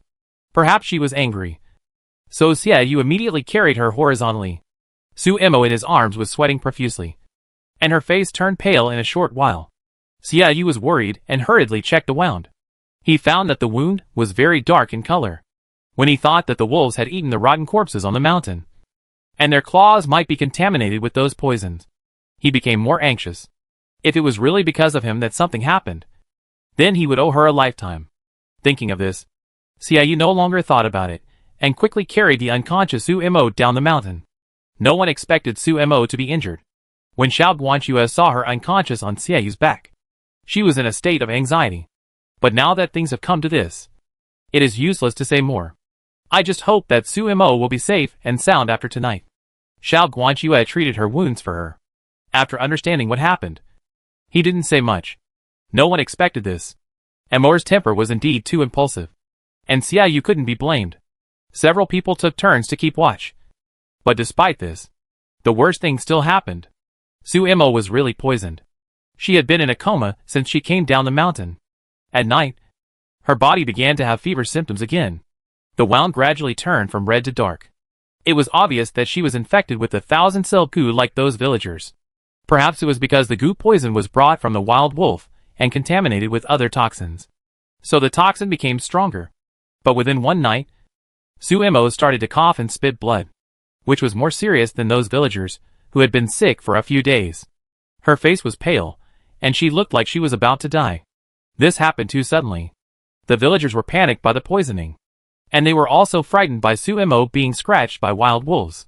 They all clamored to send Su Imo to the charity cemetery on the mountain. After all, they had seen those wild wolves from a distance. They ate rotten corpses on the mountain, and were much more brutal than ordinary wild wolves. And the girl knew at a glance that the poison was too deep. No one knew if she would be the next one to be infected. No. We can't send her to the charity cemetery. Village chief. Please, give us a few more days. No. 3 days is okay? I will definitely work hard to develop an antidote for the poison. Don't send her to the charity cemetery. The charity cemetery sounds good, but it is actually no different from a mass grave. The villagers lying in it are all seriously ill and dying, let alone sending the severely poisoned Su Imo to the charity cemetery. Even a strong adult man might not be able to survive a night there. Xiaoyu and the others certainly refused to agree. And Xiao Guanxue immediately promised that he would develop an antidote within 3 days. But no one was willing to believe it. Especially since the village chief was responsible for the lives of so many villagers. Dr. Xiao. It's not that I don't want to agree to you, but we villagers have to survive. A few days ago, the 5 people of the Chen family in the east of the village were infected with this strange disease in just one night. You said you would give you 3 days. But how can we villagers take this risk in 3 days? Besides, all the seriously ill people are sent to the charity cemetery. Many of them go there voluntarily, fearing that their families will be implicated. I can't let you break this rule. The old village chief's words are reasonable. Even if Xiao Guanxue is as persistent as he is, there is no way to change his mind at this moment. Unless he can find an antidote immediately. But how can this poison be cured so easily? The people's noisy arguments woke up the unconscious Su Imo. She staggered to the door with all her strength. As soon as the door opened, she saw the frightened and scared eyes of the people. And she felt very chilled. They were originally commissioned to help these villagers treat the epidemic. But they didn't expect to be so despised after being infected. They are really ungrateful people who don't remember any kindness. For the first time, Su Imo felt that the teachings of their demon sect were right. These people were people who remembered grudges but not kindness. She immediately said angrily, "Okay, you don't have to quarrel. Ahem. I'll go to the charity cemetery by myself. And I won't cause any trouble for you." Su Imo rubbed her aching eyebrows, and felt that the coldness on her body was not as cold as the bone-chilling pain in her heart. She was hot and cold at times. and she couldn't stop shaking all over her body. She didn't know whether she was angry or in pain. The village chief was relieved when he heard this. But he also understood from the cold eyes of the girl that the other party might resent them. Girl, this matter is really not our fault. I'll let you take you there now. Suemo seemed to be unable to hold on when she heard this. She supported the door frame and was about to fall. At this time, Nan Yin was closest to her. Just when she wanted to reach out to help her, someone suddenly grabbed her wrist. Don't touch. Nan Yin was stunned for a moment. But her face remained calm. Although she had expected this, she still had to go on with the show. She looked up at the other person and was about to ask him what was wrong. But Xia Yu suddenly let go of her hand and reached out to support Suemo. I'll go to the charity cemetery with her. It seems that it is the same as in the original plot. The heroine was injured and poisoned, and the hero helped to take care of her. In the end, he was also infected with the poison. Fortunately, Xiao Guanqiu had developed an antidote in time to save them. But when these words came out, even Suemo herself was a little stunned. She raised her head with some effort and stared at Xia Yu beside her. Suddenly, she felt her eyes moist and wanted to say something. But her lips moved, and she finally couldn't bear to say no. Perhaps people are easily moved when their lives are fragile. Just like a drowning person desperately grabbing the life-saving straw. But the villagers didn't care about that.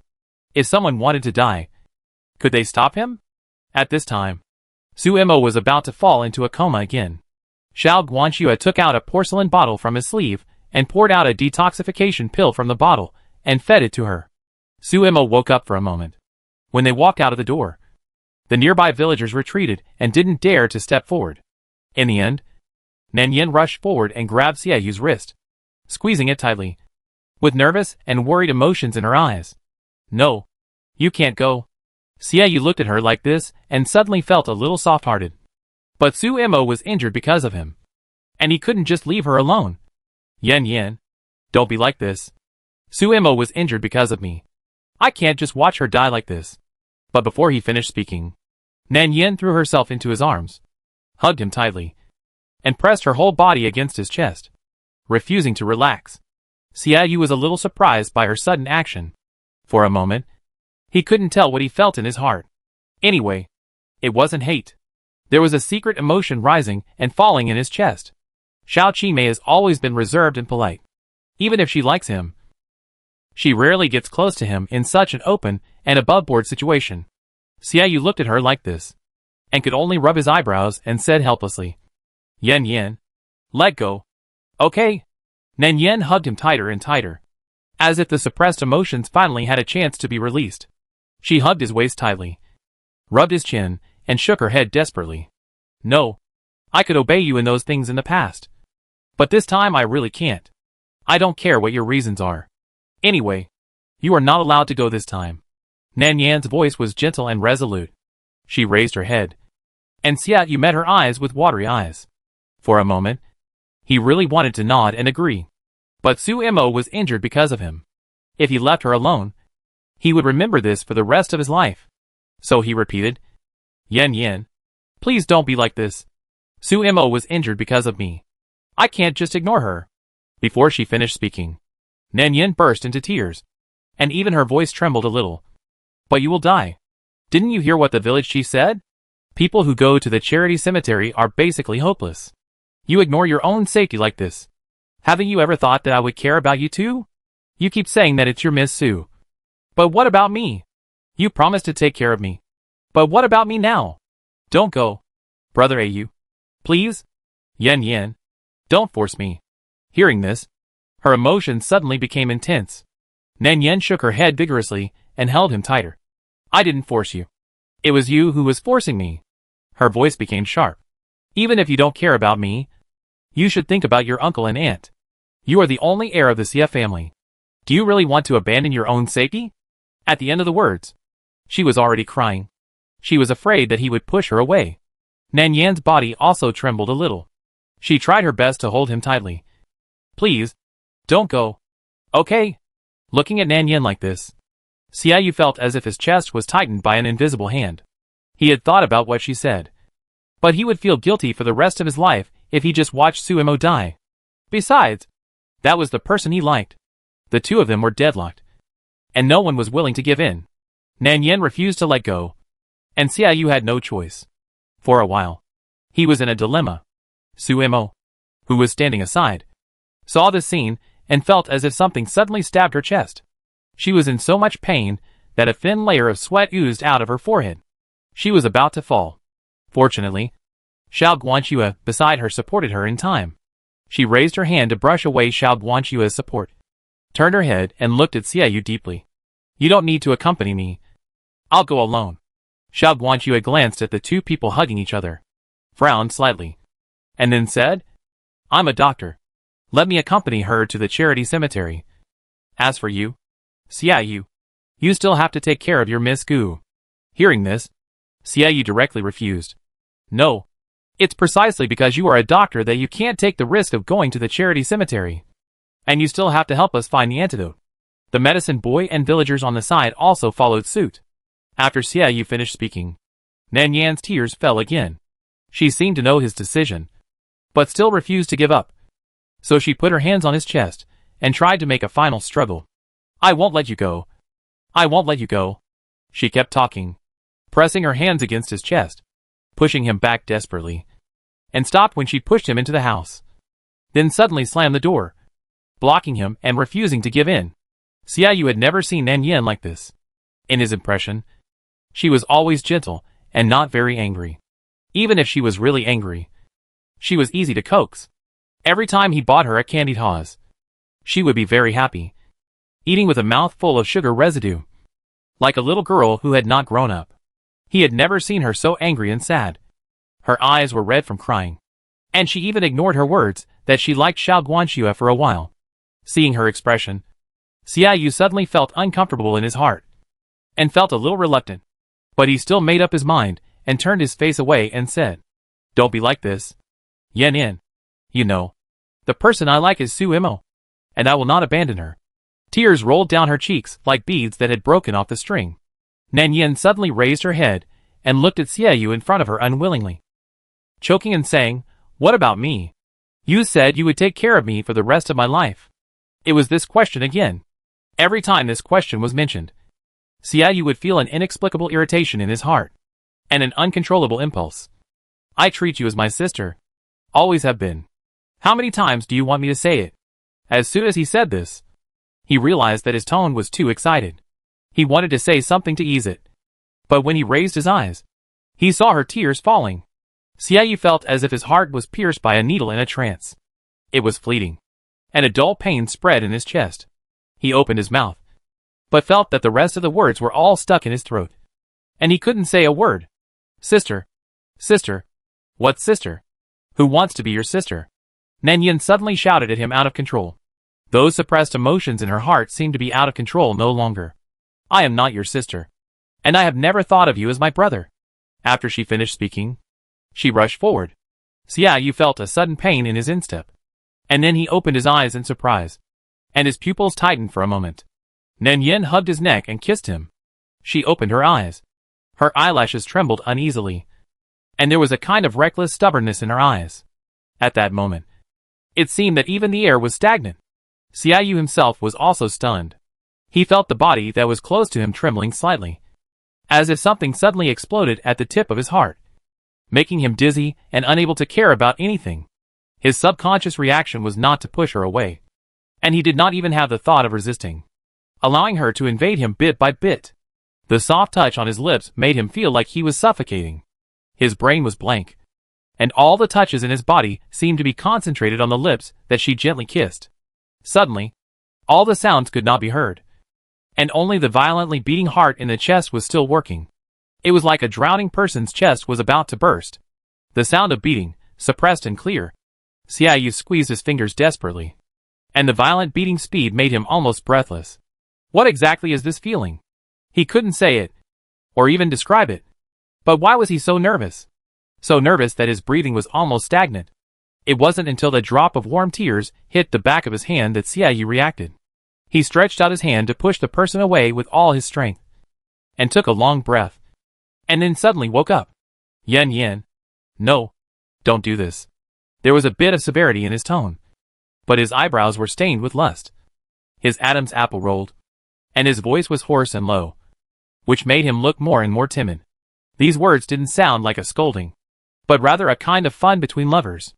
Nan Yin stared at him with red eyes. Why not? I'm just doing what you did to me before. Why can't I do this? Xiaoyu blurted out his rebuttal. I told you. I like Suimo. But after saying this, he was so flustered that he didn't even notice it. He was not sure whether he really liked Suimo. But if he didn't like her, what was the point of his persistence for so long?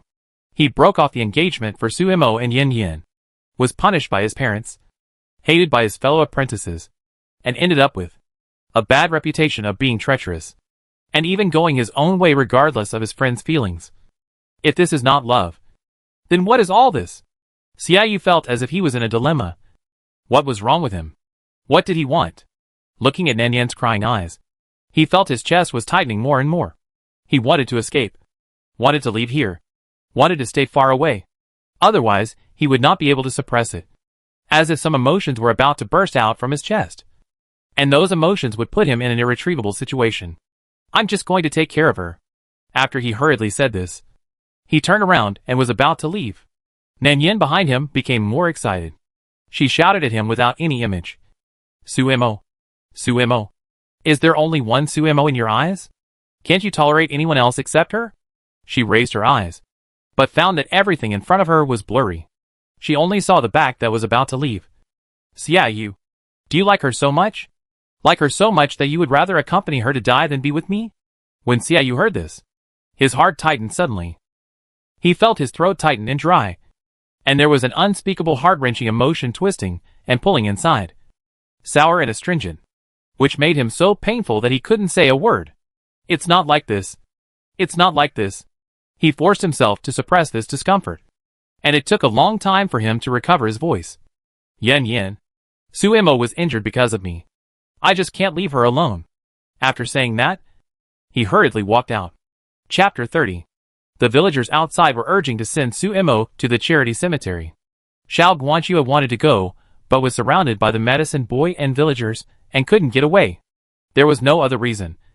Just because he was the only doctor who could possibly develop an antidote. So he naturally couldn't be put in this dangerous situation. After Xiaoyu came out, Suimo suddenly felt relieved in her heart, and even felt a little secretly fortunate. She knew that she was a little selfish, but she didn't ask for much. Just wanted him to stay with her alone for a while, even if it was a gift between friends. After all, she was poisoned by this goo, and she didn't know how long she could live. So let her be a little selfish for once. But Xiaoyu was still immersed in the emotion just now, and couldn't come back to his mind. He walked forward with Suimo in a daze, and didn't see Nan Yan's figure until he was about to leave. He knew very well that he was afraid that he had hurt her heart this time, and she would definitely not forgive him again. But isn't this what he wants? Why does he feel like his chest is being pressed down by a heavy stone? And he can't breathe. Why is it so uncomfortable? It was not until he entered the mountain that he heard a voice behind him in a trance. He turned around and saw Nan Yin wiping her tears and chasing towards the entrance regardless of anything. The desperate posture made Xiaoyu's heart ache for a moment. Yin Yin, what are you doing? Go back. He subconsciously turned around and wanted to go back. But Suimo beside him fainted at this time, so he couldn't get away at all. And Nan Yin covered her chest with a pale face and shouted at him. I won't go back. Brother Au, can you come back? We can be ordinary brothers and sisters. Whatever you say. Just please don't go to die. Okay? Brother Au. At the end, her voice was almost hoarse. She covered her chest. Her body trembled and swayed. Her lips were pale and almost bloodless, and she just looked at the two figures with extreme sadness. And Xiaoyu held the unconscious Suimo, and finally made up his mind. Turned around and took her to the charity cemetery. But the fingers of his clenched fists were full of blue veins. Can't be so hesitant anymore. Suimo is the one he likes. He just has a possessive desire for Yin Yin. And he feels uncomfortable because he feels guilty and sorry for her. He has always liked Suimo. It should be Suimo. It should be Suimo. Until the other person's figure completely disappeared. Nan Yin seemed to have lost all her strength. The whole person shook twice, then covered her chest, and fell back palely. And at the moment she fainted, Xiao Guanxue beside her happened to reach out and catch her. It was his fault. The person fainted. So why did he meddle in other people's business and hugged her? In the end, he held a hot potato in his arms and couldn't throw it away. When Nanyan woke up, it was already noon the next day. Xiao Guanxue brought a bowl of medicine and put it on the table. Seeing her sitting up with the edge of the bed, he greeted her coldly. Since you are awake, take the medicine yourself. His tone was indifferent and calm without any emotion. No wonder he would end up alone for the rest of his life. He really didn't know how to cherish women. Nanyan had to continue acting. She rubbed her sore eyebrows, and the first sentence she said was, "Where is brother you?" Her voice was light and slightly hoarse. She probably cried too hard and hadn't recovered yet. Xiao Guanxue frowned and looked at her, thinking it was a bit troublesome. In the charity cemetery, Nanyan paused. Her face immediately turned pale, and then she opened the quilt and was about to get out of bed. "I want to find him."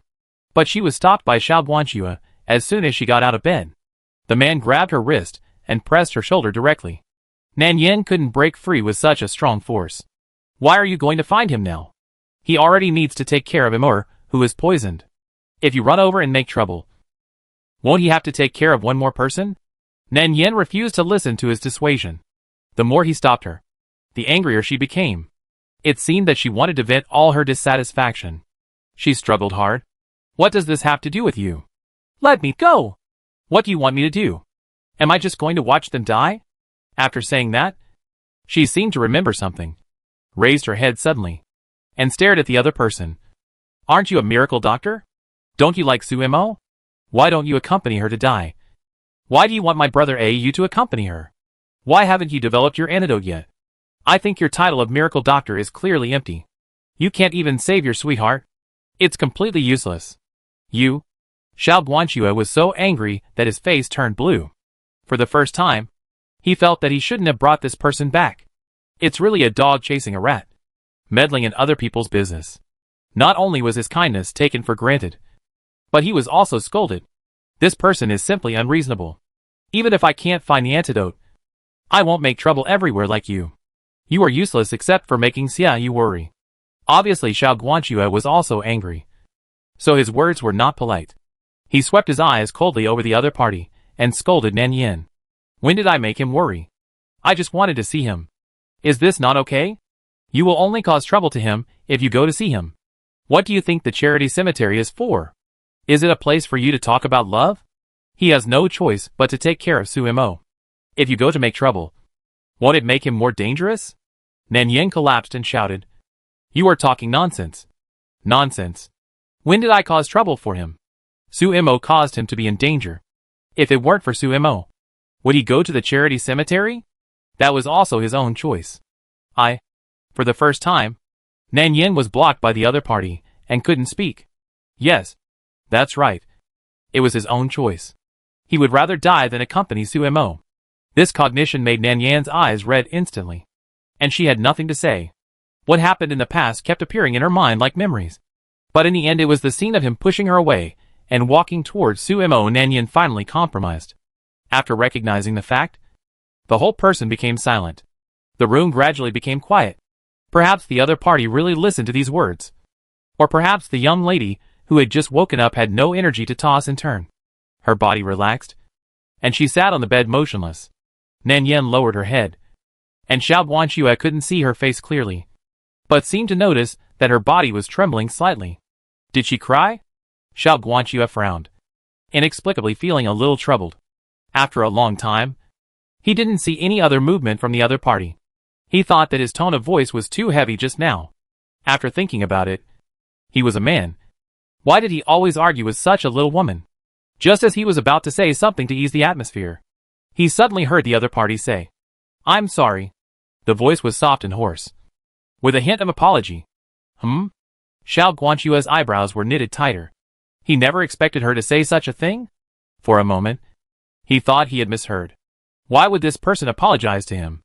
Xiao Guanxue felt very strange. Maybe the attitude of this young lady was too tricky and unreasonable before. Or maybe the other party always had such a cold face to him. Now that she suddenly apologized, he felt more and more uncomfortable. He thought that this young lady had suffered too much emotional injury, which caused some problems in her brain. This is really not nonsense. There are records in ancient books that a woman was hurt by love and eventually suffered from insanity. Which is not far from this situation. Nan Yin slowly raised her head. Her eyes slightly depressed as she looked at him. Her eyelashes still stained with tiny drops of water. I was too impulsive.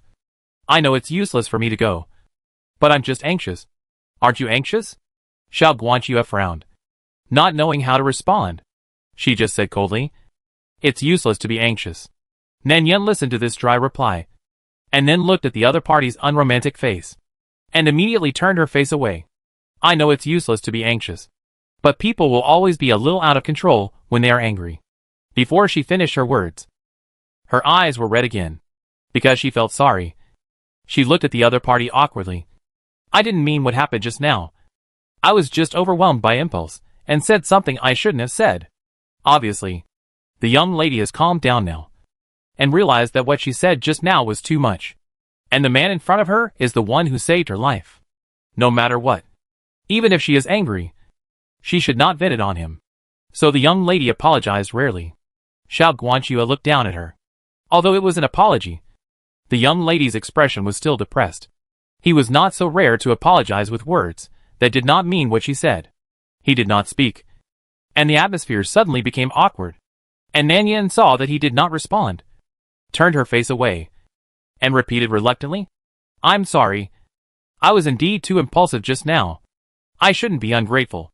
Let alone say those unreasonable words that humiliate your medical skills. Dr. Xiao. You are generous. Don't mind it. Okay? Xiao Guanxue paused for a few seconds. Then nodded. It seems that he did not take it to heart. He only heard a bland oh. That's the reaction? Nan Yin immediately raised her eyes and glared at him, showing her arrogant temperament to the fullest. I've apologized to you. Why are you still angry? Xiao Guanxue glanced at her and said calmly, I'm not angry. If I really care about these things, I'm afraid I would have been pissed off to death. How could Nan Yin not hear the rebellious meaning in his words? But this man likes to pretend. So she didn't expose it. Instead, she pretended to be angry and glared at this man, and pointed at her wrist. If that's the case, why are you still holding my wrist? Doctor? Don't you know that men and women should not touch each other? What's the point of pulling and tugging? Xiao Guanxue was also stunned when he heard this. And then he realized that he had been holding the girl's wrist. His face turned slightly red. And he let go of her hand in shame and annoyance. I didn't mean to. For some reason, every time he touched this girl's affairs, he would be so angry that he lost his temper. Although they were all small fights, he still took advantage of her and felt a little embarrassed at the moment. Nan Yin snorted at him coldly, then turned away and ignored him. It was clear from her look that she was angry again. Because of this anger, the girl's originally pale face slowly regained a bit of blood color, and her lively appearance was much more pleasing to the eye than before. Xiao Guanxue was a little lost in thought. He thought, how could this woman have so many different faces? Sometimes she cries. Sometimes she gets angry. When she is unreasonable, she can make people angry to death. Sometimes she can lower her face to apologize. Everything she said and did was on his bottom line. But he couldn't hate her. It was really weird. Xiao Guanxue suppressed the subtle emotions in his heart, turned around and packed up his collection of books and some necessary light luggage, ready to go into the mountains. Nan Yin looked at his packing and couldn't help asking, why are you packing? Do you want to leave here? Xiao Guanxue didn't even raise his head. When he heard someone ask, he subconsciously replied, no. I want to go into the mountains to see. Amor was injured by the wild wolf, which means that the wild wolf carried toxins. But those wild wolves did not die. This means that there must be something that curbed the toxins. As long as we can find this reason, we can definitely develop an antidote. Nan Yin thought this made sense, and immediately offered herself. Then I'll go with you. Xiao Guanxue then realized that it was her who had just spoken, and after just glancing at her, he frowned and refused. No, I don't have that much energy to take care of you. Nan Yin saw that he didn't respond, so she stepped forward and grabbed his sleeve, and said anxiously, Brother Xiao, don't worry. I won't drag you down. I just don't want to stay here and feel powerless and unable to do anything. Just let me help. I can even help you carry your bag. Please, Brother Xiao? Xiao Guanxue looked at her strangely. When his eyes met the other party's anxious look, he couldn't help but pause slightly. and then thought of her persistence in Xiaoyu. After hesitating for a moment, he stopped refusing and just said, "It's up to you." She is really a young lady with a changeable personality. When she asks for help, she is shouted good, and when she despises, she is a shitty doctor. She is really hypocritical. The ancients were not deceiving me. It is really difficult to raise women and villains. But forget it. Why does he always care about a woman? After thinking about it, Xiao Guanxue lifted the curtain and went out, then told the medicine boy something, and then turned and left. And Nan Yin behind him hurriedly followed, and the two of them set off towards the direction of the mountain together, one in front and one behind. The situation on the other side was not good.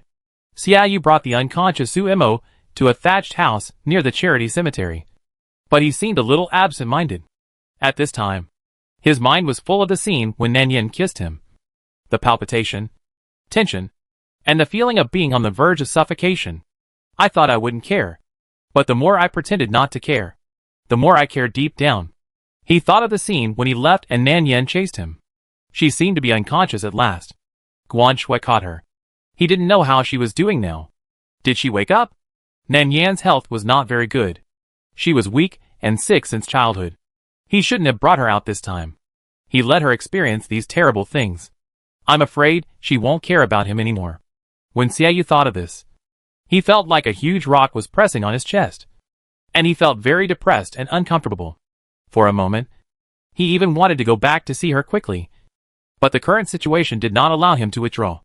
Xiaoyu carried Su Mo all the way to the mountain. There were too many villagers infected with the disease in the charity cemetery, and there was almost no place to stay. Everywhere he went, there were poor people who were seriously ill and lying on the ground dying. Among them were young children. This scene was really bitter. But Xiaoyu had no choice.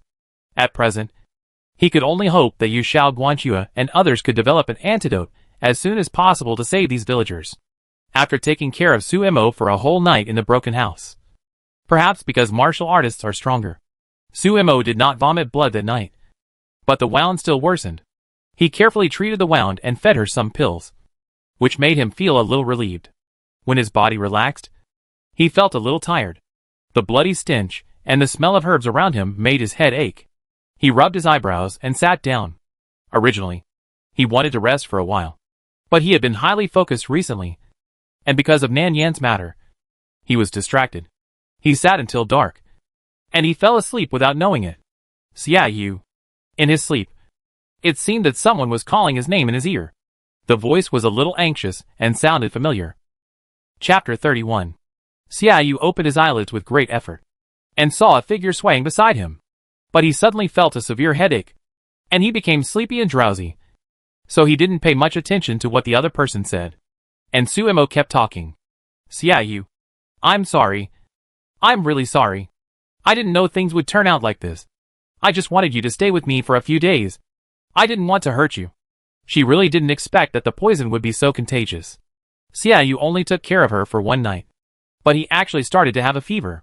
Su Mo was a little anxious for a while, and she reached out and patted the other person's cheek, trying to wake him up, with guilt in her eyes. I didn't know you would be poisoned. She was a little selfish, but she never thought of killing him. She originally thought that since she was poisoned, she would be a little selfish and let Xiaoyu stay with her for the last few days. But she didn't expect that the poison was so powerful that she would be infected without knowing it with just a little contact. Thinking of this, she became even more anxious. Seeing that he had no reaction, Su Mo poured out the detoxification pill from the bottle and fed him one. In a panic, the bottle accidentally broke. She was angry and distressed and said, "Why are you so stupid?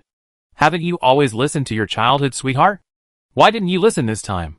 Why did you come to take care of me for no reason? Who needs your care? You are clearly here to die," she cried as she spoke. Her eyes red as she looked at Xiaoyu, who was hot all over, and her voice was hoarse with tears. "Why do you always go against me? How am I inferior to your childhood sweetheart? You always say those things to make me angry. And now she is poisoned because of me. What do you want me to do? Am I going to owe you my whole life? Xiaoyu, wake up. I don't want you to be poisoned." Xiaoyu only felt that he seemed to have a dream in his drowsy consciousness. In the dream, Nan Yin secretly came to the charity cemetery because she was too worried about him. After being caught by him, She cried and threw herself into his arms to admit her mistakes. Just like when they were children. Xiaoyu saw that she had a good attitude to admit her mistakes. So he softened his heart. It was just that the crying gave him a headache. He opened his eyes in a daze, and vaguely saw a figure. The eyebrows and eyes seemed to overlap with the face in the dream. Xiaoyu saw that the tip of Xiao Qingmei's nose was slightly red from crying. He felt a little distressed in his heart. So he subconsciously reached out and rubbed her cheeks gently, and comforted her softly. Don't cry. I'm fine. Why are you here? He coughed a few times before he could finish the rest of the words. Xiaoyu, you're awake. Suemo didn't react to the voice that suddenly came to her ears. When she looked up, she saw the other party's unusually gentle expression and couldn't help but be a little dazed. Is Xiaoyu like this? He originally had a fair complexion. When he got hot, his jade-like face immediately turned a little red, and there was an inexplicable ambiguous atmosphere between his eyebrows. At this moment, his dark eyes revealed a kind of warm and confused emotion. He stared at her for a moment and closed his eyes again. He then stretched out his hand to rub his eyebrows. Perhaps because of the high fever, some tiny gasps came out of his throat. But his expression was extremely gentle. Suemo was stunned for a moment. She had never seen Xiaoyu like this before. She felt that Xiaoyu in front of her was too gentle. His previous unruly appearance was gone. He had lost all his badness and became a little different from his usual self. This man was never like this in front of her. The temper of a young man from a noble family was not good. He was arrogant and seldom showed his vulnerable side in front of others. When they first met, this man had given her a lot of trouble. He did not show mercy because of her identity as a woman. On the contrary, he had a deep prejudice against her because of her identity as a demon sect. Later, after getting familiar with each other, he often teased her, despised her, and always said those messy words to anger her. Suemo naturally refused to admit defeat. The two of them fought and quarreled, and their relationship became closer. Perhaps everyone has that kind of mentality. The more someone looks down on you, the more you want to see the other person's attitude of being impressed by you. Suemo thought so too. She thought that she only had a desire to conquer Xiaoyu. She thought that the person she really liked in her heart was Brother Xiao, who had saved her life. But seeing Xiaoyu come to the charity cemetery with her without caring about anything, it would be a lie to say that she was not moved and did not like him. She might have liked Xiaoyu unknowingly. So she was inexplicably angry with him and inexplicably disliked his gentle manner in front of Gu Nanyan. But he was indifferent to her, now that he didn't even care about his life for her. Suemo felt that those things in the past could be ignored. And feelings were selfish. Now that they were both poisoned, they didn't know how many days they could live. In this case, it would be better to say everything in their hearts. Suemo thought about it, and her heart was throbbing more and more. She thought of the words this person said before, and the memories of the two of them in the past, all of which were churning in her mind bit by bit. Finally, she couldn't help it. Suemo clenched her fingers and asked nervously, Xiaoyu, if I say that I don't have no feelings for you at all, I also like you a little. Can you stop making me angry in the future? Can you treat me gently? At the end, Suemo subconsciously held her breath. Xiaoyu, do you still like me? Xiaoyu was actually not very sober. The other person's voice kept circling in his ears. She kept talking about some words that he didn't hear clearly, but he heard the last sentence clearly. Do you like me? Do you like it? Xiaoyu didn't know if it counted as love. But at that moment, Yanyan's face unconsciously appeared in his mind. He never thought that he would remember such a deep impression before. He even remembered the color of her ear pendant so clearly. His head was full of pictures about her. It was the way she smiled and called him Brother Au, and rushed towards him. The way she turned away and ignored him. The way she drooped her eyelashes and cried. And finally the way she kissed him with tears. Countless Yanyan's faces were imprinted in my mind, with an unforgettable throbbing. For some reason, perhaps when a person is on the verge of death, the thoughts in his head gradually become clearer. Xiaoyu has never understood his thoughts more thoroughly than now. If he likes her, then he likes her. If he doesn't like her, he won't keep thinking about her. And he won't see the jealousy and anger that can't be ignored in his heart when he sees her throwing herself into Xiao Guanchua's arms. And the palpitations when he was so confused that he almost lost control of himself when she kissed him. How could he not like the little childhood sweetheart he had held in his hands for more than 10 years? How could he not like her? Xiaoyu couldn't help but reach out and touch her face. His lips moved, and he instinctively said the deepest thoughts in his heart. Well, I like her. I like her very much. Stop crying. Okay?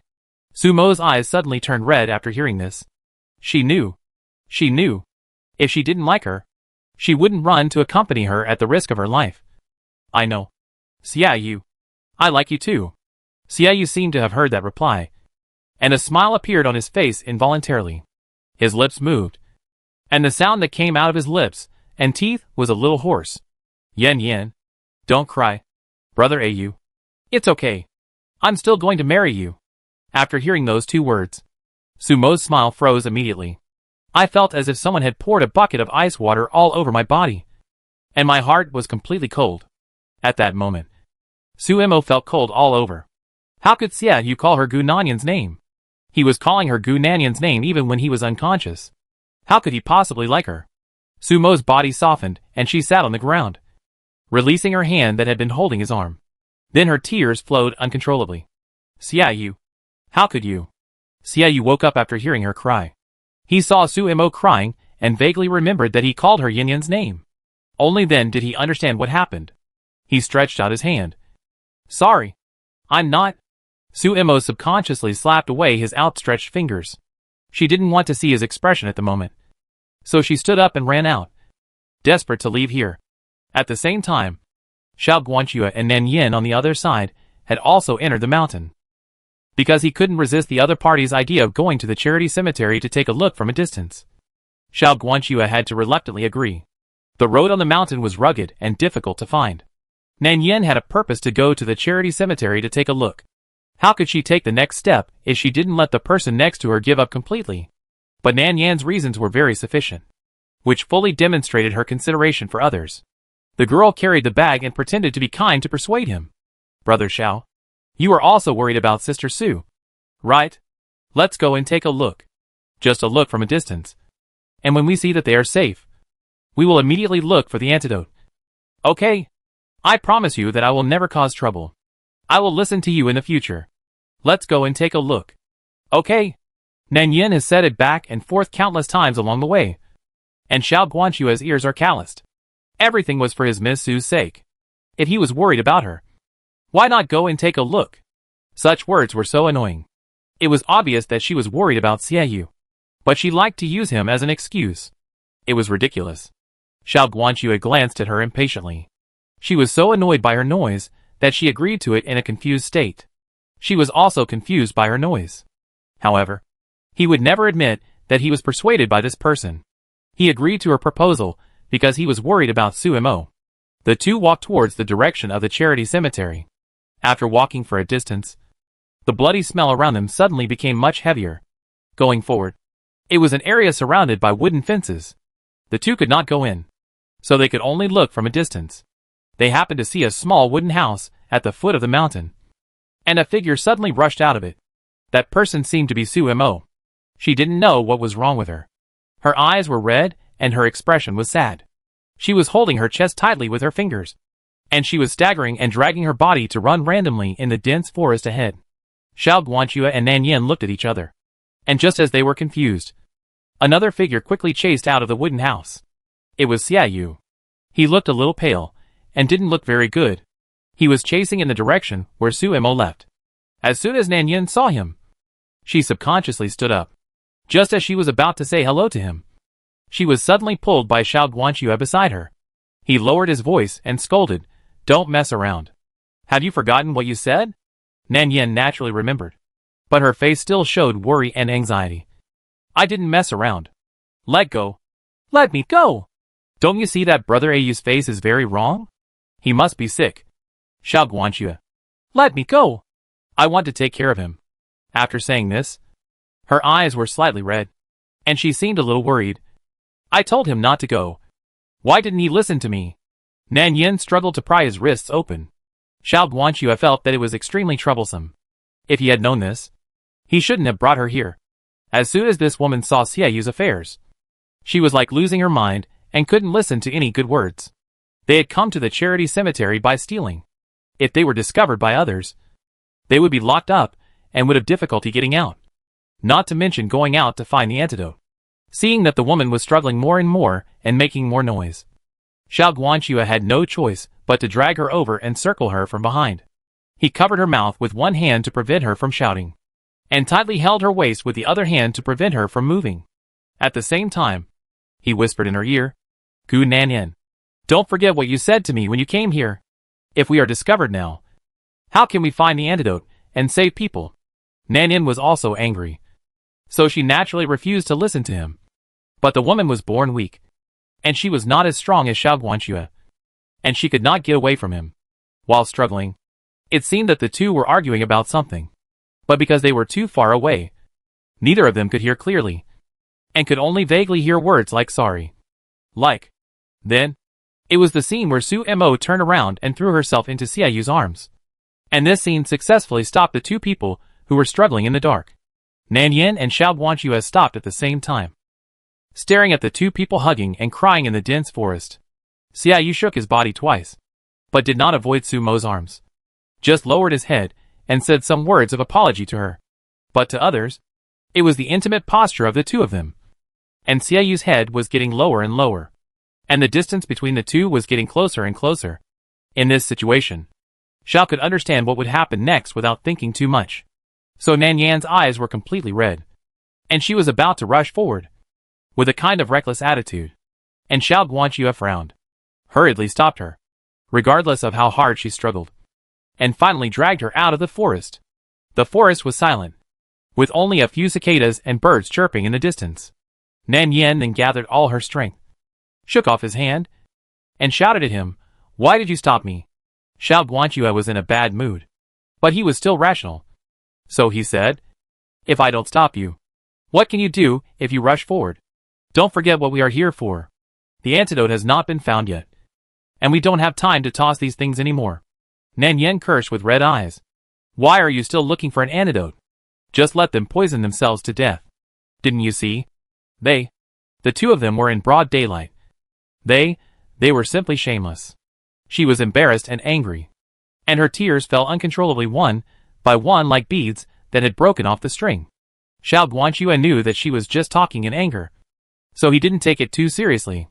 When she calmed down a little, he said unromantically, "Shouldn't you have known about this kind of thing a long time ago? The person Xiaoyu likes has always been Su Mo, and it's human nature for them to be close." Human nature. When Nanyan heard this, her eyelashes trembled slightly, and her body shook uncontrollably twice. The whole person was like being struck by lightning. After a moment of shock, she burst into tears without any image. Xiao Guanxue heard her crying sadly and aggrieved, and for some reason, the sadness in his heart inexplicably decreased a little. I thought he was not the only one who encountered such a thing.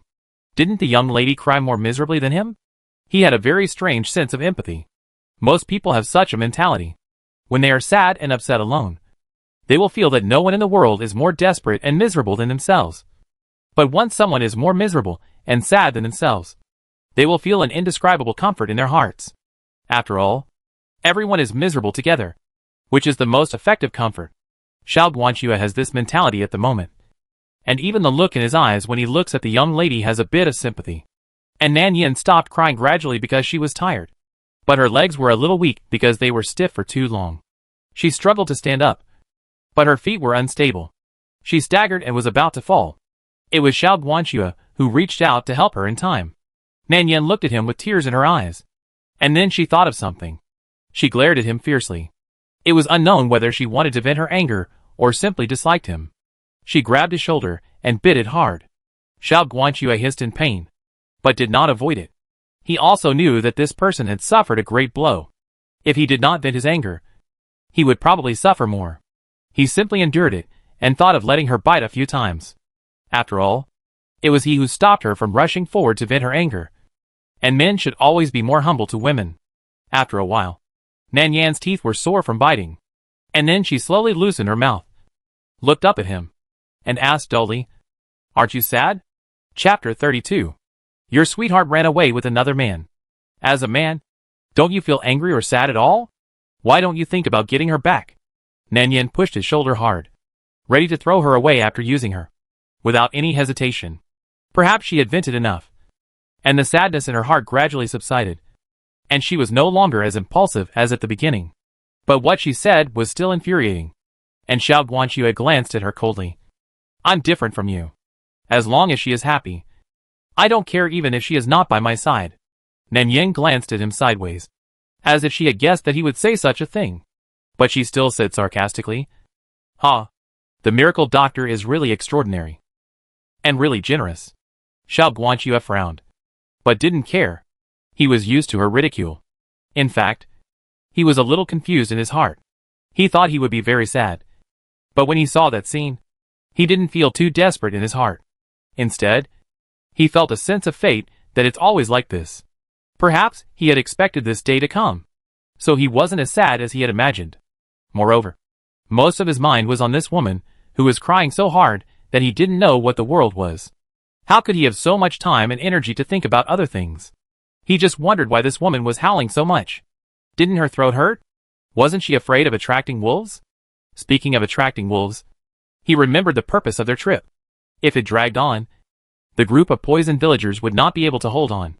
So he considered how to start, and glanced at Gu Nanyan, who was still crying and sad, thinking that he might as well knock her out and send her back. It would save him a lot of trouble to go find the antidote alone. As he thought so, Nan Yin finally came to her senses. She reached out to wipe her tears, her eyes still slightly red. Seeing this, Xiao Guanxue beside her handed her a white handkerchief at the right time. But Nan Yin just glanced at him, ignored him, and pushed him away. What's the point of handing it over now that she has finished crying? This dogman who doesn't understand romance. Xiao Guanxue didn't care, just frowned slightly, not knowing how he had offended her again. She was indeed a woman with changeable emotions. Very troublesome. Nan Yin walked forward for a distance before she realized that the person behind her had not caught up. She couldn't help but look annoyed again. She turned her head and said angrily, "What are you still dawdling for? Do you want to wait until the sun goes down to spend the night in the forest? If you don't find the antidote, those people will die." Xiao Guanxue came back to her senses after hearing this, thinking that she had just fallen into some strange emotional ups and downs because of her eyes. She was a little annoyed and felt very strange. When did he care about the movements of this woman so much? Could it be that he was used to being bullied by her, and he couldn't slow down? It was really strange. Xiao Guanxue didn't speak for a long time, looking at the other party's disgusted expression. He had no choice but to follow the slender figure silently. Nan Yin naturally noticed the abnormality of this divine Dr. Xiao. He had been acting strangely since entering the mountain. He looked at her with disgust and sympathy. As if she couldn't see it, the two of them walked forward. Perhaps because they were in a bad mood, and they didn't communicate much along the way. But soon they found that something was wrong, because they were unfamiliar with the place and seemed to be lost. Seeing that it was getting late, the two of them wanted to find a cave to rest for the night, and then look for a way out tomorrow. Unfortunately, it rained heavily, just when the two of them were circling around and returned to the original place. A wolf howl suddenly came from nearby. A gray figure quickly passed by in the depths of the jungle, raising a gust of fishy wind. This wild wolf that went out to forage must have smelled the scent of a living person and was approaching the two of them quickly. Xiao Guanxue held his breath and paid attention to the movements around him. Nan Yin, because of fear, subconsciously moved closer to him and grabbed his fingers. The slender and soft touch touched the palm of his hand. Xiao Guanxue was stunned and glanced down at her, just in time to see the eldest lady's pale face. However, he still felt that this act of taking advantage of him was a bit inappropriate.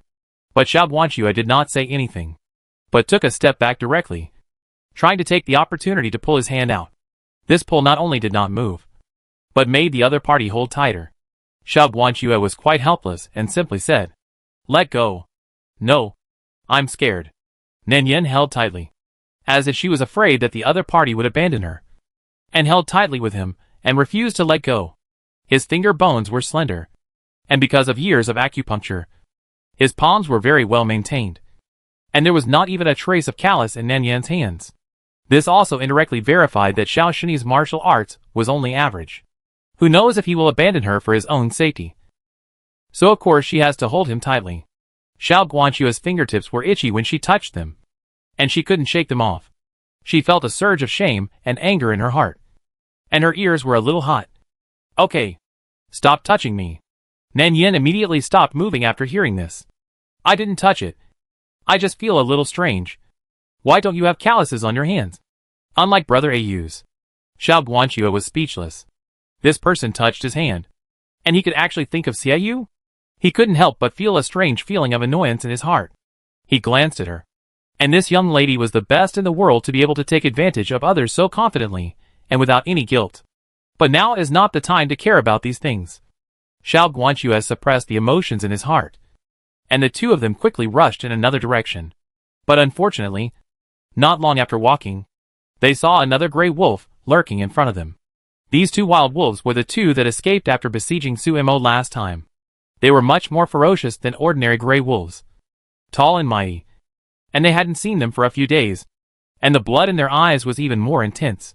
The gray wolf in the lead pounced on the two of them. And the fishy wind blew in their faces. Xiao Guanxue stopped pulling Nan Yin suddenly. Nan Yin couldn't stop in time. And her chin accidentally hit his shoulder. Before she could cry out in pain, she heard the man anxiously say, "It's too late. Can you climb a tree?" Climb a tree? Nan Yin was stunned for a moment. She did climb trees when she was a child. But the trees around here were too thick and strong. And she couldn't climb up at all. It seems not very good. Too high. I can't climb up. Nan Yin deliberately showed an anxious look after saying this. How could she climb this bare tree trunk? She was not a monkey.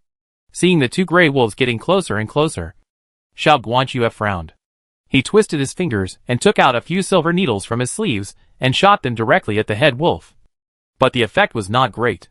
This action did not scare away the wild wolves, but made the two wild wolves more manic. He originally wanted to let her climb up first, and then he would drug a wild wolf to study it. But it would be troublesome if this person couldn't climb trees. The leading gray wolf seemed to have seen that he was not easy to deal with. So he aimed his eyes at Nan Yin. The two wolves cooperated with each other, and while Xiao Guanxue was taking the needle, they suddenly pounced on Nan Yin behind. It was also at this time that Xiao Guanxue instinctively hugged the person in his arms, and then used his body to block and protect the person under him. And the sharp wolf claws also slapped his back fiercely. He only heard a muffled groan, and the gray wolf pounced on his back, and his skin and flesh were immediately torn. Blood was dripping, and the pain made him sweat. "Brother Xiao," Nan Yin called him. And then she felt her waist tighten, and the sudden feeling of weightlessness made her subconsciously close her eyes. When she opened her eyes again, the two had already climbed between two thick locust tree branches, and under the tree was a hungry wolf circling back and forth and refusing to leave. Nan Yin still remembered the critical scene in her mind. She quickly reached out to help Xiao Guanxue. Seeing that his face was getting paler, her voice trembled slightly. "Brother Xiao, how are you? Does your back hurt? Let me check the wound for you." Before she finished speaking, Xiao Guanxue suddenly reached out to stop her. "Don't move." Nan Yin didn't know what happened yet, but when she heard his serious tone, she immediately stopped moving. However, she still glanced at him. "What's wrong? What's the problem?" Before she finished speaking, she heard a gust of wind passing by her ears. It turned out that a black snake as thick as a thumb was circling on the branch beside her. The snake was pitch black and almost integrated with the branch. If you don't look carefully, you can't see it clearly. At this moment, the two of them invaded its territory. The black snake was so imposing that it suddenly lifted itself up in the air and was about to bite Nan Yin, who was closest to it. Fortunately, Xiao Guanxue stretched out his hand to block it, thus avoiding the risk of Nan Yin being bitten by the snake. But he himself was not so lucky. The black snake bit his back of the hand. Xiao Guanxue felt pain and then pinched the snake 7 inches and threw it away with force. This happened too suddenly. Before Nan Yin could react, the snake was thrown away by him. When Nan Yin recovered, he understood what happened. He took a look at the back of his hand and immediately became anxious with red eyes. "Brother Xiao, your hand was bitten by a snake." There were 2 very deep snake tooth marks on the clean and white back of the hand. The wound was red and slightly swollen, and the blood flowing out was faintly black, which was obviously poisonous. Xiao Guanxue also felt that his eyes were a little dark, but he still said, "Nothing. How can it be okay? The wound has turned black." Nan Yan's voice was filled with tears. She held the back of his hand with a worried look, and she was so anxious that she didn't know what to do. Suddenly, her eyes condensed, as if she had thought of something. She was about to lower her head to help him suck out the poison. But someone held her head against her. Don't mess around. This method won't work. Nan Yen was so anxious that tears came out. She held the back of his hand tightly with both hands, looking at him aggrieved and pitiful. What should I do? Brother Xiao, you are poisoned and have been seriously injured. I don't want you to die. The mission will not be completed if you die. Xiao Guanxue had glanced at her unconsciously when he heard this. Usually, this person made him angry and annoyed, and wished that he would die sooner. Now that she was so worried about him, he felt a subtle emotion in his heart, and he only subconsciously comforted her. Don't worry. I'm a doctor. After saying that, he took out a few silver needles from his sleeves and pierced the wound. The blood on the back of his hand flowed out through the fingers. Perhaps the injury was too severe. Xiao Guanxue felt a little drowsy after the acupuncture. He was exhausted and gradually fainted. Nan Yin cried and called him a few times sincerely. After making sure that the other party was motionless, she pushed him away casually. It was okay as long as he didn't die. She took a look at the situation of the two people at the moment. This place was about 10 feet above the ground. Two wild wolves were circling back and forth under the tree and were reluctant to leave. The two were temporarily trapped. Nan Yen took another look at Xiao Guanxue's wound. The claw just grabbed his back. The claw mark was quite deep, and the flesh was turned outward, which looked very scary. She thought that this man could not die yet. So she took out the wound medicine from the bag and bandaged him casually. Then she felt a little relieved. The two of them rested on the tree for a night. It was not until the next morning that Xiao Guanxue regained some consciousness from his coma. However, his consciousness was still a little fuzzy. In his coma, he could only hear a noisy and familiar voice constantly disturbing him, with a faint cry, no matter how he tried to avoid it. The voice was still relentless, and kept drilling into his mind, making him extremely annoyed. Brother Xiao, why are you still not awake? Are you going to die? I will listen to you in the future and never make you angry. Please don't die. Okay? Brother Xiao, wake up quickly. I don't know if this person is deliberately cursing him or what, but every word he said is about death. I'm afraid that even a living person would be angry to death by her. Seeing this man crying nonstop, Xiao Guanxue was so annoyed that he reached out and rubbed his aching eyebrows. As soon as he moved a little, he felt a tearing pain in his back. Nan Yen noticed his movement and immediately reached out to help him up. You're awake, Brother Xiao. A woman's surprised voice suddenly came to his ears. Xiao Guanxue frowned and slightly opened his eyes. What caught his eyes were the woman's slightly red eyes from crying. At this time, the light was shining on her shoulders. She was facing the light. Her hair was a little loose, and a few strands of hair fell on both sides of her cheeks. The whole person seemed to be coated with a layer of halo by the sunlight. The color of the pupil was very light. The dark blue eyelashes trembled slightly. The tears filled her cheeks, and her pale face was full of worry. Xiao Guanxue was stunned for a moment, and after coming to his senses, he felt a little uncomfortable. He didn't know whether it was because of the dazzling light or because of her blooming face. He just felt that the more he looked at her, the faster his heartbeat became.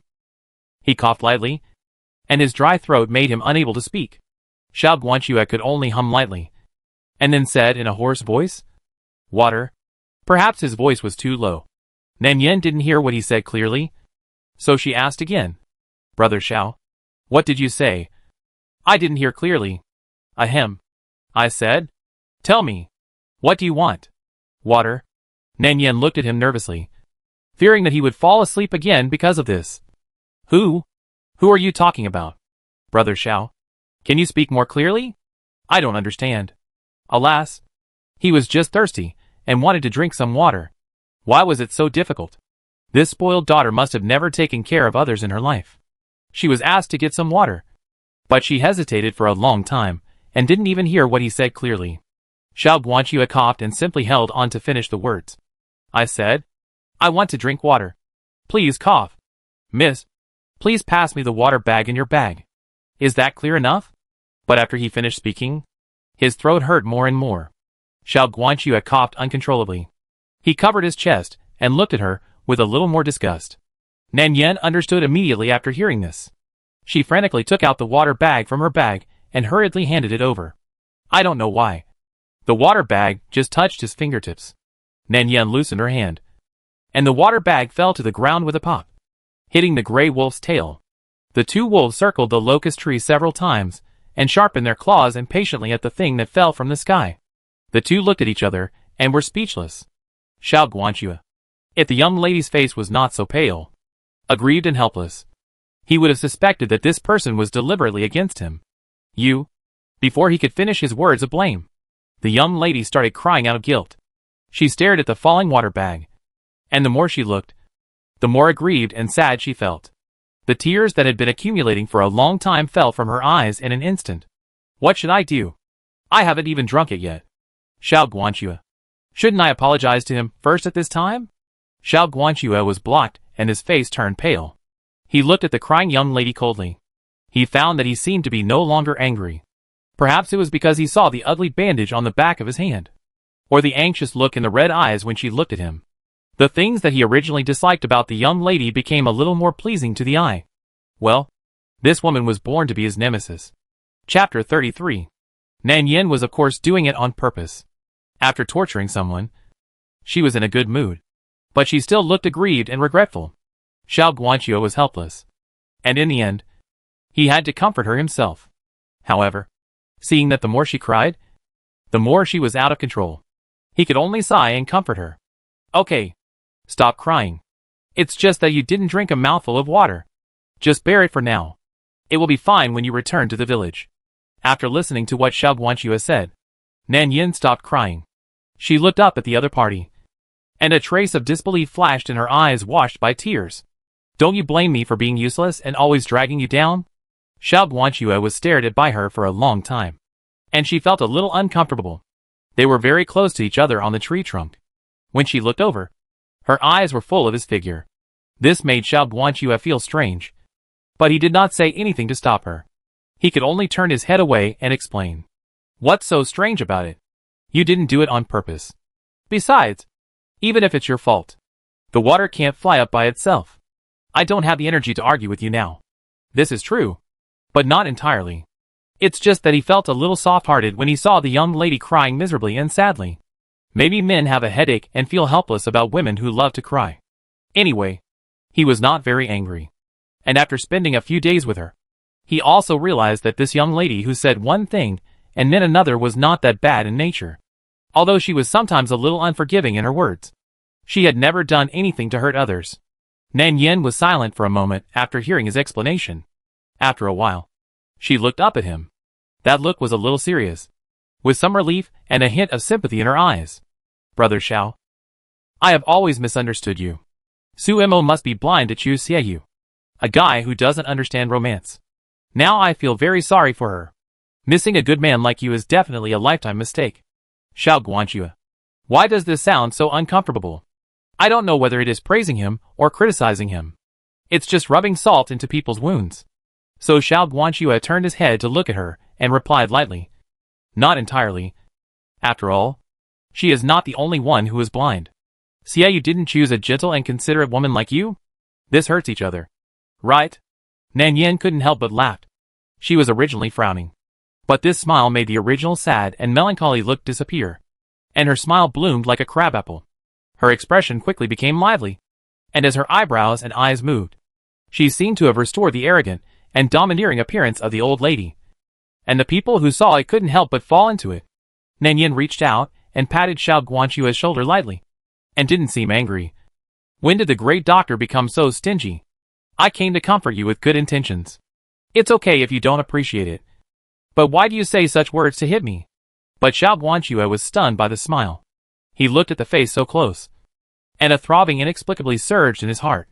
He felt that an emotion he had never experienced before was creeping up his heart little by little, making his breathing slow down a lot. This strange emotion made Xiao Guanxue very uncomfortable. He immediately turned his face away and refused to look at her again. I don't know why, but I have always been distracted by this woman's every move these days. Could it be that he is possessed by a demon? After that, when Nan Yin talked to him again, Xiao Guanxue was a little absent-minded. He responded from time to time and seemed out of state. Nan Yin pretended not to know and thought that he was just like this because of the pain in his wound. After a while, it was already dawn. The two of them had a headache looking at the wild wolf circling under the tree and refusing to leave. They couldn't hide in the tree forever.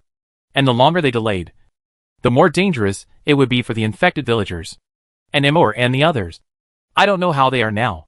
Thinking of Suimo, Xiao Guanxue thought of something else. She was infected with the poison because of the wild wolf. Last night, he was also scratched on the back by a wild wolf. But he did not have any signs of fever when he woke up this morning. Could it be that the poison did not work on him? Xiao Guanxue at first took his pulse. Although his pulse was weak, there was no sign of being infected with the poison. Xiao Guanxue concentrated, and then thought of something, and immediately untied the wound on the back of his hand that had been bandaged. After checking, he found that the wound was still a little red and swollen. After he applied 3 needles last night, the remaining poison had not been cleared. Could it be that the snake venom and the poison of the goo poison were neutralized, and the toxicity of the goo poison was offset? Xiao Guanxue carefully checked his pulse, and found that in addition to the external injuries on his back, there was still a trace of residual poison in his body. But there was no problem with other places. I suddenly had some ideas in my heart. It seemed that I had found the way to remove the poison by accident. But the wild wolf had not been bitten by a poisonous snake. So how could it not be affected by the poison? After thinking about it, Xiao Guanxue still couldn't figure out the reason. Nan Yan, who was standing beside him, saw that he was frowning and thought that something was wrong with him. So she subconsciously reached out and touched his forehead. Brother Xiao, what's wrong with you? Do you have a fever? Or is your wound hurting again? Why don't you speak? Perhaps because he was thinking too much. Xiao Guanxue didn't hear clearly what Nan Yan was saying beside him. He just felt a hand constantly touching his forehead. So he subconsciously held it. I'm fine. I was injured by a wild wolf last night. But I didn't have a fever when I woke up this morning. Which means I wasn't poisoned. And I seem to have found a way to suppress the poison. Hearing him say this, Nan Yan immediately showed a surprised expression. Really? It's always a pleasure to find a way to detoxify. Then a happy smile appeared on his face again. So, those villagers are saved. So we have to go back and tell them the news. Xiao Guanxue seemed to be infected by this reckless smile, and his eyes became much gentler. But he still shook his head. Don't worry. I still have to find herbs to cure the snake venom. The snake venom last night has not been cured. If you blindly use poison to fight poison, I am afraid it will hurt people's vitality and be useless to the body. Hearing this, Nan Yan nodded, with an expression of so that's it on her face. But since he said so, she just listened. Anyway, she didn't understand these. She twitched her fingers, but didn't twitch. Seeing the other party's ignorant appearance, Nan Yan teased him with bad intentions. Brother Xiao, my hands are indeed very beautiful and nice to touch. But you have been touching them for so long. It's time to let go. Right? The two had experienced life and death together, and their relationship was no longer as tense as before. Although they were not close now, it was harmless to joke with friends. Nan Yan smiled at him. Her eyebrows curved, and there was no blame in her eyes, but a little more cunning. The speaker was unintentional, but the listener was intentional. Xiao Guanxue realized that he had been holding her hand, and he subconsciously let go. But the soft touch left in his palm did not disappear immediately, especially her teasing words, which made Xiao Guanxue's face slightly hot, as if the temperature of her fingertips spread to his cheeks. But in a moment, the white jade-like face was stained with a thin layer of red, and he looked extremely uncomfortable. Don't talk nonsense. I just forgot for a moment. Xiao Guanxue pursed his lips, trying to suppress the throbbing in his heart, and tried to maintain his usual calm and indifferent appearance. But the person next to him refused to let him go. She blinked and teased him. Oh, so you can take advantage of other girls casually just because you forgot? I didn't expect Brother Xiao to be such a person. Xiao Guanxue's face suddenly became redder. I never did.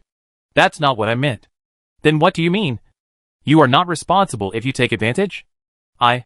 Even if I am responsible. So what? At that moment, Xiao Guanxue was shocked by the sudden thought in his mind. When did he have such an idea? She brought it out with just a few words. He looked up at Nan Yan, facing the face so close to him. He was stunned for a moment, and couldn't say anything.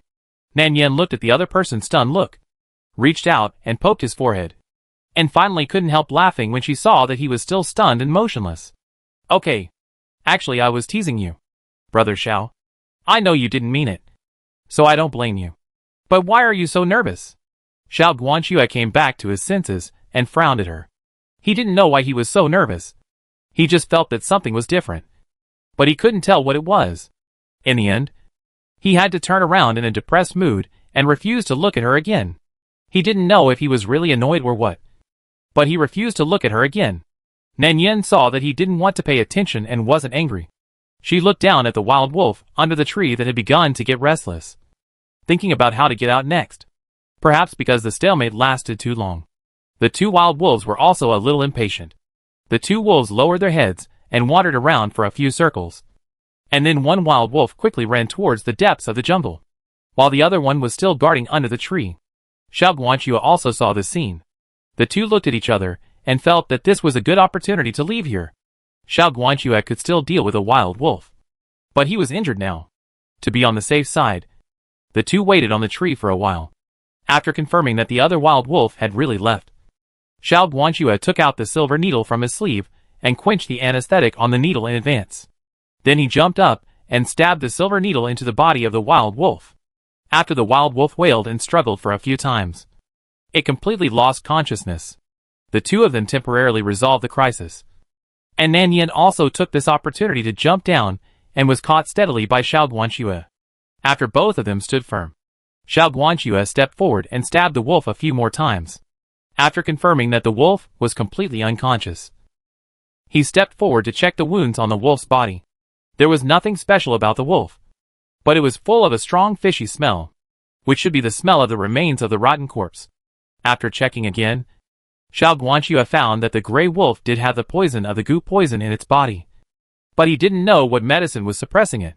He turned the wolf over and over again, and found that there were several wounds below the waist and abdomen of the wolf that were not serious. But strangely, the fur at the wound seemed to be stained with some green juice, which smelled bitter, like the smell of some herbs. Xiao Guanxue seemed to understand something. The green juice was the medicine to suppress the goo poison, but it was just suppression and could not be eradicated. The same was true for the snake venom in his body. His thoughts turned over and over, but became clearer.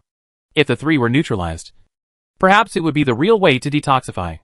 Xiao Guanxue immediately told Nanyan about his discovery. Nanyan asked him thoughtfully, "So, you want to go to the place where the gray wolf lives to take a look, right?" Xiao Guanxue nodded.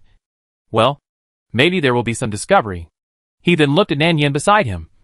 His eyes paused for a moment, as if he was worried that she would be scared, and then added, "The villagers can't wait too long. If you are worried, wait for me here. At the latest, I will come back to pick you up in half a day. Is that okay?" Perhaps he himself did not notice how gentle his expression was at the moment, and even his tone had a hint of coaxing, but he was still decisively rejected by Nanyan. "No, I want to follow you." Xiao Guanxue was helpless. So the two of them discussed for a while, and immediately decided to follow the wolf's trail to check it out. Maybe they could find a way to completely eradicate the poison. The two of them followed the footprints left in the jungle, and slowly moved forward. The forest was overgrown with weeds, and the path was difficult to find. Fortunately, Xiao Guanxue was leading the way, so Nanyan felt much more relaxed. After searching for a distance, a steep gravel slope appeared in front of them. The two of them looked around and determined that this was the place where the gray wolf lived. And on the back of the steep slope grew a large area of lush green snakehead grass. Xiao Guanxue's expression froze, and he suddenly pulled a handful of grass leaves and put them on his nose to sniff a few times. Then broke off a branch and put it in his mouth and tasted it carefully. After a while, he spit out all the remaining leaves in his mouth, and finally confirmed that this grass was indeed the source of the juice on the wolf's body. It seems that the wild wolves were poisoned by the goo after eating the rotten corpse, and they accidentally found this piece of snakehead grass that can suppress the goo poison. So they often roll in the grass to rest and relieve the poison, which temporarily suppressed the goo poison in their bodies. Nanyan handed him the water bag she had just picked up to clear his mouth, and then asked, "How is it? Is there any new discovery?" Xiao Guanxue nodded when he heard it, turned around and smiled at her gently. "Well, we found the antidote." As soon as the voice fell, there was a whistle in his ear. It turned out that the last gray wolf came back from foraging, and the pain was unbearable. So he learned the previous method to roll in the grass to cure the bone-biting pain.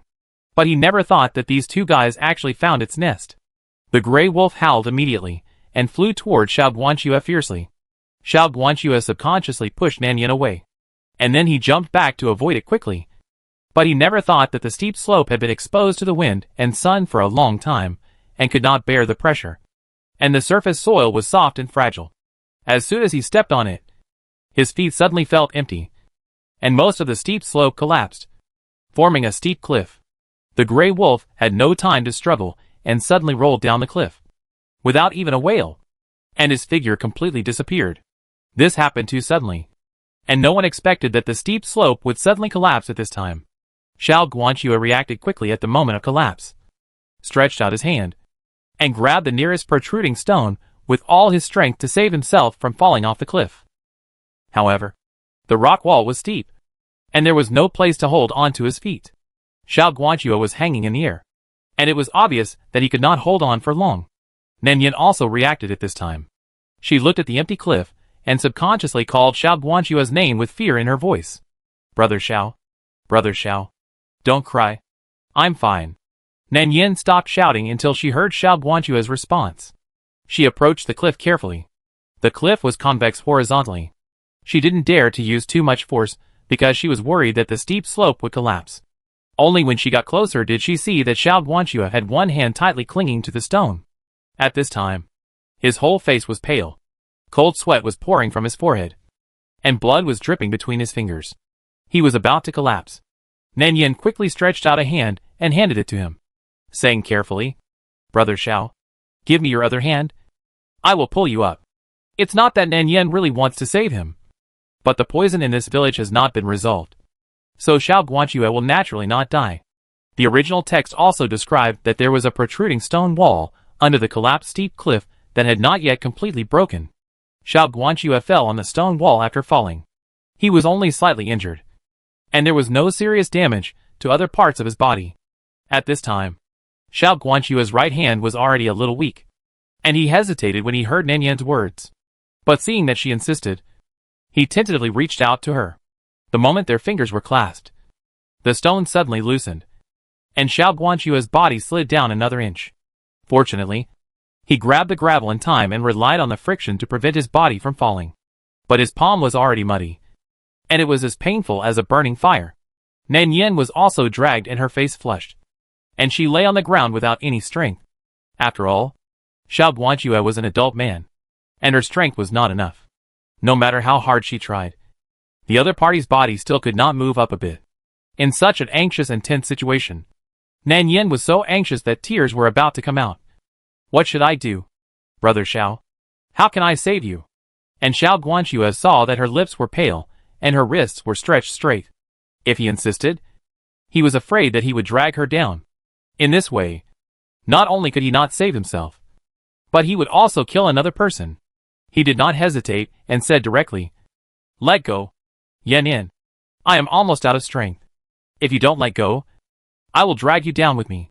Nan Yin waited for a long time and got such a reply. She was so angry that her lips trembled and her eyes were red. She was angry because of his self-destructive words and cried directly. No. What are you talking about? If you let go, you will fall directly. How can I watch you die? I won't let go. And you can't let go either. Do you hear me? Xiao Guanxue was really running out of strength, and at this moment, he was relying on his willpower to hold on. But Nan Yin was holding him tightly, so he had to repeat, Let go. Yin Yin. If this goes on, both of us will die. Nan Yin just shouted at him, No. I won't let go. I won't let go. Xiao Guanxue was helpless. Yin Yin. Listen to me. The snake had grass on this slope plus the snake venom should be the antidote for the 1,000-syllable coup. You take this news back to the village. There are other doctors in the village who should be able to develop an antidote. If we delay any further, I'm afraid many more people will die. Hearing this, Nan Yan's face turned pale for a moment. Then she shook her head and said, No. Don't tell me this. You are a doctor. This is your responsibility. If you want to say it, go and say it yourself. I won't help you pass the message. Xiao Guanxue sighed softly, slowly loosened his 5 fingers, and slowly said, Let go, hands. No. Nan Yin stared with her eyes wide open. and was instantly horrified. At the same time, she held his hand even harder. I won't let go. Xiao Guanxue. What are you doing? Don't let go. Don't let go. Nanyan cried at him anxiously. How could you let me watch you die? How could you do such a thing? Do you want me to regret and feel guilty for the rest of my life? Xiao Guanxue raised his head, and from this angle, he could see Nanyan's face clearly. The eldest lady was so anxious that tears welled up in the corners of her eyes. There was a lot of dust on her face, mixed with tears, and her cheeks were black and white, looking pitiful. But why did this woman love to cry so much? From the time they met until now, I don't know how many times she has cried. She cries when she's angry. She cries when she's unhappy. Her eyes are red. Her nose is also slightly red. But she's easy to coax. Thinking this way, Xiao Guanxue felt that she looked better when she was arrogant, especially when she did something bad. She looked so righteous and confident, and she blamed the other party, which was the most attractive. Xiao Guanxue stared at her for a moment. When Nanyan saw that he didn't speak, she thought that he had figured it out, and she relaxed a little. When she was about to say something to encourage him, she heard him suddenly say, Yan Yan, have you forgotten that Xia Yu is still waiting for you to find him in the charity cemetery? Nanyan was stunned when she heard this, and Xiao Guanxue took advantage of this moment of stunness to directly pry open her palm. Nanyan felt a pain in her fingers, and suddenly lowered her head, only to see Xiao Guanxue falling down like a kite with a broken string. No! At that moment, she didn't know where she got the courage from, but she jumped up and jumped down without caring about anything. Xiao Guanxue thought she would cry, but never thought she would jump down with him. At that moment, his mind was shaken and his pupils suddenly contracted. It felt like a soft part deep in his heart was hit hard by something, and his heartbeat became faster and faster, until finally, he was shocked. Chapter 34. Xiao Guanxue had never experienced such a shock. For a moment, he even felt that he could not think. His brain was blank, and he could not hear any sound around him. Only his heart was still beating uncontrollably, violently and clearly, one after another, so violent that he could hardly breathe. Yan Yan. Xiao Guanxue hugged Nanyan, who was falling down. He never thought that Nanyan would jump down with him, and he never thought that she would care about him so much. The two of them did not fall for long. After a moment, they heard a sound of a body hitting the ground. Xiao Guanxue groaned, and the tearing pain from his back made him come back to his senses a little. He is not dead? But those hands were still tightly around Nanyan's waist, and those eyes were only staring at her at this moment, as if they could no longer see anything else. This person looked like he had lost his soul. In fact, it was not Xiao Guanxue's fault. He had already made up his mind to die. He thought he would be smashed to pieces after falling off the cliff. But at the last moment, Nanyan jumped down with him. The shock at that moment was not small. Even though he was safe now, he was still a little dazed and could only stare at her blankly. But Nanyan was not like him. She was afraid that she would die ugly after falling off the cliff. So she threw her head into Xiao Guanxue's arms. When she heard the sound of the hitting the ground, she found that she was not hurt. When she looked up again and saw that the two of them fell on the stone wall, they were lucky to save their lives. An expression of surprise appeared on her face. At this time, she was no longer afraid. She immediately got out of the man's arms and began to settle accounts. Nanyan stood up and sat on his waist. Her beautiful eyes that were about to spit fire glared at him and said, Xiao Guanxue, you dare not listen to me. Who told you to let go? I tell you, if you dare to do these disappointing things again in the future, I will let you go. Although she was in a mess, she pretended to be fierce and taught him a lesson. Xiao Guanxue felt an indescribable softness and throbbing in her chest. Why was she so hard-moving? After being taught a lesson by someone, Xiao Guanxue did not feel angry. Instead, he stretched out his hand and hugged the man directly into his arms. This was probably the most proactive time in his life. Yan Yan, are you not afraid of death? Why did you jump down with me? She thought to herself. Of course, it was because she knew the plot. Otherwise she would not jump even if she had 100 courage. But this cannot be said. Nanyan was speechless for a moment, and then saw this man holding her waist shamelessly, and her face immediately turned red with shame and anger. And then she just said casually, why so many whys? It's just because we are friends. Now we are safe.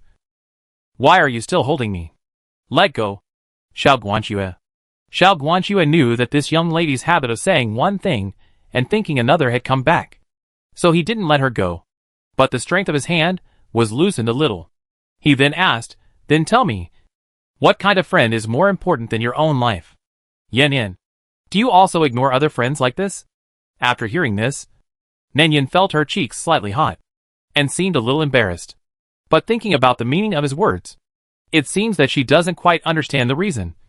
So she showed a little puzzled expression on her face, and just explained stubbornly. It was an emergency just now. I didn't think much in my heart. I just thought that if I could catch you, you wouldn't die. How could I have time to consider other thoughts? If you really want me to find a reason, then just treat it as my foot slipping. Okay? At the end, she seemed a little irritated, and accused impatiently. Okay. What's wrong with you today? Is your brain broken? Why do you always ask these weird questions? Why don't you let me go quickly and find a way out of here together? After hearing this, Xiao Guanxue was not in a hurry. He stood up. The injury on his back had not healed yet. After such a collision, the wound was obviously torn again. When he moved, cold sweat broke out on his forehead unconsciously. Xiao Guanxue asked again, but you never care about my life or death. Why do you want to risk your own life for me? Yan Yan, do you care about me? When Xiao Guanxue said this, he lowered his head slightly. His face was pale and weak, but his eyes were very serious, looking straight into Nan Yan's eyes. Nan Yan certainly understood what this man meant. He just wanted her to admit that she was moved and cared about him. But she was not what he wanted. Nan Yan suddenly stepped back an inch, as if she was frightened by the affection in his eyes, and subconsciously retorted, What do you mean by caring or not caring? What nonsense are you talking about? But Xiao Guanxue refused to let her go, and suddenly approached her, saying gently, Yan Yan, I'm not talking nonsense. You care about me in your heart. You are afraid that I will die. Right? This man seemed to be possessed today, constantly saying these messy words, as if he was trying to guide her to understand something. Nan Yan showed an anxious look on her face. She was pressed step by step by him, and her face became more and more ugly. The more she retreated, the closer he came, until she could no longer retreat. She put her backhand on his chest and punched his chest hard, saying with a face full of grievance, So what? I'm just afraid of your death. Isn't it? Why are you forcing me like this? What have I done to you that you have to bully me like this? Xiao Guanxue was beaten by her and suddenly coughed violently. As he coughed, he spit out a mouthful of blood uncontrollably. The blood dripped onto his clothes, instantly soaking the green robe, frightening Nan Yan's face pale. I'm sorry. What's wrong with you? Did I hit you too hard and hurt you accidentally? Why don't you say anything? Nan Yan was busy wiping the blood from his mouth. The more she moved, the more flustered she became. In the end, her entire sleeve was covered with his blood. She was so scared that she burst into tears again. Her tears seemed to be broken, and she was afraid that he would die. I'm sorry. I didn't mean to hurt you. Xiao Guanxue didn't care when she saw this. He had some internal injuries, and the blood in his chest could not be dissipated. She punched him with her pink fist a few times and just broke up the blood, which helped him a little. He just didn't expect her to be so nervous about him. Xiao Guanxue wiped the corner of his mouth lightly, seeing that she was crying in grievance. He couldn't help but reach out and touch her cheek. His movements were gentle, as if he was touching a fragile treasure. Why are you so scared? Yan Yan, why are you so afraid of my death? Please tell me. Nan Yan choked and slapped his hand away, shaking her head and not knowing how to answer. She just kept crying. I don't know. Don't ask. Don't ask me. Xiao Guanxue saw her collapse and cried. And then he came to his senses. He was a little panicked, thinking that he was too anxious. She liked Xiaoyu so much, and thought about him wholeheartedly. Even if she was really attracted to him, she couldn't accept it. And it was impossible for her to understand it all at once. So he had to slow down his tone and said softly, I'm sorry. I was too impulsive. Yan Yan, I'm fine. Don't worry. Don't cry. He was afraid that she would feel guilty and cry. So he stroked her back again and again so that she could breathe smoothly. I had some internal injuries before, and I spit out the blood just now, and my chest feels much more relaxed. It's not you who hurt me. Be good. Don't cry. It's my fault. I shouldn't scare you. If you cry anymore your eyes will swell again. Xiao Guanxue patted her back to relieve her. His tone was extremely gentle. At this moment, the great doctor was no longer as cold and ruthless as when they first met. He was clearly like a fool who was deeply in love and couldn't extricate himself, afraid that he would upset his sweetheart. After hearing this, Nan Yin finally stopped crying. She raised her eyes and looked at him carefully. There was a layer of moisture on her dark blue eyelashes. She blinked twice, and tears slid down her cheeks uncontrollably. Nan Yin reached out and touched his chest again. After confirming that he was really okay, she breathed a sigh of relief, and the expression on her face eased a lot. Are you really okay? Xiao Guanxue laughed, shook her head and said, It's really okay. Nan Yin pursed her lips and confirmed again. After confirming that he really didn't spit blood again, the eldest lady immediately restrained the worry on her face and glared at him fiercely, thinking of how sad she was crying for him just now, and how embarrassing her appearance was seen clearly by others. She couldn't hold her face, as if she was inferior to him, so she looked at him with all kinds of dislike. In this case, why don't you let me go quickly? How long do you want to hold me? Xiao Guanxue laughed when he heard it, and felt a little depressed in his heart. He reached out to wipe the dust off her cheek, and then gently hugged her into his arms, rubbing his chin against the top of her head, and whispered, Yen Yen, don't like Xiaoyu anymore. Okay? When Nan Yin heard this, her body trembled slightly, and the tip of her nose seemed to be a little sour. She wanted to push Xiao Guanxue away, but found that he was holding her too tightly, and she couldn't get away at all. What do you mean by that? Nan Yan's voice was a little trembling, with a hint of hoarseness. Xiao Guanxue was not a fool, and he was not unaware of his abnormal emotions in recent days. But he had always refused to admit it, until he saw her desperately chasing him and jumping off the cliff. At that moment, Xiao Guanxue finally understood. He understood that he was in love with her, liked this hypocritical young lady, liked her arrogant and bright appearance, liked her saying one thing in front of him and another behind his back, and used tricks to calculate people, and liked her more when she bullied him with a clear conscience, especially when he was with her. His mind and attention were all on her, and his eyes always looked at her involuntarily, although they had not been together for a long time. His love for her was not shallow. He rarely had such strong and impulsive emotions. This emotion was surging and caught people off guard, but difficult to resist. Even if he liked Suemo, his feelings were always calm and gentle. He was not the kind of person who would force things. After learning that he liked Suemo, his first reaction was to just want her to be happy. As long as she was happy, he was willing to stay behind her silently and not disturb her. But it was a little different when facing Nan Yin. Her every move could involve his mind and make him feel uneasy. He felt that the emotions in his heart were out of control, and he couldn't control them. He asked again and again just to make her recognize the fact and admit that she was attracted to him. But he pushed too hard and was worried that she would not be able to bear it. So Xiao Guanxue didn't beat around the bush and simply expressed his feelings clearly. She might not understand yet, but he was willing to wait for her. So Xiao Guanxue touched her head again and continued, That's what you think in your heart. Yen Yen, I like you. Hearing this, Nan Yin immediately opened her eyes wide. When she looked up, she saw the warm and lingering feelings in the other's eyes, and she was stunned for a moment. But soon she came back to her senses, avoiding his eyes, as if she didn't know what to say, and finally said dryly, Are you saying this because I jumped down with you? Actually, No. I was actually very angry when you jumped down. I was angry that you were so bold and didn't cherish your life. You dared to jump down from such a high cliff. You really don't know how to live or die. Every time he said something, the eldest lady's face became more and more ugly. Just when she was about to teach him a lesson, she was interrupted by Xiao Guanxue. But later, his tone softened again. But when you dived into my arms, I was no longer angry. I thought that if I could hold you tightly before I died, I would die without regrets in this life. Xiao Guanxue sighed lightly, suddenly lowered his head, looked at her seriously and said, Yen Yen, it's not because you jumped down that I fell in love with you. But at that moment, I was completely sure of my feelings. Do you understand now? Nan Yin pursed her lips. Her eyes were slightly red, and she seemed to still refuse to believe what he said. But don't you like Suemo? You like her so much. How could you suddenly like me? When Xiao Guanxue heard this question, he seemed to understand something. That is, Nan Yin was not without feelings for him. If she didn't care, why would she ask him about Suimo? This realization suddenly filled Xiao Guanxue's heart with a sense of tension and joy, as if something instantly filled his chest and made him feel satisfied.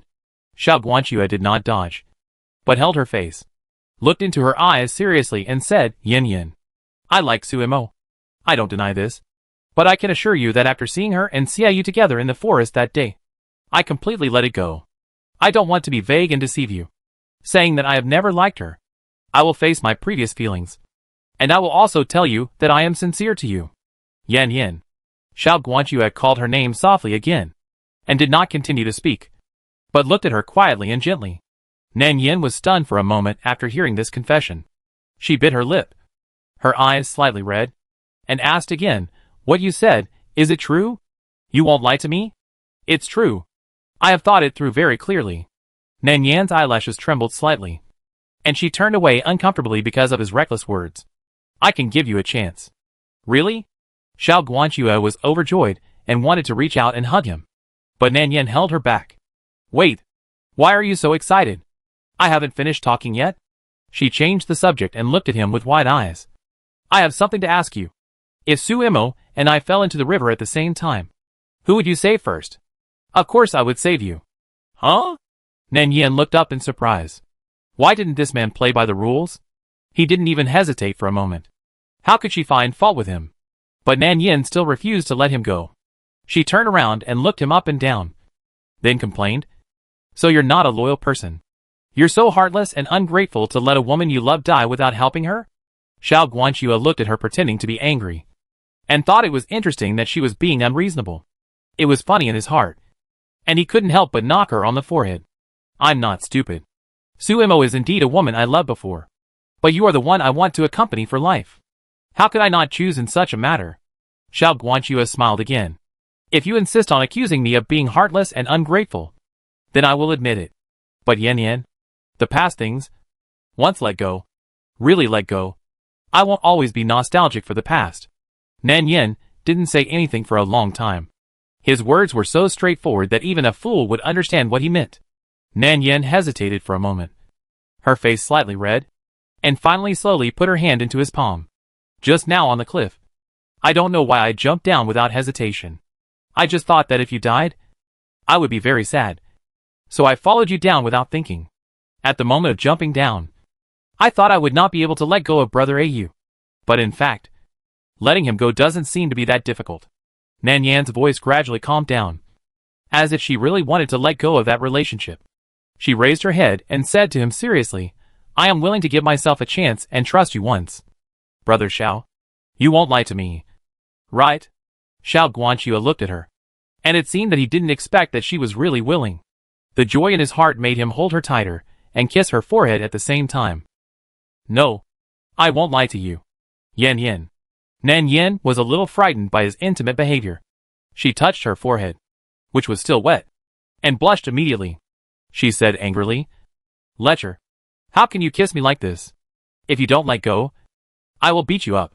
Xiao Guanxue let go of her hand after hearing this. But he was not afraid of being beaten, but afraid that he would offend her. But seeing his sweetheart's blushing face, he couldn't help but have some teasing thoughts in his heart.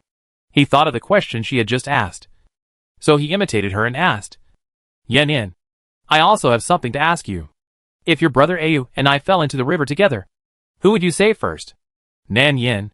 Seeing that she didn't answer, Xiao Guanxue's expression seemed to be much calmer, and he asked again, Why don't you speak? Save you.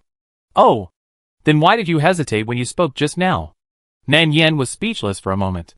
It seems that this man is no less unreasonable than a woman. Xiao Guanxue glanced at her lightly and asked again, Is this question difficult to choose? Yan Yan?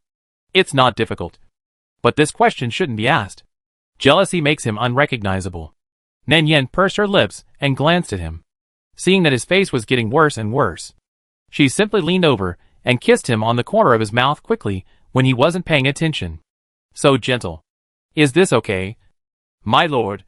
Brother Xiao. Please stop arguing with me. A little girl. Okay. I don't know if her voice was too soft, Xiao Guanxue actually heard the word Xiao brother as good brother, and wondered how this woman could be so bold. His ears felt slightly hot for no reason. But he pretended to be calm and said, I'll do the same in the future. At the same time, on the other side, Xiaoyu suddenly woke up from his coma. His whole body was covered in cold sweat. And suddenly, as if he had some kind of induction, he felt a strange chest tightness and panic. He felt that this place in his chest was empty, as if something very important was about to be lost. But what important things could he lose? Xiaoyu unconsciously thought of Nan Yin. The scene that day when she cried and begged him not to leave. And the scene when she chased him and fainted. Scenes emerged in his mind like fragments. Thinking of those, he felt like a drowning person about to suffocate. His chest was so stuffy that he couldn't breathe, and he felt very uncomfortable. He didn't know why he felt so bad, but this sudden feeling of uneasiness made him even more uneasy. His heart felt like it was being grabbed by someone's hand, and he subconsciously covered his chest. The sound of Nan Yin crying that day echoed uncontrollably in his ears, and every word echoed in his mind. Suemo. Suemo. Is there only one Suemo in your eyes? Can't you tolerate anyone else except her? Xiaoyu. Do you like her so much? Like her so much that you would rather accompany her to die than be with me? I won't go back. Brother Au. Can you come back? We can be ordinary siblings. Whatever you say. Just please don't go to die. Okay? Those voices rang in his mind without warning, as if foreshadowing something.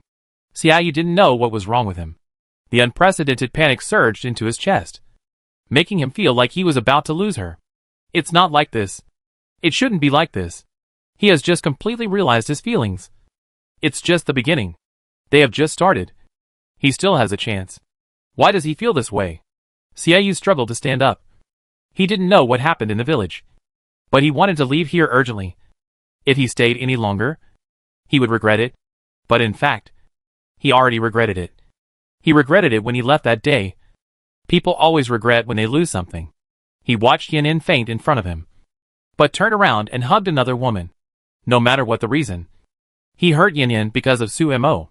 But what should he do? Will Yin Yin forgive him? Will she still forgive him? Yin Yin. Chapter 35. Xiao Guanxue have finally brought back the antidote, saving the lives of the entire village, and also revived the villagers who were dying in the charity cemetery. There was also Xiaoyu who fell into a coma halfway up the mountain. When Xiaoyu woke up, he still had a headache. Looking at this simple and familiar house, he was a little dazed for a while, but his mind unconsciously recalled every bit of his time with Nan Yin. He propped himself up and looked around. The bowl of medicine on the table still had some white mist coming out. It seemed that someone had just delivered it. He suddenly remembered that when he was sick in the past, he always hesitated and refused to drink the medicine honestly because he disliked the bitter taste of the medicine. At this time, Xiao Qimei would lie on the bed, lean close to his ear and coax him over and over again with a gentle and soft voice. Listening to her coaxing him with Brother Au, he was so happy that his eyebrows and eyes relaxed, and the corners of his mouth could not be tightened. However, he had to pretend to be embarrassed and impatient, and finally drank the medicine in one gulp with mercy to show his masculinity. At this time, Xiao Qimei would smile and take out a few sweet candied fruits from the small purse hanging on her waist, stuffing them into his mouth one by one, stuffing his handsome face into a mess, until his mouth was full of sweetness, and he had no way to deal with her. In fact, he knew that he was not afraid that the medicine was too bitter to swallow, but just wanted to hear more of the coaxing of Brother Au. She coaxed him, and he listened. The affection of a young man is always so direct and shameless. At that time, he thought that he just wanted his childhood sweetheart to coax him. He was just so useless. After all, he was going to marry her in the future. She was his future wife, and it was not shameful to coax her future husband. When people laughed, they joked. They hadn't had a chance to be coaxed. After countless times, he and his brothers learned the injuries and unconscious. The first time he woke up, he would always lie on the bed with a black and furry head. He waited for him to wake up. There are a few more scars. Sometimes the injury is too heavy. He feels that there is nothing to do with it.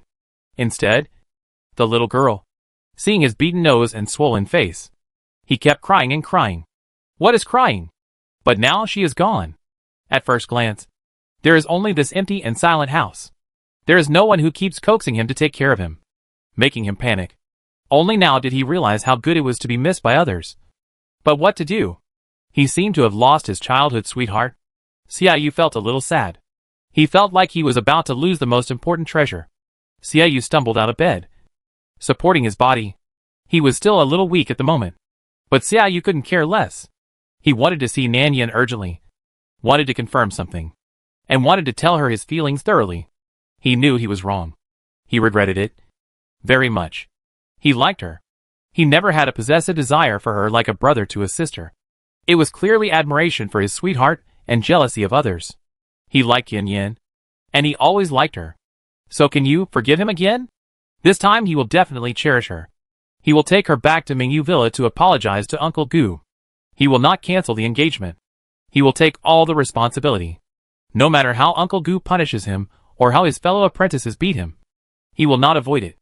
He will never make her sad again. He will protect her and pamper her. From now on, he will only be her brother Ayu. Xiaoyu covered his chest and stumbled to the door. Just as he was about to lift the curtain, he heard two familiar voices from the yard. Don't mess around. Yen Yin. Silver needles are not for playing. And you don't know how to use acupuncture. It's easy to hurt yourself. When did I mess around? Xiao Guanxue. Don't you remember? Once upon a time, you used this silver needle to pierce my back of the hand. Look for yourself. Such a long silver needle was pierced hard. It hurt me so much that tears came out. And you are still mean to me now. Xiao. Don't you care about me at all? The eldest lady played her skill of being unreasonable and settling accounts later to the extreme. And her words were even more heartbreaking, making people feel guilty and distressed. When Xiao Guanxue heard this, his eyes really showed a look of self-blame and regret. But he was thinking about Su Imo at that time. So he felt that everything this eldest lady did was wrong, and even looked at her with a little prejudice. She was clearly innocent. But because of Su Imo, he regarded her as a scheming and vicious woman, mocking her from time to time and looking down on her. Even when he helped her detoxify, he did the same thing, with the intention of making the young lady suffer. Now I think that I am really petty, actually following such a weak woman who is powerless. Especially when I think of what I have done before. I regret it so much. People are selfish. And Xiao Guanxue does not think he can be exempted. How much he hated Nan Yin when he liked Su Imo before. How much he regretted and felt distressed after falling in love with her now. But those things cannot be blamed on others. Only himself. In fact, he has always been worried in his heart. His attitude towards Yin Yin was not good before.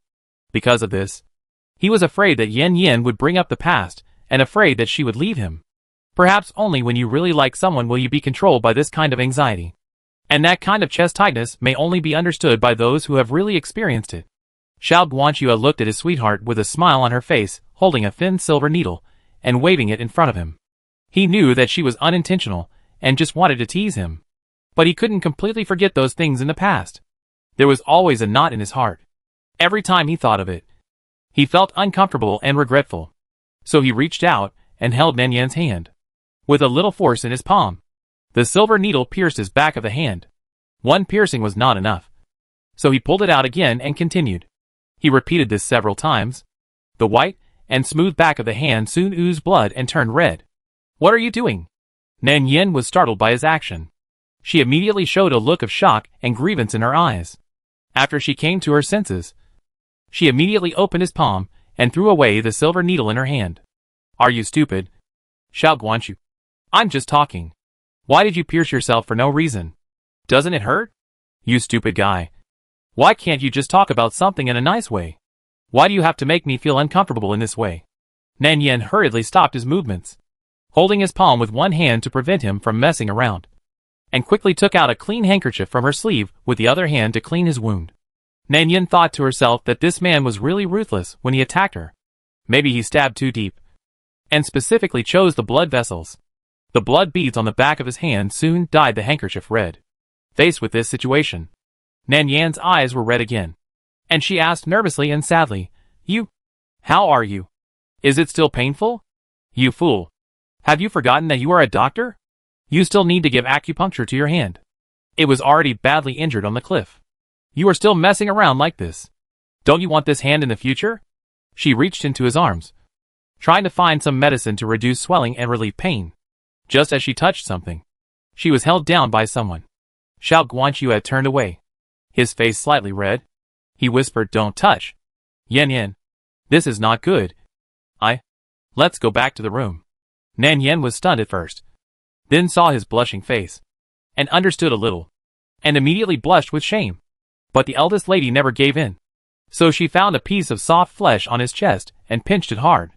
Angry and embarrassed, he said, "Lecher, what are you thinking about? I'm looking for medicine for you, not what you think." Nan Yan's face flushed as she pulled her hand out. It didn't matter, but she brought out a small purse with exquisite workmanship. The purse fell on his robe, making the fabric look even more old and faded. The purse was embroidered with lifelike and detailed flowers, plants and cranes, and the word "Shao" was embroidered in the corner. The embroidery was very fine, and it was obvious that a lot of thought had been put into it. Just looking at the whitish corners, I wonder how long he has been hiding it like this. Nan Yan reached out to pick up the purse, and after carefully examining it in her hand, her cheeks suddenly turned red with anger. Then she glared at him angrily, and said to him in a suffocating and complaining tone, "Xiao Guanxue, what lady gave you this token of love? Is it worth keeping it so carefully? Not only do you carry it with you every day, but you even hide it closest to your chest." The more she spoke, the more suffocated she felt, and her eyes turned red. She looked pitiful, and she had to point at the flowers and plants on the purse and express her disdain. "Do you like this little purse so much? The embroidery is not that good. What kind of mixed feather duck is this? The color is wrong, and the neck is so long. It's so ugly. My embroidery is better than hers." Her tone was so resentful that it almost broke through the sky. Xiao Guanxue was stunned for a moment. He had never seen Nan Yan like this before, and Nan Yan saw that he had not spoken, and thought that he was guilty. So the anger in her heart became more obvious, and a layer of moisture instantly seeped out around her eyes.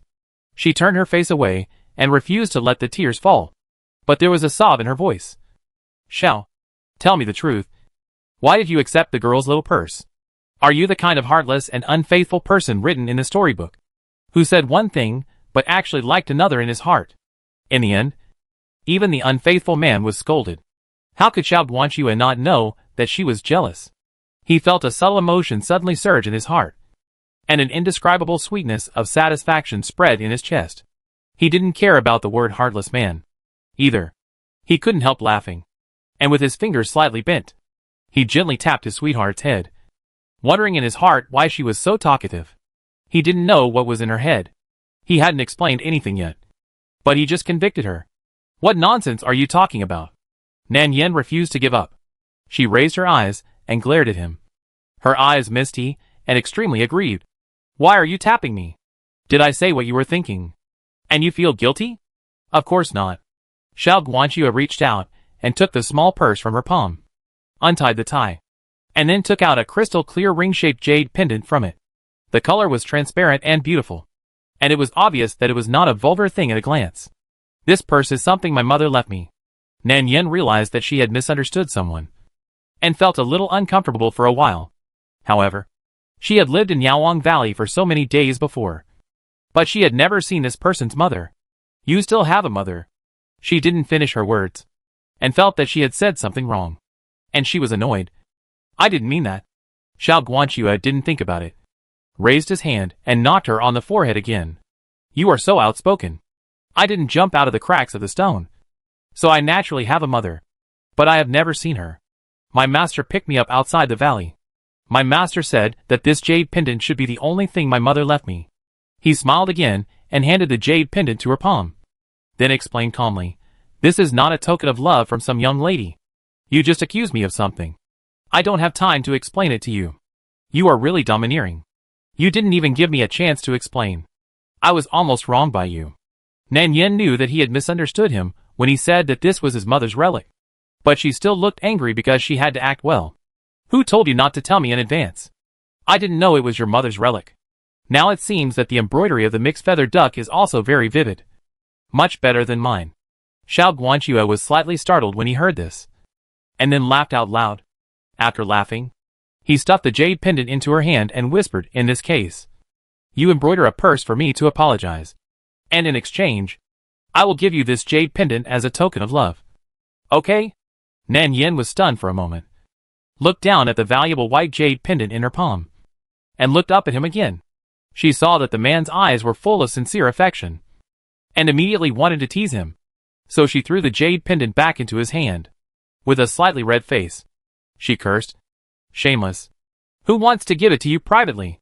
When Xiao Guanxue saw that she refused, his heart was in turmoil for a moment, and he felt that his whole heart had fallen to the bottom of the valley. He asked dryly, "Don't you like it?" Nan Yin looked at his dazed look and suddenly couldn't help laughing out loud. She cursed with a smile. "What a fool! What are you doing with this thing now? Of course, you should wait until you come to Mingyu Villa to propose marriage, and then give it to me." Before he finished speaking, he suddenly heard a loud bang, and the wooden door behind him was kicked open. The two people who were still talking and laughing stopped talking instantly, and looked up at the direction of the sound almost at the same time. Xiaoyu was standing at the door. I don't know how long he had been standing there. He looked very pale at the moment. His fingers clenched into fists, and there was a trace of unbelievable pain and urgency in his eyes. Xiao Guanxue saw that he woke up, and his eyes subconsciously fell on Nan Yin beside him. Seeing that she looked happy, but did not move physically, she felt a little relieved. "Xiaoyu, you finally woke up. But are you so anxious to find Suemo? She is in the next room, and has not woken up yet." In Xiao Guanxue's cognition, Xiaoyu has a special liking for Suemo, and he has always had a brother-sister relationship with Nan Yin. As for their engagement, he had already thought about it. Xiaoyu and Nan Yan's engagement would be cancelled sooner or later. Then he would go to propose marriage, and it would be perfect. However, Xiaoyu's face seemed a little strange at this time. Xiao Guanxue frowned slightly and reminded him kindly, "Xiaoyu, you don't look well." Before he finished speaking, Xiaoyu interrupted him. He turned his eyes to Nan Yin, moved his lips, and called out after a long time, "Yin Yin." Nan Yin raised her eyes subconsciously, but did not move, just looked at him quietly. And Xiao Guanxue seemed to have noticed something strange. He felt earlier that Xiaoyu's eyes looking at Nan Yin were obscure and complicated, not like the eyes looking at his sister. The possessiveness was too strong, and this feeling was even stronger at this time. He is not a fool, nor does he know nothing. The situation in front of him made him understand vaguely that perhaps Xiaoyu's feelings for Nan Yin are not just brotherly and sisterly. Xiao Guanxue's expression was slightly restrained, and when he thought of Nan Yan's feelings for Xiaoyu in the past, he subconsciously held Nan Yan's hand on the table. Nan Yin felt his strength and gradually came back to her senses. She looked around him, shook her head, and smiled with relief, indicating that he should rest assured. Then she nodded to Xiaoyu and called out politely and unfamiliarly, "Brother, you are awake." It was just a simple comfort, as if they were friends who had not seen each other for many years. There was only alienation between them. She still smiled at him, but that smile was different from before. When she looked at him in the past, her eyes were full of light, full of nostalgia and dependence. But now, the nostalgia in her eyes fell on others. This realization made Xiaoyu's face paler at a visible speed, especially when he saw Yin Yan's calm and gentle eyes, which made him feel as if he was really going to lose her. A great panic instantly struck his heart, and he used all his strength to suppress the tension and trembling in his heart that was wrapped like a silkworm pupa. Why is it like this? Why did Yin Yan show him that calm and distant look? It's not like this. It shouldn't be like this. The person Yin Yan likes is him. They grew up together. She likes him so much. The childhood sweetheart agreement is still there. The person she likes should be him. Xiaoyu subconsciously took a step forward, but when he saw Yin Yan reaching out to hold Xiao Guanxue's hand, the fingers under the sleeves poked the back of the other's hand teasingly. Back and forth. You come and I. The attitude is intimate like a lover. At that moment, his chest seemed to be stabbed by a burning blade, and a heart-wrenching pain instantly spread throughout his body. The pain surged towards him like a tide, densely packed, and could not be stopped. Even just looking at the two people would make him feel more and more painful. It's not like that. Yin Yan should be his. The person she likes should be him. The gradually spreading pain and suffocation made him want to shout out. Jealousy, anger and grievance, and endless regret. Xiaoyu only felt an unprecedented jealousy and pain surge in his heart, making him unable to control himself and want to separate the two. That was his. It was like a treasure that he had held in his palm since childhood and hidden at home was suddenly stolen one day. He regretted that he did not hide her secretly, and even more regretted that he'd lost her. Xiaoyu covered his chest and coughed violently. Looking at the smile that Nan Yin showed because of teasing Xiao Guanxue, he felt a sweet taste in his throat. If his legs had not been stiff, he would have collapsed on the spot. So this is how it felt. The way he used to flirt with Su Imo in front of her. Was this how it felt? Chapter 36. Xiaoyu covered his chest and coughed violently. Because he coughed so hard, he could even feel the sweet smell in his throat gradually spreading in his mouth. However, the pain was not even 1/10,000th of the pain in his heart.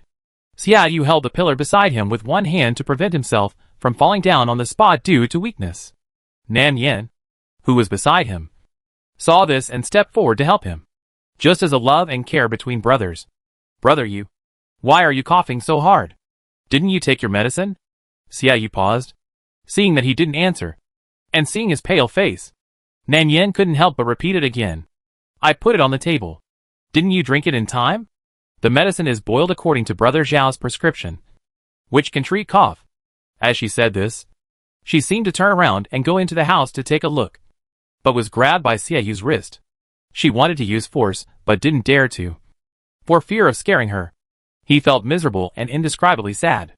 Sure enough, the medicine was placed on the table by Yan Yin, but she did not persuade him to take it like before. Is it because there is someone else around her? Xiaoyu clenched his fingers. His finger bones turned white, and his eyes unconsciously fell on Xiao Guanxue beside him. Is it because of him? Could it be that she really liked Xiao Guanxue? He used to enjoy her kindness as a matter of course, but he did not know how to cherish it. When Yan Yin liked him wholeheartedly, he did so many things that hurt her heart. And now she just behaved a little more intimately with Xiao Guanxue, and he felt that he could not stand it at all, especially when that scene appeared in his mind, which made him dare not even think about it. When he thought about it, he felt that his chest was so stuffy that he could not breathe, and he was jealous and painful. Xiaoyu looked up at Nan Yin and saw that she looked worried, but there was no other emotion in her eyes. He just subconsciously squeezed her wrist. He wanted to grab something urgently, but he didn't know how to grab it. He was just afraid that she would leave him and refuse to want him again if he let go. He finally understood his thoughts thoroughly at this moment. It was possessiveness and admiration. The person he liked was Yan Yin. Even if he was poisoned and was about to die, the person he thought about was only Yan Yin. Only her. Xiaoyu took a deep breath and tried to calm down his emotions. After a long time, the itch in his throat finally eased a little. After a while, he said in a hoarse voice, the medicine was a little cold, so I didn't drink it. He raised his head again after he finished speaking, carefully watching her expression, fearing that she would dislike him for trouble. This scene was so similar to the past. So ridiculous. He used to treat her like this, ignoring her kindness. She coaxed him so carefully and flattered him, but he still disliked her for being troublesome. Why was he so stupid before? He was so stupid that he couldn't even tell who he really liked. Nan Yin tapped her forehead lightly when she heard this, and a look of self-blame and apology appeared on her face. Oh, I'm sorry, Brother Au. I forgot. Brother Xiao told me this morning that you would wake up in a few minutes, so I put the medicine directly on the table. I didn't calculate the time well. It's all my fault for forgetting. Brother Au, you sit here for a while. I'll go and warm up the medicine for you.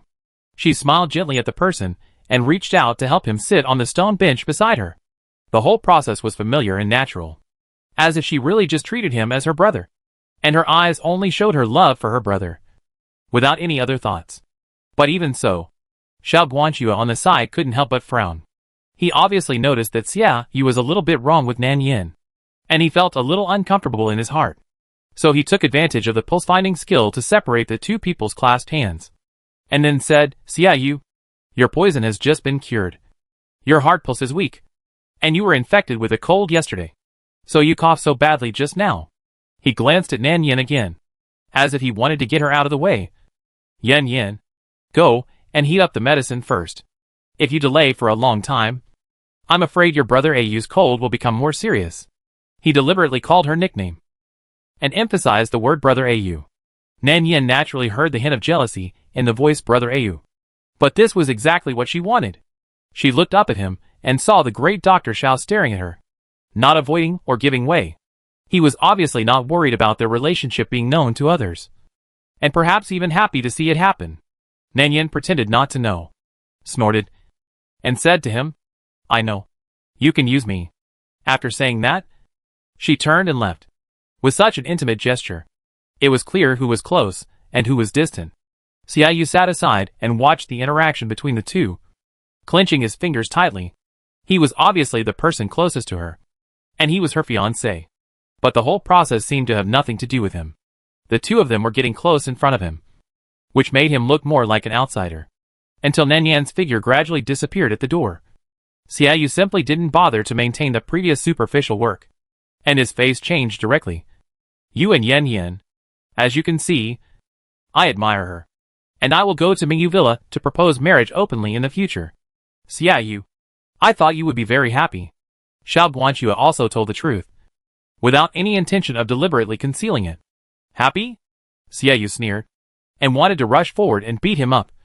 "Xiao Guanxue, did you forget something when you said this? Yan and I are childhood sweethearts and fiancés. What do you think I am?" Xiao Guanxue also frowned when he heard this.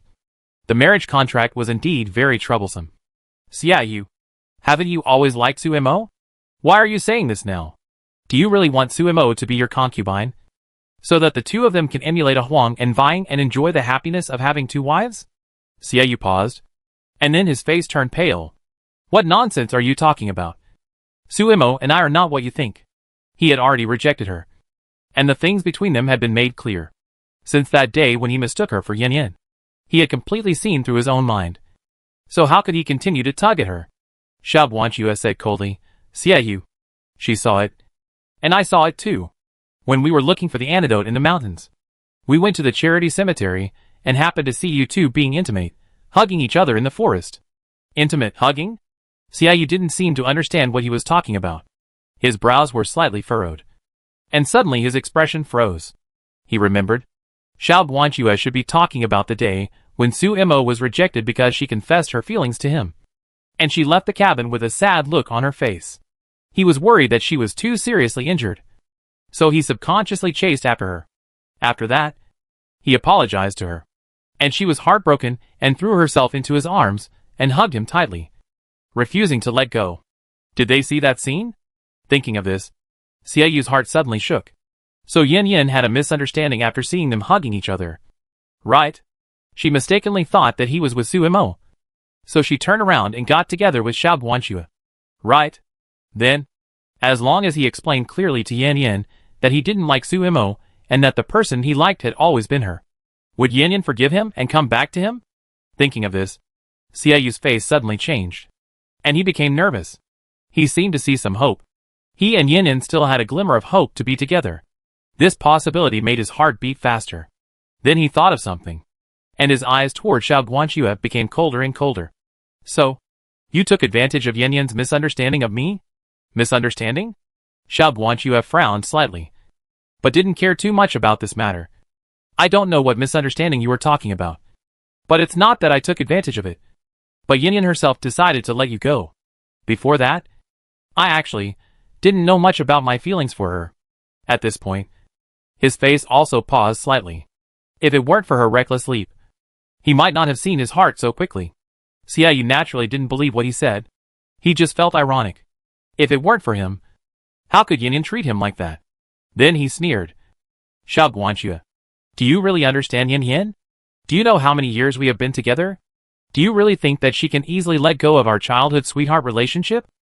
Hearing Xiaoyu's words, Xiao Guanxue's expression really changed. He was indeed worried about this. He had seen Nanyan's heartbroken look because of Xiaoyu, and he also knew that she was a very stubborn person. But, so what? They were together now. What I thought is not important. What is important is that you pushed her out with your own hands. Xiao Guanxue stared at him coldly, his tone indifferent and cold. "Xiaoyu, from the moment you chose to accompany Suemo to the charity cemetery, you lost the opportunity to be with her, and I will naturally not let go." Xiaoyu suddenly clenched his fingers and sneered. "Xiao Guanxue, in fact, you are just like me, a mean and selfish person in your bones." He knew that he liked Suemo, so he showed his feelings for Suemo in front of him. He knew this feeling but never avoided it. Isn't it that he has that thought? In the final analysis, the difference between them is only the time of awakening. They are all selfish people, and he is not much better than him. Why? Why can he stand beside Yan Yan without any scruples? At the same time, on the other side, Nan Yan's medicine has been heated up. But when she walked into the yard with the bowl, she found that the atmosphere between the two was a little bit wrong. Nan Yan paused for a moment, and her eyes fell on Xiao Guanxue, who was standing beside her. Seeing that he was fine, he soon recovered. Then she handed the medicine to Xie Yu and said in a gentle voice, "Brother Yu, the medicine has been heated up. You should drink it first." Xie Yu's mood had eased a little at this time, especially after he learned that Nan Yan chose to be with Xiao Guanxue because of a misunderstanding. A glimmer of hope arose in his heart. He won't let go. He finally understood his feelings. So how could he let go easily? But he couldn't be anxious now. He couldn't hurt Yan Yan anymore, let alone make her sad. Thinking of this, Xie Yu looked at Nan Yan with a much gentler look. "Well, thank you for your help. You have been like this since I was a child. Every time I was injured, you would persuade me to take medicine quickly, as if it would be too late and the medicine would be useless." His tone was gentle and familiar, just like before, as if the person who had just mocked Xiao Guanxue was not him. Nan Yan also smiled upon hearing this, but her eyes were gentle and calm. "That's right. These medicines should be taken while they are hot. Brother Yu, be honest. Drink the medicine quickly." Seeing that the relationship between the two was getting more and more harmonious, Xiao Guanxue was concerned in his heart, and his hands under his sleeves subconsciously tightened. When he exerted force, he forgot that the wound on his hand had not been treated just now. Now the wound was tight, and the original bruises and swelling looked more obvious. He hissed lightly, and Nan Yan turned her head to look at him. Seeing that he lowered his head and glanced at the back of his hand carelessly, his eyes kept falling on her. Looking closely at the depths of his eyes, there seemed to be some dissatisfaction and jealousy. Nan Yan then remembered that the scar on the back of his hand had not been treated yet. At that time, she was busy arguing with him about his small wallet. Seeing that he had no reaction, she forgot to apply medicine for him. Now that she remembered, Nan Yan walked over and held his hand. Looking at the bruises and swelling on the back of his hand, Nan Yan frowned and said to him angrily, "Don't you know how to deal with it yourself if it hurts? If I don't remember, are you going to leave it like this? You are a doctor. Where did you put the medicine?" After saying that, Nan Yan rolled up his sleeves directly, with a look of suffocation and distress on her face. Xiao Guanxue knew that she was a person who was hard-mouthed but soft-hearted. Hearing this, he was not angry but felt very happy. The dissatisfaction and jealousy in his heart disappeared without a trace. He liked the way she cared about him so much. "The medicine is in the house. I forgot to bring it." Xiao Guanxue laughed softly and glanced at Xie Yu opposite. He didn't want Nan Yan to have a chance to get along with him again, so he wanted to take the opportunity to coax her away. Nan Yan didn't think much about it, and immediately pulled his sleeves and walked into the wooden house opposite. However, she saw Xie Yu still sitting in the yard from the corner of her eyes, and her steps paused. But she still didn't say anything. Xiao Guanxue saw the jealousy and anxiety in his eyes. But at this point, he would never give in on this matter. The two entered the house one after the other. This house was also prepared by the village chief for everyone. Although it was a bit simple, it was clean, and the furniture in the house was very complete. Nan Yan took out the medicine from his cabinet and sat on the stool beside him. Then she held his hand and told him not to move it, and carefully treated the wound for him. Xiao Guanxue saw that she was quite skilled, and saw that she was sulking and refused to pay attention to him. So he couldn't help but say, "You are quite skilled in bandaging wounds. Did you learn medical skills when you were in Mingyu Villa?" Nan Yan paused, looked up at him, and the sulking in her heart gradually dissipated. What to learn? It's just because Brother Yu always hurt himself when he practiced martial arts before, so I gradually became proficient. As he finished speaking, his voice got smaller and smaller. Nan Yan looked up at him. Xiao Guanxue's face was indeed not very good. He was probably annoyed that he had brought up this topic. Xiao Guanxue was silent for a moment, and suddenly held her hand. "Yan Yan, if Xie Yu regretted it, would you choose him again?" Nan Yan saw that he had been hesitant to speak since he entered the room. It turned out that he wanted to ask this question. She couldn't help but chuckled. "So you have been depressed from just now until now, just because you are worried about this matter?" Xiao Guanxue was slightly stunned, not knowing why she laughed. Nan Yan pulled her fingers away and snorted. "Am I so untrustworthy in your eyes? Since I said I want to let him go, I mean it. You always doubt me. Which makes me sad. Xiao Guanxue tried to hold her hand again. And when he saw that she didn't reject him, he took the courage to hold it. I don't doubt you. I just don't believe in myself. And I always feel that I don't have enough confidence to keep you. I'm sorry. I made you unhappy. Xiao Guanxue had been waiting for her reply. But after a long while, he only heard Nan Yan's chuckle. Then the voice sounded. She raised her eyes and looked at Xiao Guanxue in front of her intently, and said softly, "Are you a fool? Then I will tell you again seriously. From now on, the relationship between me and Brother A, you is just a simple brother-sister relationship. There will be no other. And the person I like in the future will only be you." Xiao Guanxue was stunned, and he looked carefully at Nan Yan's eyes. There was no other emotion in her eyes, and she was smiling at this time, and she really wanted to let go. Xiao Guanxue looked at her, and felt relieved. Then he remembered her last words, and a trace of joy suddenly came to his heart, and this joy made him look at her involuntarily. Looking at Nan Yan's eyebrows and eyes, he found that he couldn't take his eyes off her at all. His heart moved slightly, and suddenly he stretched out his hand to her, and his fingers gently stroked her cheek, and his heartbeat became faster and faster, and Nan Yan did not push him away. Xiao Guanxue hesitated for a moment, but finally couldn't help it, lowered his head, and kissed her slowly. And at the moment when their skin touched, Xiao Guanxue's breathing suddenly became rapid. He raised his eyes, and saw the black figure standing outside the door. When he met those eyes, the possessiveness in his heart suddenly rose, and he directly circled the person in his arms, and at the same time raised his hand to press the back of her head, and cover the person tightly with his sleeves, so that the person could not see anything. Chapter 37. Xia Yu almost didn't remember how he left the yard. He wanted to leave. Wanted to escape. Didn't want to stay there. Especially didn't want to see the intimate scene of the two people. He just felt that the blood in his body seemed to rush to the top of his head at that moment. And the blood vessels in his head kept throbbing.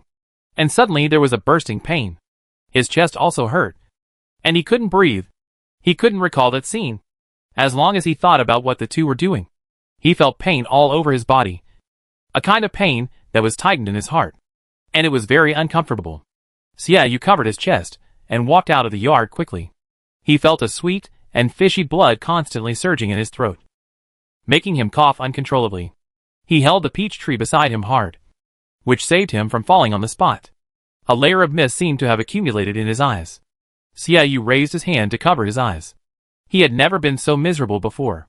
He had no idea how to relieve the pain. What should he do? What should he do to stop the pain? Xia Yu coughed. The scene of the two kissing intimately suddenly appeared in his mind. He raised his hand and smashed it hard against the peach tree beside him. After several hits, the back of his hand was torn and bleeding. Why did he wake up so late? Why did he let her be taken away by others after he completely understood his feelings? Yan Yan is his. They had been engaged since childhood. She obviously liked him very much. If it weren't for him asking to cancel the engagement, if it weren't for him falling in love with someone else, they might have been married at this moment. They would be the most loving couple. It was him. He destroyed everything with his own hands. But what to do? He regretted it now. Some were happy and some were sad. And in the other room, the air was filled with an ambiguous and lingering atmosphere. After the kiss, Xiao Guanxue's earlobes were red, as if they were about to bleed. He didn't know why he was so bold just now. He just felt that the string that had been taut in his mind suddenly broke with a swoosh. He didn't hold back and kissed him directly. At this time, his brain regained consciousness, and Xiao Guanxue's cheeks were even redder. He felt rude, but still held her tightly in his arms, and refused to let go. And Nan Yan's body seemed to be soft and had no strength. So she let him hold her. But after hugging for a while, the man's body temperature seemed to rise a lot, and the heat was transmitted to Nan Yan through the clothes, making her feel uncomfortable. So she pushed him a few times with disgust, and Xiao Guanxue reluctantly let him go. Nan Yan came back to her senses at this moment, thinking of what happened just now. She was concerned about her identity, and immediately put on a stern face. She was embarrassed and annoyed, and put on her lady's airs, staring at him and said, "Xiao Guanxue, are you a pervert? I gave you medicine with good intentions, but you are so frivolous to me?" Xiao Guanxue was also slightly annoyed. Why did she do this in broad daylight? Especially after she said that Her cheeks instantly became redder. Sorry. I didn't mean to do it. It's just that my mind was a little unclear just now. So it's inevitable that I was a little impulsive. I didn't mean to frivolous with you. I will come to propose marriage as soon as possible. Yan. Then, how soon? Xiao Guanxu tentatively said, after this matter is settled. I will go to Mingyu Villa to visit you. Okay. Nan smiled and said softly. Then you must bring enough betrothal gifts. If you don't, I won't marry you. After hearing this, Xiao Guanxu's frown, which was originally due to nervousness, finally relaxed, and a smile appeared on his face. I know. The entire Medicine King Valley is a betrothal gift for you. Nan Yan's eyes showed a sincere smile, and she buried her head in the other's chest. She naturally noticed the slight movement at the door. This man couldn't help kissing her, but he was possessive and showed his dominance in front of Xie Yu on purpose. After that, she didn't see Xie Yu again throughout the afternoon. Until the next morning, Nan Yan had a good night's sleep. After getting up and washing up in the morning, she heard a knock on the door. She opened the door, and standing outside was Xie Yu, whom she had not seen for a night. However, he was in a very bad state at the moment. Perhaps he had not recovered from the poisoning, and his face looked even paler. Because of his pale face, one could clearly see the dark blue in his eyes. He was injured at some point, and there was blood between his fingers. Nan Yan seemed to be frightened by his miserable state. She thought to herself, could this man want to use a self-torture trick?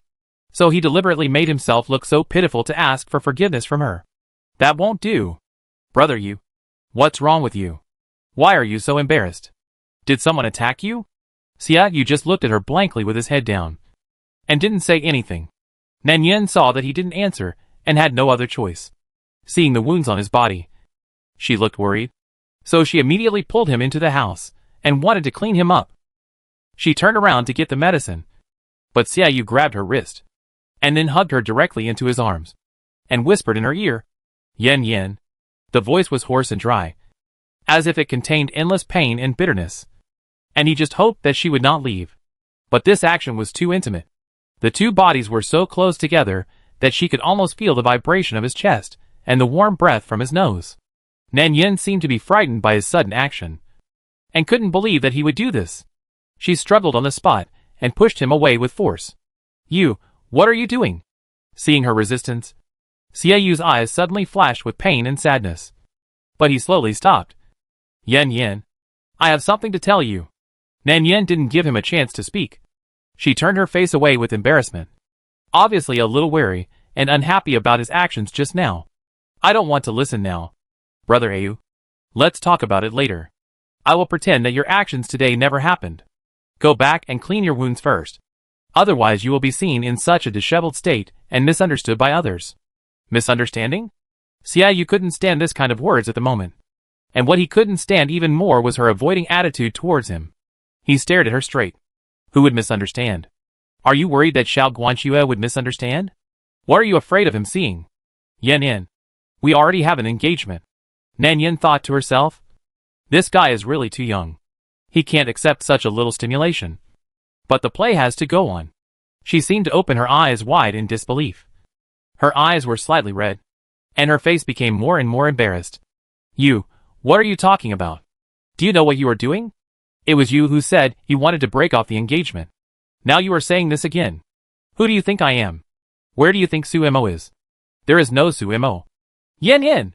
Xie Yu subconsciously pinched her fingers and retorted when she heard her mention Suemo. Listen to my explanation. Suemo and I didn't do anything. I have told her very clearly that the person I like is you. From beginning to end.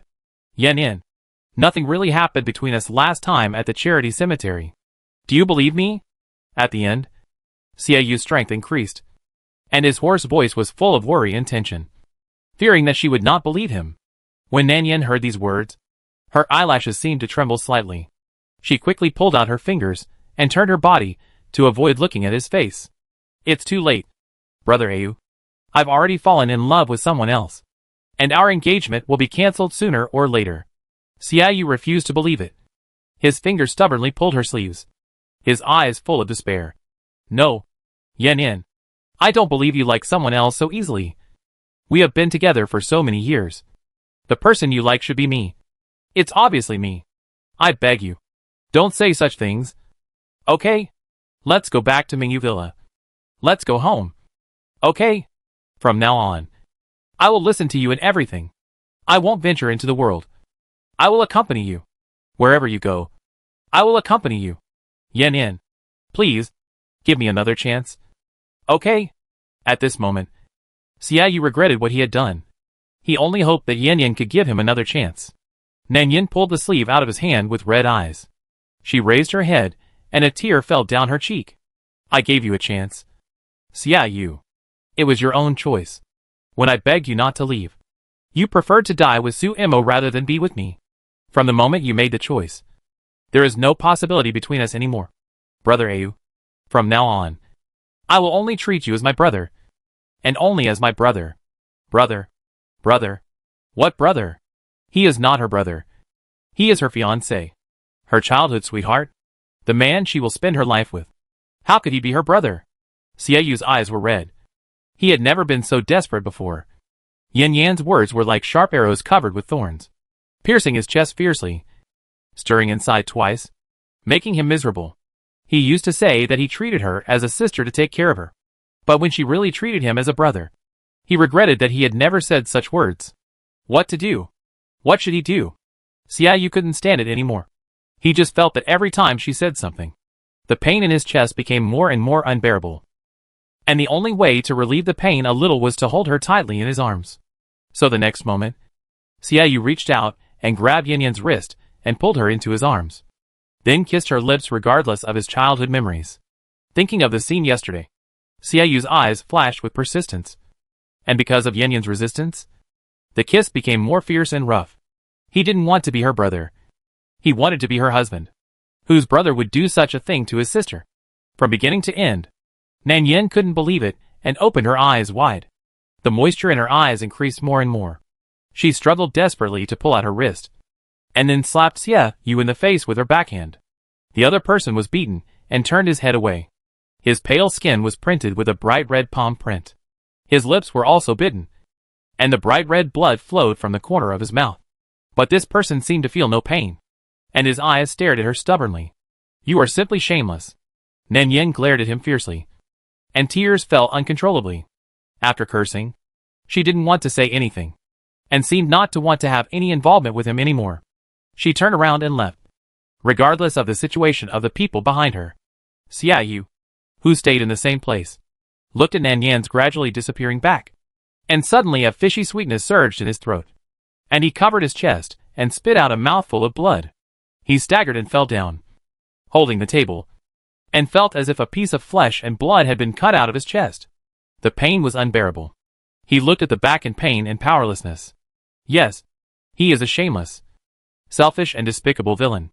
When he didn't like her, he treated her as his sister and tried every means to break off the engagement with her. When he fell in love with her, he ignored her wishes and selfishly wanted to reconcile with her. How could there be such a despicable and shameless person in the world? But what to do? He couldn't let go of Yan Yan anymore. In the other room, Su Imo finally woke up. She had been in a coma for 2 days. She was so sleepy that her head was swollen, and she was a little confused. When she saw the scene in front of her clearly, she knew she was saved. In a trance, she remembered what happened between Yizhuang and Xiaoyu that day. She was sadder than angry. She was so sick. But Xiaoyu didn't even come to see her. It was conceivable that he really didn't care about her in his heart. Thinking of all the things that happened recently, Su Imo suddenly felt a little sour in her eyes. She felt relieved after her life was saved, but also a little depressed that no one cared about her. That day, she fell into a coma due to the severe poisoning. Now when she opened her eyes, there was only a little medicine boy beside her, who was nagging and taking care of her. This kind of sad scene had never happened before. When she was wandering in the world, Xiaoyu and brother Xiao always put her first. But now? Yes, Xiaoyu didn't like her. He liked his fiancée. So naturally, he wouldn't come to see her again. But what about brother Xiao? Didn't he want her anymore? Her eyes fell on the busy little medicine boy next to her. She naturally knew that this medicine boy was brought by Xiao Guanxue. Thinking of Xiao Guanxue's kindness to her, she suddenly felt a little regretful and relieved in her heart. After all, someone still cared about her. She thought so in her heart. But she was still a little unwilling. Xiaoyu didn't like her. So did she have to be with him? She also had her own dignity. Before the relationship was not clear, she might have been able to cover it up by treating him as a friend. But now that things had come to this point, she could not get entangled with him anymore, so as not to be criticized. Thinking of this, Su-imo raised her hand to wipe the tears from the corners of her eyes, and called the busy little medicine boy. Where is Brother Xiao? Why doesn't he come to see me? The medicine boy was reciting prescriptions and the properties of herbs. When he heard her voice, his thoughts were immediately disrupted, and he didn't remember where he was reciting. The medicine boy looked up and saw that it was Su-imo. So he honestly confessed, young master and Miss Gu are busy treating the villagers. Miss Gu? Su-imo knew he was talking about Gu Nanyan. She didn't know why. Maybe it was because of their natural auras, or because of Xiaoyu. Every time she mentioned her, Su-imo always had an inexplicable resistance in her heart. But after hearing the words of the medicine boy, she felt strange. When did Brother Xiao and Miss Gu get along so well? She couldn't help asking, where is your son treating the villagers? The little medicine boy glanced at her in confusion. Su-imo felt a little uncomfortable when he looked at her, and immediately turned her face away and said, don't think too much. Brother Xiao saved my life, so I naturally have to thank him. The little medicine boy didn't understand, and shook his head and said, I'm not thinking too much. The son is in the outer courtyard. Su-imo got the answer, and didn't continue to ask. At this moment, she recalled Xiao Guanxue's care for her in the past. In fact, she vaguely understood. When Brother Xiao asked to accompany her to the charity cemetery that day, he might have liked her a little. But at that time, she was completely focused on Xiaoyu. So she missed the disappointment in his eyes. She knew that Brother Xiao liked her a little. Obviously, she liked him at the beginning. But Xiaoyu appeared later. The handsome, noble, and unrestrained young man from aristocratic family is indeed more eye-catching than the gentle and introverted genius doctor. That's what she thought at the time. But now she doesn't think so. The more flamboyant a man is, the easier it is for him to change his heart. On the contrary, the kind of introverted and gentle person will be good to the person he likes wholeheartedly. Su-imo suddenly wanted to meet Xiao Guanxue at this moment. Perhaps when people lose something, they will subconsciously want to grab another thing to prove that they are no worse than anyone else. Xiaoyu didn't like her because he had bad eyesight, but she could still live well without him. Su-imo thought about it, and got up directly. After all, she had been in a coma for 2 days. When she just got up, her limbs were still a little sore. After the medicine boy gave her a few injections, Su-mo's spirit recovered a lot. Perhaps because she had slept for too long. She was still a little uncomfortable with the dazzling sunlight when she suddenly came out of the house. She closed her eyes, relaxed, and opened them again. Then she followed the location the medicine boy said, and came to the yard. Xiao Guanxue was preparing medicine. Su-imo looked at his busy figure, and felt a little sour in her eyes for a while. Perhaps it was because of the life and death experience. Or perhaps because of what happened between her and Xiaoyu, which made her cherish the people around her who were good to her more. Brother Xiao, Su-imo called out. Her voice was a little light, because she hadn't spoken for a long time. Her voice was still a little hoarse and dry. Xiao Guanxue heard the call and looked up. Seeing that it was Su-imo, she didn't react at all. She just nodded at her and said, yeah, you're awake. Then she lowered her head and continued to work on her own things. This cold reaction had never happened before. Su-imo was stunned and surprised for a while. What happened? Why did even Brother Xiao ignore her? Was he angry? If she had come to Xiao Guanxue before, she might have been angry and wanted to use him to piss off Xiaoyu. But now Xiao Guanxue's cold attitude made her feel a little flustered. Didn't even Brother Xiao want her anymore? She hurriedly took a few steps closer and wanted to explain something, but found that Xiao Guanxue's palm was wrapped in layers of gauze. She immediately rushed forward and grabbed his hand. Brother Xiao, why is your hand injured? Xiao Guanxue was concentrating on preparing the medicine, so he didn't notice her quick movements. After reacting, he subconsciously pulled his hand away and frowned, saying, nothing, just a minor injury. Su-imo felt even more wrong. What was going on? Why was Brother Xiao so cold to her? Was he really angry with her? Xiao Guanxue didn't think too much. Now that he had Yin, since he had let go of his past feelings, he would never be too close to Su-imo as before. What's more, the scene he saw in the charity cemetery. In his heart, He naturally thought that Suemo and Xiaoyu were a pair. Although he didn't know what Xiaoyu thought about Yan Yan, it didn't prevent him from keeping a distance from Suemo. Xiao Guanxue prepared the herbs in his hand one by one. The poison of these villagers was almost cured, and it was time for them to leave here. After the matter here was over, he would go to Mingyu Villa to visit. Thinking of what he had said to Nan Yin, he felt a surge of joy in his heart, and a smile appeared on his face unconsciously. This smile seemed a little strange to Suemo, but since he smiled, he was not angry anymore. Suemo breathed a sigh of relief, and seeing the wound on his hand, she guessed that he probably got it while looking for an antidote. And she was touched. She was about to say something, but she caught a glimpse of a figure walking under the eaves. It was Gu Nanyan. When Xiao Guanxue saw her, his expression suddenly became gentler. He was about to walk towards her, but Suemo behind him changed her face and immediately wanted to reach out and grab his sleeve. At this time, with a whoosh, the sound of breaking through the air came, and several darts with a stern murderous aura instantly flew toward Xiao Guanxue's position. Xiao Guanxue's eyes condensed, and he quickly stepped back, and those darts missed and finally nailed on the column. This sudden change scared everyone. No one expected such a thing to happen. Xiao Guanxue's expression also changed. Looking at the darts on the pillar, he seemed to understand something. It was indeed the work of someone from the demon sect. Chapter 38. Nan Yin also saw the critical situation. She looked up and saw that the copper bell under the eaves was shaking in the wind and dinging, which seemed to be a signal. At the same time, the assassin lurking in the dark also jumped up, and the murderous aura suddenly filled the whole courtyard. The small courtyard was immediately surrounded. This group of people dared to come and commit crimes in broad daylight. It can be imagined how rampant the people in the demon cult are now. Nan Yin was hiding under the eaves at this time. Behind her was the house where Xiaoyu was. She was separated from Xiao Guanxue by half a yard. The goal of the group of black-clothed people was very clear. The main purpose was to kill Xiao Guanxue. But if they could not kill him, the people who were with him would naturally not let him go. The reason for killing them was naturally to vent hatred and revenge, as well as to avoid future troubles.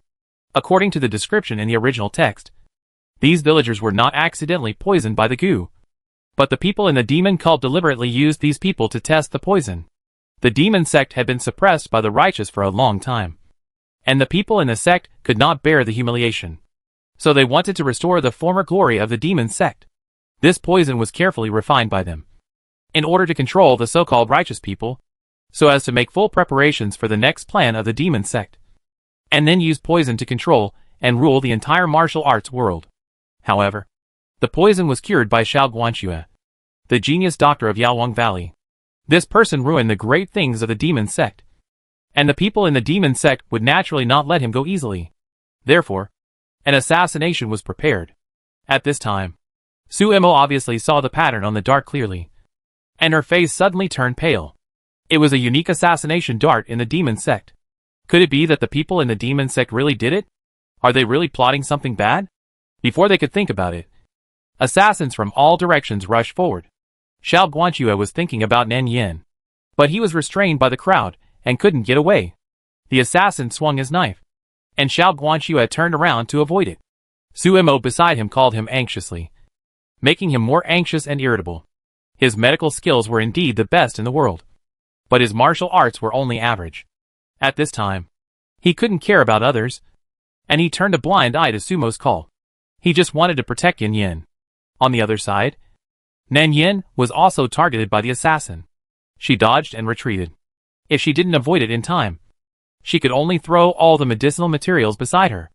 With this smash, the assassin's knife swing was slightly deviated, and the direction that was originally aimed at her neck instantly turned to her shoulder. Nan Yin dodged with her head tilted, and subconsciously closed her eyes, thinking that she would only suffer some flesh wounds. If she could hold on for a while longer, the detectives at the village head should be able to find the movement here, and then she would be safe. However, in the chaos, the expected pain did not come, but her whole body tightened, and the whole person fell into a warm embrace. She only heard a muffled groan in her ear, and a warm current soaked the collar along her neck. Then a slight trembling voice sounded in her ear, and with a hint of fear, Xiaoyu hugged her tightly in his arms, unwilling to let go. Yan Yan, don't be afraid. Nan Yan's eyelashes trembled slightly, She thought to herself. As expected, she was rescued. In fact, she was not completely sure. Just now, she saw Xiao Guanxue was surrounded by people and couldn't get away. So she deliberately led the killer to the direction of the door. And Xiaoyu stayed in that room. She was just taking a gamble. Nan Yin slowly opened her eyes until she heard a soft shout. When she saw who was in front of her, she seemed to be stunned and unable to react. She stared straight at the man in front of her. Xiaoyu saw her stunned and thought she was injured. He quickly let go of her shoulder and checked back and forth. Yin, where are you? Cough. Injured? Why don't you speak? No one knew how scared and nervous he was when he saw the blade slashing towards her body, fearing that she would be hurt. At that moment, she didn't even care about her own safety. There was only one thought in her mind. That is, she couldn't be in trouble if he died. So she blocked it without thinking. At this time, Nan Yan's heart was calm, but her face was anxious and worried. She moved her lips, as if she wanted to say something. But when she looked up, she saw the killer standing behind him fell down. When Xiao Guanxue saw that scene, he shot out several poisoned silver needles from his sleeves without thinking. And this happened to save Xiaoyu's life. But even so, Xiaoyu was stabbed in the back, and the wound was cut from the shoulder to the spine, and blood was dripping, and the skin was torn. Nan Yin saw this serious situation, and tears came out instantly. Brother, you. Before she finished her words, she heard a loud bang at the door. It turned out that the officers and soldiers at the entrance of the village finally noticed the movement here. Seeing that someone was committing a crime in broad daylight, they immediately raised their weapons and killed them. As the number of people increased, the killers gradually retreated. Everyone suffered some minor injuries. Su Mo was also chopped on the arm because she pulled Xiao Guanxue in a panic. She had just recovered from a serious illness. So how could she withstand these torments? She fainted from the pain. Xiao Guanxue kicked the dead body in front of him away, rushed to Nan Yin, pulled Xiaoyu away, and then hugged her tightly. His face was still stained with dried blood.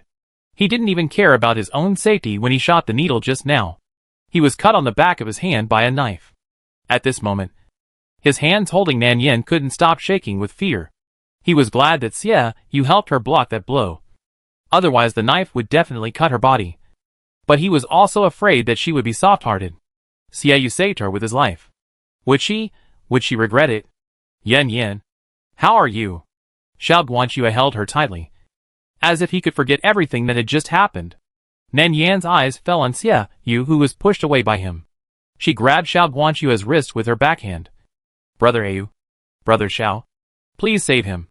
How can I care about other people's life and death? It's not someone else. He is not someone else. He is Brother Ayu. Seeing Nan Yan's pale face and panic, Xiao Guanxue was worried that she was too frightened, and finally suppressed the sour and uneasy emotions in his heart, and then responded, Okay. I know. I will save him. Don't worry. He won't be in trouble. Don't cry. Nan Yin realized that he was also injured, and seemed to feel his uneasiness in his heart. She quickly reached out and wiped the blood on his face, and whispered to comfort him, Don't worry. I'm fine. I just care about him as a brother. Not what you think. Xiao Guanxue hummed. Xiaoyu's already pale face turned even more pale after hearing these words. He clenched his fingers and looked at the two people hugging each other intimately with powerlessness and despair. He felt that the pain in his body was not even a bit greater than the pain in his heart. He might as well just die. Thinking of this, Xiaoyu could no longer hold on, leaning against the pillar and slowly falling down, completely losing consciousness. Xiao Guanxue felt relieved after hearing her words. He thought again. If Xiaoyu hadn't saved her with his life, it would be Nan Yin who was injured at this moment. If he was fine, it would be fine. If he really had any accident, wouldn't Yin miss him for the rest of her life? He didn't hesitate at the moment, and helped the injured people up with everyone else, and began to clean up the mess around. The decision to leave the village in a day or two had to be postponed for a few days. After the assassination that day, several people suffered some minor injuries, so they decided to wait until their injuries recovered before leaving here. Although the village chief was worried that someone would come to make trouble again, these people were their saviors after all, and there were soldiers patrolling the village from time to time, so the village gradually became much more stable. So he didn't say much about their decision to stay and recuperate. Xiao Guanxue is a doctor, and he has become even busier after this incident, Xiaoyu's injury is indeed very serious. The knife wound is so deep that the bone can be seen, and the skin and flesh are torn. If it is 1 inch deeper, I am afraid that the bone will be exposed. Xiaoyu was unconscious for 2 days and 1 night, and Nan Yin has been taking care of him during these 2 days. Although Xiaoguanxue did not say it on his face, he was still a little uneasy in his heart. However, Xiaoyu was indeed injured for Nan Yin. He could not force Yan Yin to ignore him, which would only make her remember him for the rest of her life. On the morning of the 3rd day, Xiaoyu finally woke up. At this time, the sky outside the window was bright, and the sunlight outside passed through the pomegranate tree in the yard and fell on the window inside the house. The first thing Xiaoyu saw when he woke up was this simple roof, and he was a little confused for a while. He thought he was dead, but he didn't expect he was still alive. Thinking of the scene he saw before he fell into a coma, Xiaoyu felt bitter and thought that it would be better for him not to wake up. He wanted to raise his hand to lift the quilt, but he felt his whole arm was a little stiff and numb, and his fingertips trembled subconsciously. He realized that his hand seemed to be tightly held by someone. Xiaoyu was startled at first, and then he turned his head to look. There was a black head lying beside the bed, and his hand was tightly held in the palm of the other person's hand. At that moment, Xiaoyu thought he had hallucinations because he had slept for a long time. Could he have returned to the past? Otherwise, how could Yan Yin be here? Xiaoyu's fingertips moved lightly, and the warm and soft touch in his hand was not fake. It was not a dream. He was so nervous that even his breathing stopped, fearing that he would destroy this peaceful scene. He only opened his eyes and stared blankly at the furry head in front of him. I don't know how long he looked at her like this. So long that his whole shoulder was numb. But Xiaoyu still felt that he hadn't seen enough. How could he be so stupid in the past? Why did he think that such a little childhood sweetheart who loved him wholeheartedly was troublesome? Thinking of this, he murmured his name unconsciously, and his fingers were slightly bent, trying to hold her hand tighter. Yan Yin. His shouting voice was almost inaudible. However, the movement still woke up the person lying on the bed.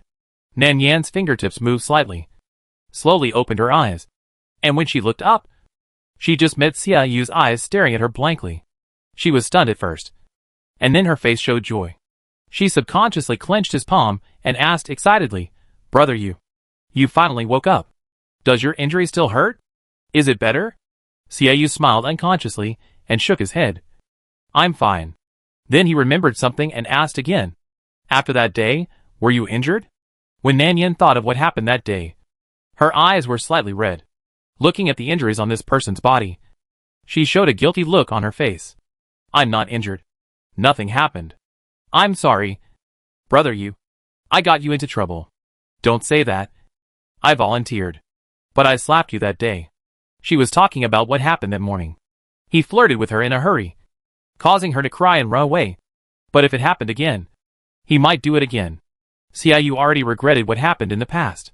Seeing her red eyes and guilty look, he felt distressed again. He raised his hand and gently rubbed it under her eyelids, wiping away the tears for her. Thinking of the promise he made when he was young, he felt bitter again. "Yan Yin, you don't have to feel guilty. I learned martial arts to protect you.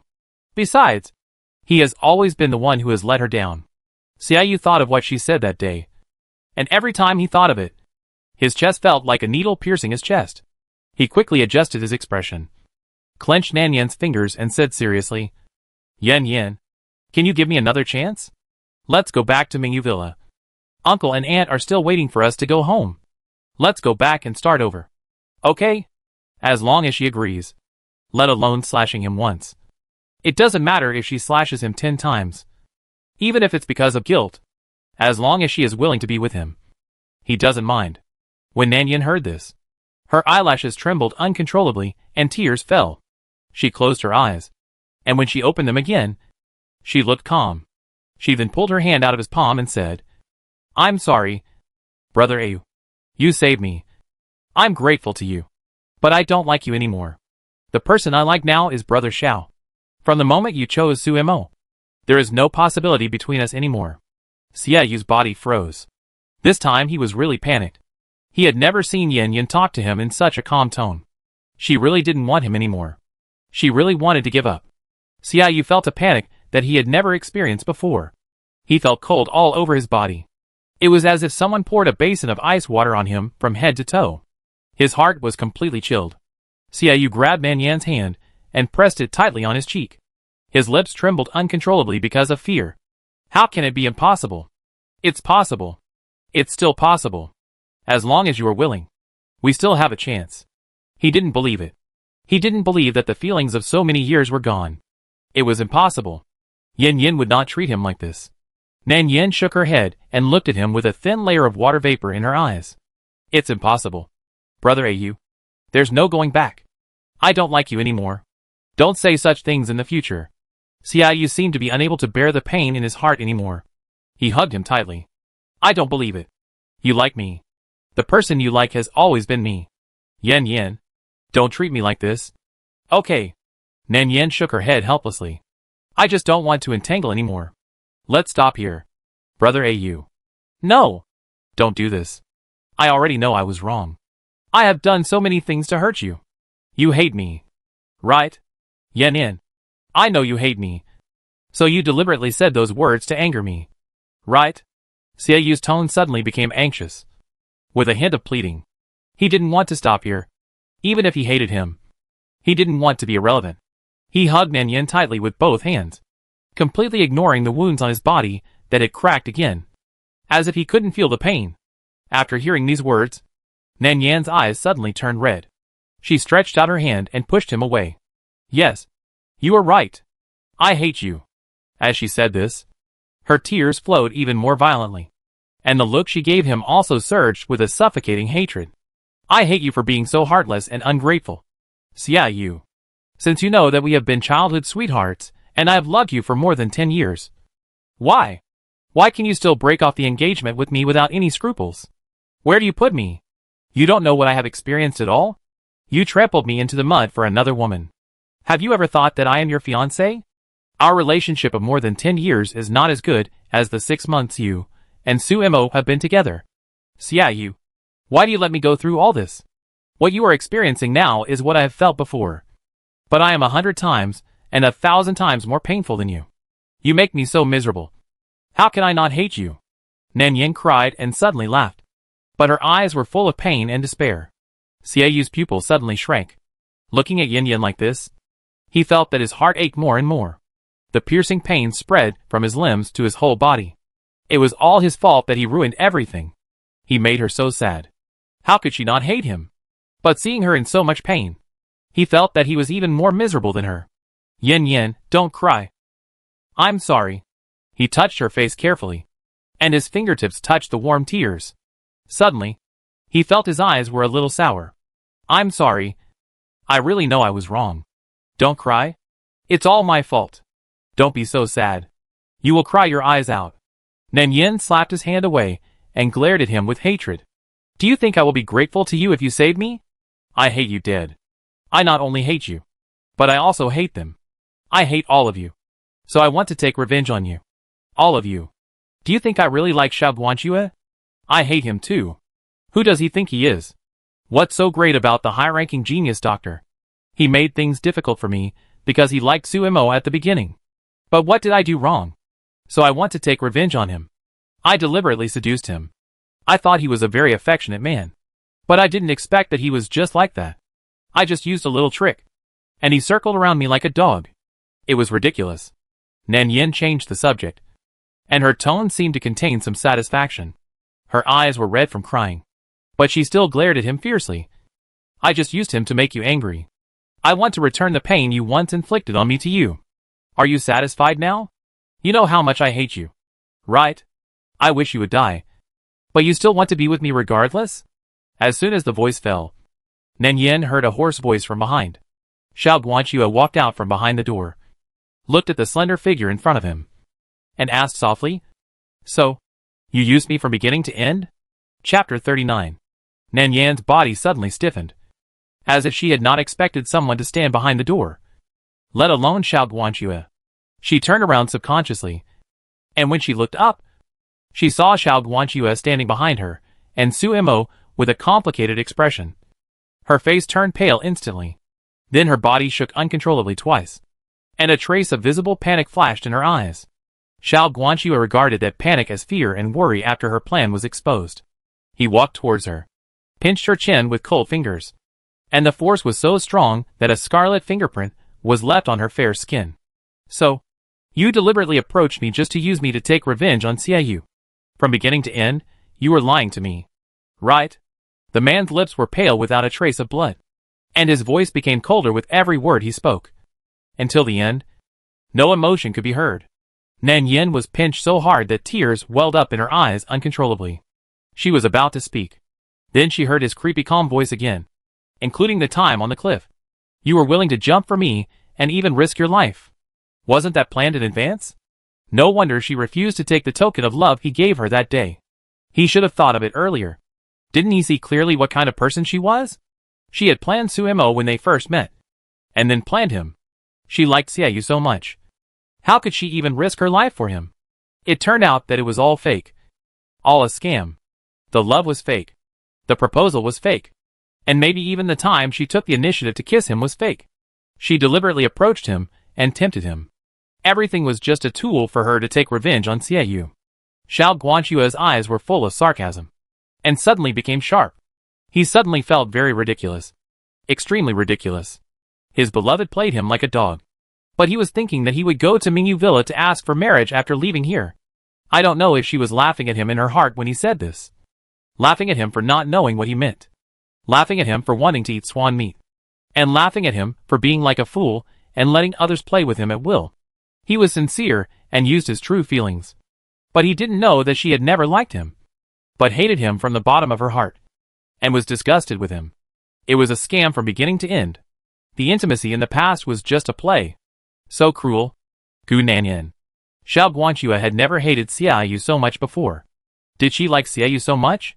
She liked him so much that she could pretend to be nice to the man she hated and loathed.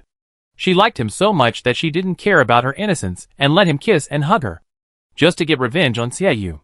Is it true that anyone can touch her and any man can treat her like he did just to get revenge on Xiaoyu? And he was just an object for her to play with. She never liked him from beginning to end. Xiao Guanxue felt as if a layer of mist was covering his eyes. He suddenly couldn't help laughing. And the sound suddenly stopped. He sneered and looked at her coldly. Miss Gu is really good at tricks. Do you find it interesting to see me circling around you like a dog? You just used a little trick, and I was fooled without knowing it. Do you feel very satisfied and think that you are very good at tricks and can play with any man? He suddenly laughed, then reached out and threw her back with force. And Nan Yan's body swayed, and she accidentally fell on the bed behind her, and was supported by Xiaoyu. Xiao Guanxue. Don't go too far. Xiaoyu quickly reached out and supported her shoulders from behind, with a nervous look in his eyes. Yan. How are you? Xiao Guanxue looked at the intimate posture of the two and felt extremely resentful and disgusted. And even looked at Xiaoyu with a hint of murderous intent. Now he has become the villain. This woman has been calculating from the beginning. Calculating people's hearts and feelings. What true love, what reckless, are all fake. All calculated. Nan Yin supported her hands on the couch and shook her head. I'm fine. You don't have to worry about me.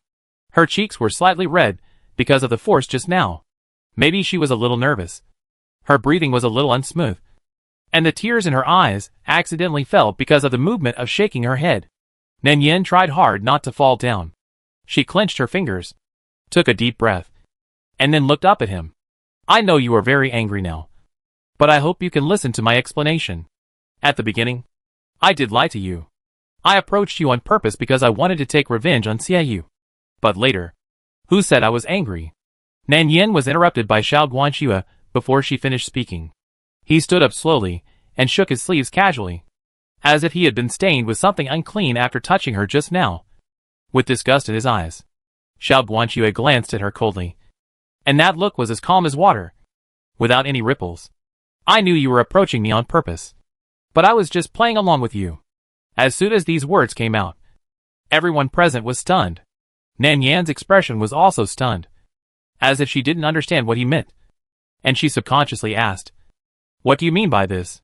Xiao Guanxue chuckled, turned around and walked to Sumo's side, suddenly stretched out his hand to hold her fingers, and looked at her intently.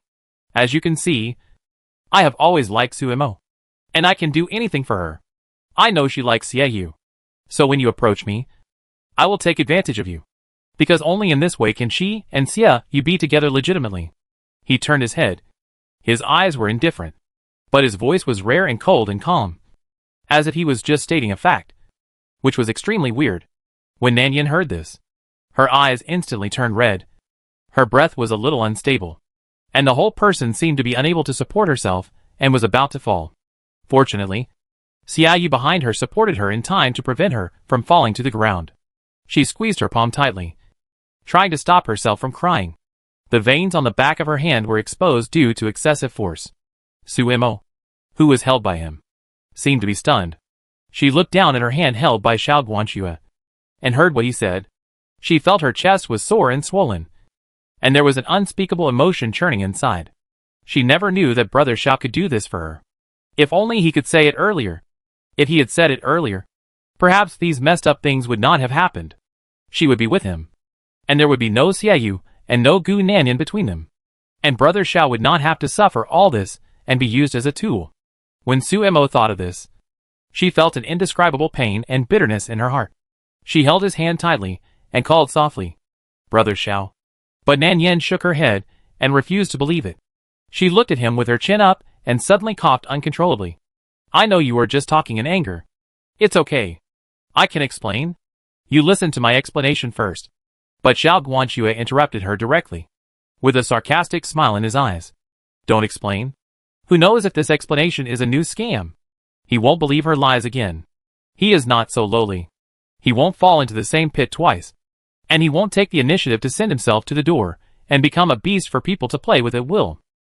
Isn't it clear whether I said it in anger? From the beginning when you threatened me with Suemo, you should have known that the only person I like is her. Otherwise, do you think I would pretend to be with you?" When he said this, his tone was calm and indifferent, with a hint of ridicule, as if he really had no choice. Nanyan looked straight into his eyes, clutching his clothes tightly with 5 fingers, and her eyes suddenly became resentful. "I don't believe it. You said you love Suemo, and you are with me for her. Do you coax me, kiss me, and hug me for her? What else?" Xiao Guanxue laughed softly, as if he didn't care about what she said at all. At this moment, the situation of the two was reversed, especially when he saw her resentful look. Xiao Guanxue felt that a sense of relief seemed to surge in his heart. He held Sumo's palm tightly and interlocked his fingers with hers. "The words I said to you before were just a show. Have you ever seen me touch other women?" Nanyan's expression froze, staring at Xiao Guanxue. When his peripheral vision touched her increasingly pale face, his heart twitched immediately, as if he was pricked by a needle. The pain became more and more intense, and he was almost suffocated by the pain. But the more it hurt, the more he wanted to say more hurtful words to prick her. If he was in pain, he wanted her to be in pain too. As if only in this way could he feel better, and not feel so much pain. "Since you want to seduce me, then I will fulfill your wish. After all, you are just a disloyal woman who was despised by her fiancé and broke off the engagement. Do you really think I like you?" "Shut up, Xiao Guanxue. What nonsense are you talking about?" Xia Yu stared at him with murderous eyes. When Nanyan heard this, she opened her eyes in disbelief. At that moment, she felt as if all the blood in her body was frozen, and a thorough chill quickly spread from her chest to her limbs. She was so cold that she trembled and could hardly say a complete sentence. She looked at him, and tears filled her eyes instantly. How could he say such a thing? And Xiao Guanxue forcibly endured the dense pain in his chest, forced himself to suppress the discomfort in his heart, and forced himself not to look at her.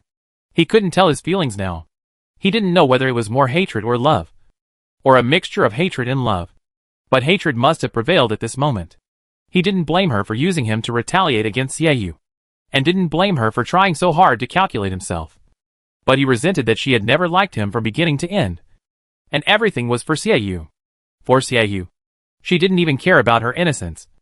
And for Xia Yu, she could even give up her life. How much she hated him. How much she loved him. How could he accept this? How could he convince himself that what she said was not true? She was so good at lying and calculating. How could he know if what she said later was her means of revenge against Xia Yu?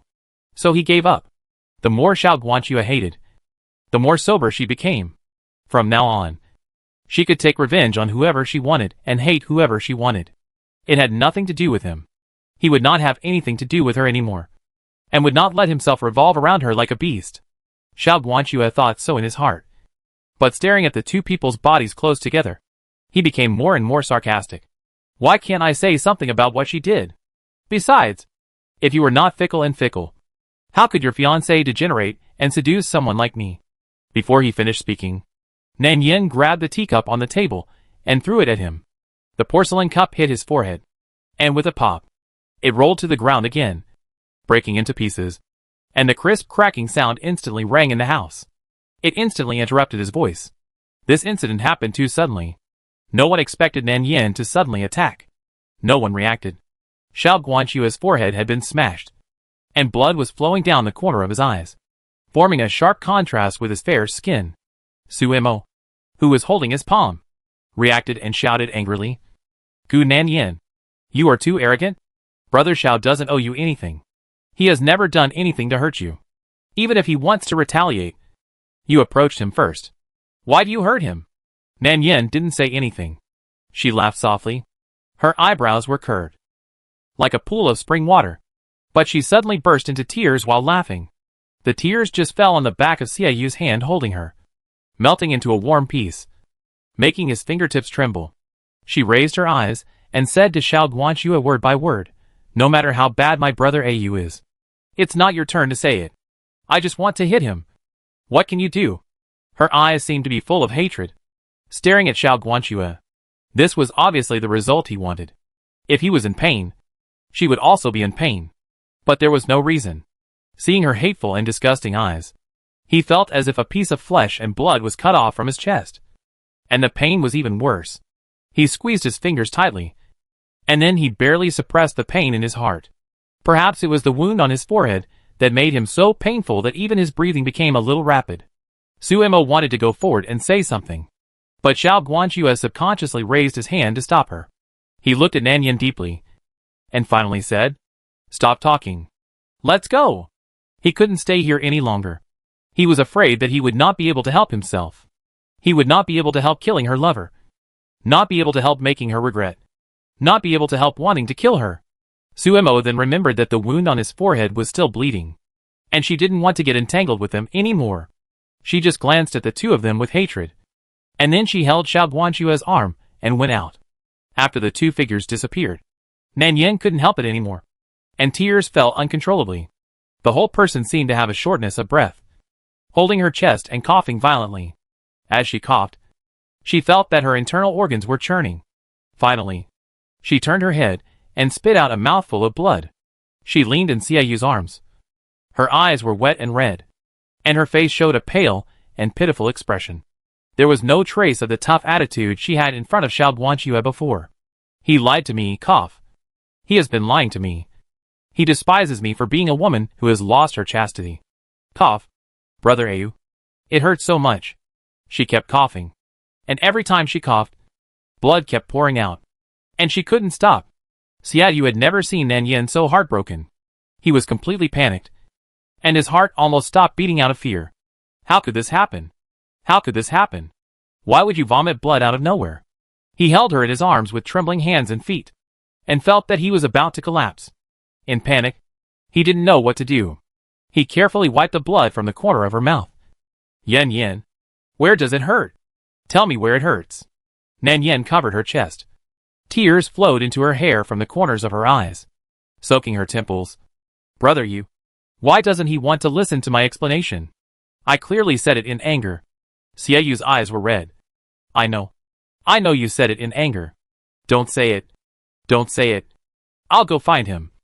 I'll go find him to treat you now. He carefully protected her head and put her on the bed. Just as he was about to leave, Nan Yin grabbed her wrist and held it tightly, fearing that he would leave. She shook her head, but her eyes suddenly revealed a trace of extreme pain. No, I don't want him to come. I would rather die like this than have him sympathize with me. Brother Au, I beg you, please don't go to him. After she finished speaking, a trace of blood flowed out of the corner of her mouth. Seeing this, Xie Yu immediately agreed, fearing that she would vomit blood again in a fit of anger. Okay, I won't go to him. I'll find another doctor. You sleep for a while, And you won't feel any pain when you wake up. Brother A won't let anything happen to you. Nan Yen heard him agree. Then slowly loosened her hand and showed him a bleak smile. Ah, brother you. I'm sorry. Those words I just said were deliberately to anger you. Don't be angry with me. I have never hated you. Xia Yu held her fingers and felt sad. They grew up together since childhood. How could he not understand her personality? I know everything. You have been like this since childhood. You like to talk nonsense when you are angry. I am not angry with you. I am not angry at all. Hearing this, the smile on Nan Yan's face became more genuine. Well, then, that's good. She muttered something again. Xia Yu didn't hear it clearly, so he moved closer. And at this time Nan Yan also lost consciousness and fell asleep completely. Chapter 40.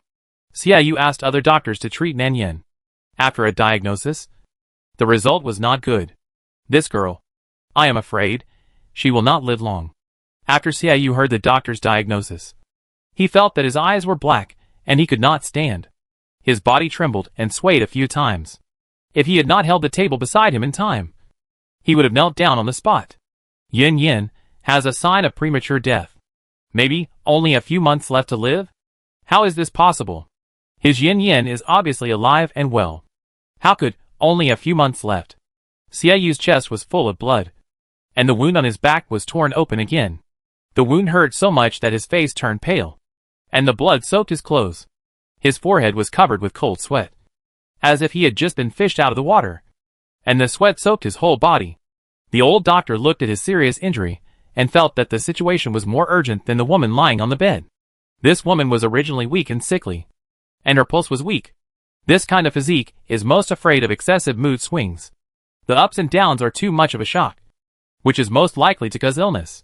Originally, she was safe and sound with tonics, and maybe she could live a few more years. But I don't know what happened to her recently. After great joy, there was great sorrow, and her spirit suddenly scattered. This situation is unbearable for ordinary adult men, let alone such a weak and sick girl. This illness, blood and chi are depleted, and the will is depressed. I am afraid it will be difficult to recover. After hearing these words, Xia Yu stumbled to the bedside without standing firmly, and hurriedly grabbed her pale and cold fingertips and pressed them tightly against his face. No. It was obvious that this quack doctor was not good at medicine and was talking nonsense. How could Yin die for no reason? Didn't she just vomit a little blood after a quarrel? He would buy her more delicious food to take care of her in the future. How could she die? Tears fell from Xia Yu's eyes. He tightly grasped Nan Yan's fingers and repeated over and over again. It's okay. I won't let anything happen to you. It seemed that only in this way could the pain in his chest be slightly relieved. And only in this way could he not be so panicked and afraid. The doctor shook his head helplessly and sighed, then prescribed some tonic medicine for the woman's body as usual, and then turned and left. When Nan Yin woke up again, it was already the next morning. At this time, the sky was just breaking, and the light blue sky was slightly bright. Xia Yu saw her eyelids move slightly, and felt the fingertips in his palm tremble slightly. He immediately showed a look of joy on his face, and hurried over to shout a few times. Yin Yin, you are awake. Are you feeling better? Does your chest still hurt? Do you want me to call a doctor? Nan Yin was a little overwhelmed by this series of questions. She blinked blankly, and happened to meet Xia Yu's eyes that were slightly red from crying. There were still some wet marks at the corners of his eyes. Nan Yin reached out and touched the corners of his eyes. There was some residual wetness on her fingertips. She was about to retract her hand, but her fingers were suddenly grabbed by someone. She showed a pale smile at the corner of her mouth, and opened her lips and said, Brother Yu, did you cry? Why, are your eyes so red? The voice was so soft that it was almost inaudible. Xia Yu heard that she was still teasing him, and his expression eased a lot. He held her fingers tightly against her cheek and said, You just cried? Brother Yu was scared to death by you. Do you know that you vomited so much blood? Brother Yu was thinking about how much pig blood he had to feed you to make up for it. Nan Yin seemed to be amused, and the smile on her face became more real. She shook her head and refused. I don't like to eat that stuff. Xia Yu loosened her fingers after hearing this, turned around and picked up the soup medicine that had been warmed on the table, and coaxed her. It's okay if you don't like to eat pig blood. Then you drink this medicine obediently. And when you are well, Brother Yu will take you to buy whatever you want to eat. Okay? Chi Mei, who has always been obedient, did not obey honestly this time. Her eyelashes drooped slightly, tilted her head, and slowly leaned back, keeping a certain distance from the porcelain bowl in his hand. Xiaoyu's eyes were slightly dim. He knew she was sad, and her heart was as dead as ashes. He had never seen Yan Yan so heartbroken. Even when she broke off the engagement with him, she had never been so miserable. Xiaoyu touched her head. He thought, all these things were caused by him. If he had not left her, had not met Xiao Guanxue and Su Imo, and had not brought her out, would all this not have happened? Would she not be so miserable? Xiaoyu really regretted it, and was filled with remorse, especially after learning that she only had a few months left to live. He had nothing else to ask for, and he would not force anything. As long as she could get better, she could like whoever she wanted. From now on, he would not pester her anymore. In the future, he would be her brother and take good care of her. After all, it would not hinder him from liking her. Thinking like this, Xiaoyu suddenly felt his eyes a little sore. He rubbed them gently and said with a smile, how can you get better without taking medicine? If you don't get better, how can you go home? Yan Yan doesn't want to go home? You've been out for so many days. Your uncle and aunt must be worried. Take the medicine obediently.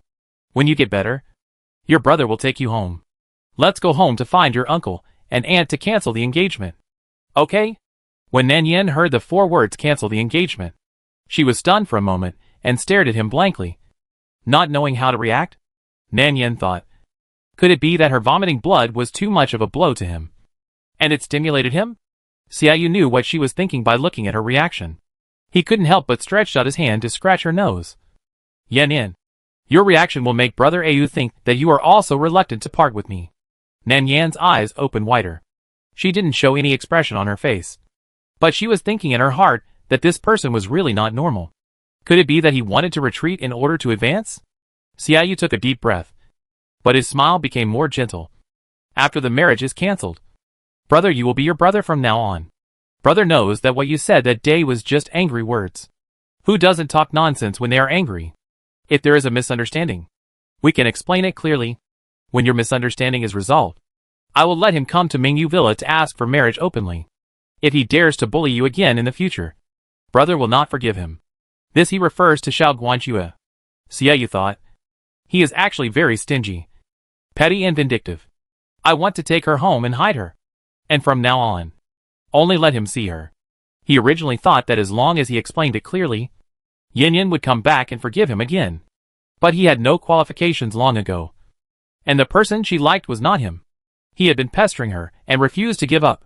Now seeing her in such pain for Xiao Guanxue, how could he bear it and let her be sad again? As he spoke, he suddenly laughed. He didn't know why, but he felt that the wind in the room was too strong. Otherwise, how could he be blinded by the sand? It hurt so much. Nan Yan listened in a daze, and her slender eyelashes seemed to be covered with a layer of water vapor. After hearing those words, she suddenly smiled at him gently, and tears fell from her eyelashes in an instant. It dripped onto the back of his hand and melted into a small piece. Xiaoyu only felt a slight tremor on his fingertips. She asked with tears and laughter, really? As long as I explain it clearly to him, will he forgive me? Her voice was a little hoarse and uneasy. Sure enough, his heart and eyes were full of him. Xiaoyu covered his eyes weakly. Mist lingered between his fingers. He chuckled and quickly adjusted his facial expression before saying, of course it's true. You don't know that Xiao Guanxue likes to put on airs. Besides, this matter can't be blamed entirely on him. People like to get angry when they are angry.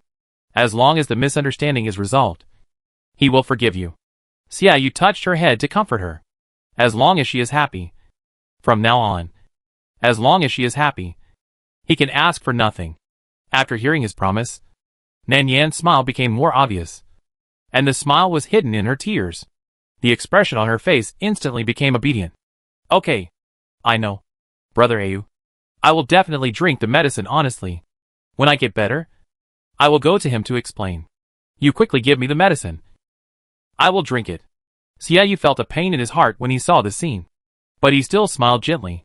He reached out and carefully helped her up, holding the medicine bowl and handed it to her.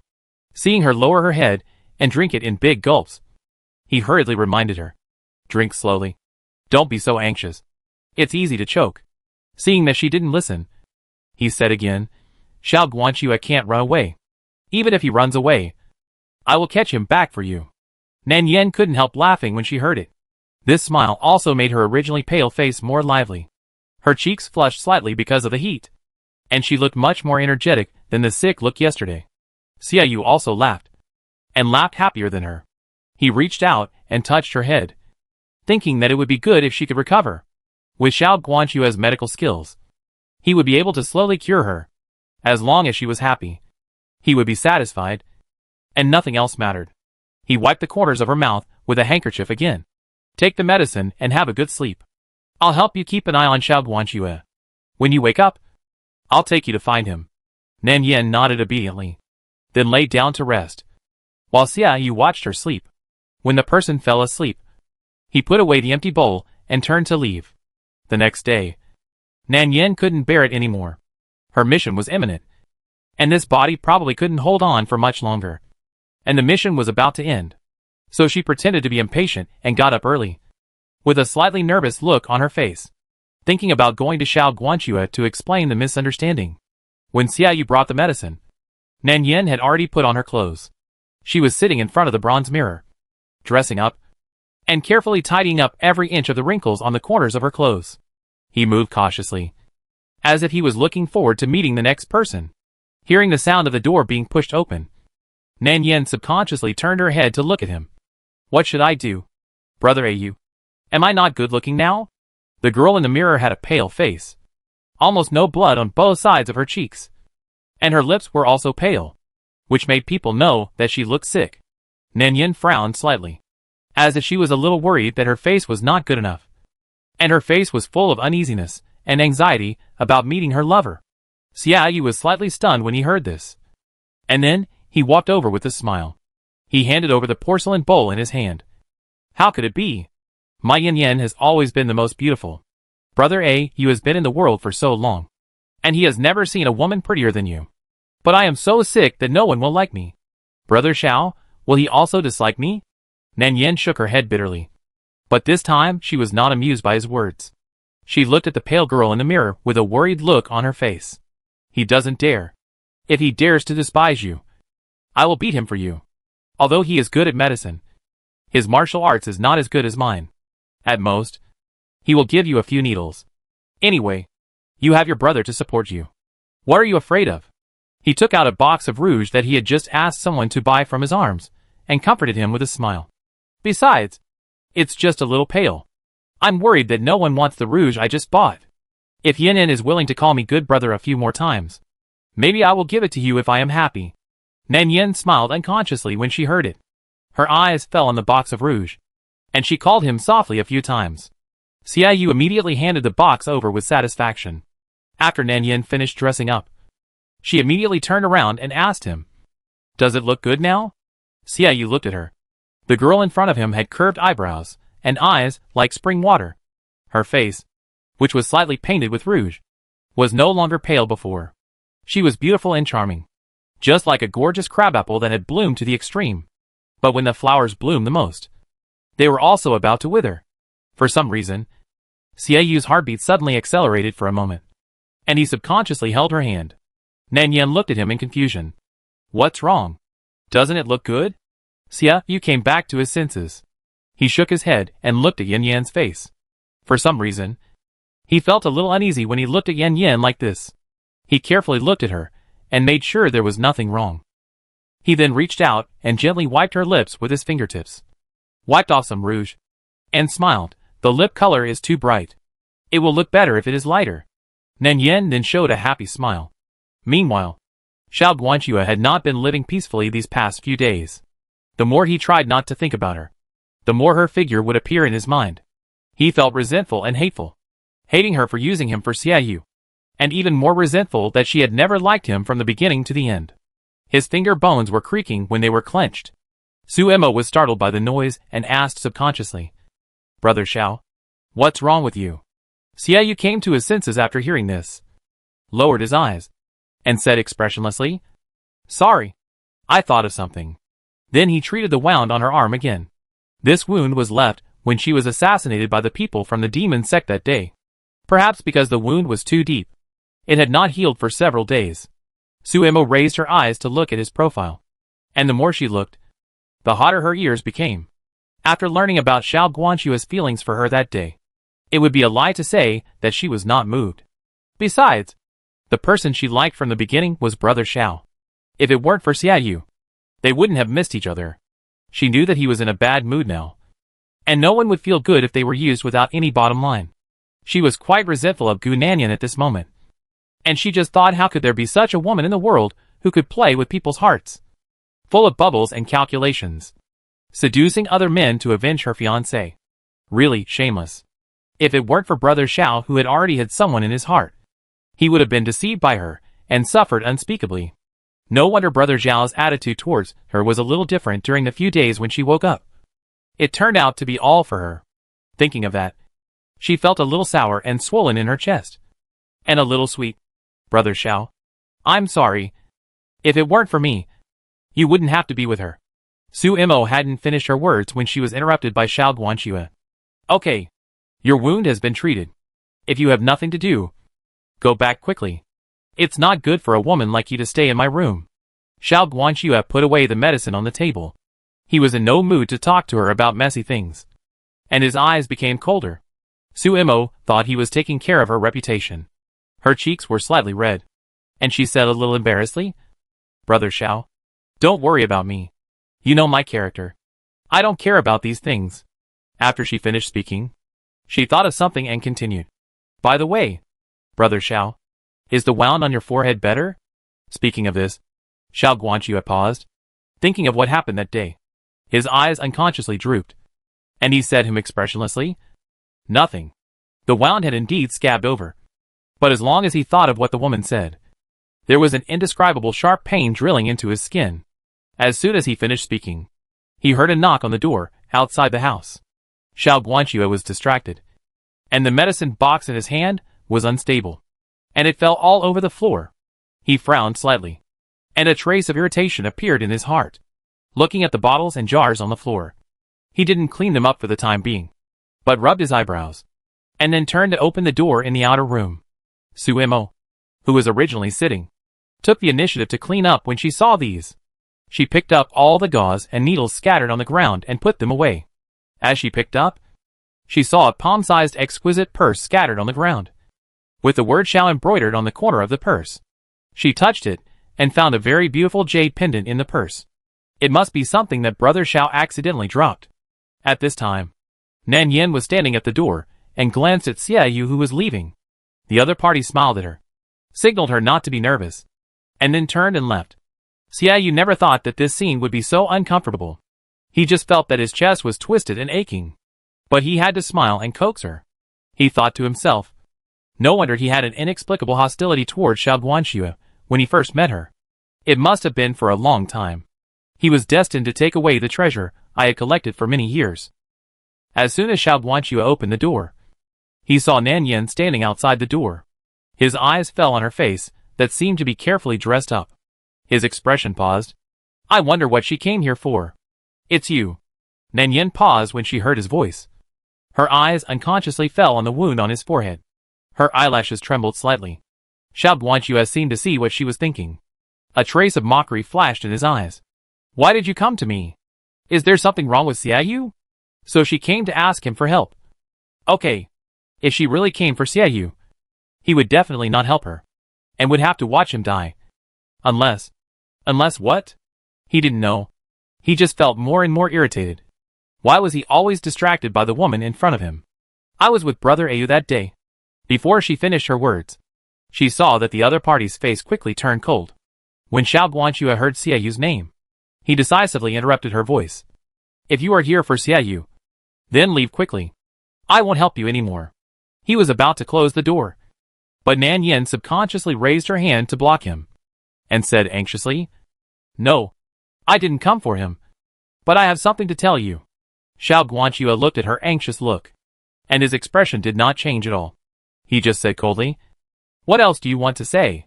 Nan Yin pursed her lips, thinking of what happened that day. Her face seemed a little nervous. I'm sorry. I admit that I did use you. especially after I learned that Brother A liked Suimo. I was even more angry. So I thought about revenge on him. I did use you to retaliate against Xiaoyu at the beginning. Brother Xiao, who is outside?